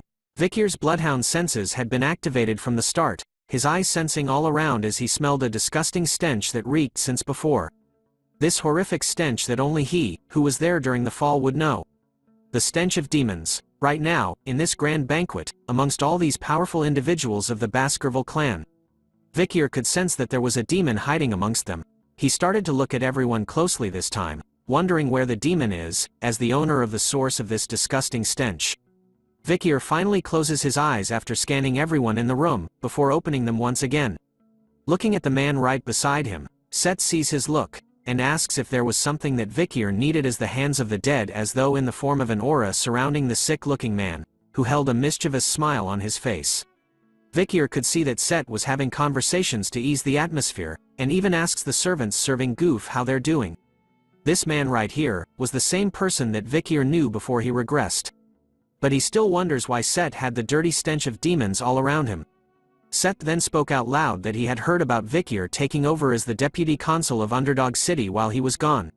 He continues to speak about how he even heard that the citizens who liked him had protested for Vikir to take over permanently, so when Set himself returned back to Underdog City, he was hoping that it would be great if they would work together.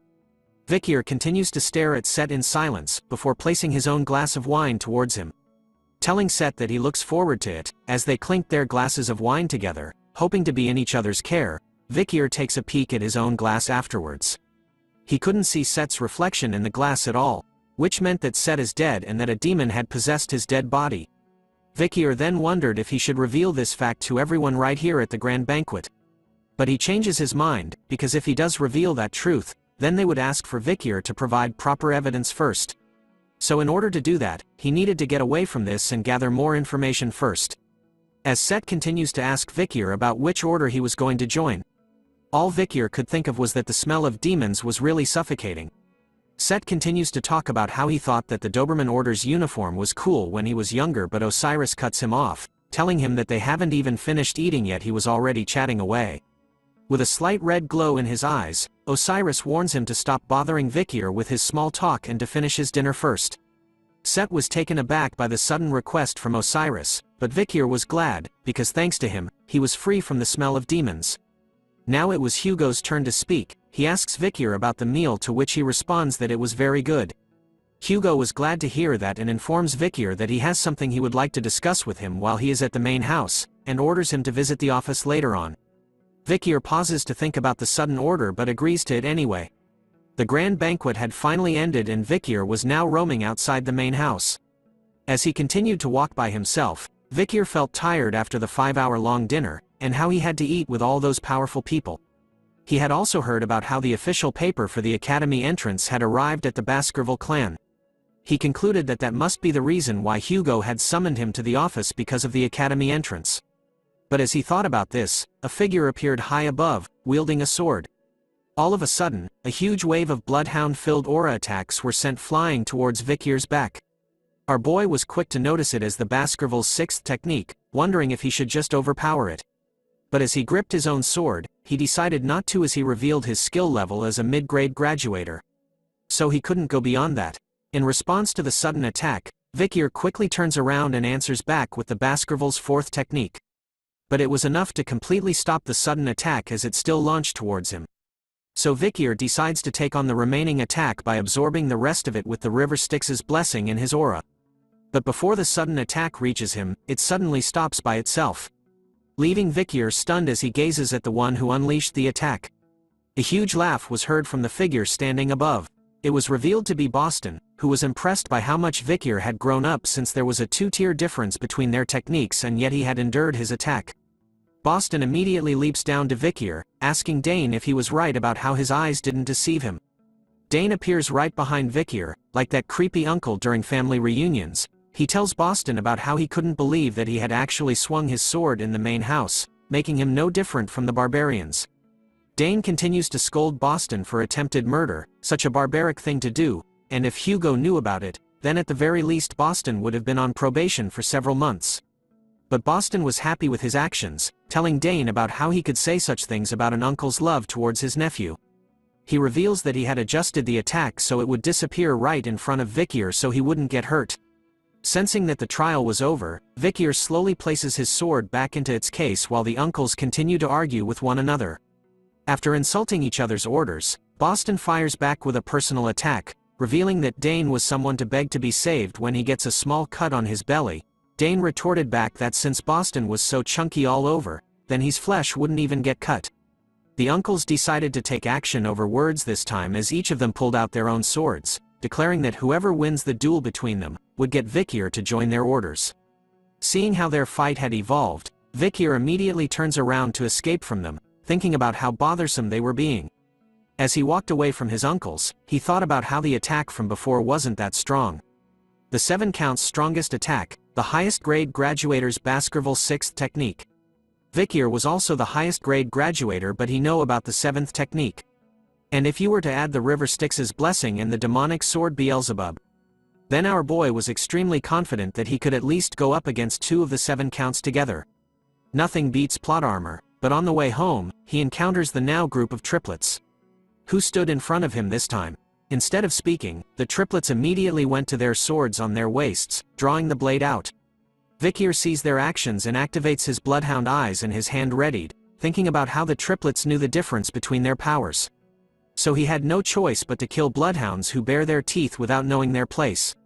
But what he thought would happen didn't happen at all. Instead, all 3 of the triplets kneeled down in front of Vikier, with their swords pointed at their own feet. Looking at what they were doing, Vikier knew that their actions represented the pledge. It's a position that makes you vulnerable to a single press and your sword will penetrate through your foot. That means they're putting their life in the other person's hands. Seeing their sudden actions, Vikier could only ask them about what they were doing. All 3 triplets repeated the same words with the same facial expression. "I want to pay off my debt." The first triplet explained that after being attacked by Vikier when he was 9, he began to fear him. The second triplet acknowledged Vikier when he hunted the Cerberus, while the last triplet was amazed with Vikier for when he had slain the troll. Finally, for their final reason was when Vikier went toe-to-toe against the giant monster of the forest, Madame 8 Legs. That was the moment when all 3 of the triplets felt a sense of awe and reverence. So, on the day they had barely escaped with their lives, that was when the triplets decided then that they will become the 3 spears of Vikier van Baskerville from today onwards. And so, the triplets asked Vikier to please become their master, whom they, the Bloodhounds, would serve forever. After revealing their true intentions, Vikier thought about the time before he regressed. These guys were the ones that had captured him when he ran away after being framed. The triplets were also known as Hugo's 3 spears, and Vikier knew that they were just bloodhounds who were carrying out their orders. But just because of that, his feelings towards them haven't disappeared. So he simply walks past the triplets without an answer, leaving them with a disappointed look on their faces. But before he left them completely, he told the triplets that he didn't need things like pledges and that they should discuss things like this next time since he was tired now. Vikier intended to use them as much as he wanted. He informs them that the fact that they were together, and what will happen in the future cannot be revealed. His words brought a smile to their faces as they shouted out understood. In unison together, After hearing their response, Vikir thought about how Set's body being taken over by the demons wasn't a variable he was expecting. So he needed to ask Cindy to investigate this thing quickly, because no matter what happens, he needed to kill the demon. But before that, he needed to do something else. The scene changes to show Barrymore's face filled with fear as Hugo's loud voice echoes throughout the room, asking Vikir about what he was doing right now. With a darkened expression on his face, Hugo tells Vikir to repeat himself. And so Vikir did, by asking about Miss Roxana, the first wife of Hugo who had passed, and the daughter that was born from him and Miss Roxana. Vikir wanted to know about Miss Penelope, the daughter that was taken away from Hugo and who died in the forest. Veins, hatred and bloodlust started to pour out from every inch of Hugo's face as he questioned Vikir about how he knew about his daughter's name. But our boy's face remains unfazed even after facing such a horrifying aura. Because this is the opening act to which his revenge will begin. Begin this part with the view of the main building of the Baskerville clan where the patriarch and main family stay. Hugo passes on an envelope across the table, telling Vikir about how they have received a notice from the academy. He reminds Vikir about their past promise from before, that he would enter the academy when the time comes. Reading the letter inside the envelope, Vikir could see that it was a notice from Colossio, a notice for the students of Class 20. Looking at it, he was right in his thought, that this was the reason why Hugo had summoned him here. The largest educational institution that the Grand Empire Rock is facilitating, the academy called Colossio. If you manage to graduate from the academy, you would be able to start the elite course at the Imperial Palace or even a higher floor. Back in his past life, before the regression, Vikir had attended the academy as the triplets server and was in charge of handling all of their tedious tasks for them. Since he entered the academy with numerous scars on his face and had a limp, Vikir was scorned by the nobles from the academy. But in his current life, those bad memories of the academy didn't bother him now. Hugo wanted to know if the triplets, whom Vikir had asked to go with, would be alright. He was also curious on whether there was anyone else beside them that he would like to take with him. Before answering Hugo's question, Vikir wanted to ask about something else. He recalled that 2 years ago, due to him going missing, Hugo had received a letter stating that he will obtain a huge benefit from the Morgue family, and that Vikir would be given a reward. So he asked Hugo if he was right. Hugo replies that he is and wanted to know what that something was that Vikir wanted. Vikir tells him that he wanted Hugo to share a story as the reward, which got Hugo's attention. Seeing his reaction, Vikir takes it that he had permitted him to ask. So our boy, at point blank, asks Hugo about his dead wife and daughter, straight to his face. Vikir's question was horrifying enough to make Barrymore panic and tremble with fear as he heard what Vikir had requested from Hugo. Hugo, on the other hand, had taken a moment before asking Vikir about what he had just said to him. So our boy replies back, with no fear in his eyes. He asks Hugo about Ms. Roxana, the first wife who has passed, and the daughter that was born from Hugo and Ms. Roxana. Vikir wanted him to tell him about Miss Penelope as well. A whole mixture of emotions started to stir within the all-powerful Hugo, as his face was darkened, wondering how Vikir knew those names. He unleashed the bloodhound red fury eyes, scolding Vikir and wondering the reason behind his question. Hugo was going to be extremely furious if he found out that Vikir was asking out of petty curiosity. In a calm manner and with his hand across his heart, Vikir calmly tells Hugo that he needed to first hear his answer in order for him to reveal the reason behind the sudden questions. He assures Hugo, who was in an explosive angry state, that the questions were not due to mere curiosity. Hugo's thoughts about his first wife whom he met through an arranged marriage, and his eldest daughter who was kidnapped by the barbarians. That's all crucial information that Vikir needed in order to reveal Pomerian's existence to Hugo. There was also the hard-to-believe fairy tale that Barrymore had told Vikir about when he was much younger. The story about how Hugo was an affectionate family man who loved his first wife, Ms. Roxana, very much. But Vikir was sure that he couldn't let Hugo meet Pomerian based on that. This was something that he needed to check for himself. After hearing Vikir's reply to his question, Hugo continued to remain silent for some time. After some time had passed, he finally opened his mouth, gripping his chest tightly, and his face darkened to the point where you couldn't see his facial expression. The ice-cold bloodhound demon that everyone feared in the family started to tell Vikir about how Roxana was the only darling who he loved with all his heart, and that his precious daughter, Penelope, was his most precious treasure. This sincere and lovable answer was enough to stun Vikir to the point that the artist had to draw him in another art style. Vikir couldn't believe that the word darling had actually come out from Hugo's mouth. Hugo continues on about his story, telling Vikier honestly that Roxana and him were not in an arranged marriage. He revealed the fact that Roxana was a commoner who had nothing. He could still remember the day that they first met clearly. It was love at first sight. Wow, I didn't expect Hugo to have a K-drama moment. Hearing the story from Hugo, Vikier could sense that he was going to start from the first time he met her. Hugo continues on about his past love story, revealing that his love with Roxana was very difficult. She had tried to distance herself from him because of her humble background, so Hugo decided to abandon everything and went with her. Whoa, turns out that Hugo was a hopeless romantic and gigachad. Because for her, Hugo was willing to throw away everything, not only his physical body but his soul too.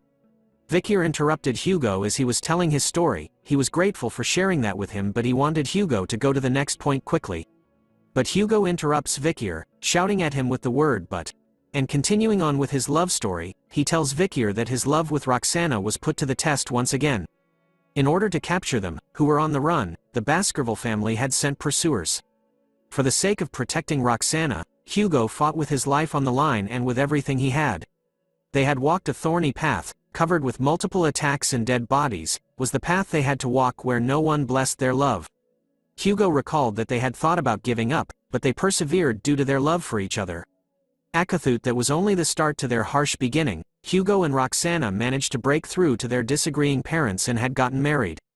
Hearing the sweet tale of Hugo's love story was enough for Barrymore to shed some tears. I feel you, brother. And so, through Hugo's and Roxana's resolve, their precious daughter Penelope was born. His loving wife and daughter beside him, Hugo wanted to protect this happinesses that he obtained after through such much suffering and struggling. But this is where things start to get dark. After giving birth, Roxana's health started to deteriorate instantly. In the end, she left the world and left behind their young daughter Penelope. Thankfully, Penelope grew up to be a bright and charming child. She had inherited Hugo's strong mentality and Roxana's loving heart, and she had received love from all of the Baskervilles. Hugo was already happy enough to know that his Penelope was doing that well. But then a certain incident occurred. Just the mere mention of it was enough for him to unleash his bloodhound aura and crush the corner of his seat. The incident was when Penelope, who went out for a walk, was captured by the Lococo tribe. A bunch of questions flooded his mind as he investigated how this happened. How did those barbarians come into the middle of the Baskerville territory? How did they kidnap Penelope? Hugo's eyes were filled with rage as he couldn't figure it out back then. And until now, he couldn't find any trace of Penelope. Vikier's eyes started to glow as he listened closely to Hugo's story. With Penelope missing, Hugo used that as the justification to widen the Empire's region. That was when Hugo started to look for Penelope and to subjugate the barbarians. But after a while, Hugo felt that doing this alone was difficult, so he increased the number of his wives through arranged marriages, and he started to mass-produce offsprings. And decades later, although stationed at the border, Hugo had created a powerful family that no one could look down on. That's how the Ironblood Baskerville family was born. Hugo's cold-blooded nest to restore the family and for the Empire's glory. But behind that cruel soul was a man that was hurt deeply due to the loss of the family that he had loved with all his heart. But so what? Thought Vikier. He knew that all villains have a backstory. The evil deeds that they committed are all that remained. Vikier could only see Hugo as a heartless human being who mass-produced offspring and sent them to the battlefield. But still, he now understood how precious Roxana and Penelope were to him. And so, Hugo was done with his story, with a mad expression on his face after recalling his painful past. He now wanted to know Vikier's reason behind why he had asked about his wife and daughter. Before telling him the reason, Vikier took something out of his pocket and presented it onto the table before Hugo, telling him to take a look at it first. The moment he gazed at it, Hugo shouted out loud, recognizing what it was. He recognized the pendant as the one that he had made for Roxana, which was last seen on Penelope before her disappearance. Opening the pendant, he could see a tiny picture of his family portrait within it. Gazing at it, Hugo held his tears back, or at least that's what I think. As Vikier turns to the door, he asks Hugo about what he would do if Miss Penelope's successor was alive. His question was enough to leave both old men stunned with their mouths wide open. As he walks closer to the doors, Vikier tells Hugo about Miss Penelope's daughter, revealing to Hugo that he has a granddaughter. As the doors to the room opened, a familiar sweet angel voice called out to her uncle. The moment she entered the room, Hugo's entire world was flipped upside down, and had turned from color to X-ray colors. Looking at Pomerian causally pulling onto Vikir's shirt, he recalls that she was the child from their previous meeting. This was when Vikir reveals to Hugo that he had lied to him, that while at the forest, there was a child that he met in the Lococo tribe's region. And that she called the person who gave her the pendant as mommy. Hugo couldn't believe it, that this little girl had called his sweet precious daughter Penelope as mommy. His hands started to tremble as he held onto the pendant, while Pomerian still looked at him all scared. Vikir, on the other hand, was excited as his eyes glowed bright red. He wanted Hugo to be confused. He knew that Pomerian was a child whose blood is mixed with someone Hugo loves, and with something he despised. As Hugo stood in front of Pomerian, Vikir started to wonder if he could keep his composure in front of her. Looking closely at Pomerian this time, Hugo towers over her enough to cast a shadow onto the sweet little angel. He recalled that Vikir had found her in Lococo. His eyes and demoners started to unleash the fearsome bloody bloodhound aura, questioning whether Pomerian was someone that was born from his daughter and a barbarian. Vikir tells him that it was true. His eyes were focused on Hugo completely, as he watches his shake with rage and despair. Hugo started to stretch his hand towards Pomerian, who could only stare at it as it came closer to her. Vikir was counting on this to lead to Hugo's ruin, because once he is, that is when his revenge will begin. We now turn to a sunny day in a beautiful park where the bright voice of laughter could be heard loudly in the area. Osiris, Vikir and Barrymore were standing side by side with one another as Hugo asks a question, "Is my beard that interesting? Is it fun pulling it?" He was asking these questions to Pomerian, who was playing with his beard. She even told him that Grandpapa's beard was dirty. The moment the word Grandpa left her mouth, Hugo started to ask Pomerian if she had really called him Grandpa. Osiris was the first to comment out loud that even though he hadn't lived for a long time, he had never been so surprised in his life. Barrymore, on the other hand, had lived for a long time, but still he agrees with what Osiris had said. Meanwhile, Vikir was silent. He continued to look at Hugo and Pomerian, wondering what was going on.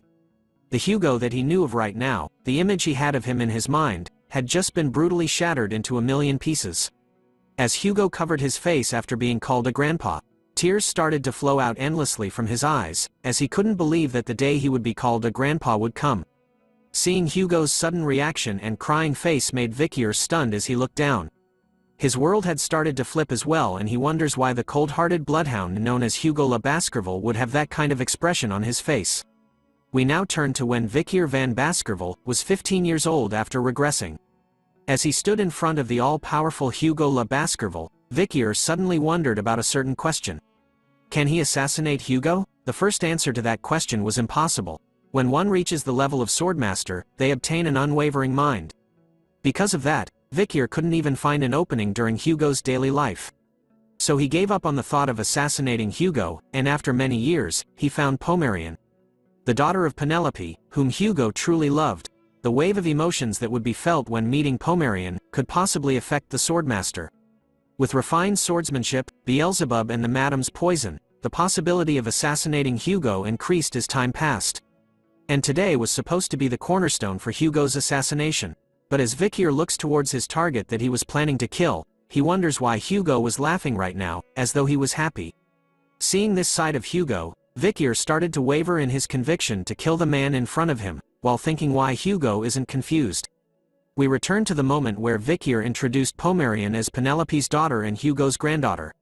As the big man walked over to Pomerian, he wondered if she was truly his precious Penelope's daughter. As he stretched his hand towards Pomerian, his shadow could be seen within her eyes. Looking right at Hugo, she tells him that Penelope was her mommy's name, which causes Hugo to shudder for a moment as sweat drops appear on his face. Holding his rough hand with her tiny hands, Pomerian tells Hugo about how her mommy always said that she missed her daddy, and that she always kept looking at the necklace. All of these were things that she had remembered. Looking at Hugo with her innocent eyes, Pomerian asks him if he was her grandpa. Looking at her and hearing her question, Hugo's mind immediately turns to a past memory of when Penelope was alive and cheerful. He could hear her clear and joyful voice calling him father. The man known as the cold-hearted bloodhound of the Baskerville family had to grit his teeth in order to hide what he was feeling.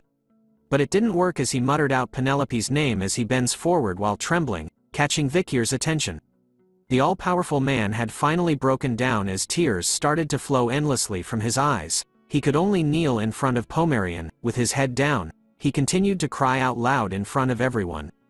The flashback ends as Barrymore tells Vikier thank you. He couldn't believe that he would get to see the patriarch smiling like that right now, as it always seemed like a far-fetched dream of his. And it was all thanks to Vikier. Hearing that, Vikier was confused about how the situation happened because of him. Hugo's smiling face, Pomerian being reunited with her grandpa, Barrymore seeing his dream come true, Osiris was even smiling himself. As though he was holding in his anger with his hand trembling, Vikier decides to let it go. Because right now, he didn't know that by standing before Hugo, who has so many openings. Vikier felt so helpless for some reason. The day soon turned to night as we returned to the place where Vikier was staying. He laid out flat on his bed, staring endlessly at the ceiling, pondering his thoughts about the events that had happened so far. Looking back, he started to think about the Hugo that he had remembered. In his past life where he was captured and faced Hugo, he shouted at him that he was innocent and wondered why he wasn't listening to him. Vikier wanted to know if Hugo was really going to blame him for all of the Baskervilles' sins. But Hugo simply replied that he didn't want to listen to a sinner. Hugo even revealed that he knew about how Vikier was secretly communicating with a demon and had even kidnapped innocent children and offered them to the demon. But these were false accusations that Vikier tried to deny with all his might. But before he could speak of his innocence, Hugo swung his sword in a single swing, cutting off Vikier's tongue as he didn't want to be called by such a filthy thing like Vikier. He even calls Vikier trash as his bloodhound eyes glowed fiercely red. But our boy didn't give up. His eyes were still filled with anger and hatred for Hugo even after having his tongue cut off, the man who turned him into a sinner and executed him in the end. But in our present time, the young Vikier who was still laying down on his bed, was wondering why he was starting to hesitate to take revenge. As he laid there, a voice spoke out, telling him that it was rare for her to see such a lethargic expression on his face. Cindy had appeared at his window once again, dressed like Catwoman. Looking at his current state, she wonders why he had called for her, only to be just laying in bed. Vikier could only ask her about the reason why she was here. Cindy took out another report, telling Vikier that she had brought him what he requested. She slams the report right onto Vikier's face, reminding him that he had asked her to investigate Setla Baskerville. As she sat on his bed, Cindy questions Vikier about why he looked like he lost everything. But since she was busy, she was just going to give him the report. Even after being slammed with a report on his face, Vikier remained silent. Sensing that something was definitely off, Cindy reports that she had just done a detailed investigation on Setla Baskerville. She found out that he has sponsored several orphanages under a fake identity. As a sponsor, it seems like he had taken responsibility for their adoption. But there was no information about the people who adopted the children. She couldn't even locate the children who were adopted too. Since Vikier mentioned that he was a demon, then the situation was bad. She knew the obvious reason behind why a demon would be kidnapping children. It was to use the children as sacrifices or food. She concluded that Setla Baskerville might be connected to Underdog City's missing children's case. Looking and reading through the report, Vikier concluded that he had missed this information. The fact that the current Set is a demon, means that the Set, whom Vikier had served in his previous life before his regression, was also a demon. Vikier also figured out that the person who gave the information that Hugo was going to frame and kill him with was this a-hole. A past memory of when Set was visiting Vikier in prison was seen. He hid his face behind his hand, calling Vikier pitiful. Because in order for Hugo to frame him for all of Baskerville's sins, he was going to hasten his execution. With a creepy smile across his face, Set lies about how he was so sad that he couldn't help him. Anger immediately arose in Vikier's face as he placed the pieces together from his previous life and now.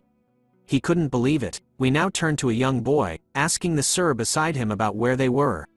The man holding the lantern introduces the place they were at as the young boy's new home, which startles the kid. He looked around all nervous, saying that the headmaster had mentioned that he had been adopted into a good family, but looking at what was in front of him was simply a cave. It turns out that the man was Setla Baskerville, who tells the young boy that there seems to be a misunderstanding. As his appearance started to change, Set tells the young boy that the cave isn't the house he'll be staying in, but the place he will be going to. Set's appearance had completely changed as the young boy looked at him with fear in his eyes and confusion everywhere.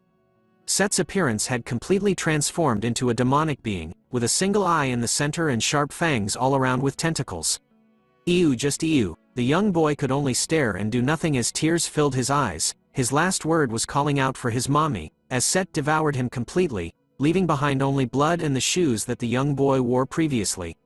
As he regains his human form, Set could only smile and mention that children sure are the tastiest. Set licks the blood off his face, smiling as though he was turned on by eating kids. After all, he couldn't help himself. It turns out that this was no longer Set Le Baskerville, but actually a being who was a part of the demon's 10 elite corpses, the 10th corpse, known as Andromalius. Back in the same cave from where the young orphan was last seen with Set. We now see a throne present, deep within the cave as a figure sits on it. Set was there, drinking a cup of wine. He talked about how it wasn't enough as a crow was present on the table beside him. He was thinking about how the human supply wasn't enough, making him question if he should foster humans like animals, turning them into livestock and creating an organization. This was no longer Set of the Baskerville clan, but instead was Andromalius, the 10th corpse who belonged to the demon's 10 elite corpses. Looking at the crow with multiple yellow-red eyes on the table beside him, he asks about what it thinks and calls the crow as 8. It turns out that the small crow, with its creepy eyes, was actually the 8th demon of the demon's 10 elite corpses. He tells Andromalius that he was against his idea, as he knew that if things escalate, then the possibility of humans learning about their existence will increase. The 8th demon could also see that Andromalius had only been eating children, so he warns him to be careful not to give off any scent since the Baskerville's hounds have a good sense of smell. It turns out that Andromalius had been eating a huge amount of children as tiny skulls and skeletons surrounded them in the cave. After hearing the 8th demon reply, Andromalius didn't like the nagging but assured him to not worry about that since he had casted a trap, so that they couldn't enter the cave. Andromalius then informs the 8th demon that at their current rate, in order to gather enough magic power to open the gate, he would need to suck human blood for 12.5 more years. Hearing the complaint, the 8th demon warns Andromalius not to stir up something that was worth noticing among the human beings. The 8th demon questions him on whether there was anything else going on within the Baskerville clan. Andromalius paused for a moment before reporting with a no. He told the 8th demon that he was going fine and that he just needed to do the same with the Morgue clan.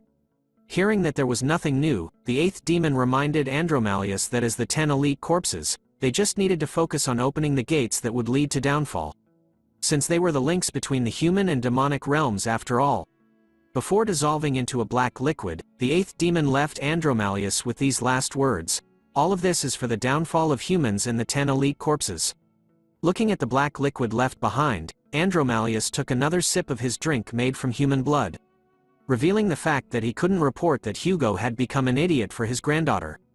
And that in order for the demons to weaken the Baskervilles, who will pose a threat to their plans, they needed Hugo to maintain his coldness, ice in his veins style. Andromalius needed Hugo to keep treating the young Baskervilles as perishables, so it won't cause a fuss when he takes them.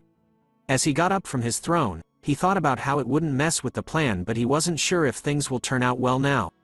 Andromalius knew that all the blame lay with a certain bastard, Vikier van Baskerville. The man, the myth, the legend. Andromalius recalled how that annoying guy survived when the venomous snake was released when he was younger. He even thought about how great it was when he died in the forest, but instead, Vikier had returned with Hugo's granddaughter. Biting his thumb, Andromalius became annoyed over how much work he did before in order to destroy Hugo. Letting his emotions run wild, Andromalius decided from this moment on, that it was going to be good for him to get rid of the problem. We now change scenes to see that Hugo and Vikier were walking together side by side through a hallway. As they continued to walk together, Vikier started to think silently to himself. Taking a peek at Hugo, he recalled that he had summoned Vikier and that they've been walking in silence for the past 5 minutes, which prompts the questions: why did Hugo suddenly summon him? Looking at Hugo's current state, Vikier could spot that he was full of openings and that this was a chance that won't happen again. Now was the perfect chance to kill Hugo. But Vikier closes his eyes instead, because if it was the past him, then those would have been his thoughts, but the him right now is different. Hugo then spoke out loud, telling Vikier that honestly, he knew that he hated him, which surprised our boy. Vikier immediately thought that Hugo had sensed his murderous intent. But then, Hugo explained that he was a father that referred to his sons as bloodhounds and had placed them all into dangerous situations. Which made him think that his sons had always despised him. He also mentions the fact that he had been cruel to Vikier since he was young even though he did everything well, so he started to think that his hatred towards him was something he needed to bear as a father. Hugo continues to explain that all of this was due to his vengeance towards the barbarians. It was his carelessness to only know how to live by displaying hatred and anger all the time. Vikier continues to be shocked by what was going on. he knew that there was no way Hugo would talk badly about himself, and yet, here he was, confessing everything he felt, as though he was testing Vikier. "I'm sorry," said Hugo, to Vikier, whose eyes immediately lit up upon hearing those words from this man. With his head lowered and facing Vikier, Hugo tells him thank you so much. Hugo reveals that he had heard from Pomerian that his precious Penelope was happy till the end. Knowing that his precious daughter was happy during her final moments, Hugo's heavy heart was lifted a little.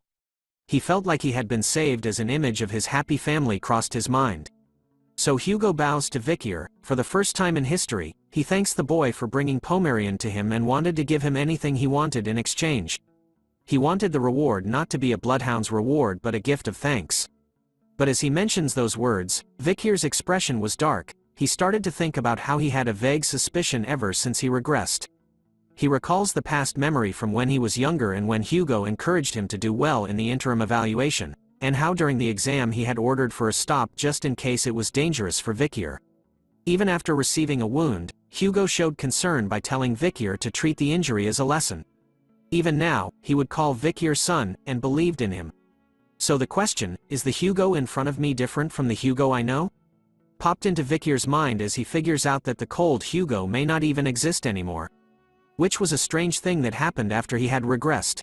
But because of that, our boy was confused about his life.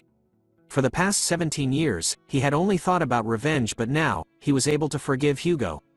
The person who framed him might not have been Hugo, but the person who ordered his execution and didn't trust in him was definitely Hugo. Revenge and forgiveness, between these two choices, which one does Vikir choose, as he stares at the current Hugo? Before deciding on that, Vikir needed to do something else first, so he told the Patriarch to lift his head. So he asks about what Hugo said about his reward being anything he wanted. Hugo looks up, and confirms it to be true. And so, Vikir decides on his reward, believing that after that, he would decide on what to do with Hugo. We now turn to the demon, tying Pomerian's hair in the courtyard. Andromalius asks her if it was great to be in the Baskerville clan. Pomeranian happily tells him that since Uncle Vikir was here along with Grandpapa Hugo and Uncle Osiris. But then Andromalius asks her why she didn't mention his name and wanted to know if she knew his name, which made her think for a while. After a brief moment, Pomerian calls him Uncle Set. A servant appears behind them, reminding Set that he hasn't started his isolated training. He turns to the servant, explaining that he wanted to see his niece before he started. But the servant reminded him that the Patriarch had ordered for no one to approach Pomerian. But Set ignored those orders, saying that he knew about it but wanted it to be a secret between him and Pomerian, who happily agreed to keep it as a secret between them. As he continued to touch Pomerian's hair, Set couldn't help but comment about how nice it was. He recalls how it reminds him of Sister Penelope, but this comment catches the attention of the servant. As she questions Set on how it was possible for him to meet Miss Penelope before, as she was sure that he wasn't even born back then. Her questions cause Set to stir for a moment. Realizing that he had made a mistake, Set reveals his true form as Andromalius, causing the back of his head to reveal the demonic side of him while he tells the nanny that his father was looking for her. The nanny could only stand in fear as her eyes began to tear up from facing the powerful demon. As she let out a shriek, Pomerian started to turn around as she heard it. But then she notices that the granny is gone. Andromalius was busy eating the nanny as Set explains to Pomerian that she had something urgent to do. He then asks Pomerian about whether she likes Grandpapa Hugo, to which she happily says yes. Set also knew that Hugo likes Pomerian very much, as he recalls with a sinister look on his face about how Pomerian truly looks like Hugo's dead wife and daughter. With his hands stretched out this time, forming a mouth with multiple sharp teeth in between, he reaches out to our sweet little angel. Wondering how much it would destroy Hugo, if he was to kill Pomerian right here and now. But before he could take a bite out of Pomerian, a voice calls out to Set. It was Osiris. Appearing at the right time, he questions Set about the whereabouts of the nanny and why he was here. Set was annoyed and quickly hid his demonic form. As Pomerian excitedly greets Osiris, Set explains that the nanny wasn't here when he came, so he decided to look after Pomerian, who was alone. Accepting his explanation, Osiris warns Set that Hugo will be enraged if he knew about this and that it would be best for them to keep this as a secret from him. He continues to tell him that he should head back to isolation training now. Set replies back with a smile on his face that he would start it again next week, but in his thoughts, he swears that one day, he was going to kill Osiris. Osiris stares at him for a while before placing his hand onto Set's arm. revealing that he was worried about the fact that he was pushing himself too much. And informs Set that if he needed help, he could come and find him anytime. But Set's attention was drawn towards Osiris's hand which was on his arm. His face was instantly filled with annoyance about how Osiris mentioned that he was worried about him. He recalled that it was because of him, that he was being pressured by their father, Hugo, and that it was because he was being compared to Osiris, who was a genius. Set knew that if he didn't exist, then life would have been much kinder to him. Being immersed in his sadness, Osiris calls out to Set, which brings him back to reality. Andromalius started to panic as he hid his face with his hand. He immediately turned around to leave, stating that since Osiris was here now, he should go. But the truth was that he had mixed up his own memories with Set's remaining ones. Osiris could only stare at his younger brother as he left, before letting out a deep breath which caught Pomerian's attention. He reveals to her that this was the first time that he had told Set about how worried he was about him. As the vice-patriarch, it was a given that Osiris had to be like Hugo. A cold-blooded man. That was how he was taught, so he grew up staring at his cold-hearted father's back. But then something happened for the first time in his life. He saw that his father was able to express his emotions. Which begs the question in Osiris's mind, will he be able to live expressing these same awkward emotions that exist within himself? As he touches Pomerian's head, he thanks her. Because all these changes happened because she came back to the Baskerville clan. Back at the cave hideout, Set was stomping his foot on the ground rapidly. He bites his thumb once again, commenting out loud about how something was so annoying. After that day, meeting with Pomerian and Osiris, Hugo hasn't left her side at all. Because of how he was being smitten by his granddaughter, he couldn't kill Pomerian. His demonic side started to appear in his eyes, frustrated over the fact that he missed his chance because of Osiris' sudden appearance. With a quick snap of his neck, Andromalius regained his composure. He knew that there was still a lot of time before the gate opened, so there was no need to rush. So it might be more effective for him to kill Pomerian when she becomes even more valuable to Hugo. When that time came, Andromalius wondered how he was going to kill Pomerian. He wonders if he should poison her like she did with Hugo's wife Roxana, and make it look like she died from an illness, or should he use the barbarians like before like he did with Penelope. His demonic side was coming out, as he smiled sinisterly, knowing that he was going to kill Pomerian in a more harsher way than those two previously. But as he was immersed in his thoughts, a familiar figure stood in front of the cave entrance with his trusty sword summoned. Vikir has arrived, and with his bloodhound eyes filled with bloodlust, he takes a massive swing with Beelzebub, destroying the barrier that was protecting the cave's entrance and catching Set's attention as he felt it shatter. Set immediately stood up from his throne, grabbing his sword. He looked at the direction of the cave entrance, realizing that there was a crack in the trap. He couldn't believe that someone had actually come inside through the crack, making him wonder who it was exactly.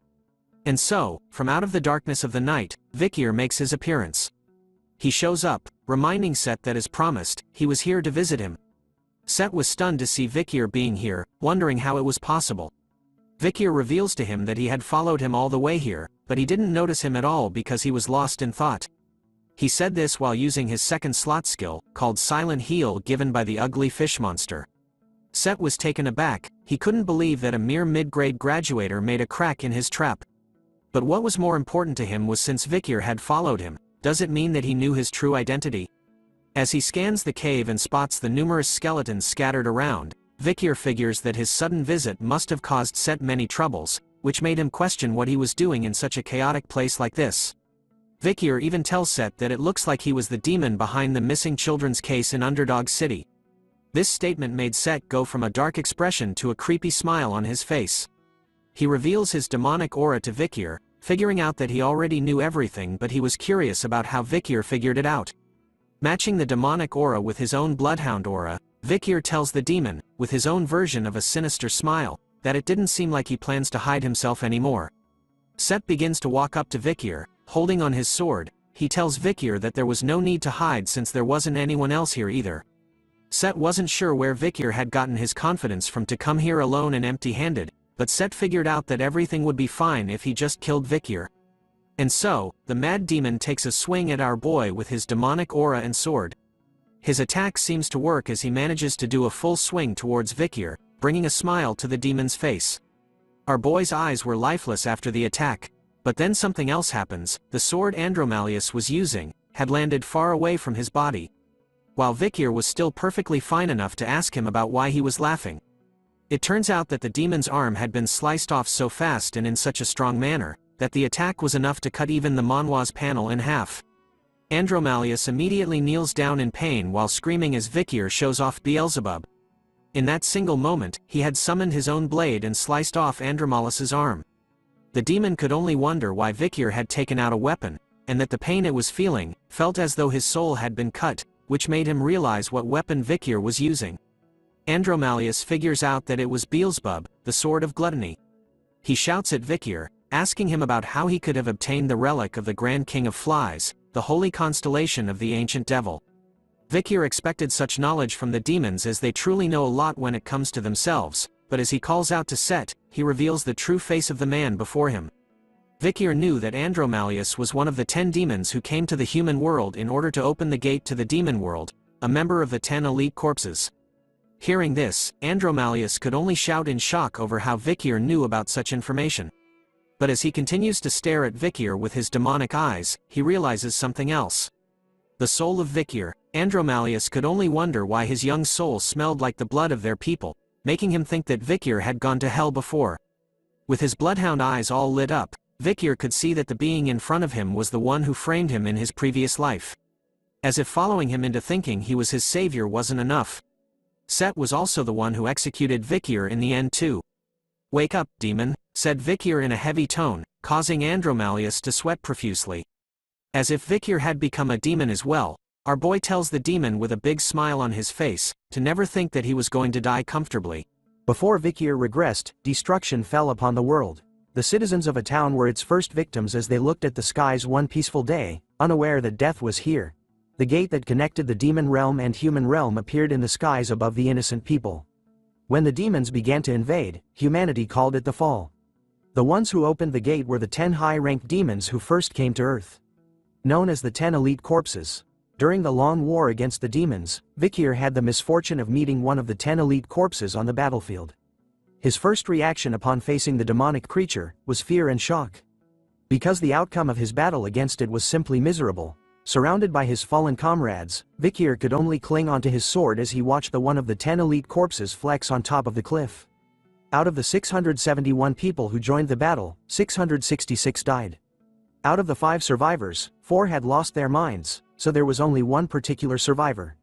And the reason behind his survival was a simple one. According to the demons, they wanted the total number of humans they killed to match the number 666. What a flex. So the overwhelming power of the high-ranked demon of the 10 elite corpses was destruction itself. Back in the present, Vikir stares down at Andromalius, thinking that he couldn't believe that he was meeting one of those powerful 10 elite corpses right now. And approximately 10 years earlier. But something else was catching his attention. The endless amount of small skeletons, covered in blood, was everywhere in the cave. As he looks at them, Vikir wonders if Andromalius was devouring young children. But then the sudden laughter from Andromalius makes Vikir, whose bloodhound aura was running rampant, turn his attention back to the demon. Andromalius was snickering to himself as he could see how enraged Vikir was after seeing all the dead children's corpses. Using his hand, Andromalius shows off and reveals to Vikir that the children were still alive in his stomach. Which made him wonder if Vikir wanted him to bring them back to life. Using his hand to form the face of one of the dead children, Andromalius points it towards Vikir. Using the dead child's voice, Vikir could faintly hear the child, asking him to save him and that he misses his mommy. Seeing this disgusting act enrages Vikir even more as his eyes glowed more reddish.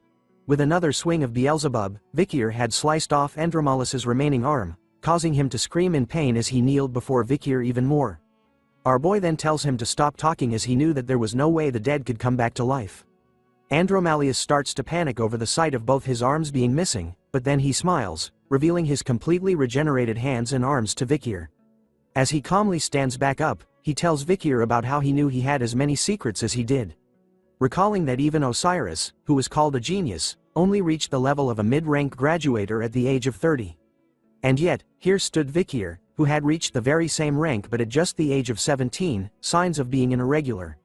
Andromalius's arm started to change form as he continues to state some facts, such as how Vikir possesses the devil's holy constellation known as Beelzebub. Which meant that there was a possibility that there was a big variable in the future. Revealing a demonic blade made from his own arm, Andromalius decides and reveals to Vikir that he needed to kill him right here and now. But our boy ain't no pushover, he stares at the demon head-on, flexing Beelzebub on his arm. Vikir tells Andromalius that the only one dying tonight was him. And so, the two sons of the Baskerville family, one from the La side, while the other came from the Van side, stood against each other in silence, in the center of the cave, surrounded by the skeletons of multiple children as the moonlight lighted their battlefield. Within a second, the sons began their fight, cutting and slashing one another endlessly, unleashing waves of the bloodhound aura everywhere. The two of them seemed to be on equal footing as either one was able to repel and attract one another's sword attacks. After exchanging multiple blows with one another in a mere few seconds, not a single blow has landed on either son. Andromalius started to smirk in the middle of their battle, thinking to himself that since Vikir's middle name was Van, it meant that there was a significant difference between them as he was named La. There was a rule in the family where the collateral line and illegitimate children, meant to be thrown away and used as shields, could only learn up to the fourth technique. Andromalius felt confident knowing this fact, as he believes that it means that Vikri couldn't defeat him as he knew up to the sixth technique, and so, in the midst of their blows, Andromalius manages to knock Vikir's arm away, much to our boy's shock. In that split second, he wasted no time at all and unleashed Baskerville's sixth technique towards Vikir. But Vikir was still calm. Facing the incoming sixth technique, he unleashes his own version of it to counter Andromalius, leaving the demon with a stunned expression on his face, as he couldn't believe that Vikir knew about the sixth technique. But a smile still creeps on his face, as a sharp tentacle comes out of the side of his face. This was a surprise that he had prepared in advance, as Andromalius had already predicted that Vikir would be hiding more things about himself. Instead of being surprised by the sudden new attack, Vikir's eyes were already locked onto it as the sharp tentacle reached inches away from his eyes. Using Beelzebub on his arm, Vikir unleashes even more of his bloodhound aura, covering the sword completing in it. Our boy unleashes his own surprise, catching Andromalius off guard as he fails to block Vikir's new and sudden attack. The Baskerville seventh technique sends the demon flying backwards after being cut. With strikes appearing on his body as he coughs blood, Andromalius recognizes the technique Vikir used against him as the seventh fang. But as he wondered how it was possible for Vikir to know about the seventh technique when only the patriarch of the family is allowed to know, Vikir wasted no time at all and started to launch his other attack, with a fierce and deadly look in his eyes. This time, Vikir's attack lands successfully on the demon's body, destroying everything that was behind them. With Beelzebub plunged deep into Andromalius's chest, Vikir tells him about how demons always think that they were above humans and look down on them. But to Vikir, fooling such big-headed demons was a piece of cake. As Beelzebub is covered in the demon's blood, Vikir recalled that even the heroes who closed the gate and ended the fall couldn't find all the 10 elite corpses and punish them. But it's different right now. The fall hasn't yet started, and the 10 elite corpses lack power since they were all in hiding. So if it's now, then it might be possible. Using his riz, Vikir whispers the word "hey" into Andromalius's ear. He continues to whisper to the demon about how he knew that they were planning on connecting the human realm to the demon realm, and that by killing him right now along with his friends, it would eventually lead to their plan being ruined. "Will I feel a little bit relieved?" asked Vikir with a murderous look and aura filling the cave as he stared right into Andromalius's face. For the first time in his demonic life, Andromalius started to experience a new dreadful feeling just as a question pops into his mind. A mere human is scaring me? Feeling anger over this fact, the demon bites hard, raging out and cursing at Vikir for making it experience such a thing. Soon enough, a shell made out of spikes and blood surrounds Andromalius, forcing Vikir to back off. Even after backing off, Vikir's eyes were still on the demon. Looking at the sudden change, he could see that Andromalius was inside something like a ball of thorns made out of blood. "Ah," said the demon as the ball started to slowly disappear. Once it burst, instead of human feet appearing, a pair of animal-like hooves was shown instead. The demon couldn't believe that he, Andromalius, would show a mere human like Vikir his true form. Oh my word, Andromalius has completely shed Set's human form and revealed his real demonic side. Emitting a deadly purple aura now. Guess this guy never skips leg day, look at those thighs, man.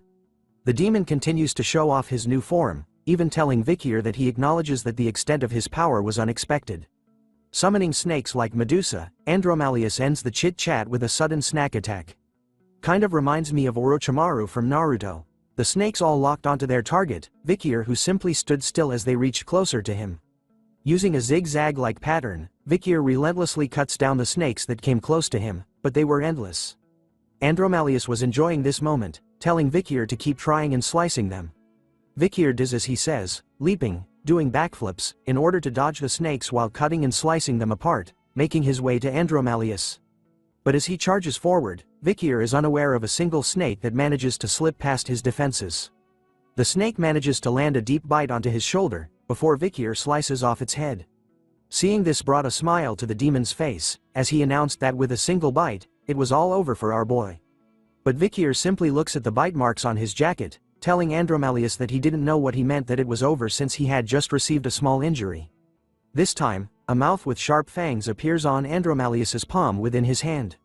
Endless blood absorption, said the demon as the blood from Vikir's body started to escape through the snake's bite from before.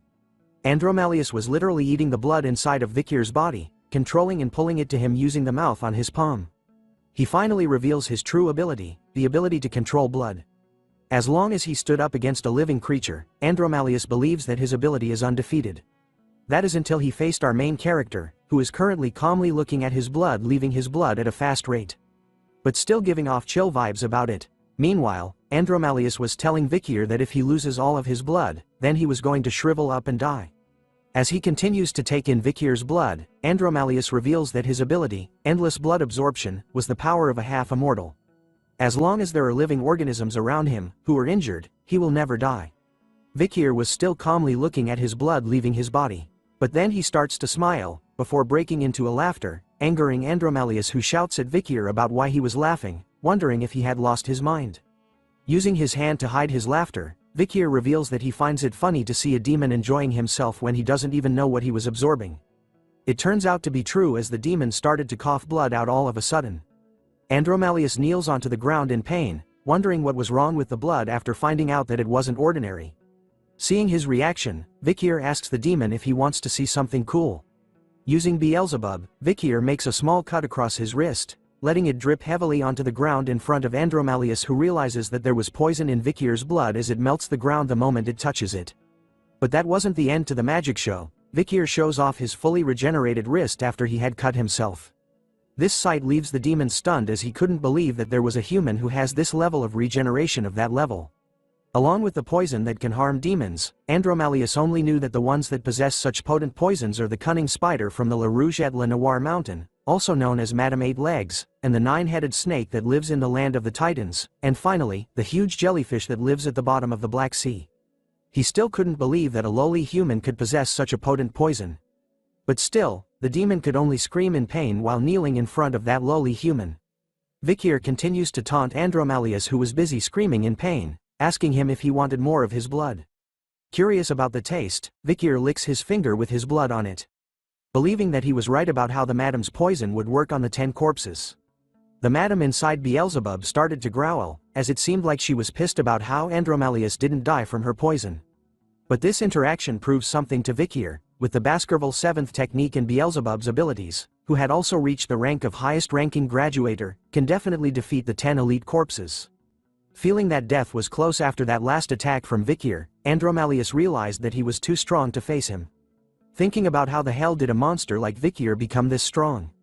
In his mind, the demon decided that his priority right now is to survive and tell the other corpses about Vikir. So he needed to recollect the mana he had dispersed all around. And so, the barrier that was preventing people from entering the cave disappeared. Vikir could sense the change as he turned back to look at the entrance, believing that Andromalius had released the barrier. But as he looked back, the demon started to smile again. "Let water turn into blood," it said. Soon enough, massive amounts of water started to pool together, forming a ball in the air behind Vikir. As they formed a ball, the water started to turn red, as blood. Vikir looks at what was happening, figuring out that Andromalius also had the ability to turn water into blood too. Even though he doesn't have all his power, he figured that a high-ranking demon is still a high-ranking demon. Making a quick decision, Vikir cuts his wrist once again, and pours his blood into the pool of water, reminding Andromalius that it didn't matter what he does with the blood now, as he wouldn't be able to absorb it like before. But the demon had a different plan in mind, revealing to Vikir that infusing his blood into the water so that he couldn't absorb it was useless. Because he didn't turn the water into blood to absorb it. Instead of being absorbed, the blood water started to float in the air, forming balls all around Vikir. "Arise, my blood knights," solo leveling reference anyone? After saying those words, the blob of blood water started to melt and dripped onto the cave grounds. Emerging out from it was a monster made of blood. Soon, Vikir was surrounded by the Blood Knights in every direction. With the appearance of the Blood Knights, Andromalius reveals to Vikir that they could use the Baskerville's sixth technique, which he learned himself. The demon was confident that even though Vikir could use the seventh technique, he was sure that he couldn't go up against all the Blood Knights, who can use the sixth technique. I guess this demon has never heard of plot armor. With murder in his eyes, Andromalius was going full demon mode, promising Vikir that he was going to kill him and then kill everyone he loves one by one. Leaving our boy with these final words as he silently remains surrounded by all the Blood Knights. Regret going against the 10 corpses. Hearing that the Blood Knights could use the sixth technique, Vikir figured that things were getting slightly dangerous for him, so he started to look for something in his pocket. After all, he didn't exactly prepare for this kind of situation. In a flashback to the time he was walking with Hugo, Vikir was asking Hugo about the reward which was given to him, which was anything he wanted. Our boy takes out a whistle in his hand and looks at it. As he shows the whistle off to Andromalius, who becomes frightened upon seeing it, Vikir asks the demon if he knew about this particular whistle since he had lived in the Baskerville clan. The demon started to sweat even more as he realized that Vikir was going to blow on that very whistle in his hand. With a smirk on his face, Vikir didn't hesitate at all and took a deep breath in. Before blasting into the whistle with all his might, sending shockwaves throughout the cave and outside of it as well. A familiar but powerful figure was nearby, standing on the cliff as though waiting for Vikir to use the whistle. With a strong grip on his sword, the moment the whistle was blown, Andromalius was set into a full panic mode as he immediately ordered all the Blood Knights to kill Vikir quickly. As the Blood Knights obeyed the demon's command, Vikir reveals that the whistle he had just blown had the power to use the orders of the Baskerville clan, and that the black whistle also had another function. It allowed him to utilize the entire Baskerville clan force. As Vikir mentioned that function, a red line appears in the cave, and outside of the mountain as well, destroying everything in its path. Just the impact of that sudden attack was enough to blow every Blood Knight away from Vikir. Soon, more members of the Baskerville clan arrive with their swords ready. They unleashed a combination of the Baskerville techniques together towards the location of Vikir, exposing the cave. Andromalius could only look with horror and fear in his face as he realized what happened to his precious cave hideout. Half of the mountain had actually disappeared in the mix of those attacks from before. Hugo's voice could be heard clearly as he stood at the cliff. He was wondering why Vikir had asked to borrow the power to control all of Baskerville. It was so that he could hunt a demon. Hugo had appeared, along with Osiris and Boston who stood by his sides. Hugo was pleased with Vikir's actions as he expected this from his son. Vikir humbly bows his head towards Hugo with his hand across his chest as a sign of respect, whereas Andromalius was shocked to see this sight. He couldn't believe that the patriarch of the Baskerville clan was here, even the commanders and vice-patriarch Osiris were present as well. Looking at the endless shadowy figures standing on the cliff side by side, the demon slowly realized that the entire Baskerville clan was here right now. With his hand stretched out to call the attention of the entire Baskerville clan, Hugo announces to everyone present that for the next 6 hours, he hereby declares that Vikir van Baskerville, the possessor of the whistle, is to have full command over their entire force. Hearing that order, Vikir slowly opens his eyes, revealing his bright red bloodhound eyes. He slowly gives out his command, calling forth everyone, to rip Andromalius to shreds. The moment the command left his lips, a bloodhound had already appeared and stabbed Andromalius right in his chest. Without even giving him a chance to react to the sudden attack. Soon enough, like a pack of dogs, the entire bloodhound forces rushed towards Andromalius like an endless bloody wave, cutting, stabbing and slicing the demon into pieces as per the orders of Vikir van Baskerville. With a beautiful sight, the pictures of various swords being drawn and aimed at our pitiful demon. Andromalius, who is now suffering the most wonderful pain as numerous bloodhound knights continue to stab him in an endless wave, bringing hell to the so-called elite 10 corpse demons. Who could only scream in pain and watch as its blood spills everywhere. Vikir along with all the high-ranking members of the Baskerville clan were watching on the sidelines as the demon is continually stabbed by the bloodhound knights. Vikir tells them that Andromalius has the power to suck blood and recover with magic power. So he advises the knights that if they were injured, they needed to jump into the poisonous river.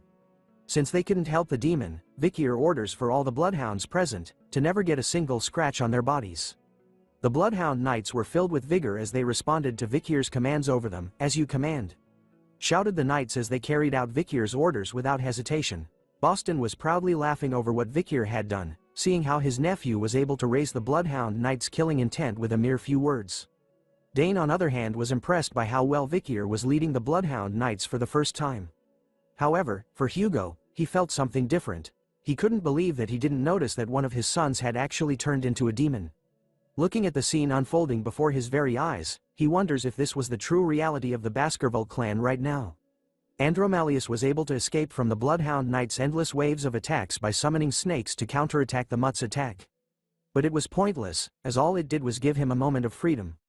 Facing against the snakes, the Bloodhound Knights were able to easily slice and dice them into pieces. Once again, their blades entered Andromalius, who could do nothing but be a punching bag for the Bloodhound Knights. As their blades entered every spot across his body, Andromalius started to panic. Despite knowing about his abilities, the Knights were fearlessly and constantly attacking him. He couldn't imagine that the Bloodhounds of the Baskerville were this powerful. Scanning the area, Andromalius knew that even if he regenerates, at the current rate he was going, it would only be wasting his magic power. He needed to find another way out of this situation. That's when he notices that Osiris was standing on the cliff alongside the others, watching everything from the start. Thinking that he could use his older brother as a way out, Andromalius shouts to the commanders and Vikir, "Let's negotiate." Begged the mighty demon, on his knees with blades across his neck, Andromalius tells the Baskerville leaders and Vikir to let him live. In exchange he would leave Set's body right now, as he was sure that the Baskerville clan wouldn't abandon the second son that easily. Vikir was the first to respond to the demon's demands. With his bloodhound aura raging, and with murder in his eyes, Vikir asks Andromalius if he really thought that the Baskerville clan would agree to what he says that easily. But the demon expected such a reaction from Vikir, as he knew that such a deal wouldn't work on them. But all he needed was support from a single member, which was why the demon shouted out for Osiris. Andromalius started to bargain with the oldest son of the Baskerville clan, asking him if he was planning on letting the Bloodhounds kill his younger brother who had followed him since young. Using past memories of Osiris's interaction with Set, Andromalius believed that he was the kindest person in the Baskerville clan. So he just needed to convince him in order to have a chance at leaving this place alive. Andromalius warns Osiris with a smile on his face that this was his last chance to save his dear younger brother, Set. But the elder brother didn't respond right away. Instead he kept silent upon hearing the demon's words. Osiris decided to meet the demon face on and jumped down. As he walked past Vikir, our boy warned him to not fall for the demon's words as it was lying. But Osiris simply walks past everyone, without muttering a single word. His steps soon come to a stop. He was now in front of his so-called younger brother who had been possessed by the demon Andromalius. The bloodhounds beside the demon held onto its arms as Osiris stared at it. He then asked the demon a question, wondering if his younger brother's soul was truly still present, and if there was a way for it to save him. Hearing this brought a smile to Andromalius's face as he realizes that Osiris had fallen to its trap. Using its shape-shifting abilities, Andromalius changes his true form back to Set's face. Using his voice as well, he tells Osiris, "Dear brother, I'm still alive." He even apologizes to Osiris for selling his soul to the demon. Explaining to everyone present that he only did it because of the times when they were compared together and judged by their father, Hugo. Those times were hard for Set, who was weak at the time. Using Set's voice, Andromalius continues to beg to Osiris, telling him that he truly regretted selling his soul to the demon, and that despite all of that, the chaos that occurred up to now was something that he was willing to take the blame for. With a painful expression on his face as tears run down his eyes, Set begs his older brother for a chance to atone for his sins. Despite hearing his younger brother's voice and painful expression on his face as he begs for forgiveness, Osiris simply answers back with a swing of his sword. The eldest child of the Baskerville clan had personally beheaded his own younger brother's head, the second son of the family, with his own hands. Osiris had done it out of kindness, telling his younger brother that this was the only thing that he could do for him, even though it would leave him with bitter feelings. But as Set's head rolled onto the ground, it started to move on its own as Osiris made his way back to the leaders of the Baskerville clan. As Osiris sheathed his sword, Vikir tells him to not blame himself, as Set's soul had already passed on and that all of this was just the acting of Andromalius. But Osiris still felt guilty, blaming himself for allowing the demon to approach Set with such intentions. He only regretted the fact that as the eldest son of the family, he should have looked after Set properly when they were younger. But looking at the endless amount of children's skeletons scattered on the ground, Osiris felt that it was too early for him to feel sorry about the corruption and death of their bloodline. Right now, he was saddened over the children who were to become the future of the Baskerville clan, were instead sacrificed to a demon as meals. As the vice patriarch, Osiris could only feel embarrassed by not knowing about all of this, and that he had been dancing in the palm of the demons for so long. But as they were talking, one of the Bloodhound Knights spotted something happening with Set's head. It was flying in the air above them, trying to escape. Andromalius was happily laughing to himself, after transforming Set's head back into its true form along with wings and a tail this time. He continues to look down at the Baskerville clan, calling them idiots. He reveals to them that the opening of the gate had only been delayed, which couldn't be helped, but he was sure that his older brothers will do better. The demon couldn't help himself, and told the Baskerville clan that he was going to come back and kill them once his body recovers. Vikir and Osiris could do nothing but watch as Andromalius was too far up in the sky for any of their attacks to reach him. Too bad that the demon forgot about a really powerful somebody. Hugo takes over, reminding his two sons, Vikir and Osiris, about the lesson of how a swordsman should never show their back. Talking about shitting his pants, Andromalius started to experience a whole new level of fear as he looked at Hugo.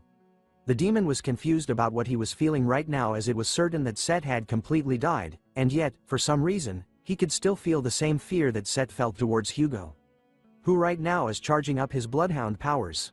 As Hugo lets out a deep breath with his eye glowing bright red, Andromalius realizes that what he was feeling was just genuine fear felt towards a powerful being. Unleashing his own sword for the first time in this manhwa, every single member of the Baskerville clan had their eyes on Hugo, who finally takes a single swing towards the demon flying high in the sky. But as he lets out that single swing, for a moment nothing happened, only silence could be heard. Andromalius started to regain his confidence, after seeing that nothing happened after Hugo took a swing at him. He started to taunt Hugo, telling him that even if he was a swordmaster, there was no way he could reach him this high up. But too bad, the demon was unaware of what was happening to the skies behind him. Because that single swing from Hugo was enough to smash everything to pieces in front of him, cutting and slicing everything, from the ground to the skies and finally the manhwa panel that it was drawn in. Cut marks appeared all over Andromalius's face as he slowly bled, unaware that he was already dead. As he fades into nothingness, the demon was left speechless, as he never thought that he would die to a mere human being. Vikir was left feeling a bit nervous as he witnessed Hugo in his true form as the Sword Saint. Looking at the once dark skies, it was now shining brightly, as Hugo was powerful enough to rip the skies to shreds. This is the power of a swordmaster's sword. After a few days, a notice was posted in the squares of all the territories managed by the Baskerville family. The Baskerville family investigated the truth about the missing children's case and related serial incidents and started the process of compensation. This was the announcement of the investigation about missing children's case and compensation. Our goal is to disclose the truth about the missing children's incidents that occurred between the imperial calendar BC year 10 to AC year 19. And compensate accordingly, as per the special Vikir law, paragraph 1 clause 4. Because of this announcement, every citizen of the clan went into shock. Although the news about a Demon King ranked demon had come to Earth wasn't revealed, it was announced frankly that this horrific incident, regarding the missing children, was the doing of the Baskerville's family's second oldest son. Not long after that, the trial began for Set's mother, Newt. She was dragged through the streets of the city, handcuffed to her wardens and made to wear just a rag as her clothes. Including the charges of poisoning the children's rooms, poisoning the first wife, kidnapping the patriarch's eldest daughter and assisting Set to kidnap the young children, she was eventually sentenced to immediate execution for a total of 1642 charges. Newt had not been brainwashed by the demon, which was unexpected. But the weird thing was, that even right before her execution, she screamed, asking to see Set. After that, Set's henchmen were also executed. The person in charge of this case was the vice patriarch, Osiris. Everything about the case was managed and controlled by him. But in reality, there was one more person who helped. A person that Osiris had temporarily handed over his authority to. It's our boy, the man, the myth, the legend, Vikir van Baskerville. Rumors started to spread about him being the bridge between the war against the barbarians, and him being the greatest contributor from this incident. The public opinion was filled with discontent, however it started to decrease as they started to worship Vikir. It didn't even take a week for Osiris and Vikir to finish things up in the clan. The fact that a high-ranking person within the Baskerville clan was executed, came as a great shock to many citizens. The Baskerville law was once again known to everyone, that even members of the Baskerville family were not exempt from them. After all the bloodshed and cleaning up, we returned to a peaceful moment with our sweet angel. Hugo had her sitting on his lap as he asked her about what had changed about Grandpa. Hearing his question, Pomerian couldn't help but think about it seriously. With her sharp eyes, she spotted what was different about Hugo this time. She shouted and pointed out that Grandpa's beard was gone. Hugo was happy to hear that, asking her what she thought about it. Pomerian couldn't help but giggle, saying his face looks so empty now. As Osiris and Vikir stood side by side near the doors, our boy couldn't help thinking about how chaotic it was in the Baskerville clan, but looking at Hugo and Pomerian now, it felt like nothing had ever happened. Well, since everyone and everything that's related to Set had almost been purged. Now the traces of the demon have vanished from the Baskerville territories. Vikir had also commissioned Cindy to get information about the other demons, so if he waited, he was sure to get results.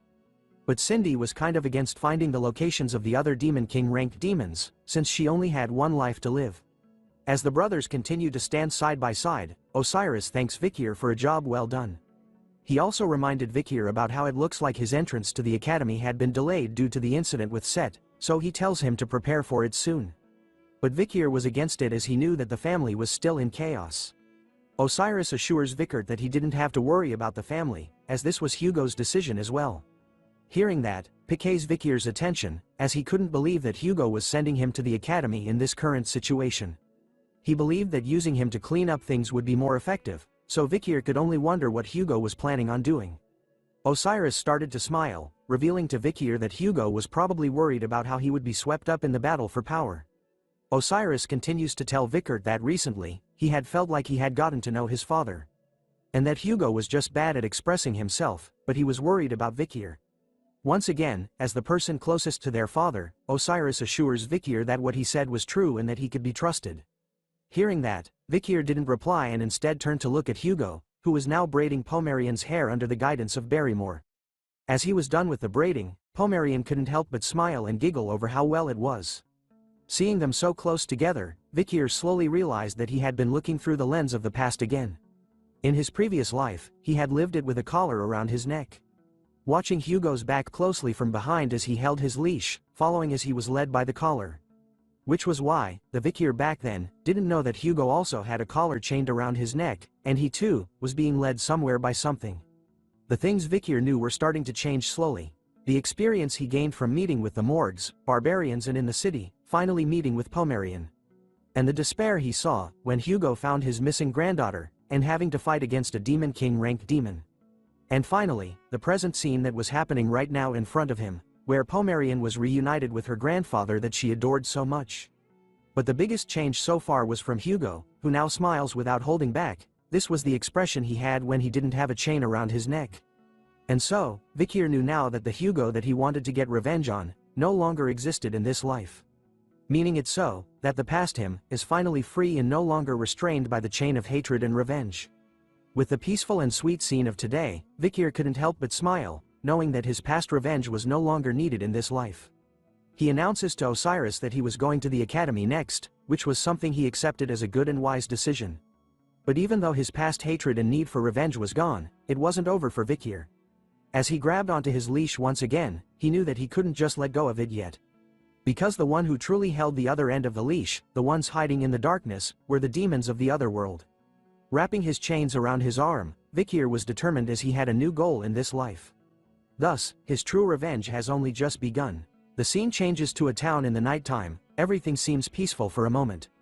Before the clock tower started to bang from the inside. Soon enough, a demonic human being smashes their way out of the clock tower, destroying it in the process, while chasing after a familiar hooded Assassin Creed figure.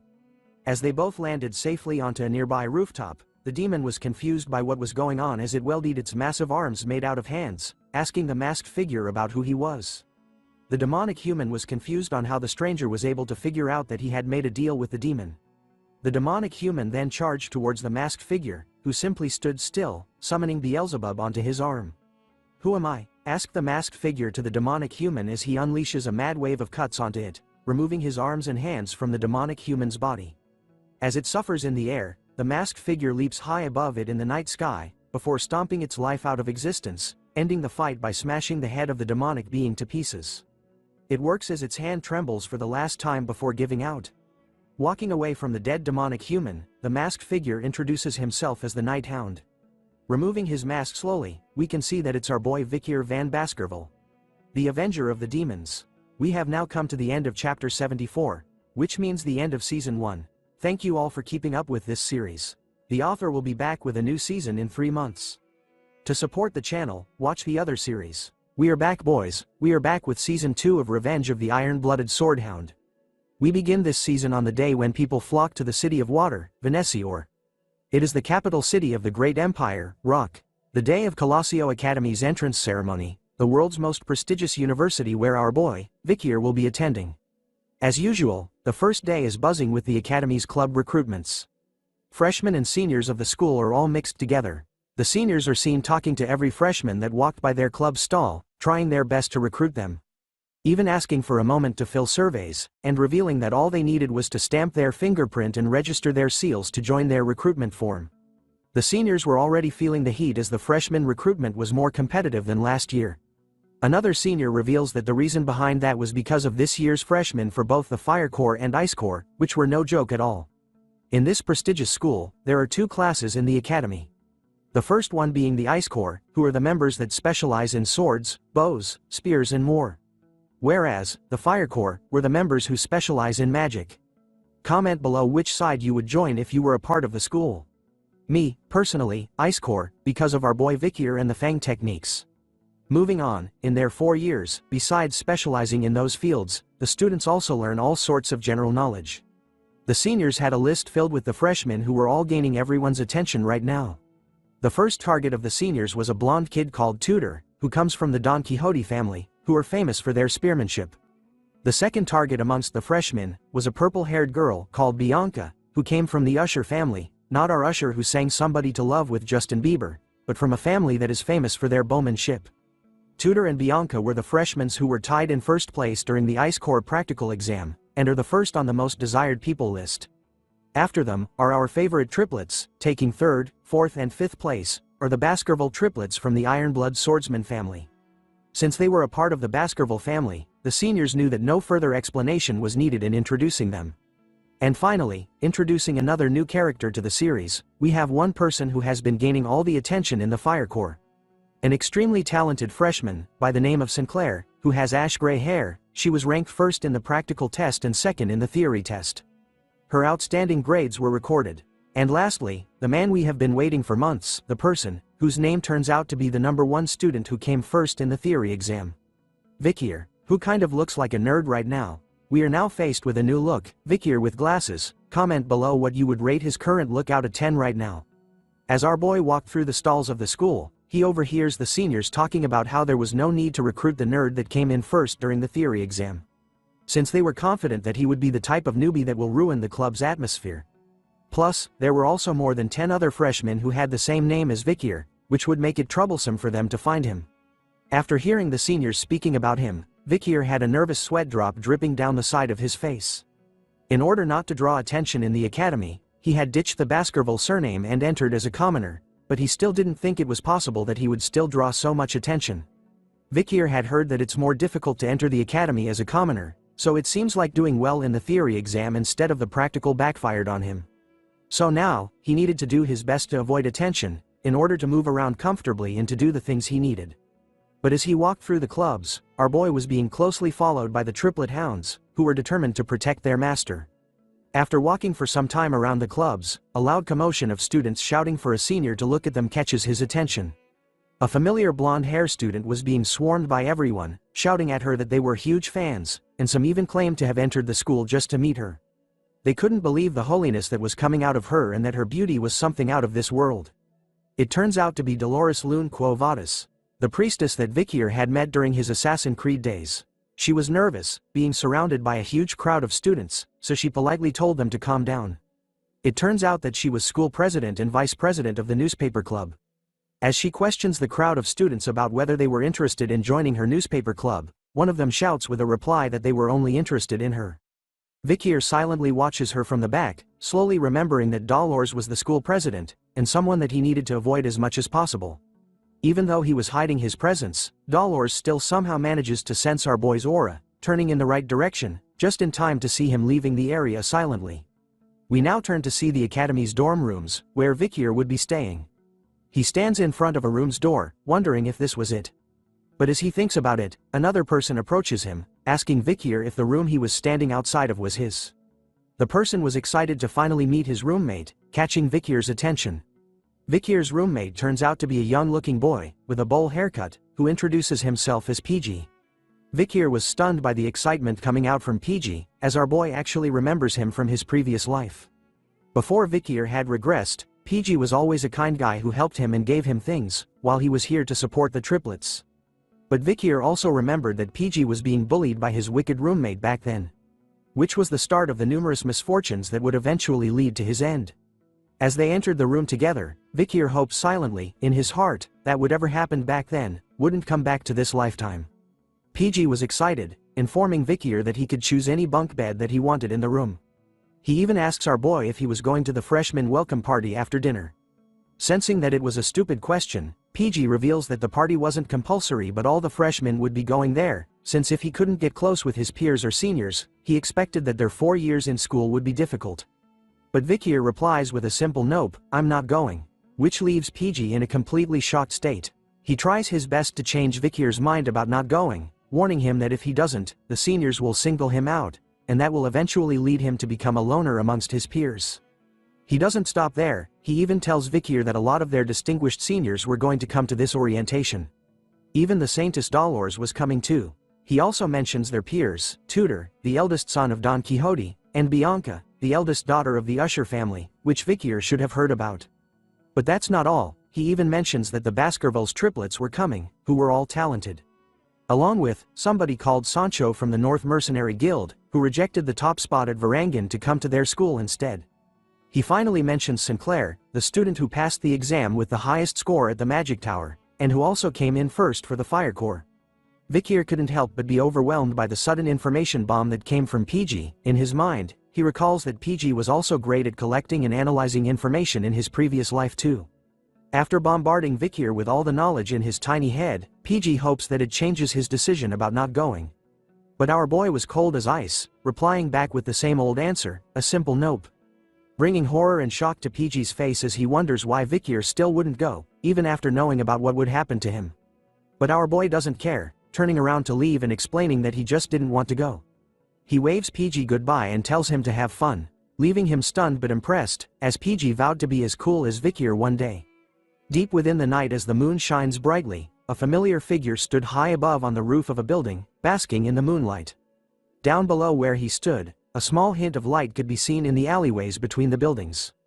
A group of thugs were gathered around a barrel used for fire. The one sitting on the bench was arguing to his two companions, saying that he was relieved that he didn't have to hear those children whining anymore.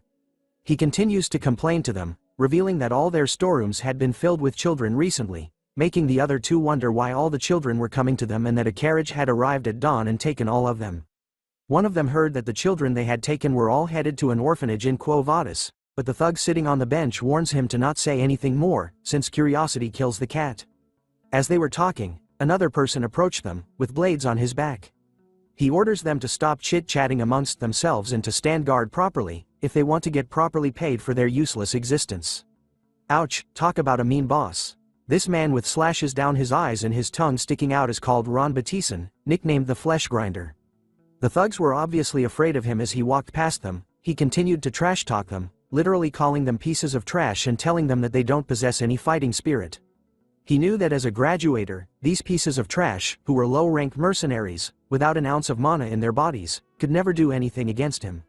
Ron continues to wonder to himself if there was anyone strong that he could slice up, but as he was talking to himself, a familiar voice asks him if his name was Ron Batison.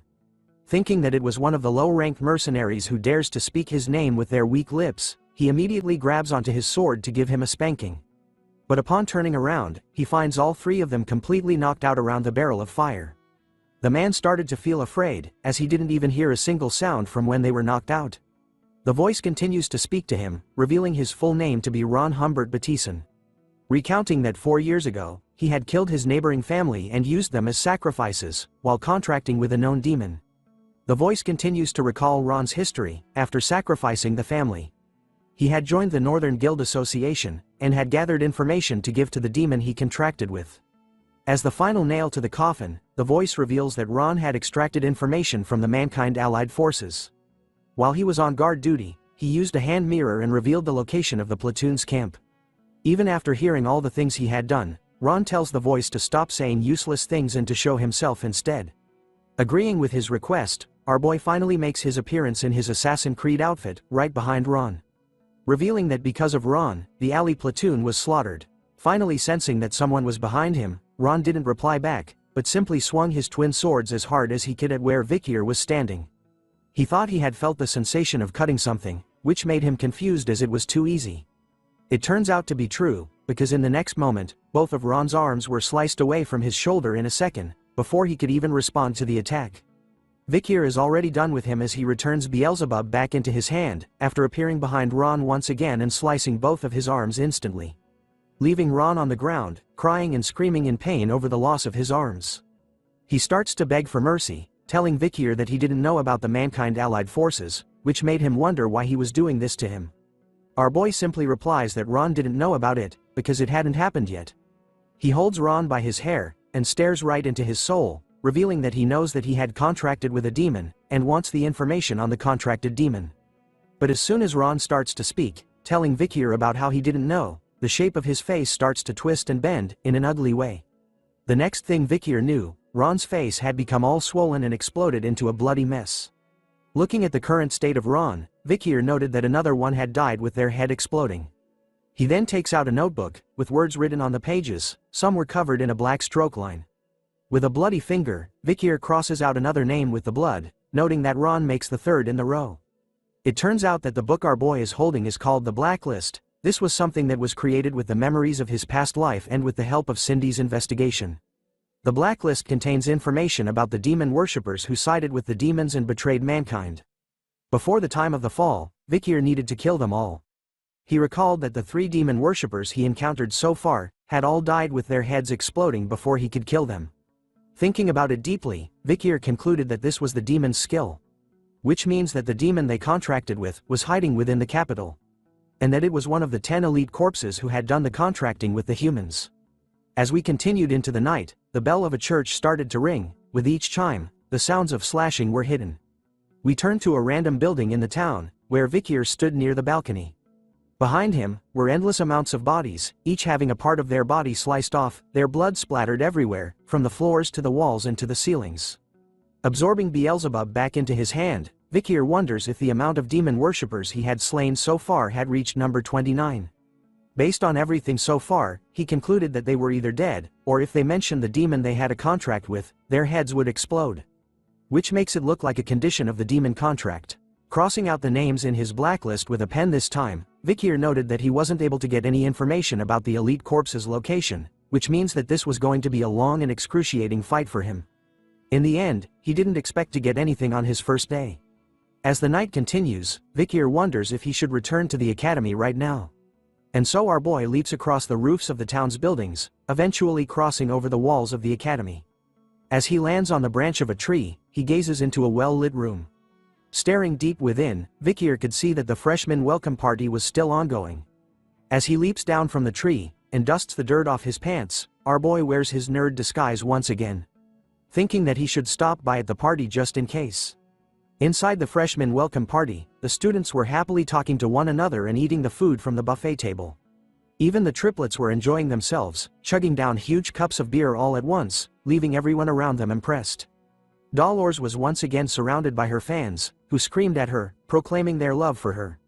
Tudor was surrounded by the ladies while Bianca was pouring glasses of wine for her seniors as a sign of respect.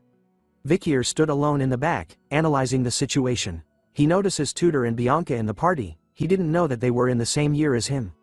In his previous life, the great heroes who led mankind to victory with Karmas morgue during the time of the fall. One of them was the person who stood at the front line of the battlefield and took charge, from one of the 7 greatest families, the Azure Spearman family, Don Quixote's genius. Tudor La Mancha Don Quixote, the blonde playboy right now, and the archer who defeated countless demons, from one of the 7 greatest families, the mystical Archer family, Usher's genius, not Justin Bieber, but Bianca Faux Usher. Besides those 2, Vikir was able to recognize a lot of faces he saw on the battlefield.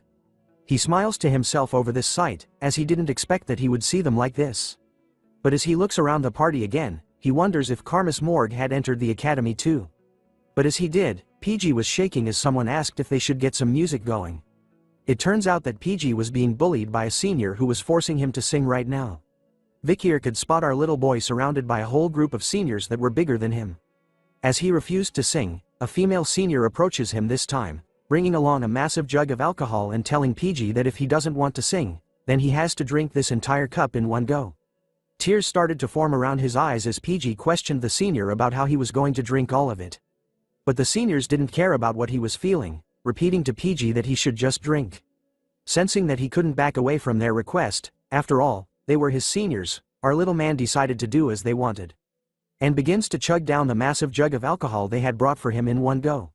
As he continued to try his best to drink most of it, the seniors were laughing at him, and mocking PG by telling him that he was doing a good job. But before he could finish all of it, he threw up on the floor. Instead of helping him, the seniors continued to make fun of PG, calling him a crazy bastard for vomiting, which they found disgusting.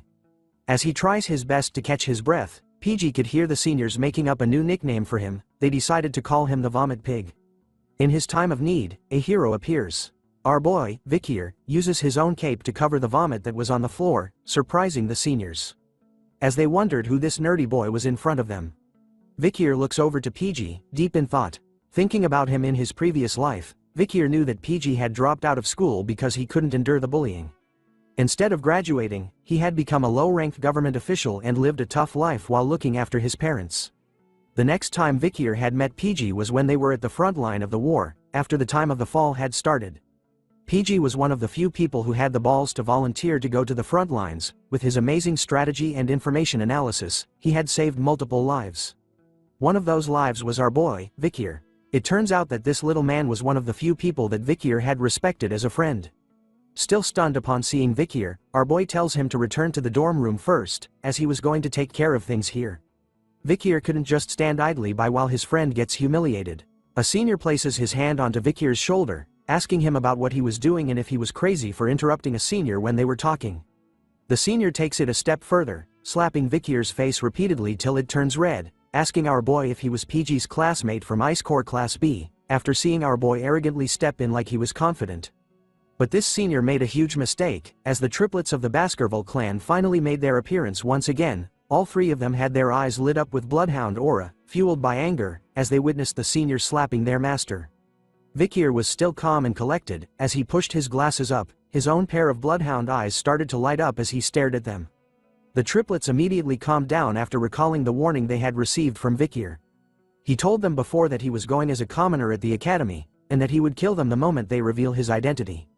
A female senior joins in, telling her friend that they shouldn't be rough on the freshmen and instead, they should treat them nicely as their seniors. She then comes up with a nice idea, saying that it would do the trick for them. She offers Vikir a chance. The seniors were willing to let both of them go, if he could drink all of the alcohol that was in the jug in front of them. Not wanting to pull our boy into his problems, PG tells Vikir that he was actually fine, but he ignores his words, and without hesitating, grabs onto the jug of alcohol and started to pour it down his throat, surprising everyone around him. The female senior was giggling to herself, knowing that the jug was a mixed drink with high alcohol content, containing vodka and rum. So she was confident that there was no way a human could drink more than 1 liter of it at once.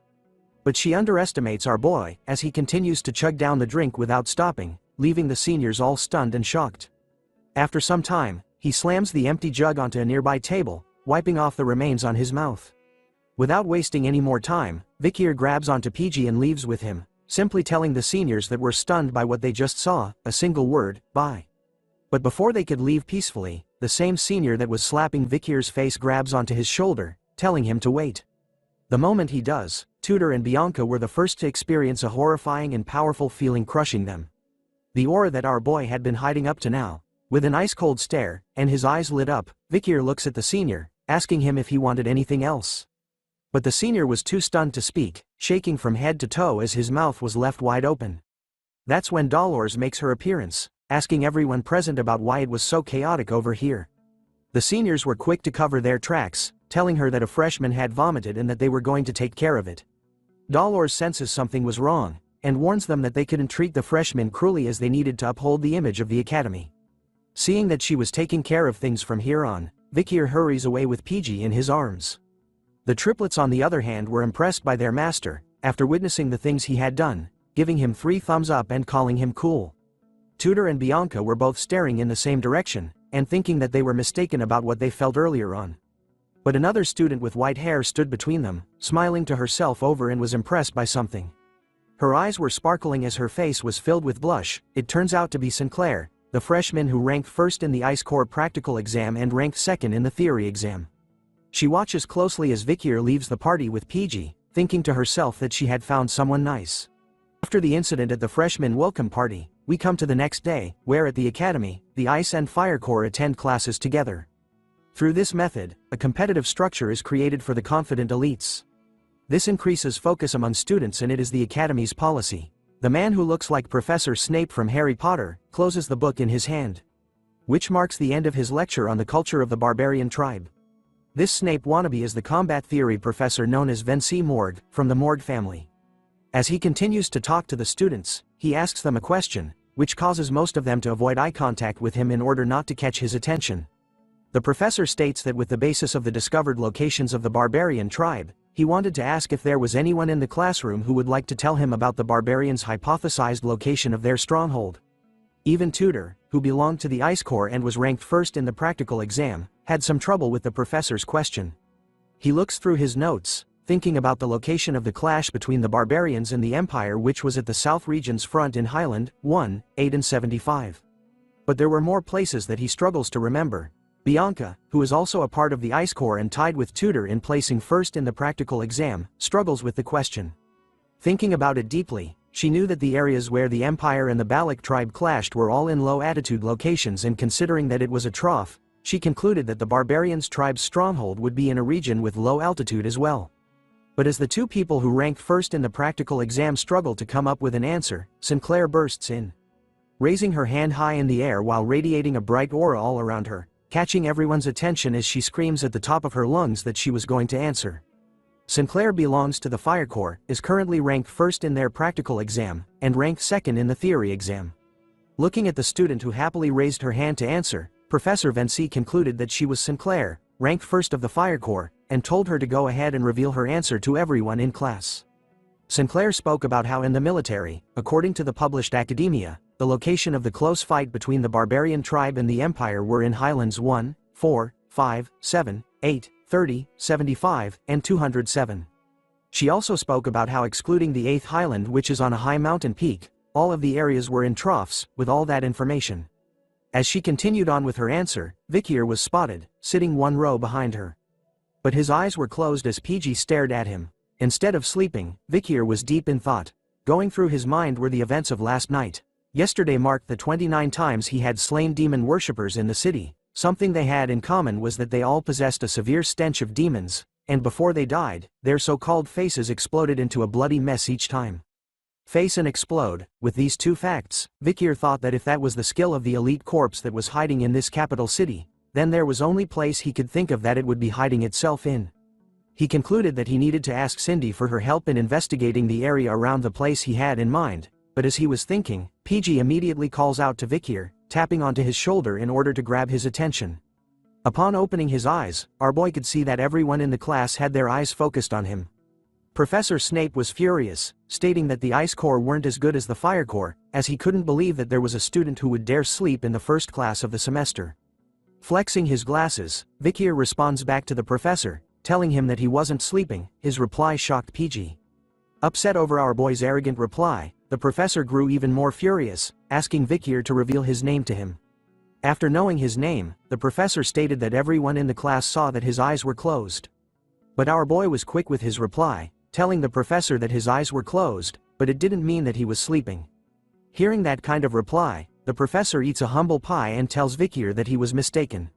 Our boy said it was understandable, making the professor even more furious as he wondered what kind of psycho had entered the academy this time. Failing to break Vikier over his responses, the professor decides to move on. He tells the class that because of the answer that Fire Corps Rank 1, Sinclair gave, the Fire Corps have gained 1 point out of 10 for behavior points. The professor then suggested something to Vikier, telling him that if he could answer his question, he was going to give him and the Ice Corps the points. However, the professor warns Vikier that if he answers the question wrongly, he was going to give the entire Ice Corps students negative points instead.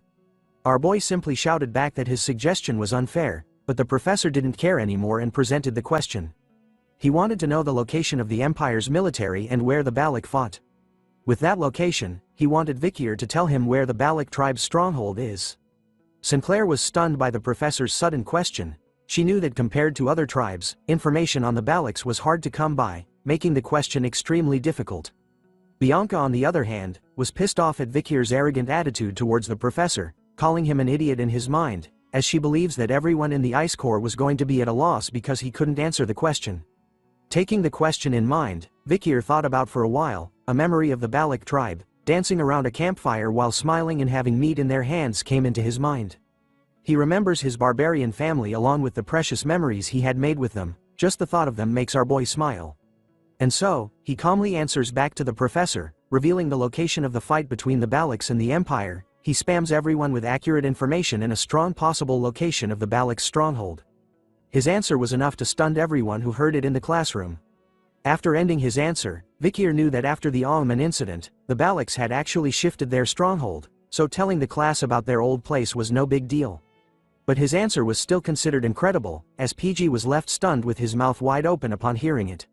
Even Professor Snape was impressed by Vikir's answer as it was exactly spot on. He wonders how it was possible for our boy to know about the thesis that hasn't been verified by the academic world. But as he continues to think about Vikir's answer, the professor soon recalls that a student with the same name had recently placed first in the theory exam. And so, the professor decides to give Vikir 10 points for his answer, while giving the rest of the Ice Corps 1 point each. But after finding out that Vikir had placed first in the theory exam, he decides to humble him by not overlooking the fact that he had closed his eyes during his lesson.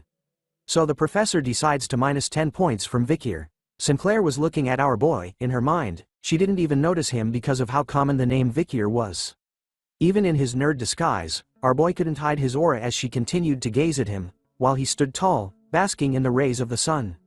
Even Tudor was drawn to Vikir as he continues to stare at him from across the classroom. The other students were talking amongst themselves, realizing that Vikir was the one who placed first in the theory exam, but some didn't care, as all of them almost had a negative score in points.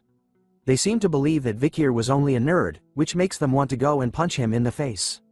Looking at our boy, Tudor couldn't help but smirk, after finding the smartest person when it comes to theory. But he wonders how useful that would be during the practical lessons. We now change scenes to a large football-like field, where the students were playing a game called Run Flat, which uses a special type of ball and gloves. It's a sport with 20 people on each team. Points are acquired when the ball is in the other team's goal area. It's against the rules to use mana and weapons. Besides that, it is a game where any method can be used to score goals.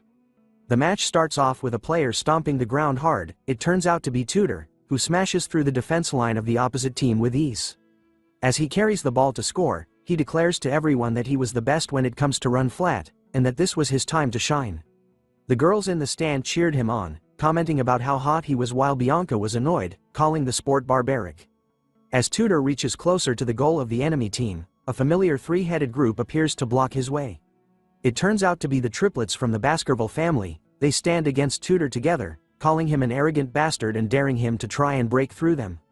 Instead of being afraid of the rumored Ironblood swordsman family's troublemaker triplets, Tudor was excited. Much to the triplets' surprise, he didn't face them head-on. Instead, he weaved past two of them easily, leaving them shocked. But before reaching the end, the last triplet makes his appearance, telling Tudor to hand over the ball. Instead of answering back, Tudor simply prepares his left hand, and within a second, a bright blue light appears from it. Wasting no time at all, he slams his fist into the triplet's body, causing what looks like a Rasengan attack to appear on his stomach, knocking him out of his way completely. He tells the triplets that if he had decided to face them head-on, then he was going to lose it all. With only one person alive on the enemy team, Tudor makes a mad dash to the goalpost. After witnessing the powerful move he did, the other students were amazed by him as they could see how strong he was even without any mana or weapons. They had also heard rumors that he was Don Quixote's run-flat prodigy, which was expected of the Ice Corps ace. Running to the goal, Tudor was thinking to himself that there was no point in memorizing theories. As a true fighter, all he needed was the strength to win. But as he continues to run, he notices something in front of him. It turns out to be our boy Vikir, who was the only member on his team left standing in the way of Tudor. Tudor recognizes Vikir as the student who responded back to Professor Snape in this morning's lecture. Our boy was actually annoyed by what was happening right now. He had told the triplets not to send Tudor on his way, and decided to step aside to let him score. But there's a twist, instead of aiming for the goalpost, Tudor actually decides to mess with Vikir. Thinking that with this body slam, he was going to help Vikir focus more on training his body than studying. Unfazed by what was happening, Vikir showed no reaction at all to Tudor's sudden attack. Instead, he simply stood still, resulting in Tudor falling through the air after he crashed into Vikir. Like a car hitting a wall, it turns out that the impact from crashing into Vikir was enough to knock him out. His face was completely blurred, showing no signs of life. Even Bianca and Sinclair couldn't believe what was going on as they witnessed this sight from the stands. Vikir turns his head to look behind, only to see Tudor finally landing onto the ground with a heavy slam. Thinking about what had just happened, Vikir initially planned on dodging Tudor, but instead, he questions why this blonde kid would just run into him first. Before he could make sense of things, our boy simply fell to the ground as well, moaning loudly in pain because in his mind, he was going to pretend to be injured. The sleeping blonde prince laid on the field completely flat on his back after the incident with Vikir, his face covered in sweat. Moments later, his eyes suddenly opened wide. Tudor was surrounded by his fellow students, as he continued to lay on the ground, confused by what had happened to him. The voices of his classmates asking him if he was okay didn't even register with him, as he wondered what he was doing right now, whether he had fainted or actually fallen asleep during the match. He started to remember what he was doing before seeing the scene in front of him. Tudor had decided during the match to mess with Vikir, who ranked first in theory, for a bit. He was going to tease him by barging into his shoulder a little, but the moment they made contact, everything went black for him, so he couldn't remember exactly what happened. As he sat up, Tudor looked at Vikir, who was dusting off his body. He couldn't believe that a nerd like him could actually knock out the great Tudor Don Quixote. Seeing that there wasn't even a single scratch on our boy, Tudor was determined to test out what happened just now again. Once more, the game was about to begin with everyone getting into their positions at the start of the match. The ball was once again passed over to Tudor, who was thinking that something was wrong with the incident against Vikir, and so, he wanted to do it again to test his own theory. This time, the triplets of the Baskerville family immediately stood on guard against Tudor, while also acting like a shield for Vikir, who simply stood at the back of the field. But as soon as the match started, Bianca and Sinclair, who were watching from the stands, were confused by what was going on. Instead of going for the goal post, Tudor was aiming right for the triplets and Vikir, ignoring the words from his teammates as he charged towards them instead. Tudor confidently challenges the triplets and Vikir once more, which the triplets happily accept, replying to Tudor that he wasn't going to get past them this time round. Once again, the triplets failed at blocking and intercepting Tudor, who held the ball and got past them easily a second time. His eyes were completely focused on Vikir this round, charging towards our boy at full speed. Vikir watches closely as the blonde kid continues to run in his direction. He thinks about how he had ordered the triplets to keep Tudor away from him, but at the same time, he wonders why Tudor was so serious about coming towards him now. The genius spearman was revved up, his eyes were locked onto our boy, no longer seeing him as human but a target now. Tudor was serious, he knew that what happened to him was no mere coincidence. So he decides to use the Azure Spearman family's run-flat secret technique, Saint Spear Tackle. Yes, this powerful family actually created a killer move for a ball game. An avatar of a knight with a powerful lance was summoned behind Tudor as his eyes turned completely blue, determined to smash into Vikir and send him flying in the air this time. Even though such a powerful force was coming straight to his face, Vikir was actually pretty calm, pretty demure. His glasses were showing no signs of fear at all. Soon enough, we cut to black once again. In the next moment, the same gray-hair scarred-faced student appears above Tudor, asking him if he was awake again. The blonde prince once again wakes up in his usual T-pose, completely wasted on the ground again. He immediately sat upright, questioning how it was possible for him to faint once more, but as he struggles to understand what was happening, the muscular guy beside him tells him to calm down. He reveals to Tudor that after he used his family's technique, which was hitting Vikir with a high-speed tackle, it simply resulted in him being bounced off our boy at that same high speed. Ladies and gentlemen, we have our next challenger as the student who woke up. Tudor tightens the headband on his head. He tells Tudor that he understands why he was so focused on Vikir, as our boy was clearly hiding something from them. This time, Sancho, the muscular student, was going to go against our boy. With the sun shining brightly on him, he heads over to the match. Telling Tudor that as a man and a friend, he couldn't just watch and do nothing after seeing him get beaten twice by Vikir. This is the transfer student who came from the Mercenary Guild Association in the north, Sancho Barataria. Due to his overwhelming physique, he is not considered eligible for his age group in his league, so he decided not to play run flat. Basically, this guy was too overpowered to play a ball game. But because of Vikir, he changes his mind. As he held onto the ball, Sancho talked about how in the frozen land of the north, newborns of the elderly who are on the verge of death fight desperately. It means they're all warriors.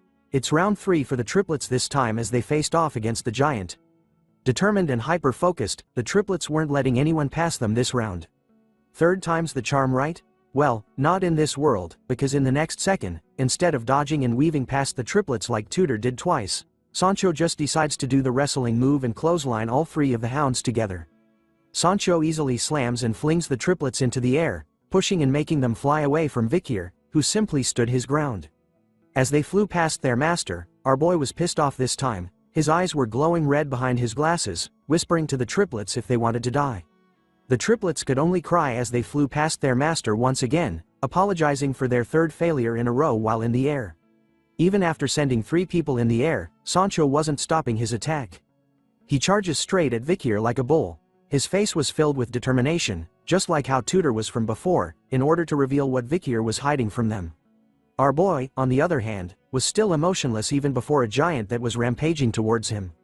Just inches away from him this time, Sancho readies himself, telling Vikir that he was going to see if he could endure his full power this time.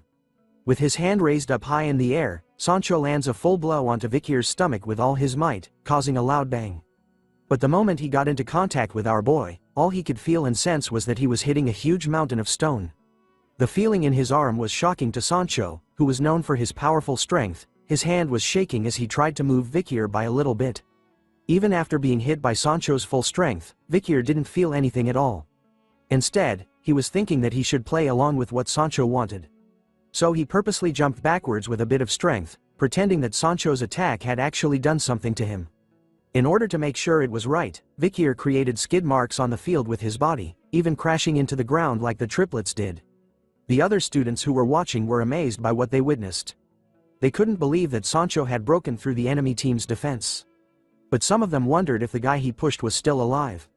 Unknown to the other students, Sancho, completely aware of what was really going on, couldn't help but stare at his shaking hand, wondering what that feeling was he just experienced and if Vikir was actually human. Distracted by the weird sensation that Vikir gave off, Sancho was unaware that one of the triplets had recovered from his attack and sneaked up to him. Within seconds, the triplet had stolen the ball from him and made a mad dash towards the goal. Before long, the referee blows the whistle, announcing the end of the game. It turns out that thanks to the triplets, Vikir's team had won the match. As the team continued to congratulate the triplets on their sneaky win tactic, Vikir finally got off the ground and started to dust himself off. But then someone pours a bottle of water onto his head. It turns out to be Sancho, who praises Vikir as he knew that he was the secret contributor to Class B's victory. Even Tudor was impressed by our boy, who retired because of their win.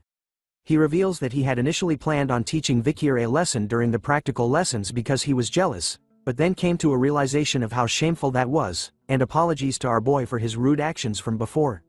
Sancho was even more interested in Vikir, asking him about what exercises he did in order to have such a solid build. He even thought that Vikir had used mana during the match. Taking off his headgear, Vikir reveals that he was just a commoner, and didn't have an ounce of mana to use. Tudor was sad to hear that, calling it a shame. If he had received proper training, combined with his current blessed body, then he was sure that Vikir would have been an expert like him. As the 3 of them chat, Tudor's cheerleading squad arrives, calling out to them to use the towel they brought to wipe their sweat. Once again, the ladies' man was doing his business while Sancho hands Vikir a towel to use. The Azure Spearman family's hero, Tudor, and the mercenary guild's ace, Sancho. One day, they will become heroes who will save mankind by hunting an endless number of demons during the time of the fall. As he took off his glasses, Vikir couldn't help but smile to himself. After all, he found it strange to see that these 2 gentlemen had a past like this. The moment he reveals his face, everyone around, from guys to girls, were all stunned by what they were looking at. Even Bianca and Sinclair were blushing hard, while watching from the stands. As our boy wipes the water from his head, basking in the rays of the sun. His toned body etched into his stretch, revealing the fine lines and curves. Everyone couldn't believe how handsome the nerd they knew was underneath the glasses he wore. Unknown to Vikir, he didn't know that from this point onwards, his days at the academy were going to become more troublesome. The scene changes to nighttime, where we chance upon a mansion. A man with a purple goatee was horrified by something, as Vikir's voice could be heard. revealing that this man is Lloyd Dokeseller, 52 years old. Wearing his Assassin's Creed uniform, you guys know that it means it was demon hunting time. Multiple dead bodies surrounded the two of them, with the floor covered in blood as pieces of meat were flung everywhere. Vikir cornered the man to a statue, revealed as the leader of the information house and the headmaster of the orphanage. Vikir knew that Lloyd had conspired with the demon he was hunting, and sold children from high-ranked families. "Did you think you would go unnoticed?" questioned Vikir as he threatens him with Beelzebub. Lloyd was horrified to see the kind of aura that Vikir was showing off. Due to its solid nature, Lloyd thought that Vikir was a swordmaster. Hearing that, the man was almost right. Vikir's aura was pretty much in a solid state, but is still closer to liquid. To be specific, he was currently at the highest level for a graduator. Instead of slicing him into bits, Vikir offers the man a chance at redemption, telling him to work with him in order to catch the demon, and if he does, Vikir was willing to compensate him accordingly. Even at death's door, Lloyd hesitates to help. As Vikir waited for a reply from the man, something happened. A huge piece of a building was flung in the air right above them. It soon crashes and destroys the very place they were at. Vikir was quick to dodge the impact of the building, and immediately looked up to see a shadowy figure, lighted by the moonlight, standing on the remains of the building that was thrown at them. A nasty green aura started to float around our boy. It turns out that this was the overwhelming energy that he had sensed from afar. Looking at the strange figure who wore a mask, while wielding a hammer made out of human faces, Vikir questions him, "Are you the elite corpse?" Even after being asked a question, the mysterious figure didn't say a single word to Vikir. Instead, he simply leapt off the rickety and broken building where he stood. Soaring across the sky, the figure raised his massive hammer, forged out of human face skin. He swiftly swung it down hard towards Vikir, who easily dodged it by moving to the side, but not before the forceful impact of the hammer obliterated the place he was at before. The figure, seeing that its first attack failed to kill our boy, quickly switched his stance on the way he handled his hammer. He grabbed it nearer to the head this time and went into a ferocious close swing at Vikir, who once again dodged by bending it backwards like Beckham. Now face to face with the disgusting hammer by a few inches, Vikir noticed that the figure was adopting a strange battle stance. With a twist at the handle of the hammer, the figure lunged it straight towards Vikir's head, almost decapitating him completely. But all the attacks couldn't land on our boy, as he simply bounced effortlessly away from him this time. Standing on guard, Vikir was able to quickly analyze the unique characteristics of the opponent he was fighting right now. He could sense the aura of a high-ranked graduator emanating from it and noticed that the figure uses the religiously holy Quo Vadis bludgeoning technique that was seen just moments ago. Combining all these facts together, Vikir realized that the mysterious figure in front of him was not the elite corpse he had been hunting for these past few days. This made him wonder, did a demon infiltrate the religiously holy nation? But knowing them, he knew about how they had their own corrupt sectors too. This made him think that the guy in front of him right now was simply a servant who works under the 10 elite corpses. Unsummoning Beelzebub back into his hand, Vikir tells the figure that if he kills him, then he might be able to meet the 10 elite corpses. Him coming here was perfect for our boy, since he was getting annoyed from having to constantly get rid of trash like before. But this time was different. He could actually let loose for a while. After saying that, the man with the hammer leapt gracefully into the air again, hoping to land a blow onto our boy. This time, there was an impact. The sound was loud enough to send shockwaves through the air. It turns out that instead of using his blade, Vikir was going in for close combat. He blocked the massive hammer strike by just using one of his legs, doing a horizontal leg split, Jean-Claude Van Damme style. Instead of your typical shouting of the word, "What?" the masked figure simply lets out a grunt noise, surprised that its attack was stopped by a single leg. But wait, there's more. Vikir was on the attack this time. He charged his arm with the blood-red aura of the Baskerville power. In just 1 second, he managed to land 5 Rasengan-like injuries onto the masked figure's body, before ending the attack with a powerful right hook to the side of its ribs, sending it flying into the nearby abandoned building. As it enters the building, the masked figure seems to be able to withstand Vikir's powerful blows. Wasting no time at all, our boy also leaps into the building, following closely behind. As the masked figure tried to prepare another attack with a swing of his hammer, our boy was way faster. In an instant, he snapped the arm of the masked figure so fast that it couldn't even react to the attack. With only its right arm on the hammer, Vikir teleported behind it in an instant, with swift and deadly precision. He elbows and knees the masked figure's only remaining working arm, breaking it completely like its other arm. Even after breaking both of them, Vikir isn't done. He flips over, grabs its shirt, and flings it to the other side of the room. It turns out that his final throw had meaning behind it, as the masked figure was impaled by a sharp iron pipe that was hidden in the building's walls. The only sound it could make was some grunting noises as Vikir slowly walked over to its side. Looking closer at its exposed chest, he could see huge scar marks all over and the word, Afibo, imprinted on its skin, which makes him think that that was its name.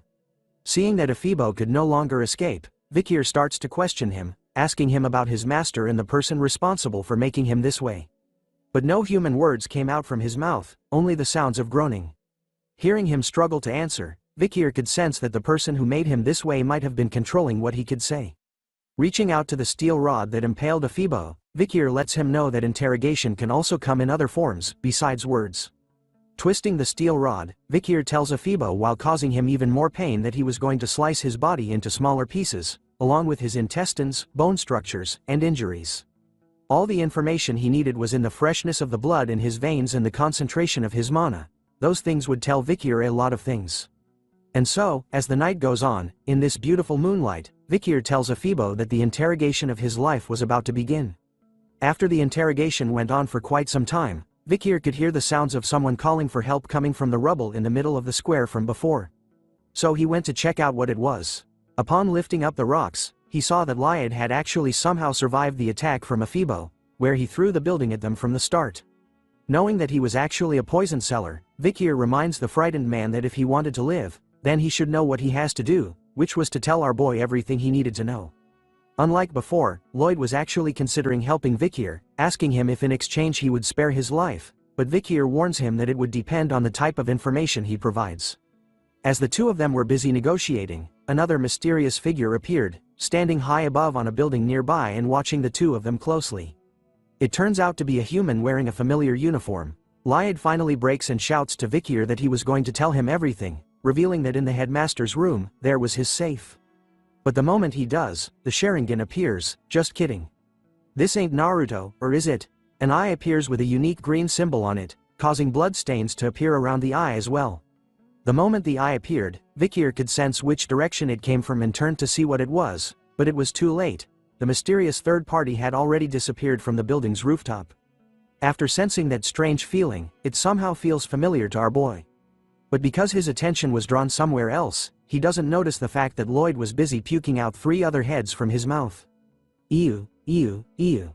As soon as he turns to see Lloyd, a bright green light appears. Soon enough, a huge green explosion occurs, destroying everything in its path. The bells of a nearby church began to ring as the explosion was heard by everyone in the city. The people were coming out of their homes, shouting that there had been an explosion as a battalion of soldiers made their appearance. They headed towards the scene of the explosion and could see a huge smoke cloud in the distance.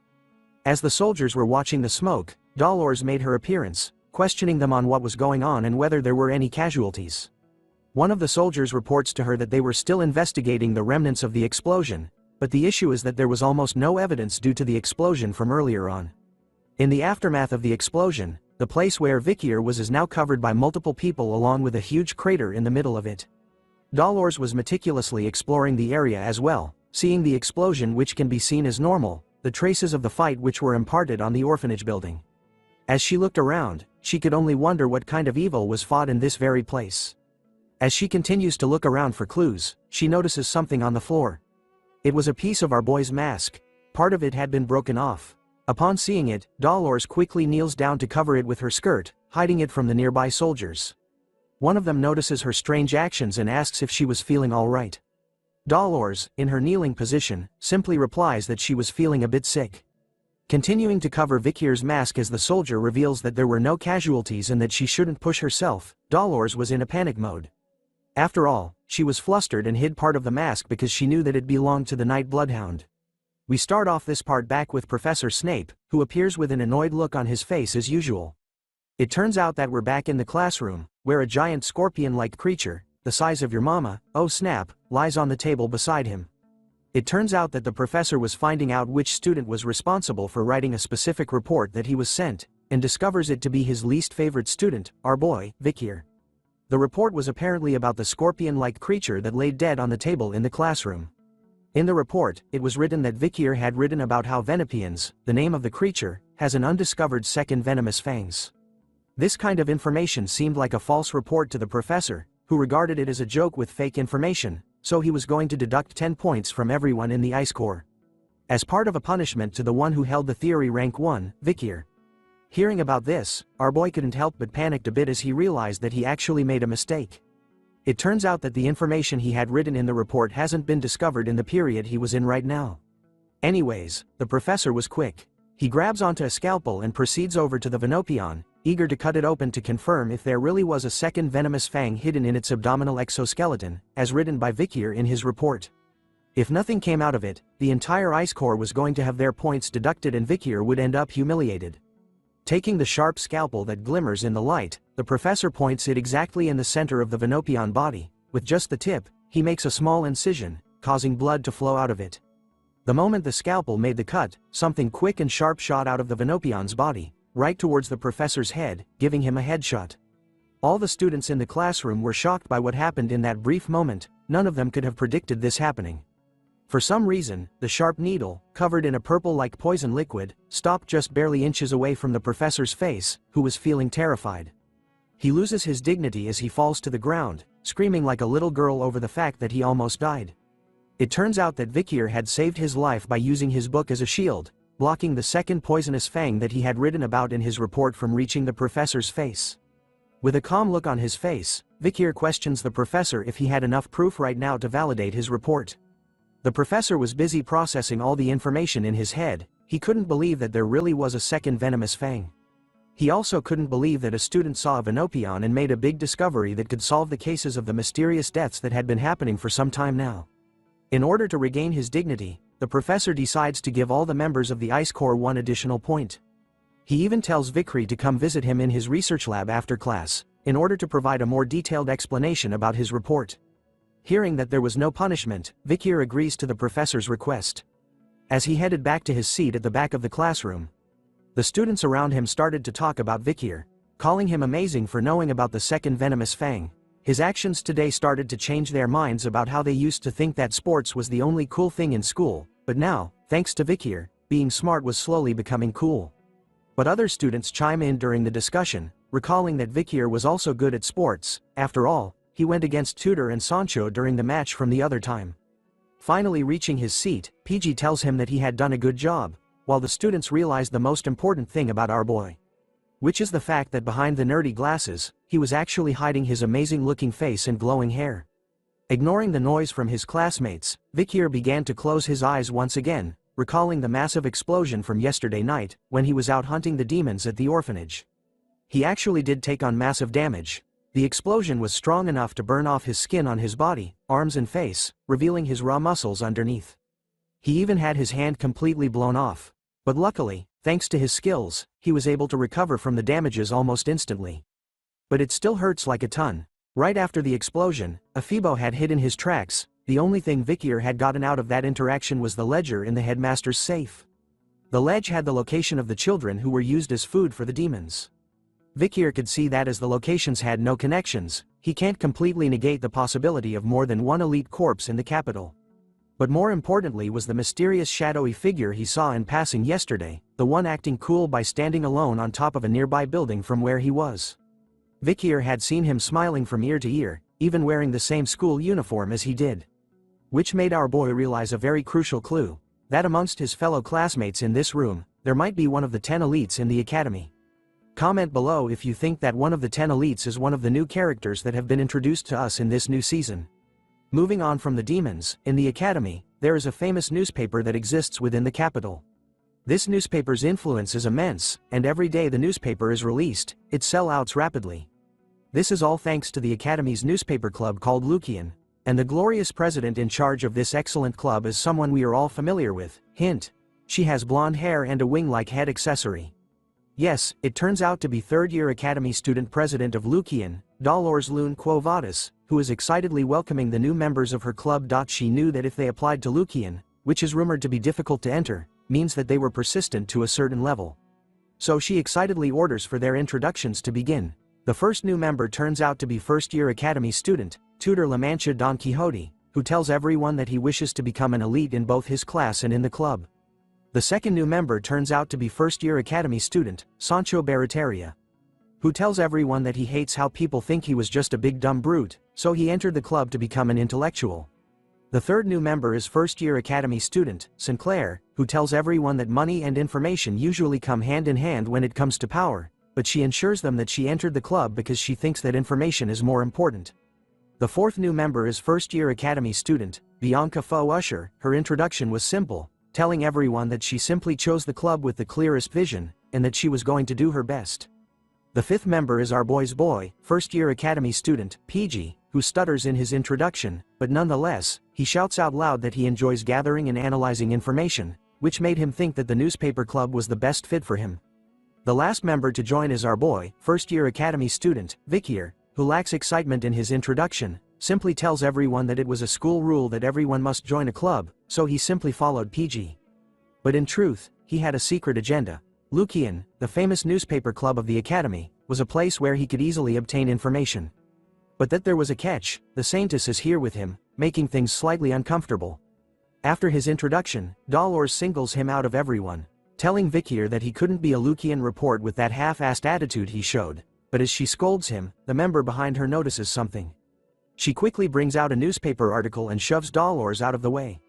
In an excited tone, she questions Vikier if he was the one in the newspaper, as she actually found him familiar, and couldn't believe that such a famous student would join their club. It turns out that the club had written an article about our boy during the match. The title is, Exclusive. Who is the Ice Core freshman who appeared in the Run Flat match? An unknown freshman who attended yesterday evening's physical education class. Looking at the article, Vikier remained silent while Tudor laughed out loud. Pointing out that person captured in the photo was our boy. Even Dolores was clueless about when this report had been released. It turns out that the girl beside her was called Anna, a third-year academy student, and also the vice president of Lucian. She proudly tells Dolores that she had gotten information about a handsome freshman, so she finds that if she didn't release such information, then she couldn't call herself a reporter. After hearing that kind of answer, Dolores was defeated and took a step back. Anna took over the introduction, revealing to the first years that the second-year students had already gone out to collect news, so she decided to start their activity with everyone that was present here now. 2 articles were presented, with the day, month cancelled out.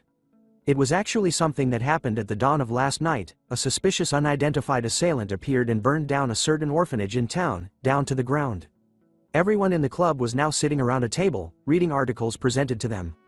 PG was the first to know what it was, and questions if the article given to them was about yesterday's explosion in the capital. Anna reveals that it was true and that on the day of the incident, she had obtained news when he went outside the academy.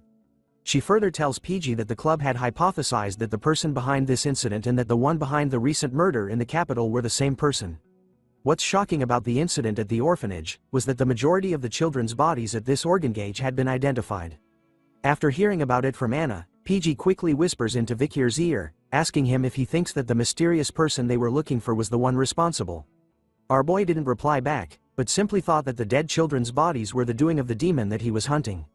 After revealing all the information about the incident, Anna decides that it was time for them to determine the headline of the article they'll be sending out.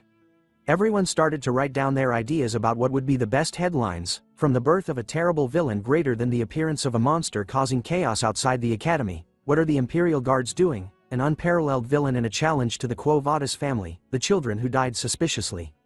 Who is the one behind this? After some time, Bianca was reading through what everyone wrote, and said that none of them were impactful enough. Tudor agrees with her words, wondering if it was because the villain's name was still unknown. Giving examples for cruel criminals who have nicknames like Jack the Ripper and Bluebeard were given to them.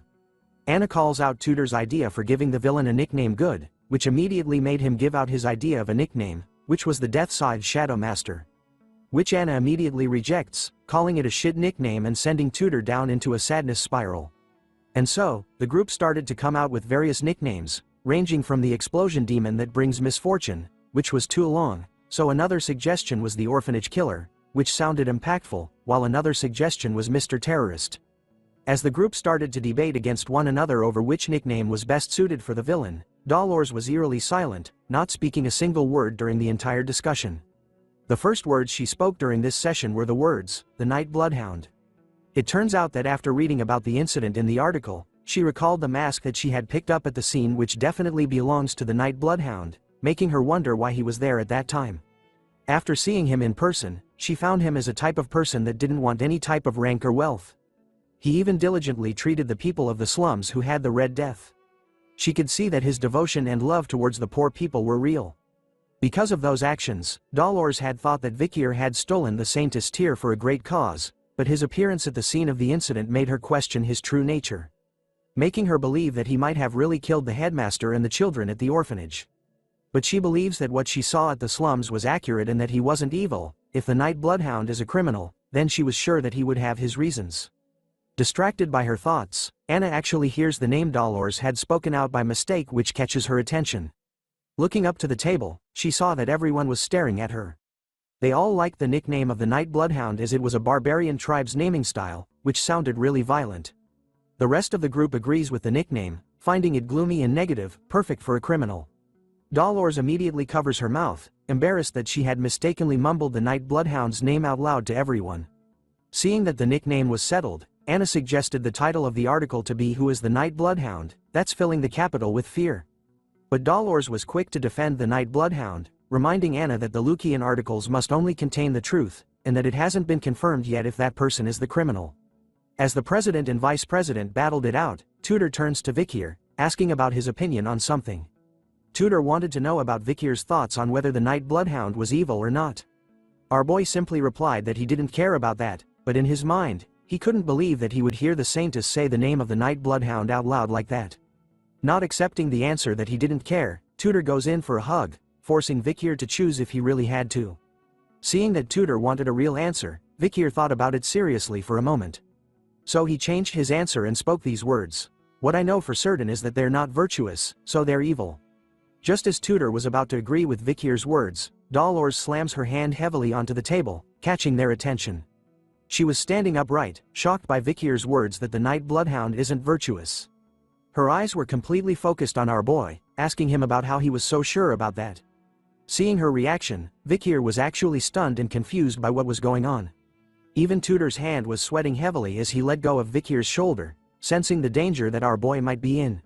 We start this chapter once again with Dolores questioning Vikir on why he thinks that the Nightblood isn't a good guy. Her questioning was making everyone on Vikir's side nervous as they started to sweat over her words. Dolores's eyes were set on their target, showing us why it was drawn as a cross eye. She continues to question Vikir's on why he was so sure about his words.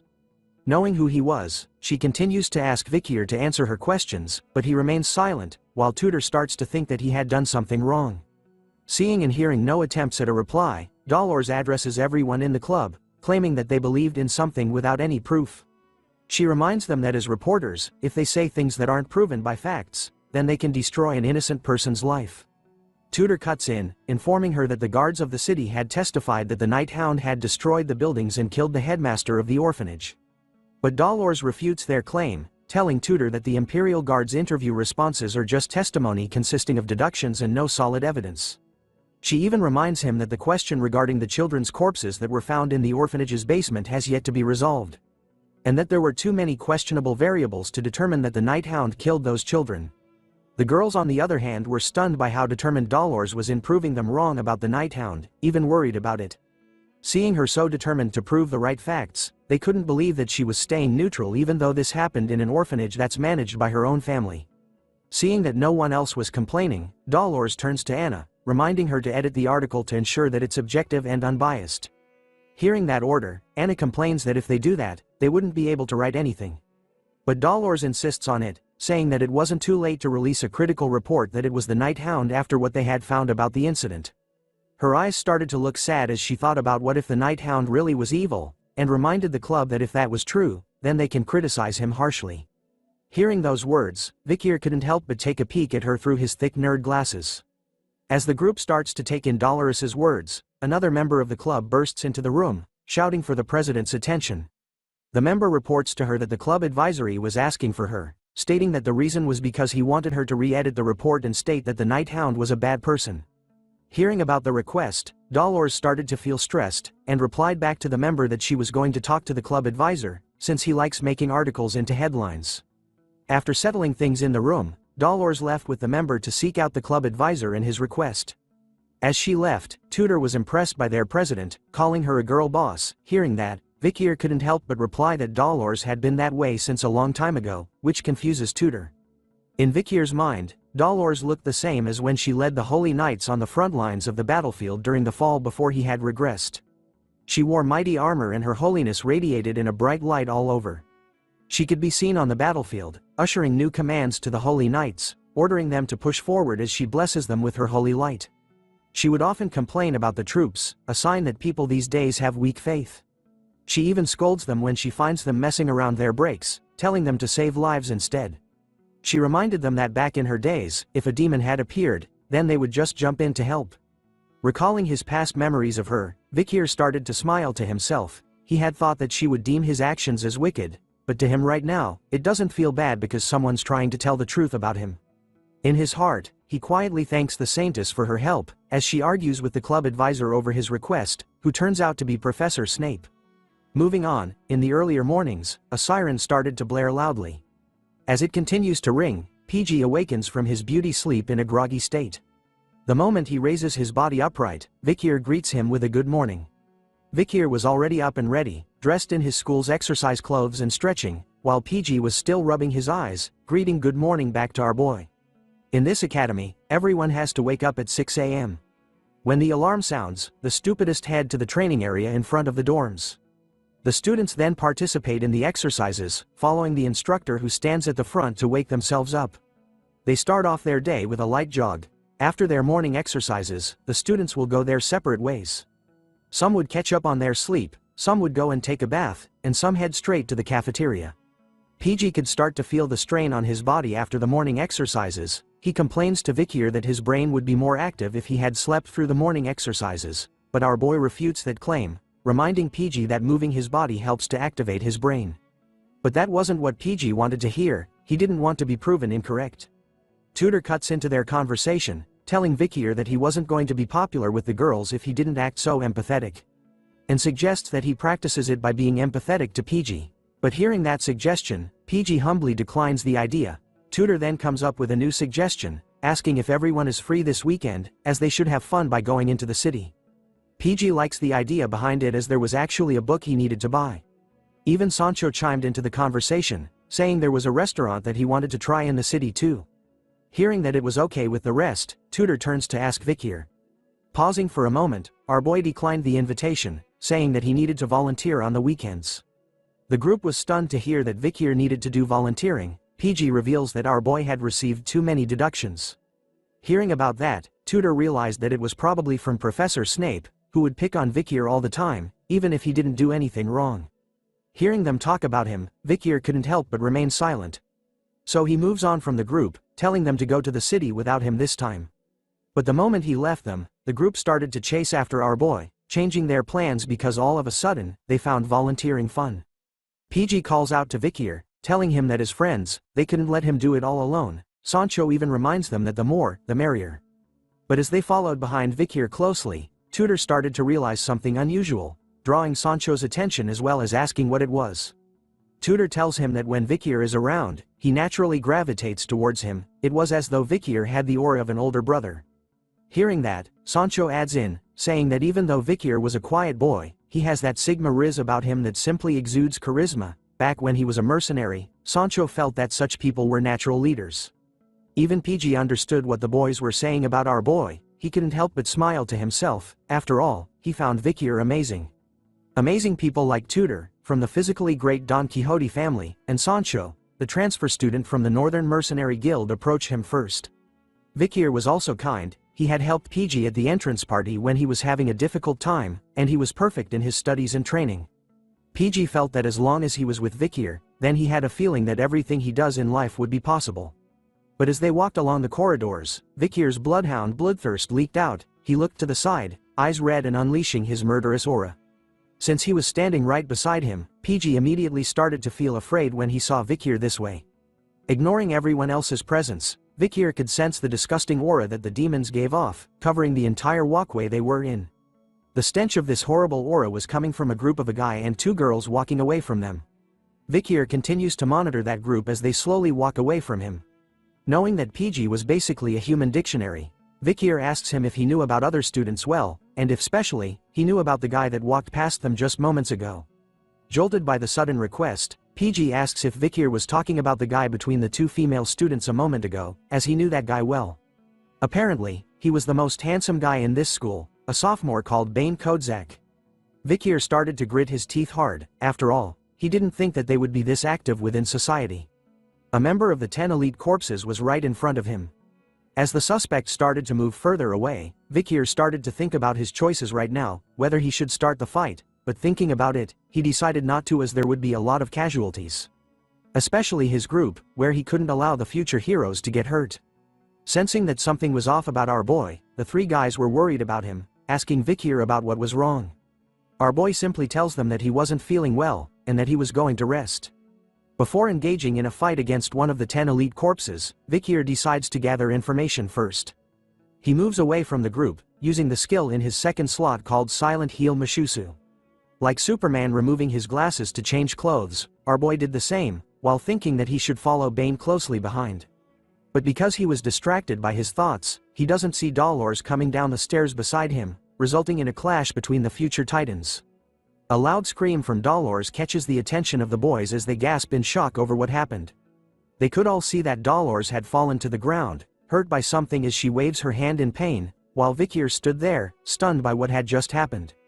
Tudor and the boys rushed over, asking Dolores if she was okay. Tudor immediately tells Vikir to apologize to the president, which he did immediately while bowing his head down to her. But Dolores was completely fine with it and didn't need an apology, as she also found herself being careless. As she was being helped by Sancho, she couldn't believe how muscular Vikir was. After bumping into him, it felt like she had hit a wall. Looking at our boy as he wears back his glasses, she notices that she couldn't sense his presence at all either, making her wonder who Vikir truly is. Seeing that there were too many people gathered here today, Vikir decides to postpone his plans of following and tailing Bane. Knowing that he was probably the one of the 10 elite corpses. Deep down the academy staircases, Bane could be seen leading the two girls into the darkness. Even the girls started to feel that something was off about this place, so they questioned him on why he had brought them to such a dark place. Instead of answering their worries, Bane simply tells them that he had some sad news, which captures their attention completely as they were worried about him. He starts to tell the girls a story about how recently, a certain guy had showed up in the school, and since then, he had been messing with him, and because of him, he hasn't been able to eat properly. The girl on his left was quick to defend Bane after hearing the story, telling him that if he was being bullied, then she wouldn't forgive the guy in his story. He continues on with his story. Knowing about that guy, Bane decided to go see who he was one day, but he was wearing his school uniform by mistake, so he ran away instead. So the guy might have seen that he was one of the academy students. The girl on his right side was even more determined, telling Bane that if the guy comes to the school, then they'll stop him, as the two girls were always on his side. Hearing about how good these girls were to him, Bane thanks them, telling the girls that their hearts were as beautiful as their faces, and that they would always be together. From now on, that is. The moment he said those words, Bane immediately grabbed onto the faces of the two girls with his bare hands at the same time. He started to recall the pandemic mask-wearing bastard. Bane knew that he had the skill of a high-ranked graduator, so he was sure that our boy didn't die from the explosion like that. He could also see the way Vikir was attacking the places that were connected to the location he had eaten people from before. Which made him realize that Vikir was a human that was able to sense the presence of a demon. As he said this, the two girls' faces started to morph and change all over. They started to beg Bane, but he ignored them completely. It turns out that Bane is really the demon that Vikir had been hunting for. His demonic side started to appear as he absorbed the girls' faces into his hands. Taking in all the facts, Bane realized that Vikir might be the one who has something to do with Andromalius's death. As he said this, the girl's eye and mouth appeared on the side of his face, begging for someone to save her.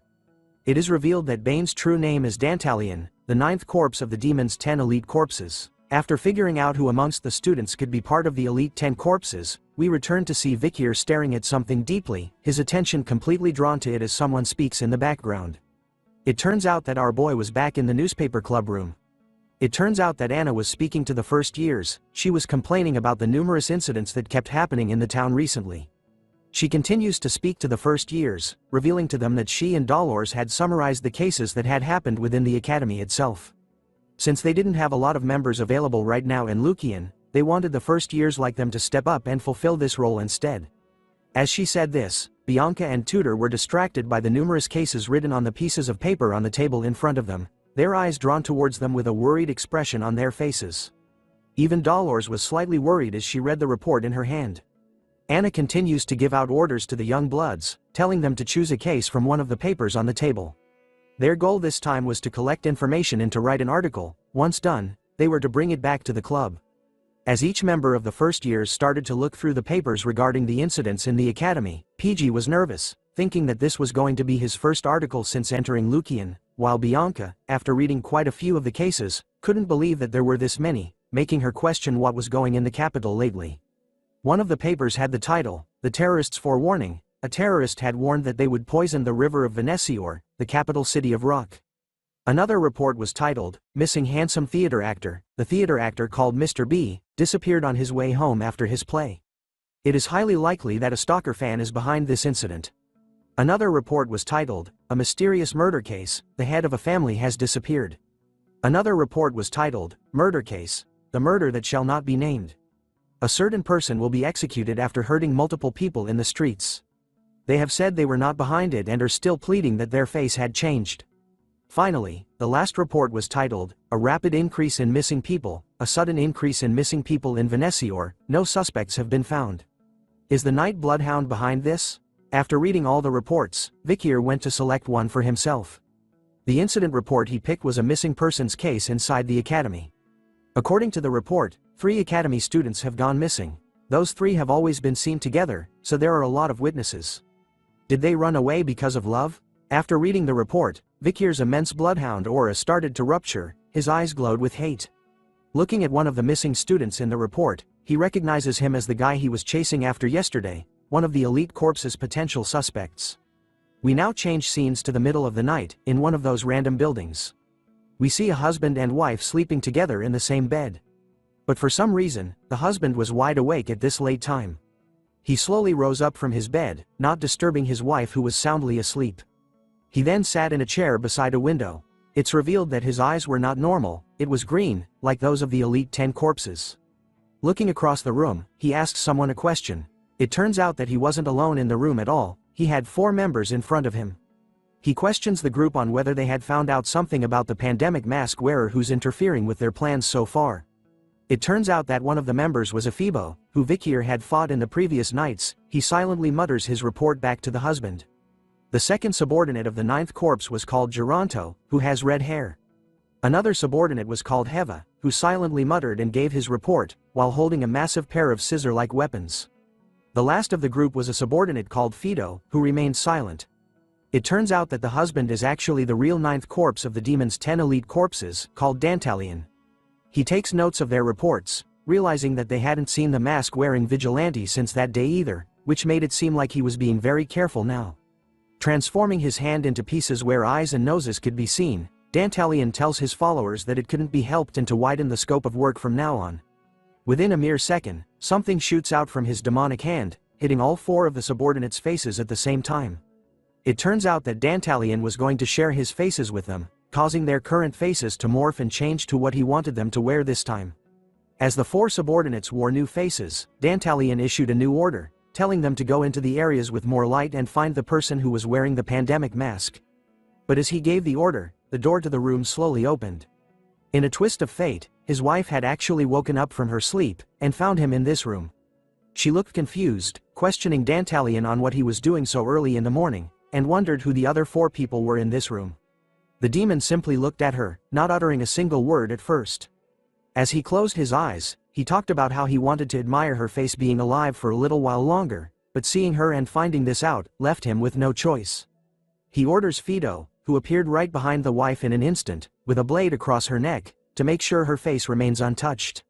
The clueless wife could do nothing against them as she felt the cold stainless steel blade against her neck. After a single moment, the sound of flesh being cut could be heard as blood covered the floor. As she laid on the floor, bleeding from her wound, the wife couldn't make a single sound and could only cry as tears fell from her face. Dantalion didn't feel anything about this and continued to talk to his team about how the plan to open the gate has gradually been delayed due to Andromalus's death and the person who was wearing the pandemic mask. As he sat in his chair, Dantalion started to morph and change his own face, calling their current situation annoying. After his face changed, he ordered Ephibo to follow him, as they needed to see someone special.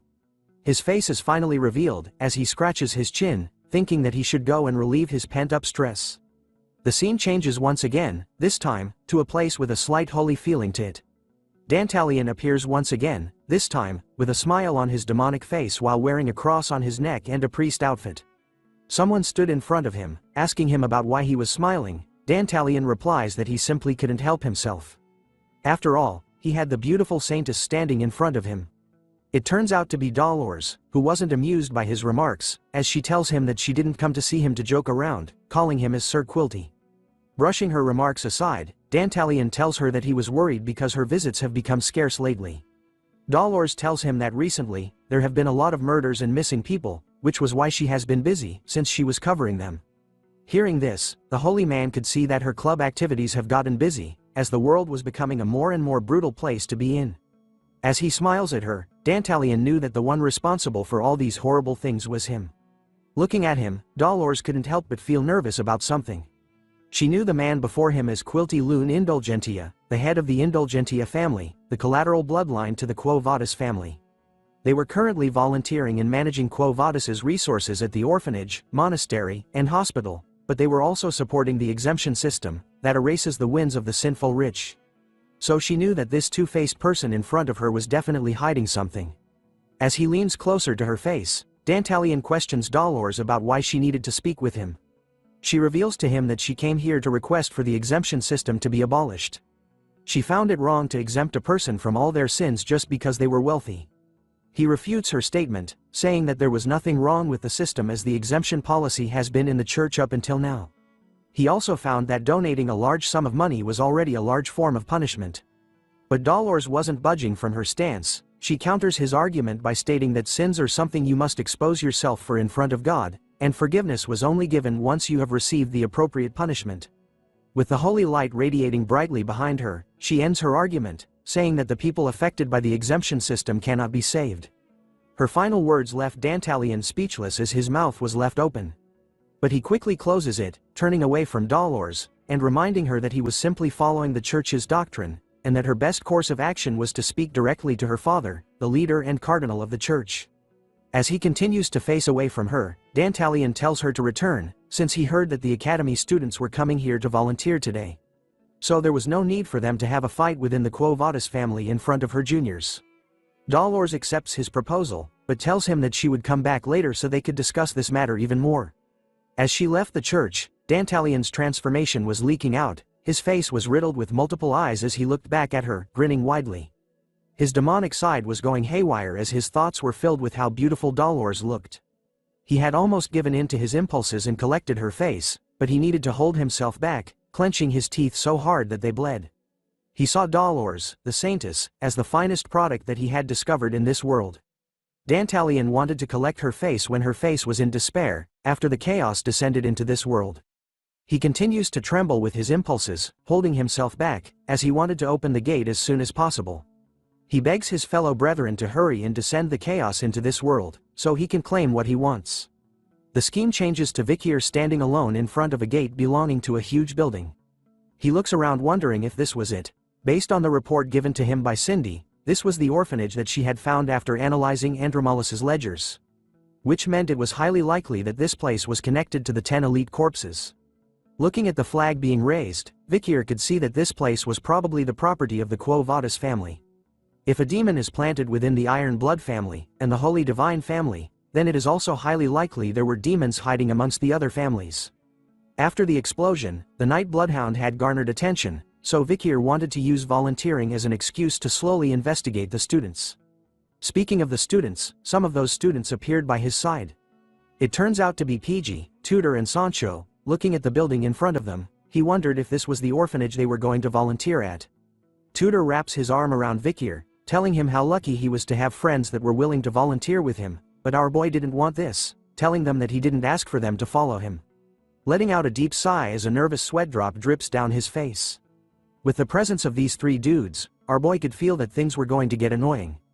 We start off this chapter when the Academy's 10-day-long holiday has started. The Golden Holiday was created due to the school anniversary Easter of the Loon Church and the weekend.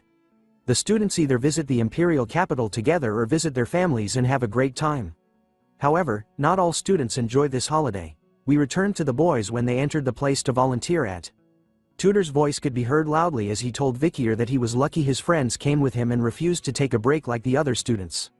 It turns out that the boys needed to fill up their volunteering hours too. Sancho thought that it wasn't a bad idea to get it over with right now, while PG honestly just likes to volunteer. But their involvement in volunteering this time with Vikier was a burden to him right now. Looking around the place, Tudor guesses that the place they were at was the Indulgentia orphanage. He was impressed by it, as it was on a different scale since it's the largest orphanage in the imperial capital. PG adds on, telling the group that the headmaster here is the founder of the foundation for the orphans and is also an external lecturer at the academy. Sancho was surprised to learn that and wondered who it was. PG then pointed to a painting nearby them. The headmaster was called Quilty Loon Indulgentia. PG continues to tell us more about him, that he was the head of the Indulgentia family, a family from the maternal side of the Quo Vadis family. He was a popular man, and it seems like he's quite influential within the Loon Church. Speaking about the Loon Church, it was also a well-known fact that there is conflict between him and the Saintess Dolores due to their differences in religious views. As they listened closely to the story, Tudor complained and was bothered by it. After all, he didn't want to get caught up in a fight between the families. Vikier was chilling at the back as usual, thinking about what PG said, and about the popular headmaster of the orphanage. He decided that he was going to find out what this man was like once he got to know him. After wandering around, the group found themselves with the church people. A nun stood in front of the student volunteers, as the orphanage children hid behind her. As she stood there, she told the students that she would like it if the volunteers could be teachers to the children for the next 10 days, the same duration as the golden holiday. With a bright smile on her face, she tells the students that if they looked after the children well, then they would never forget their kindness in this lifetime. But as she tells them to treat the children with the heart of a parent, the boys are distracted by something as they all nervously stare in the same direction. Tudor points out the issue, asking why Bianca and Sinclair were here with them as they appeared by their side. Bianca immediately took offense to Tudor's question, responding with a disgusted grunting noise. Bianca justifies their presence in the orphanage, telling Tudor that they were here to volunteer, and that she should be the one asking them what they were doing here. But our boy simply replies to her that a hero doesn't need a reason to do good deeds. His reply irks Bianca as she couldn't stand the hero thing, which was expected of a Don Quixote. While Tudor and Bianca were fighting with their words, another person was sure that their meeting here by coincidence must be fate. PG and Vikier stare at a familiar gray-haired girl in front of them. Sinclair appears, with a joyous smile on her face and a bright aura radiating from her body. She looks at Vikier, all happy to see him here. She nervously approaches him, offering her hand as a greeting. She stutters in her words, saying that it was a shame that they haven't been able to talk much but hope that they will get along in the next 10 days. Vikier hesitates at first, but shakes her hand, hoping for the same thing. The moment they held hands, Sinclair rejoiced, vowing never to wash her hand over again. As she basks in her new treasure, PG whispers to Vikier, telling him that he had a piece of information for him.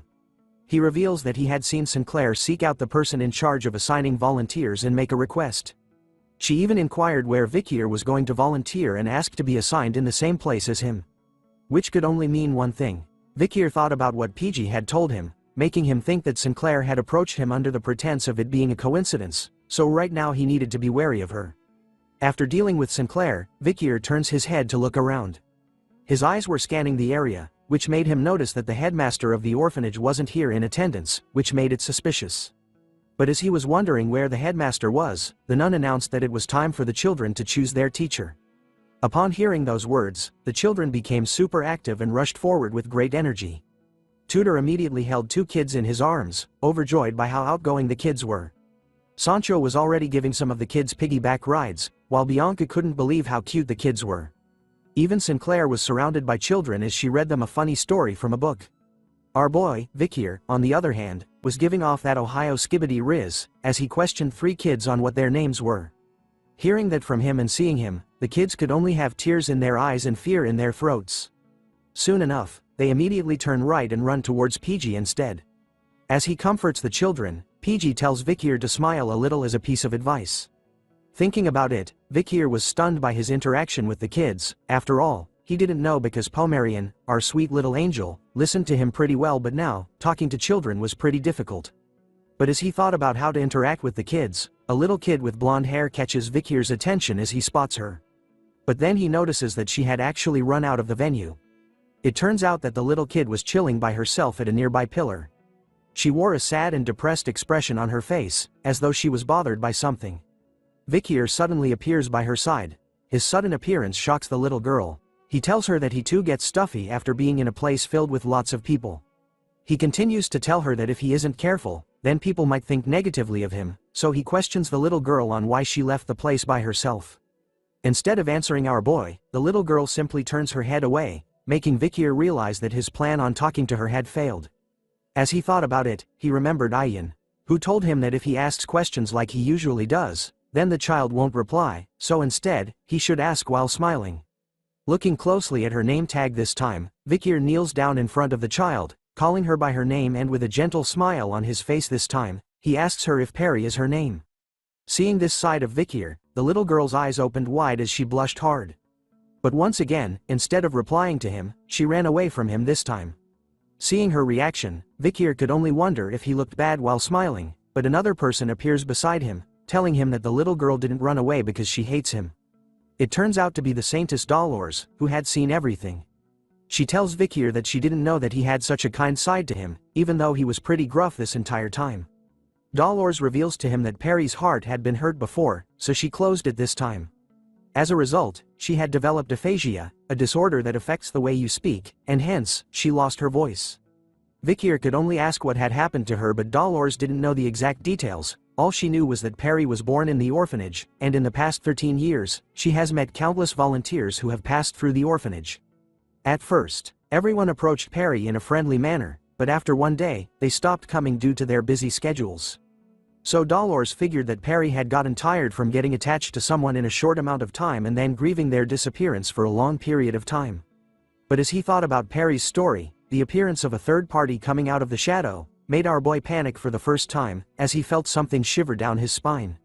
Sweat started to drip down his face as he stared at what it was, while Dolores was going to ask Vikir to take care of Peri based on the way she reacted with him. But he instantly covers her mouth in a single move. The next thing we know, the two of them had disappeared from the hallway as two other men appeared.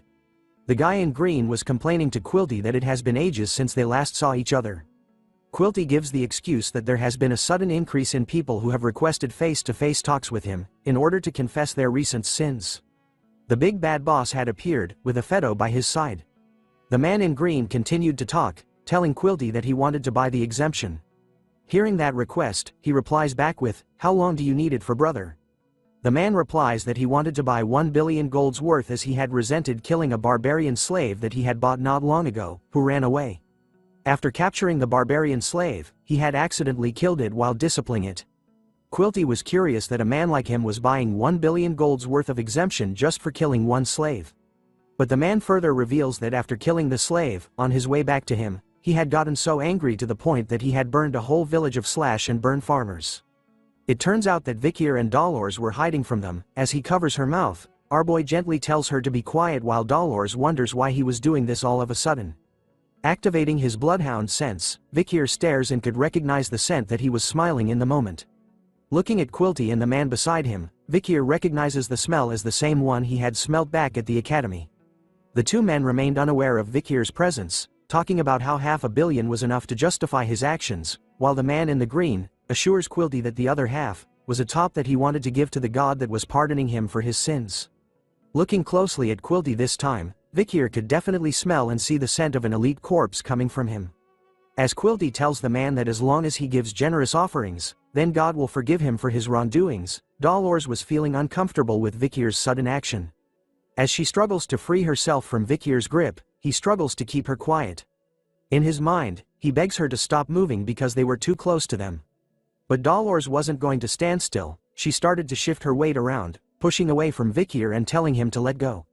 As both of them struggled to go against one another, their little fight caught the attention of a Fedo, who appeared beside them with a serious look on his face. We begin this chapter at the moment when Vikir and Dolores had been caught red-handed by a Phoebo, who appears and spots them spying and listening onto Quilty. Seeing that they were caught, Vikir starts to think about how to get out of this situation, but then he notices something. Looking at the man staring at them with such a look on his face, the smell that was coming from him was something that our boy recognized instantly. The presence of a Phoebo with Vikir and Dolores made it aware to Quilty that they were hiding behind the pillar. So he happily went and greeted them with a smile on his face.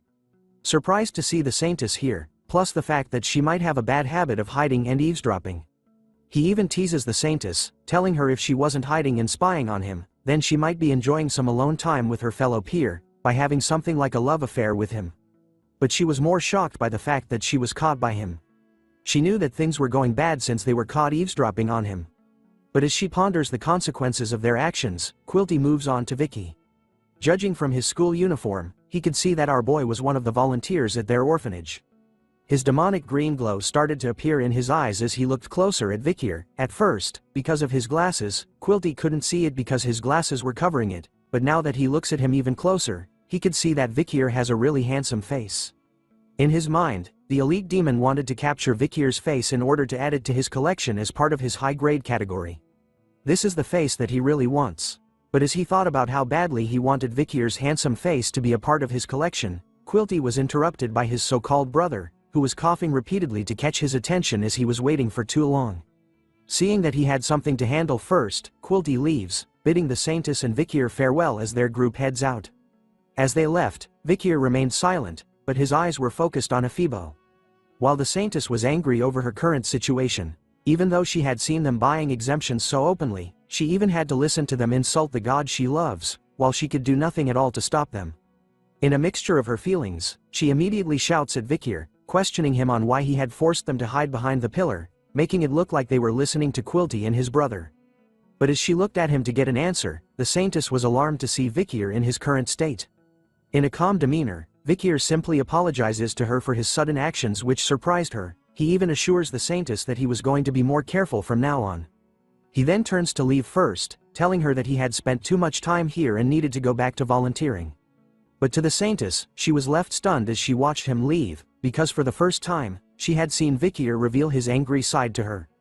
According to the research and spying that Vikier had done on Quilty Lune Indulgentia, he has confirmed that the man stays at the orphanage every day for 2 hours. His work usually consists of selling exemptions to nobles and merchants. Sometimes, he sends reports on investments and ledgers on sold exemptions to the Quo Vadis family by letter. After confirming the letters, it will be received by the head of the Quo Vadis family, Cardinal Humbert, whose full name is Humbert Lune Quo Vadis, Dolores the Saintess's father. In addition to that, Quilty is always with an escort guard during foreign affairs. Vikier had confirmed that the escort guards consist of 3 men and 1 woman who are constantly rotating themselves on duty. Seeing the 4 guards and after doing the research, Vikier was sure that one of the guards was the masked man he had met during the explosion at the orphanage. He has confirmed this theory that they were the same person as Ephibo based on the smell that they were giving off. Based on all the facts so far, Vikier would assume that the other 3 guards were the same as Ephibo and are at least as powerful as high-ranking graduators. This information was critical. As to Vikier right now, it was dangerous for him to go against an elite corps and 4 high-ranking graduators at the same time. As a result, in order to get rid of Quilty, Vikier needed to take care of the 4 guards before then. This marks the end of Vikier's investigation and future plans. We now turn back to our trio, who were confused by what they were seeing as they quietly whispered Vikier's name, in a concerned manner. They stood afar, watching our boy who was quietly cleaning a huge pile of laundry all by himself and by hand only. No washing machine here. They questioned him on whether he had been working too hard lately. Seeing how hard Vikier has been working all along, Sancho felt embarrassed of himself because he was going to take it easy and just use up his volunteering hours to get some points. Tudor, on the other hand, couldn't believe how hard Vikier was working for the children. Seeing him this way sparks a fire within the blonde-haired kid, as he vows to work even harder to become a true hero like Vikier. All 3 of the boys punched their fists high into the air, shouting out, "Everyone follow Vikier." In unison, looking at them, Vikier wipes the sweat dripping down his face, thinking to himself that he had been caught up by his own thoughts. Since it was difficult for him to move around during the day anyway, he needed to wait until it was night time to execute his plan. So since he had a lot of time to spare, he decided to give it his best during the day, doing all the tasks the orphanage needed to be done. Fast forward a few hours, the kids of the orphanage were now playing with the same ball that Vikier and the other students had played in class before, the game called Run Flat. While the other kids were excitedly playing in their teams, a single girl was sitting by herself, observing them from afar. It turns out to be Perry, who was alone right now while the kids were having fun. But then, her eyes started to shift to the side, looking at something as the sound of a ball hitting the ground was heard right beside her. There was another person sitting where she was. This time, a black ball was seen bouncing up and down repeatedly where the stranger sat. That stranger turns out to be Vikier, who was smiling to himself as he played with the black ball, catching Perry's complete attention. He knew that this trick would work, after all, even the Balak children liked playing with the ball in his hand. It turns out that the black ball was the madam's egg, which was showing no signs of hatching, even the grip on it doesn't feel too bad. Vikier had kept it on himself just in case of certain situations but didn't expect to use it like this. He then continues on to bounce the madam's egg in front of Perry, who was completely entranced by it at this point. Soon enough, she found herself playing with the madam's egg. A bright smile was seen on her face as she did. She happily plays with the madam's egg while Vikier watches her closely. Happy over the fact that Perry had fallen for his trap. But as he watched Perry, Sinclair was watching him too from behind. She calls out to him, talking about how kind he was. Sinclair has made her appearance to him once again, mentioning to Vikier that at first, she saw him as a no-nonsense kind of guy. As she slowly approaches him, Vikier questions the lady on whether she needed something from him. She happily leans in closer to Vikier, telling him that she wanted to be closer with him, and although she was a year younger than him, she wanted to know if it's alright for her to speak to him more casually. Despite giving her the bombastic side eye, our boy eventually caves in to her request, telling her to do what she wanted, bringing a joyous smile across Sinclair's face as she got what she wanted from him. Seeing that being causal was now allowed, Sinclair prompts to call Vikier brother, but then he tells her that he finds it a bit uncomfortable to be called that. Instead of being sad over the rejection, Sinclair simply giggles, telling Vikier that she was going to think of another way to call him until the next time they meet. Which our boy simply agrees to. As the two students were busy talking to one another, Perry was still playing with the madam's egg, which moved by itself all of a sudden, causing Perry to lose control over it as it bounces away from her. In a turn of bad events, the madam's egg somehow manages to bounce its way to freedom, but escapes through a hole in the fence before bouncing into the dark and murky waters. Vikier and Sinclair were able to spot what had just happened. They made their way towards Perry, who could only stare at where the madam's egg had gone. Her mouth was left wide open over the shock of losing it. Sinclair looks at where the ball had fallen in, and tells Perry that they couldn't get it since it fell into the estuary. With tears in her eyes, she looks over to Vikier in a panic. Seeing her reaction, our boy assures her that it was fine and not to worry about the ball. But seeing the sad state that Perry was in left our boy conflicted, as the little girl tried her best to keep her tears in. Seeing what she was going through, Vikier started to unbuckle his uniform. After all, he has no choice now after seeing Perry that way. We now turn to Dolores, who was sighing deeply as she still felt bothered by what had happened before. In her mind, she was thinking about Vikier. At first, she didn't have a good first impression of him because he was judging the Night Bloodhound as someone with prejudice. Moreover, she knew how bad his behavior was because he had received enough minus points to the point where he needed to do volunteer work. But then meeting with others started to change her perspective of him. The first was Tudor, who happily tells her that since the kitchen needed more help, Vikier was the first one to volunteer to help. Sancho appears in a cook uniform, telling Dolores that until just now, Vikier had been distributing food. Since the hot water wasn't coming out, he also went out to check on the pipes. He even wasn't able to eat because he was giving out food. The next one was PG, who tells Dolores that he believes Vikier went on to help with the laundry, adding on, that not too long ago, Vikier was able to fix the pipes, so they were able to boil the laundry now. Even Bianca appears, telling Dolores that Vikier was with her, hanging clothes till now. But then the children asked him to play, so he went to prepare the gym for the kids. After meeting everyone, Dolores was confused since everyone thinks of Vikier as a good person. She had thought of her judgment of our boy as being inaccurate, but after hearing about him from everyone else, she realized that she was just flat out wrong about him. It turns out that she was the one that had her own prejudices about him. A lot of people were aware of the fact that Quilty and her were on bad terms. She starts to think that Vikier was just being considerate by hiding her with him because he noticed that Quilty was approaching them. So now, her goal was to look for Vikier and apologize to him over her misguided view of him. Soon enough, she spots him standing alongside Sinclair and Perry, as they look for the ball in the murky waters across the fence. But then something happens which leaves Dolores confused while leaving Sinclair with a heavily blushed face as she tries to cover her eyes. With his uniform and shoes neatly placed onto the ground beside one another, Vikier easily leaps over the fence in a single jump and lands deep into the murky black waters of the estuary, leaving all three ladies with a stunned look on their faces. Soon enough, the ball was in his hand. Vikier, covered in the dirty black water, had finally found the ball that tried to escape from Perry's hand. For some reason, the sun was shining perfectly in that moment, covering our boy in its holy light, activating that main character's aura and riz. He turns to the ladies, with the ball in hand, and tells Perry that now, she didn't need to feel sorry for losing the ball. His kind gesture of finding the ball back manages to capture the ladies' attention as they stare in disbelief, while blushing hard. But to the little angel known as Perry, she was captivated by Vikir's actions, her eyes totally focused on him as the sound of her heartbeat started to beat once more. Ending this chapter with a ba-dump, we begin this chapter with our boys playing with the kids in the open field, passing around a ball as though they were playing football. After spending so much time having fun with the kids, the boys were all sweaty and tired. Tudor wipes the sweat off his forehead, smiling as he couldn't believe that this was the last day of their volunteering. Sancho agrees, saying that time sure flies when you're having fun. Seeing that this was the last day they had with the kids, the three of them decided to go all out, meaning that they were going to play until they didn't have any energy left. As the three of them pumped themselves up, Vikir was seen sitting at the same tree, alongside Perry who was beside him. As she sat beside Vikir, her face was flushed. She even takes a peek at him, holding onto what looks like flowers in her hand. She continues to gaze at Vikir, who was mindlessly staring at nothing. Picking up the courage, she goes over to his side and lightly tosses a crown made up of flowers onto Vikir's head, which surprises him. He takes a peek at it, wondering if it was really a flower crown that she had given him, but Perry starts to shake her arms in the air the moment he says it. This time, she took one of his hands and pulled it closer to her. Instead of speaking, Perry started to write onto Vikir's hand, telling him that what she had given him was a sign of gratitude. She continues on, writing on his palm in order to speak to him. Perry thanks Vikir for always being with her during his time as a volunteer, and for finding the ball she had mistakenly dropped into the estuary from the time before. Feeling the message behind the words she wrote on his palm, Vikir tells her that his actions were nothing, and that he simply liked sitting here with her. Before she continued to write, Perry paused for a moment.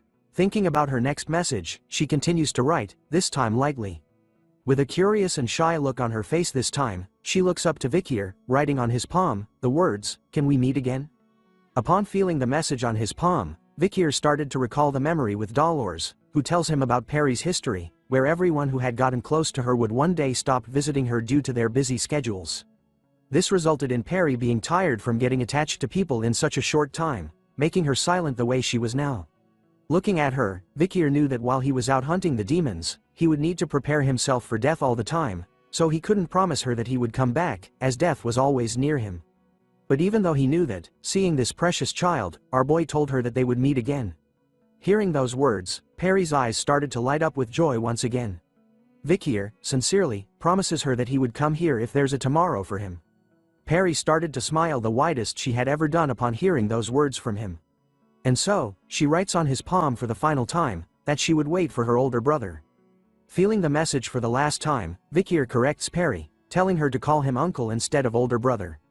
The scene then changes to the Indulgentia Orphanage Great Hall. Quilty was speaking to everyone, who turned out to be crying, telling them that the children who have been separated from their parents and are now living here, the time they had spent with them was nothing short of priceless. Through this experience, they were able to feel what it was like having a parent, and were able to fill the void in their hearts. He continues to give his speech, telling the volunteers that if the children grow up to be great people, then it would all be thanks to them.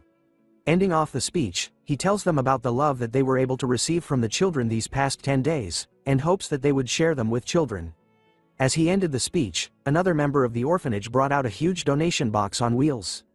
PG started to wail loudly as Vikir could see that Quilty had actually shown up on the last day of their volunteering. As he listened to his speech, our boy couldn't believe that he was talking about kindness with that demonic mouth of his. Quilty was skillfully triggering the feelings of respect and debt that they feel towards their parents, and asking for cash donations from these young volunteers. Vikir could also spot that he had brought all 4 of his bodyguards, which made ambushing him a bit of an annoying task. With his eyes glowing slightly red, even with the added difficulty of the bodyguards, Vikir couldn't let the demon do as he pleases anymore. After all preparations were done. As planned, he was going to hunt the elite corpse today. Soon enough, massive amounts of gold coins were given. The volunteers were queuing up behind one another, donating as much gold as they could. While they waited in line, Vikir stood out alone as Sinclair walked towards him. She questions our boy on why he wasn't donating, so he simply tells her that he didn't have any money. Sinclair was surprised to hear that an academy student didn't have money with him, but in truth, Vikir just didn't want to give money to a demon. But what piqued his interest was the fact that Sinclair had called him brother. She reminded him that she had come up with a way to address him. which Vikir seems fine with as he tells her to do whatever she wants. Moving on from that, Sinclair points out to him that he was being cold, since they were wealthy, they should help the children. But Vikir replies back that parents are ultimately unnecessary.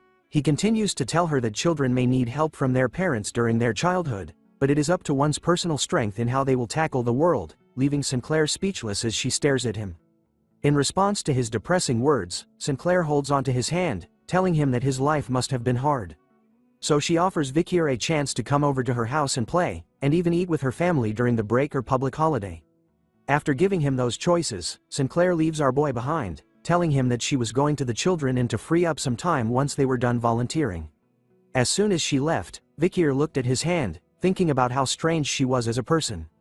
According to his knowledge, Sinclair was the identity she submitted to the academy as a disguise.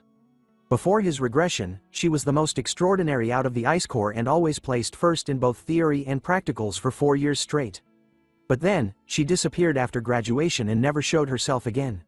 And so, Quilty announces after the donation that now is the time for the children of the orphanage to give thanks to their parents for the past 10 days. Tudor cried as he hugged the kid he took care of, promising the little one that until he became a great hero, he was going to come here every week, even after he became a great hero. Sancho was on his knees, telling the kid that in the north, the children are considered most precious, as they are the future. Reminding the little boy that the empire's future was on his shoulders and that he should do well in life. PG started to wail once again, telling the children that had gathered around him that he was definitely coming back, and that he would also bring lots of yummy food for them. Even Bianca couldn't help but cry a bit as she held the little girl's head. She felt that these past 10 days were both long and short at the same time, and couldn't believe that she herself had gotten attached to the kids this much. As the volunteers started to be with their kids, Vikir stood alone at the back, silently watching everyone. He turns to his right to check and then his left. Even Dolores was there, comforting the children by rubbing their heads. Vikir sneaks up behind her and calls out her name, startling the Saintess. As she turns to look at him, her face becomes flushed with red. As she keeps seeing the memory of him being shirtless and covered in dirty water after rescuing the ball from the murky waters of the estuary from which it fell in, she wonders why she keeps thinking of that day as Vikir tells her that he had a question for her. It was about Perry. He wondered if she had seen her around lately. Thinking about it, Dolores looks around, realizing that she hasn't seen Perry here yet but was sure that the last time she saw her was this morning. Hearing that bit of information, a sudden feeling of dread overcame Vikir as he realized something. Wasting no time at all, he turns to leave as Dolores chases after him. Thinking about that sweet girl not being here, Vikir's bloodhound senses started to activate. He spots Quilty from afar, who wears a creepy and demonic smile on his face. Seeing that, fully unleashed the bloodhound within Vikir, as he stares back at the demon, with bloodlust in his eyes. Soon enough, night arrives in the city. As the boys were deep asleep, crying about their goodbyes to the kids. Vikir's bed was empty. We then turned to another building, part of the Indulgentia Orphanage Children's Dormitory, the 4th building. Inside it, the 4 bodyguards of Quilty were present, all wearing their weapons. Upon reaching a specific area, they started to part ways, each of them heading alone in their own paths. We now see Afeto all alone, as he continues his surveying of the area, only darkness remains behind him. Out of the darkness, a bloodhound appears, its eyes still glowing bright red even though it was hidden underneath a mask. Afeto immediately turns around, sensing something but spots nothing at all. As he continues to stare at the empty hallway, a voice appears in front of him, telling him that he had a question. The bloodhound appears right in front of Afeto without him even realizing it. Vikir questions the demon on where the children who were locked up for the purpose of being the elite demon's food supply were kept hidden, but Afeto didn't even respond with words but took action instead. He immediately swung his massive mace weapon to our boy. But before the attack could land on him, Vikir manages to separate his head from his body within a split second. Holding onto Afeto's head, Vikir found it funny that he asked a question to someone who can't talk. Unleashing his own demonic sword, Beelzebub, Vikir reveals that this time, there was no time for him to play with these demons as it was hunting time for the bloodhound. We begin this chapter off with Vikir holding onto Ephibo's head after teaching him a lesson in the previous episode. But as our boy held onto the undead's head, he started to notice something from it. Ephibo's head was starting to smoke. Without doing anything to it, smoke started to arise from mouth and ears or any kind of holes Ephibo's head has. Before long, the undead's head dropped onto the ground without warning. What was left in Vikir's head was the face mask that Ephibo had worn during the first night they had a fight together. Looking at it closely in his hand, Vikir wonders if the face mask he was holding onto was what allowed the undead to change his face into a fake. Once the smoke has cleared from the head, Vikir takes a look at it and recognizes who the face belongs to. It looked like it belonged to Peter, Dolores's Holy Knight bodyguard whom we met when Vikir went on to rescue the town from the Red Death. But upon closer inspection of the face, Vikir spots a mole near one of its eyes, and summarizes that this wasn't the Peter he knew. As Peter himself didn't have a mole. Thinking about this unique feature, Vikir started to recall a memory he had before he regressed into this life. Sitting at a campfire with Peter, Vikir remembered how Peter would often talk about his missing younger brother, who went missing after going into isolation training. But seeing his younger brother lying dead on the ground after having his face stolen, Vikir pieced it together. Peter's younger brother didn't disappear because of the isolation training, he disappeared because a demon went after him and turned him into an undead. Knowing all of this now, our boy's eyes started to glow beneath his mask, as two more bodyguards started to approach him from the darkness. Seeing them here, Vikir figured that these guys would also be somebody he once knew. The two new victims turn out to be the long-hair blonde and the short-hair kid. Both wielding dual blades as their choice of weapon. Wasting no time at all, they entered a battle stance, ready to face off against Vikir. Hee, get it? Face off? Never mind. Moving on, Vikir lunges straight towards the undead bodyguards, his Beelzebub blade emitting a red aura. As he takes a swing at them, he unleashes a devastating blow filled with his bloodhound aura, but the two undead manage to disappear instantly, dodging his attack and reappearing at his side, managing to cut Vikir by a bit as blood was spilled in the air. Vikir and the two bodyguards started their fight, causing an explosion to occur and dust clouds to fill the area, making it hard to see what was going on in their battle. In the meantime, our attention is shifted to a statue of a goddess. A familiar face and voice was heard and seen, as she held her hands in a prayer manner in front of the statue.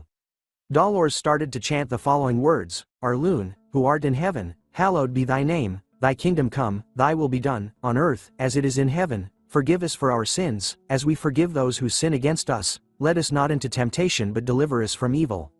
Speaking of temptation, as she spoke out about her prayer, the innocent girl couldn't help but fill her mind with the images of a shirtless Vikir, covered in dirty water while basking in the glorious rays of the sun from the time he rescued the ball from the estuary for Perry.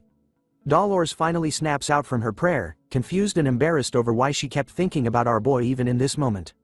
Seeing that she couldn't concentrate on her prayer, she decided to leave, reminding herself to keep calm and relax, lying to herself that Vikir was just a good junior.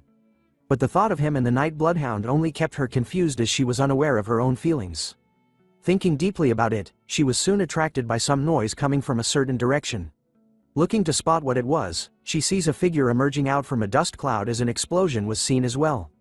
Taking a closer look at the mysterious figure, she recognizes the pandemic mask he was wearing. It turns out to be the Night Bloodhound she was searching for. But seeing him here all of a sudden made it confusing for Dolores, as she wondered what the Night Bloodhound was doing in an orphanage.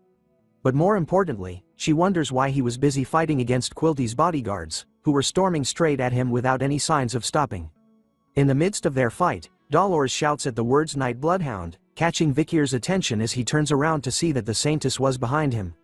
In that moment of distraction, the bodyguard manages to land a devastating blow to our boy, stabbing him in the stomach, through and through. Sending him flying past the Saintess as she sees him on the ground, completely knocked out. Transforming into a human shield, Dolores stood in front of the bodyguards who were walking over to finish the job, her arms spread wide as she told them to stop. Even though she didn't know what was going on between them, she wanted to at least talk about it first.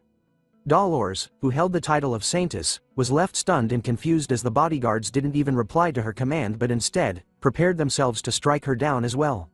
Instead of running away, she chose to stand firm and confident in her choice of defending the Night Bloodhound, closing her eyes so she doesn't have to see what was coming at her. But as she did, Vikir's voice was heard once again, telling her to move aside. In a mere second, the Night Bloodhound had recovered his strength and healed from his wounds. He managed to block the strikes from the bodyguards, using Beelzebub to stop one attack while using his arm as a meat shield to stop the remaining other. After hearing his voice, Dolores opens one of her eyes to see that the Night Bloodhound had appeared in front of her, saving her life in the process as he handles the incoming attacks. But her face was soon filled with panic and concern after spotting a blade entering into one of the Night Bloodhound's arms. Underneath the pandemic mask, Vikir's eyes were glowing bright red, meaning he was in killer mode as he told the Saintess that everything was going to be alright. As revenge for dealing a painful blow to him, Vikir unleashes a mad flurry of strikes, destroying one of the bodyguard's swords into pieces right in front of its face. Before the long-haired one could respond, our boy managed to plunge Beelzebub deep into his throat, slicing and ripping it apart as an endless wave of blood poured out of it. Without any concern over his fellow brethren, the remaining bodyguard didn't waste any time and attempted to strike Vikir down, believing that his only weapon was now stuck inside his former dead companion. But that turns out to be fiction as Vikir charges Beelzebub with even more bloodhound aura, allowing him to slice through the neck of the bodyguard completely in one swing before turning his attention to the other one, slicing off his head as well in a single swing. Get wrecked, son. As the blood of the bodyguard splattered everywhere, Dolores was standing still, her body shivering over what she just witnessed, the artwork of the Night Bloodhound. After slaying both of them, Vikir was covered in their blood as he watched over the dead corpses laying at his feet. Dolores watches him closely before snapping back into reality. She shouts at him, wondering if he was really alright and that they needed to treat his arm. But our boy simply tells her not to worry about it. Underneath his mask, he takes a peek at her. Vikir couldn't believe that the Saintess was here so late at night. Seeing that the situation was pretty chill right now, she questions the Night Bloodhound about why the bodyguards attempted to attack her, as she was sure that they would know who she was. He responded by telling her to look at the thing he was pointing at. The bodyguard's head started to melt like a Phoebos with smoke coming out from every single hole in its head. The disgusting sight left Dolores to cover her mouth in order to not puke at this sight. While the Night Bloodhound explains and reveals to her that Quilty's bodyguards were undeads who were using the face of other people. Dolores was shocked to learn this fact, wondering why something like this is happening to the people who were affiliated to the Quo Vadis family. Hearing that, the Night Bloodhound tells Dolores that she should know the truth more than anyone else in the world. Those words triggered something in her as the Saintess realized what was going on with Quilty. As the fake faces start to disappear and turn into the face mask that Ephibo wore, Vikir takes a closer look at the faces they were using. He sees a familiar face, believing that this person was Staffordshire Baskerville, a member from the Pitbull Order and the one that followed Vikir when he went to visit the Morgue clan. Recalling the facts, Vikir knew that when he disappeared in the forest, Staffordshire was able to avoid expulsion because of Adolf Morgue's defense, so he had voluntarily gone into isolation training instead. Vikir was pissed off, sensing a common pattern between the undead whose faces they had gotten. He then takes a look at the other bodyguard and spots a tattoo near its collarbone. Looking at the tattoo, he suspected that this bodyguard was originally from the Don Quixote family. He started to think about Set, who had also gone into the pretense of isolation training. People from prestigious families who cut contact with outsiders. That's when the pattern appeared. The key to this was isolation training. He then recalled the triplets from the Morgue clan who informed him that they were about to start their isolation training and that Camus, who was previously in isolation training, had left and entered the Hall of Darkness, devoting herself to magic research. Piecing all the clues and information he had, Vikir started to think about another worst-case possibility as someone appears with fire magic in a wrapped hand. Before he could react, a massive fire explosion was set ablaze right in front of Dolores and the Night Bloodhound. The explosion didn't seem to stop there as more explosions appeared, destroying everything and everyone in its path. It turns out that in the midst of the fires, Vikir manages to protect the Saintess from the blast by using his cape as a shield from the flames. But then, both of them were alarmed to see something. Someone else had appeared, walking slowly through the flames. A familiar red-haired lady, the last of the bodyguards, has finally made her appearance to Vikir. The moment he spots that familiar red hair, past memories of his time with Camus started to appear in his head. The lady, who wanted to be his wife, now stood in front of him, eyes focused and intending on killing him as she casted another fire spell in her hand. Is this our waifu, turned undead? Find out in the next chapter. This chapter begins in the aftermath of the previous fight, with flames surrounding everyone. The undead lady who looked like Camus started the fire with her magic, her hand pointed towards Vikir, who had managed to safely protect Dolores from the sudden bombardment of fire magic from before. Even with the intense heat coming from the fire magic all around them, it doesn't beat the heat coming from Dolores, who stares at Vikir, her face flushing bright red as she sees that the Night Bloodhound had protected her again. Snapping out of her delusional love, Dolores looks ahead, telling the Night Bloodhound that she could sense the attacks coming to them were filled with malicious intent. But she also noticed that the attacks weren't just targeting him, it seems to be aimed at her as well. Knowing that, she asks the Night Bloodhound if the lady in front of them was an undead too, like the other two bodyguards. Hoping that this wasn't true, Vikir simply replies to her question that there might be a chance the red-haired lady was an undead. Hoping to confirm the fact, Vikir asks her about when the Camus look-alike had joined Quilty. Dolores promptly replied that she had joined him quite recently. Taking the moment to absorb everything that was happening to them, Dolores, in her prayer stance, tells the Nightblood Hound that she too serves God. And if her opponent happens to be an undead, then she couldn't just stand there and do nothing. So she was willing to support Vikir in this fight against her. A holy support has been added to the party, but our boy, as an alpha wolf, turns down her idea, telling her to stand down as he moves towards the undead lady as he had something he needed to check. Hoping to help him with just a bit aid, Dolores offers to cast healing magic on Vikir, but he declines the offer. But before Dolores could fight back against his decision, the undead lady started to cast another set of fire magic as sparks appears in the palm of her hand. Soon enough, multiple lances appeared in the air before her, all aimed towards Vikir, who was walking straight at her without any sort of protection from Dolores. As the fire lances were launched at him like torpedoes, he easily cut all of them apart before they could do any sort of damage towards him. The pieces that were cut flew past him and ended up exploding in the air, but all of this didn't bother Vikir, as he was in deep thought. Even though there was a fire-casting maniac trying to kill him, all Vikir could see was a lady with long and straight red hair, casting magic that at least looks like 6th class level, who uses both steel and fire in her attacks. As he returns Beelzebub to his wrist, Vikir knew that the people who can control that level of magic at such a young age was rare in this continent, even in the Morg family, a prestigious magic family. Speaking of steel and fire, the undead lady summons even more of the steel lances from before, aiming and firing towards Vikir, who is now walking towards her without Beelzebub in his hand. This time, he didn't even cut down the steel lances and simply allowed them to hit him, covering Vikir in a large fiery explosion. Out of the flames came Vikir, completely unharmed by the attacks from her, even managing to catch one of the steel lances in his hands. He continues to make his way towards her slowly, not even bothering to dodge the steel lance attacks as some of them managed to cut his shoulders. One of the steel lances even manages to blow pieces away from his left side, but he still continues to move forward, unfazed by everything that was happening to him, unafraid of the steel and fire attacks. Even Dolores, who was watching from the back, noticed that the Nightblood Hound was purposely taking on the attacks from the undead, making her question why he was doing so. And if it was because he knew who the undead was. What was more important to her was what kind of relationship did the Nightblood Hound have with the undead they were facing.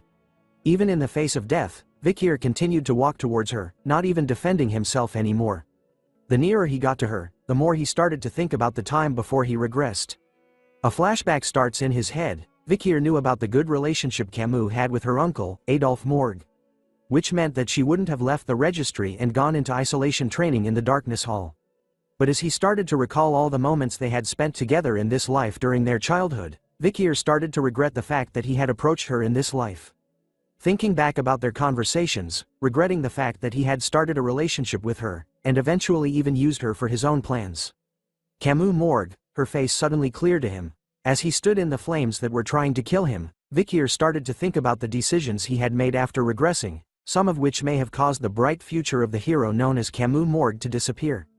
As he finally stood face to face with the Camus undead look-alike, Vikir wondered what the hell had he done to cause this situation. Sensing a chance to attack while Vikir appeared distracted, the undead started to cast another flame spell in her hand, but our boy managed to grab her wrist before she could go any further. As he pulls her arm down to prevent her attack from reaching him, Vikir immediately grabs onto her face with his other hand. In a swift motion, he removes the mask that all the undead were wearing in order to see her true face and to confirm what he was afraid of. Dolores, her mouth left open, was stunned to see what was going on as the mask was ripped from the undead's face. Even Vikir, underneath the pandemic mask, had a bizarre reaction to what he had seen. Unwillingly to stop even after having its mask removed, the undead started to cast the flame spell once again in her hand, aimed right towards Vikir, who was about to take it at point-blank range. Without hesitation this time, he pulls out Beelzebub and slices the head off its body, stopping the undead from unleashing its fire spells anymore. As the flames that were surrounding them died down, all that was heard in the area was the sound of the undead's head bouncing on the ground after Vikir had severed it from its body. The undead, now completely dead, laid on the ground, without any signs of life. Seeing that the job was done, Vikir finally kneels down in pain, slowly recovering from the attacks he had taken without defending himself. Dolores could see the horrible state he was in and rushed over to his side. With the amount of blood and wounds covering his body, she could obviously see how injured the Nightblood Hound was, and casted her holy healing magic on him immediately. As the two of them watched over the undead's body, Dolores took the chance to ask him if he knew who she was. Vikir, underneath the mask, took a moment, thinking about what he was going to say before revealing to Dolores that he didn't know who this undead was. Phew, thank the goddess. Sensing that most of his injuries were healed, Vikir slowly stood up, telling Dolores that she had done enough and that his current state was fine enough. But as he stood up, Dolores tried to argue back that he hasn't been healed fully. Feeling that she shouldn't push it, she questions the Nightblood Hound on the reason why he was fighting to the point he had become so injured, and whether he was willing to tell her the truth. Once again, Vikir paused for a moment, before telling Dolores that he was demon hunting, leaving her in a state of shock as he reveals to her that this was his personal vendetta. Moving on from that, he walks over and picks up the mask the undead was wearing. Looking at it closely in his hand, Vikir had wondered what was exuding so much strong demonic energy. It turns out it was the masks that the Quilty guards were wearing.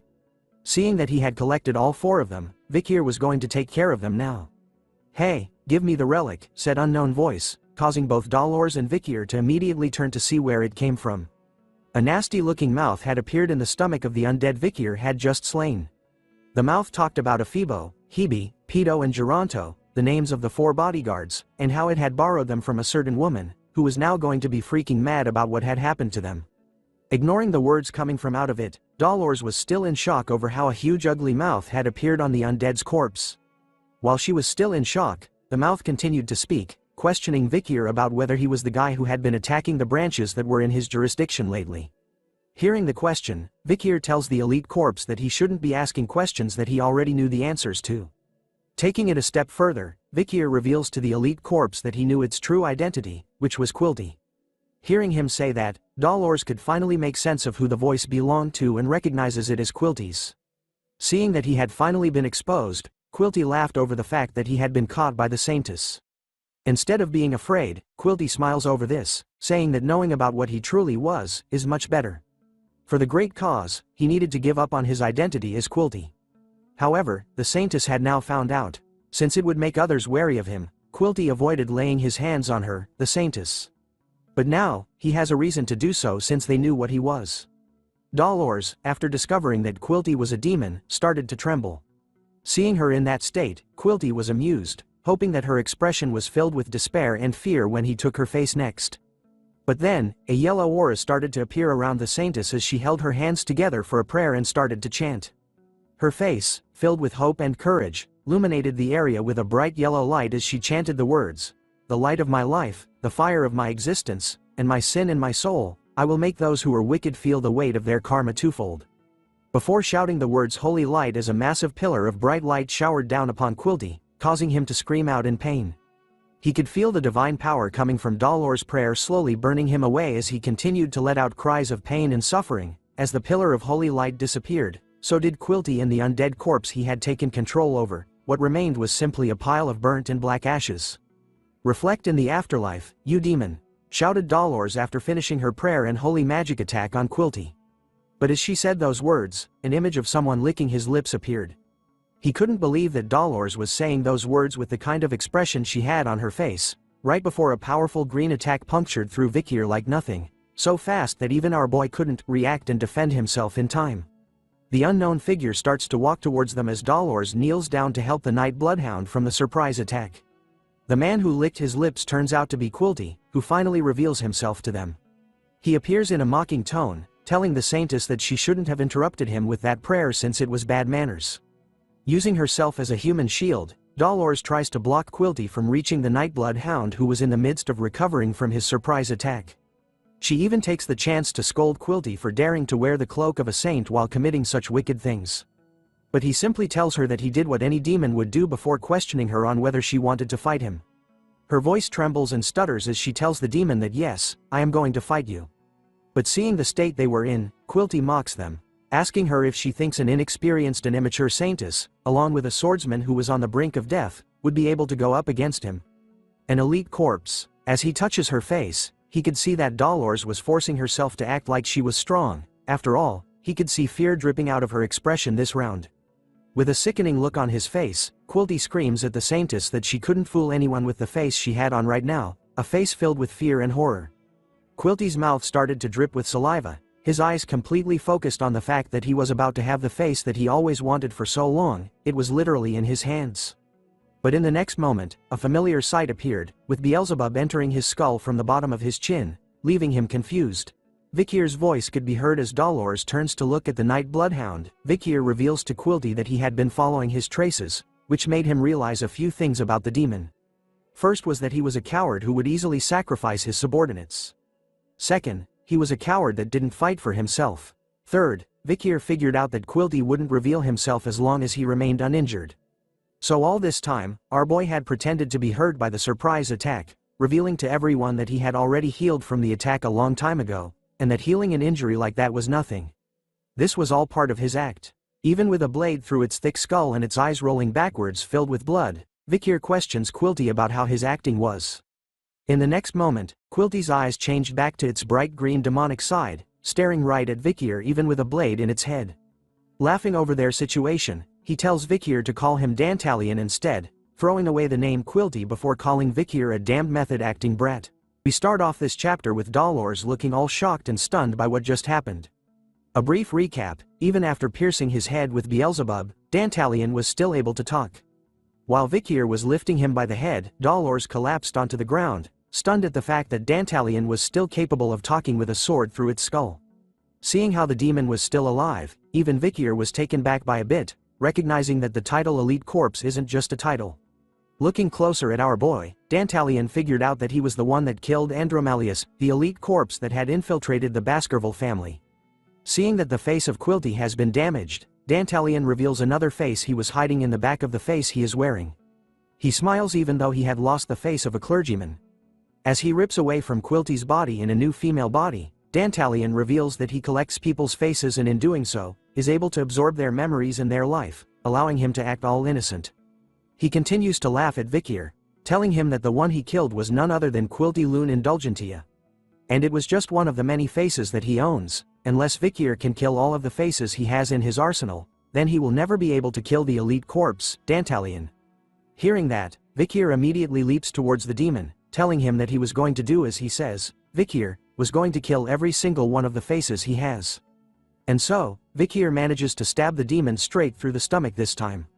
The moment his blade pierced the body, something weird was going on as Dolores watched the scene unfold before her eyes. The body that Dantalion had stolen, its owner had come back. With tears in her eyes, she begs Vikir to save her as she didn't want to die. Even as blood filled her eyes and dripped from her mouth, the young lady continued to beg Vikir to spare her from this pain. Before long, the possessed body collapsed onto the ground in front of them. As the dead body laid there, a sound of something ripping and morphing could be heard from its corpse.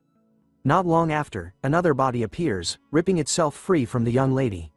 This time, the man looks around, all confused and wondering where he was. He started to recall the fact that the last thing he remembered was buying meat pies that his daughter likes on his way home. But before he could finish his sentence, Vikir, without an ounce of mercy, simply slices his head off from his body, telling Dantalion that he was being too arrogant. The next body that appeared started to cry as a reflection of a young boy could be seen in the lens of Vikir's pandemic mask. Dantalion had chosen a child this time, crying towards Vikir and telling him that he was being too mean. Rubbing his eyes as he walks closer to Vikir, the young boy complains to Vikir, telling him that he didn't do anything wrong and questions him on why he was bullying him.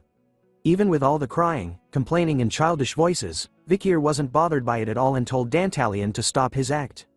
Remembering the memory with Andromalius, who could also change his face and voice to the people he killed, Vikir had already gotten immune to such acts by the demons, and was no longer affected by them. After revealing that fact, Dantalion finally shows his true demonic side once again, smiling after knowing that Vikir was a stone-cold killer and that his changing of faces didn't affect him at all. But the demon has a hidden card up its sleeve, telling Vikir to check something out as his finger starts to morph into something sharp. Something shoots out of it, hitting Vikir's wrist even before he could react to it. By the time he looked at what it was, a piece of Dantalion had attached itself to our boy. Right before having his head sliced off, the young boy smiles, telling Vikir that what he had gotten was a present from the elite corpse. As soon as the body was pushed backwards by the blow from Vikir, Dantalion started to morph and change in the middle of the air, twisting and turning his current body before landing in a new one. As he looked over to Vikir, he couldn't help but laugh. It turns out that something was happening to him, everything around him started to blur, and the feeling of pain and nausea was taking over him. After just a few seconds, Vikir kneels onto the ground, in pain as Dolores watches over him with concern. Dantalion, with even more eyes and mouths on his face and hands, laughs at Vikir's current situation, revealing that he had planted a face onto Vikir's wrist just moments ago, and that right now, he was going to show him the face's memories and emotions. Dantalion continues to reveal to Dolores and Vikir that the face he had planted into him was someone who suffered from paranoia and schizophrenia, resulting in him killing his precious family. Which made him wonder what Vikir was feeling. After all, he was going to have the memories of two people clashing in one body. Dantalion was hoping that Vikir's memories and the face's trauma would mix, and that his consciousness would begin to perish as a result. But something unexpected catches the demon's attention as he stares in wonder. Dolores, covering her mouth in shock over what the bloodhound did. Vikir had actually sliced his own arm off before the face's trauma could mix into his mind. Dolores was concerned over his missing arm, but Vikir assured her that everything was fine as he started to recover. He shows off his freshly healed arm, telling Dantalion that even though he was hunting a demon, he was not your average human. Looking at what Vikir did, the demon started to understand why Andromalius had actually been defeated. Looking closely at the sword that Vikir was wielding against him, he could see that it was emitting demonic energy, which meant that it was Beelzebub. Adding on that Vikir had the aura of a graduator of the highest grade, Dantalion realizes that he was not going to be an easy opponent to fight head-on. So he smiles after thinking of another way to deal with Vikir and starts to morph his hand into something else once again. With his creepy hand, Dantalion starts to point it at the duo, but this time, instead of attacking Vikir like before, he aims his creepy finger at Dolores, shooting it at her at lightning speed. But something else was faster. Our boy. He steps in and manages to defend Dolores from the demon's surprised attack. But all of this was planned by him. He smiles, knowing that Night Hound would protect the Saintess, and realizes that he was fighting with a weakness right beside him. As Vikir continues to defend and block the incoming attacks all aimed at Dolores, she tells him to not worry about her and continue his fight against the demon, but our boy couldn't do that. As he didn't want to lose the hero's pillar. After all, Dolores played an important part in the fight against the demons in his previous and future life. She couldn't fight back against Vikir's words, and continued to watch the fight that was so cruel and scary to her. She could see that the Night Bloodhound was fighting alone right now, and wonders if he was going to continue to fight alone in the future as well. Gripping her hands tightly together, Dolores knew that she needed to solidify her resolve, but she was so scared right now to the point that she couldn't stop shaking. But even with all those negative emotions, the girl was ready to jump in the fight and help the Night Bloodhound. Finally, holy light started to be casted once more, but before she could continue, a piece of Dantalion was tossed right in front of her, breaking her concentration as she looked at it. The pile of meat, containing pieces of eyes and mouth, started to speak to her, calling Dolores sister. The image of Quilty's face started to appear in her head once again as fear and horror overtook the Saintess, breaking her courage that she took so long to gather before. Panic and fear was all she had right now, as she couldn't do anything anymore. Dantalion, on the other hand, was smiling in his fight against Vikir, calling it too easy as his arms changed into tentacles covered with ghostly faces. The demon knew that having one person transplanted into another body was already painful enough, but he couldn't help but wonder what would happen to a human when hundreds of humans are transplanted into one body. The tentacles filled with the souls and memories of the victims the demon had killed started to make their way towards Vikir, who braces himself for the upcoming carnage. Even in the face of millions of enemies, Vikir simply tells Dantalion that he was going to cut them all down. Just like he said, Vikir started to slice and dice the tentacles that were near him, cutting them down endlessly without even stopping to catch his breath. The demon was impressed by the feat that he was accomplishing, but mocks the Night Hound, wondering if he was going to cut thousands of faces up. Ignoring the demon's taunts, Vikir continued to do what he does best. Slicing and dicing the endless waves of faces that were coming to kill him. But as he cuts through the attacks, something catches his eyes in the midst of the battle. Amongst the faces that he had cut, one of them looked familiar to our boy. A face that we had recently been introduced to. Memories started to flash in Vikir's mind, recalling the time that he had spent with a precious young orphan during his volunteer days. Thinking of that face in his memories, it matches the face he had just slain. This was one of the rare moments where Vikir was fearful of something, as he slowly realizes that the face belonged to Perry. Because of that single moment of lapsed judgment, Vikir stopped attacking and was slowly consumed by the endless horde of faces. The light of the Night Bloodhound was soon covered by the deadly faces of Dantalion. Thanks for watching the latest part from the voice of Manhwa. Subscribe for more content and don't forget to comment below what you want to see in the future. Like and share for more.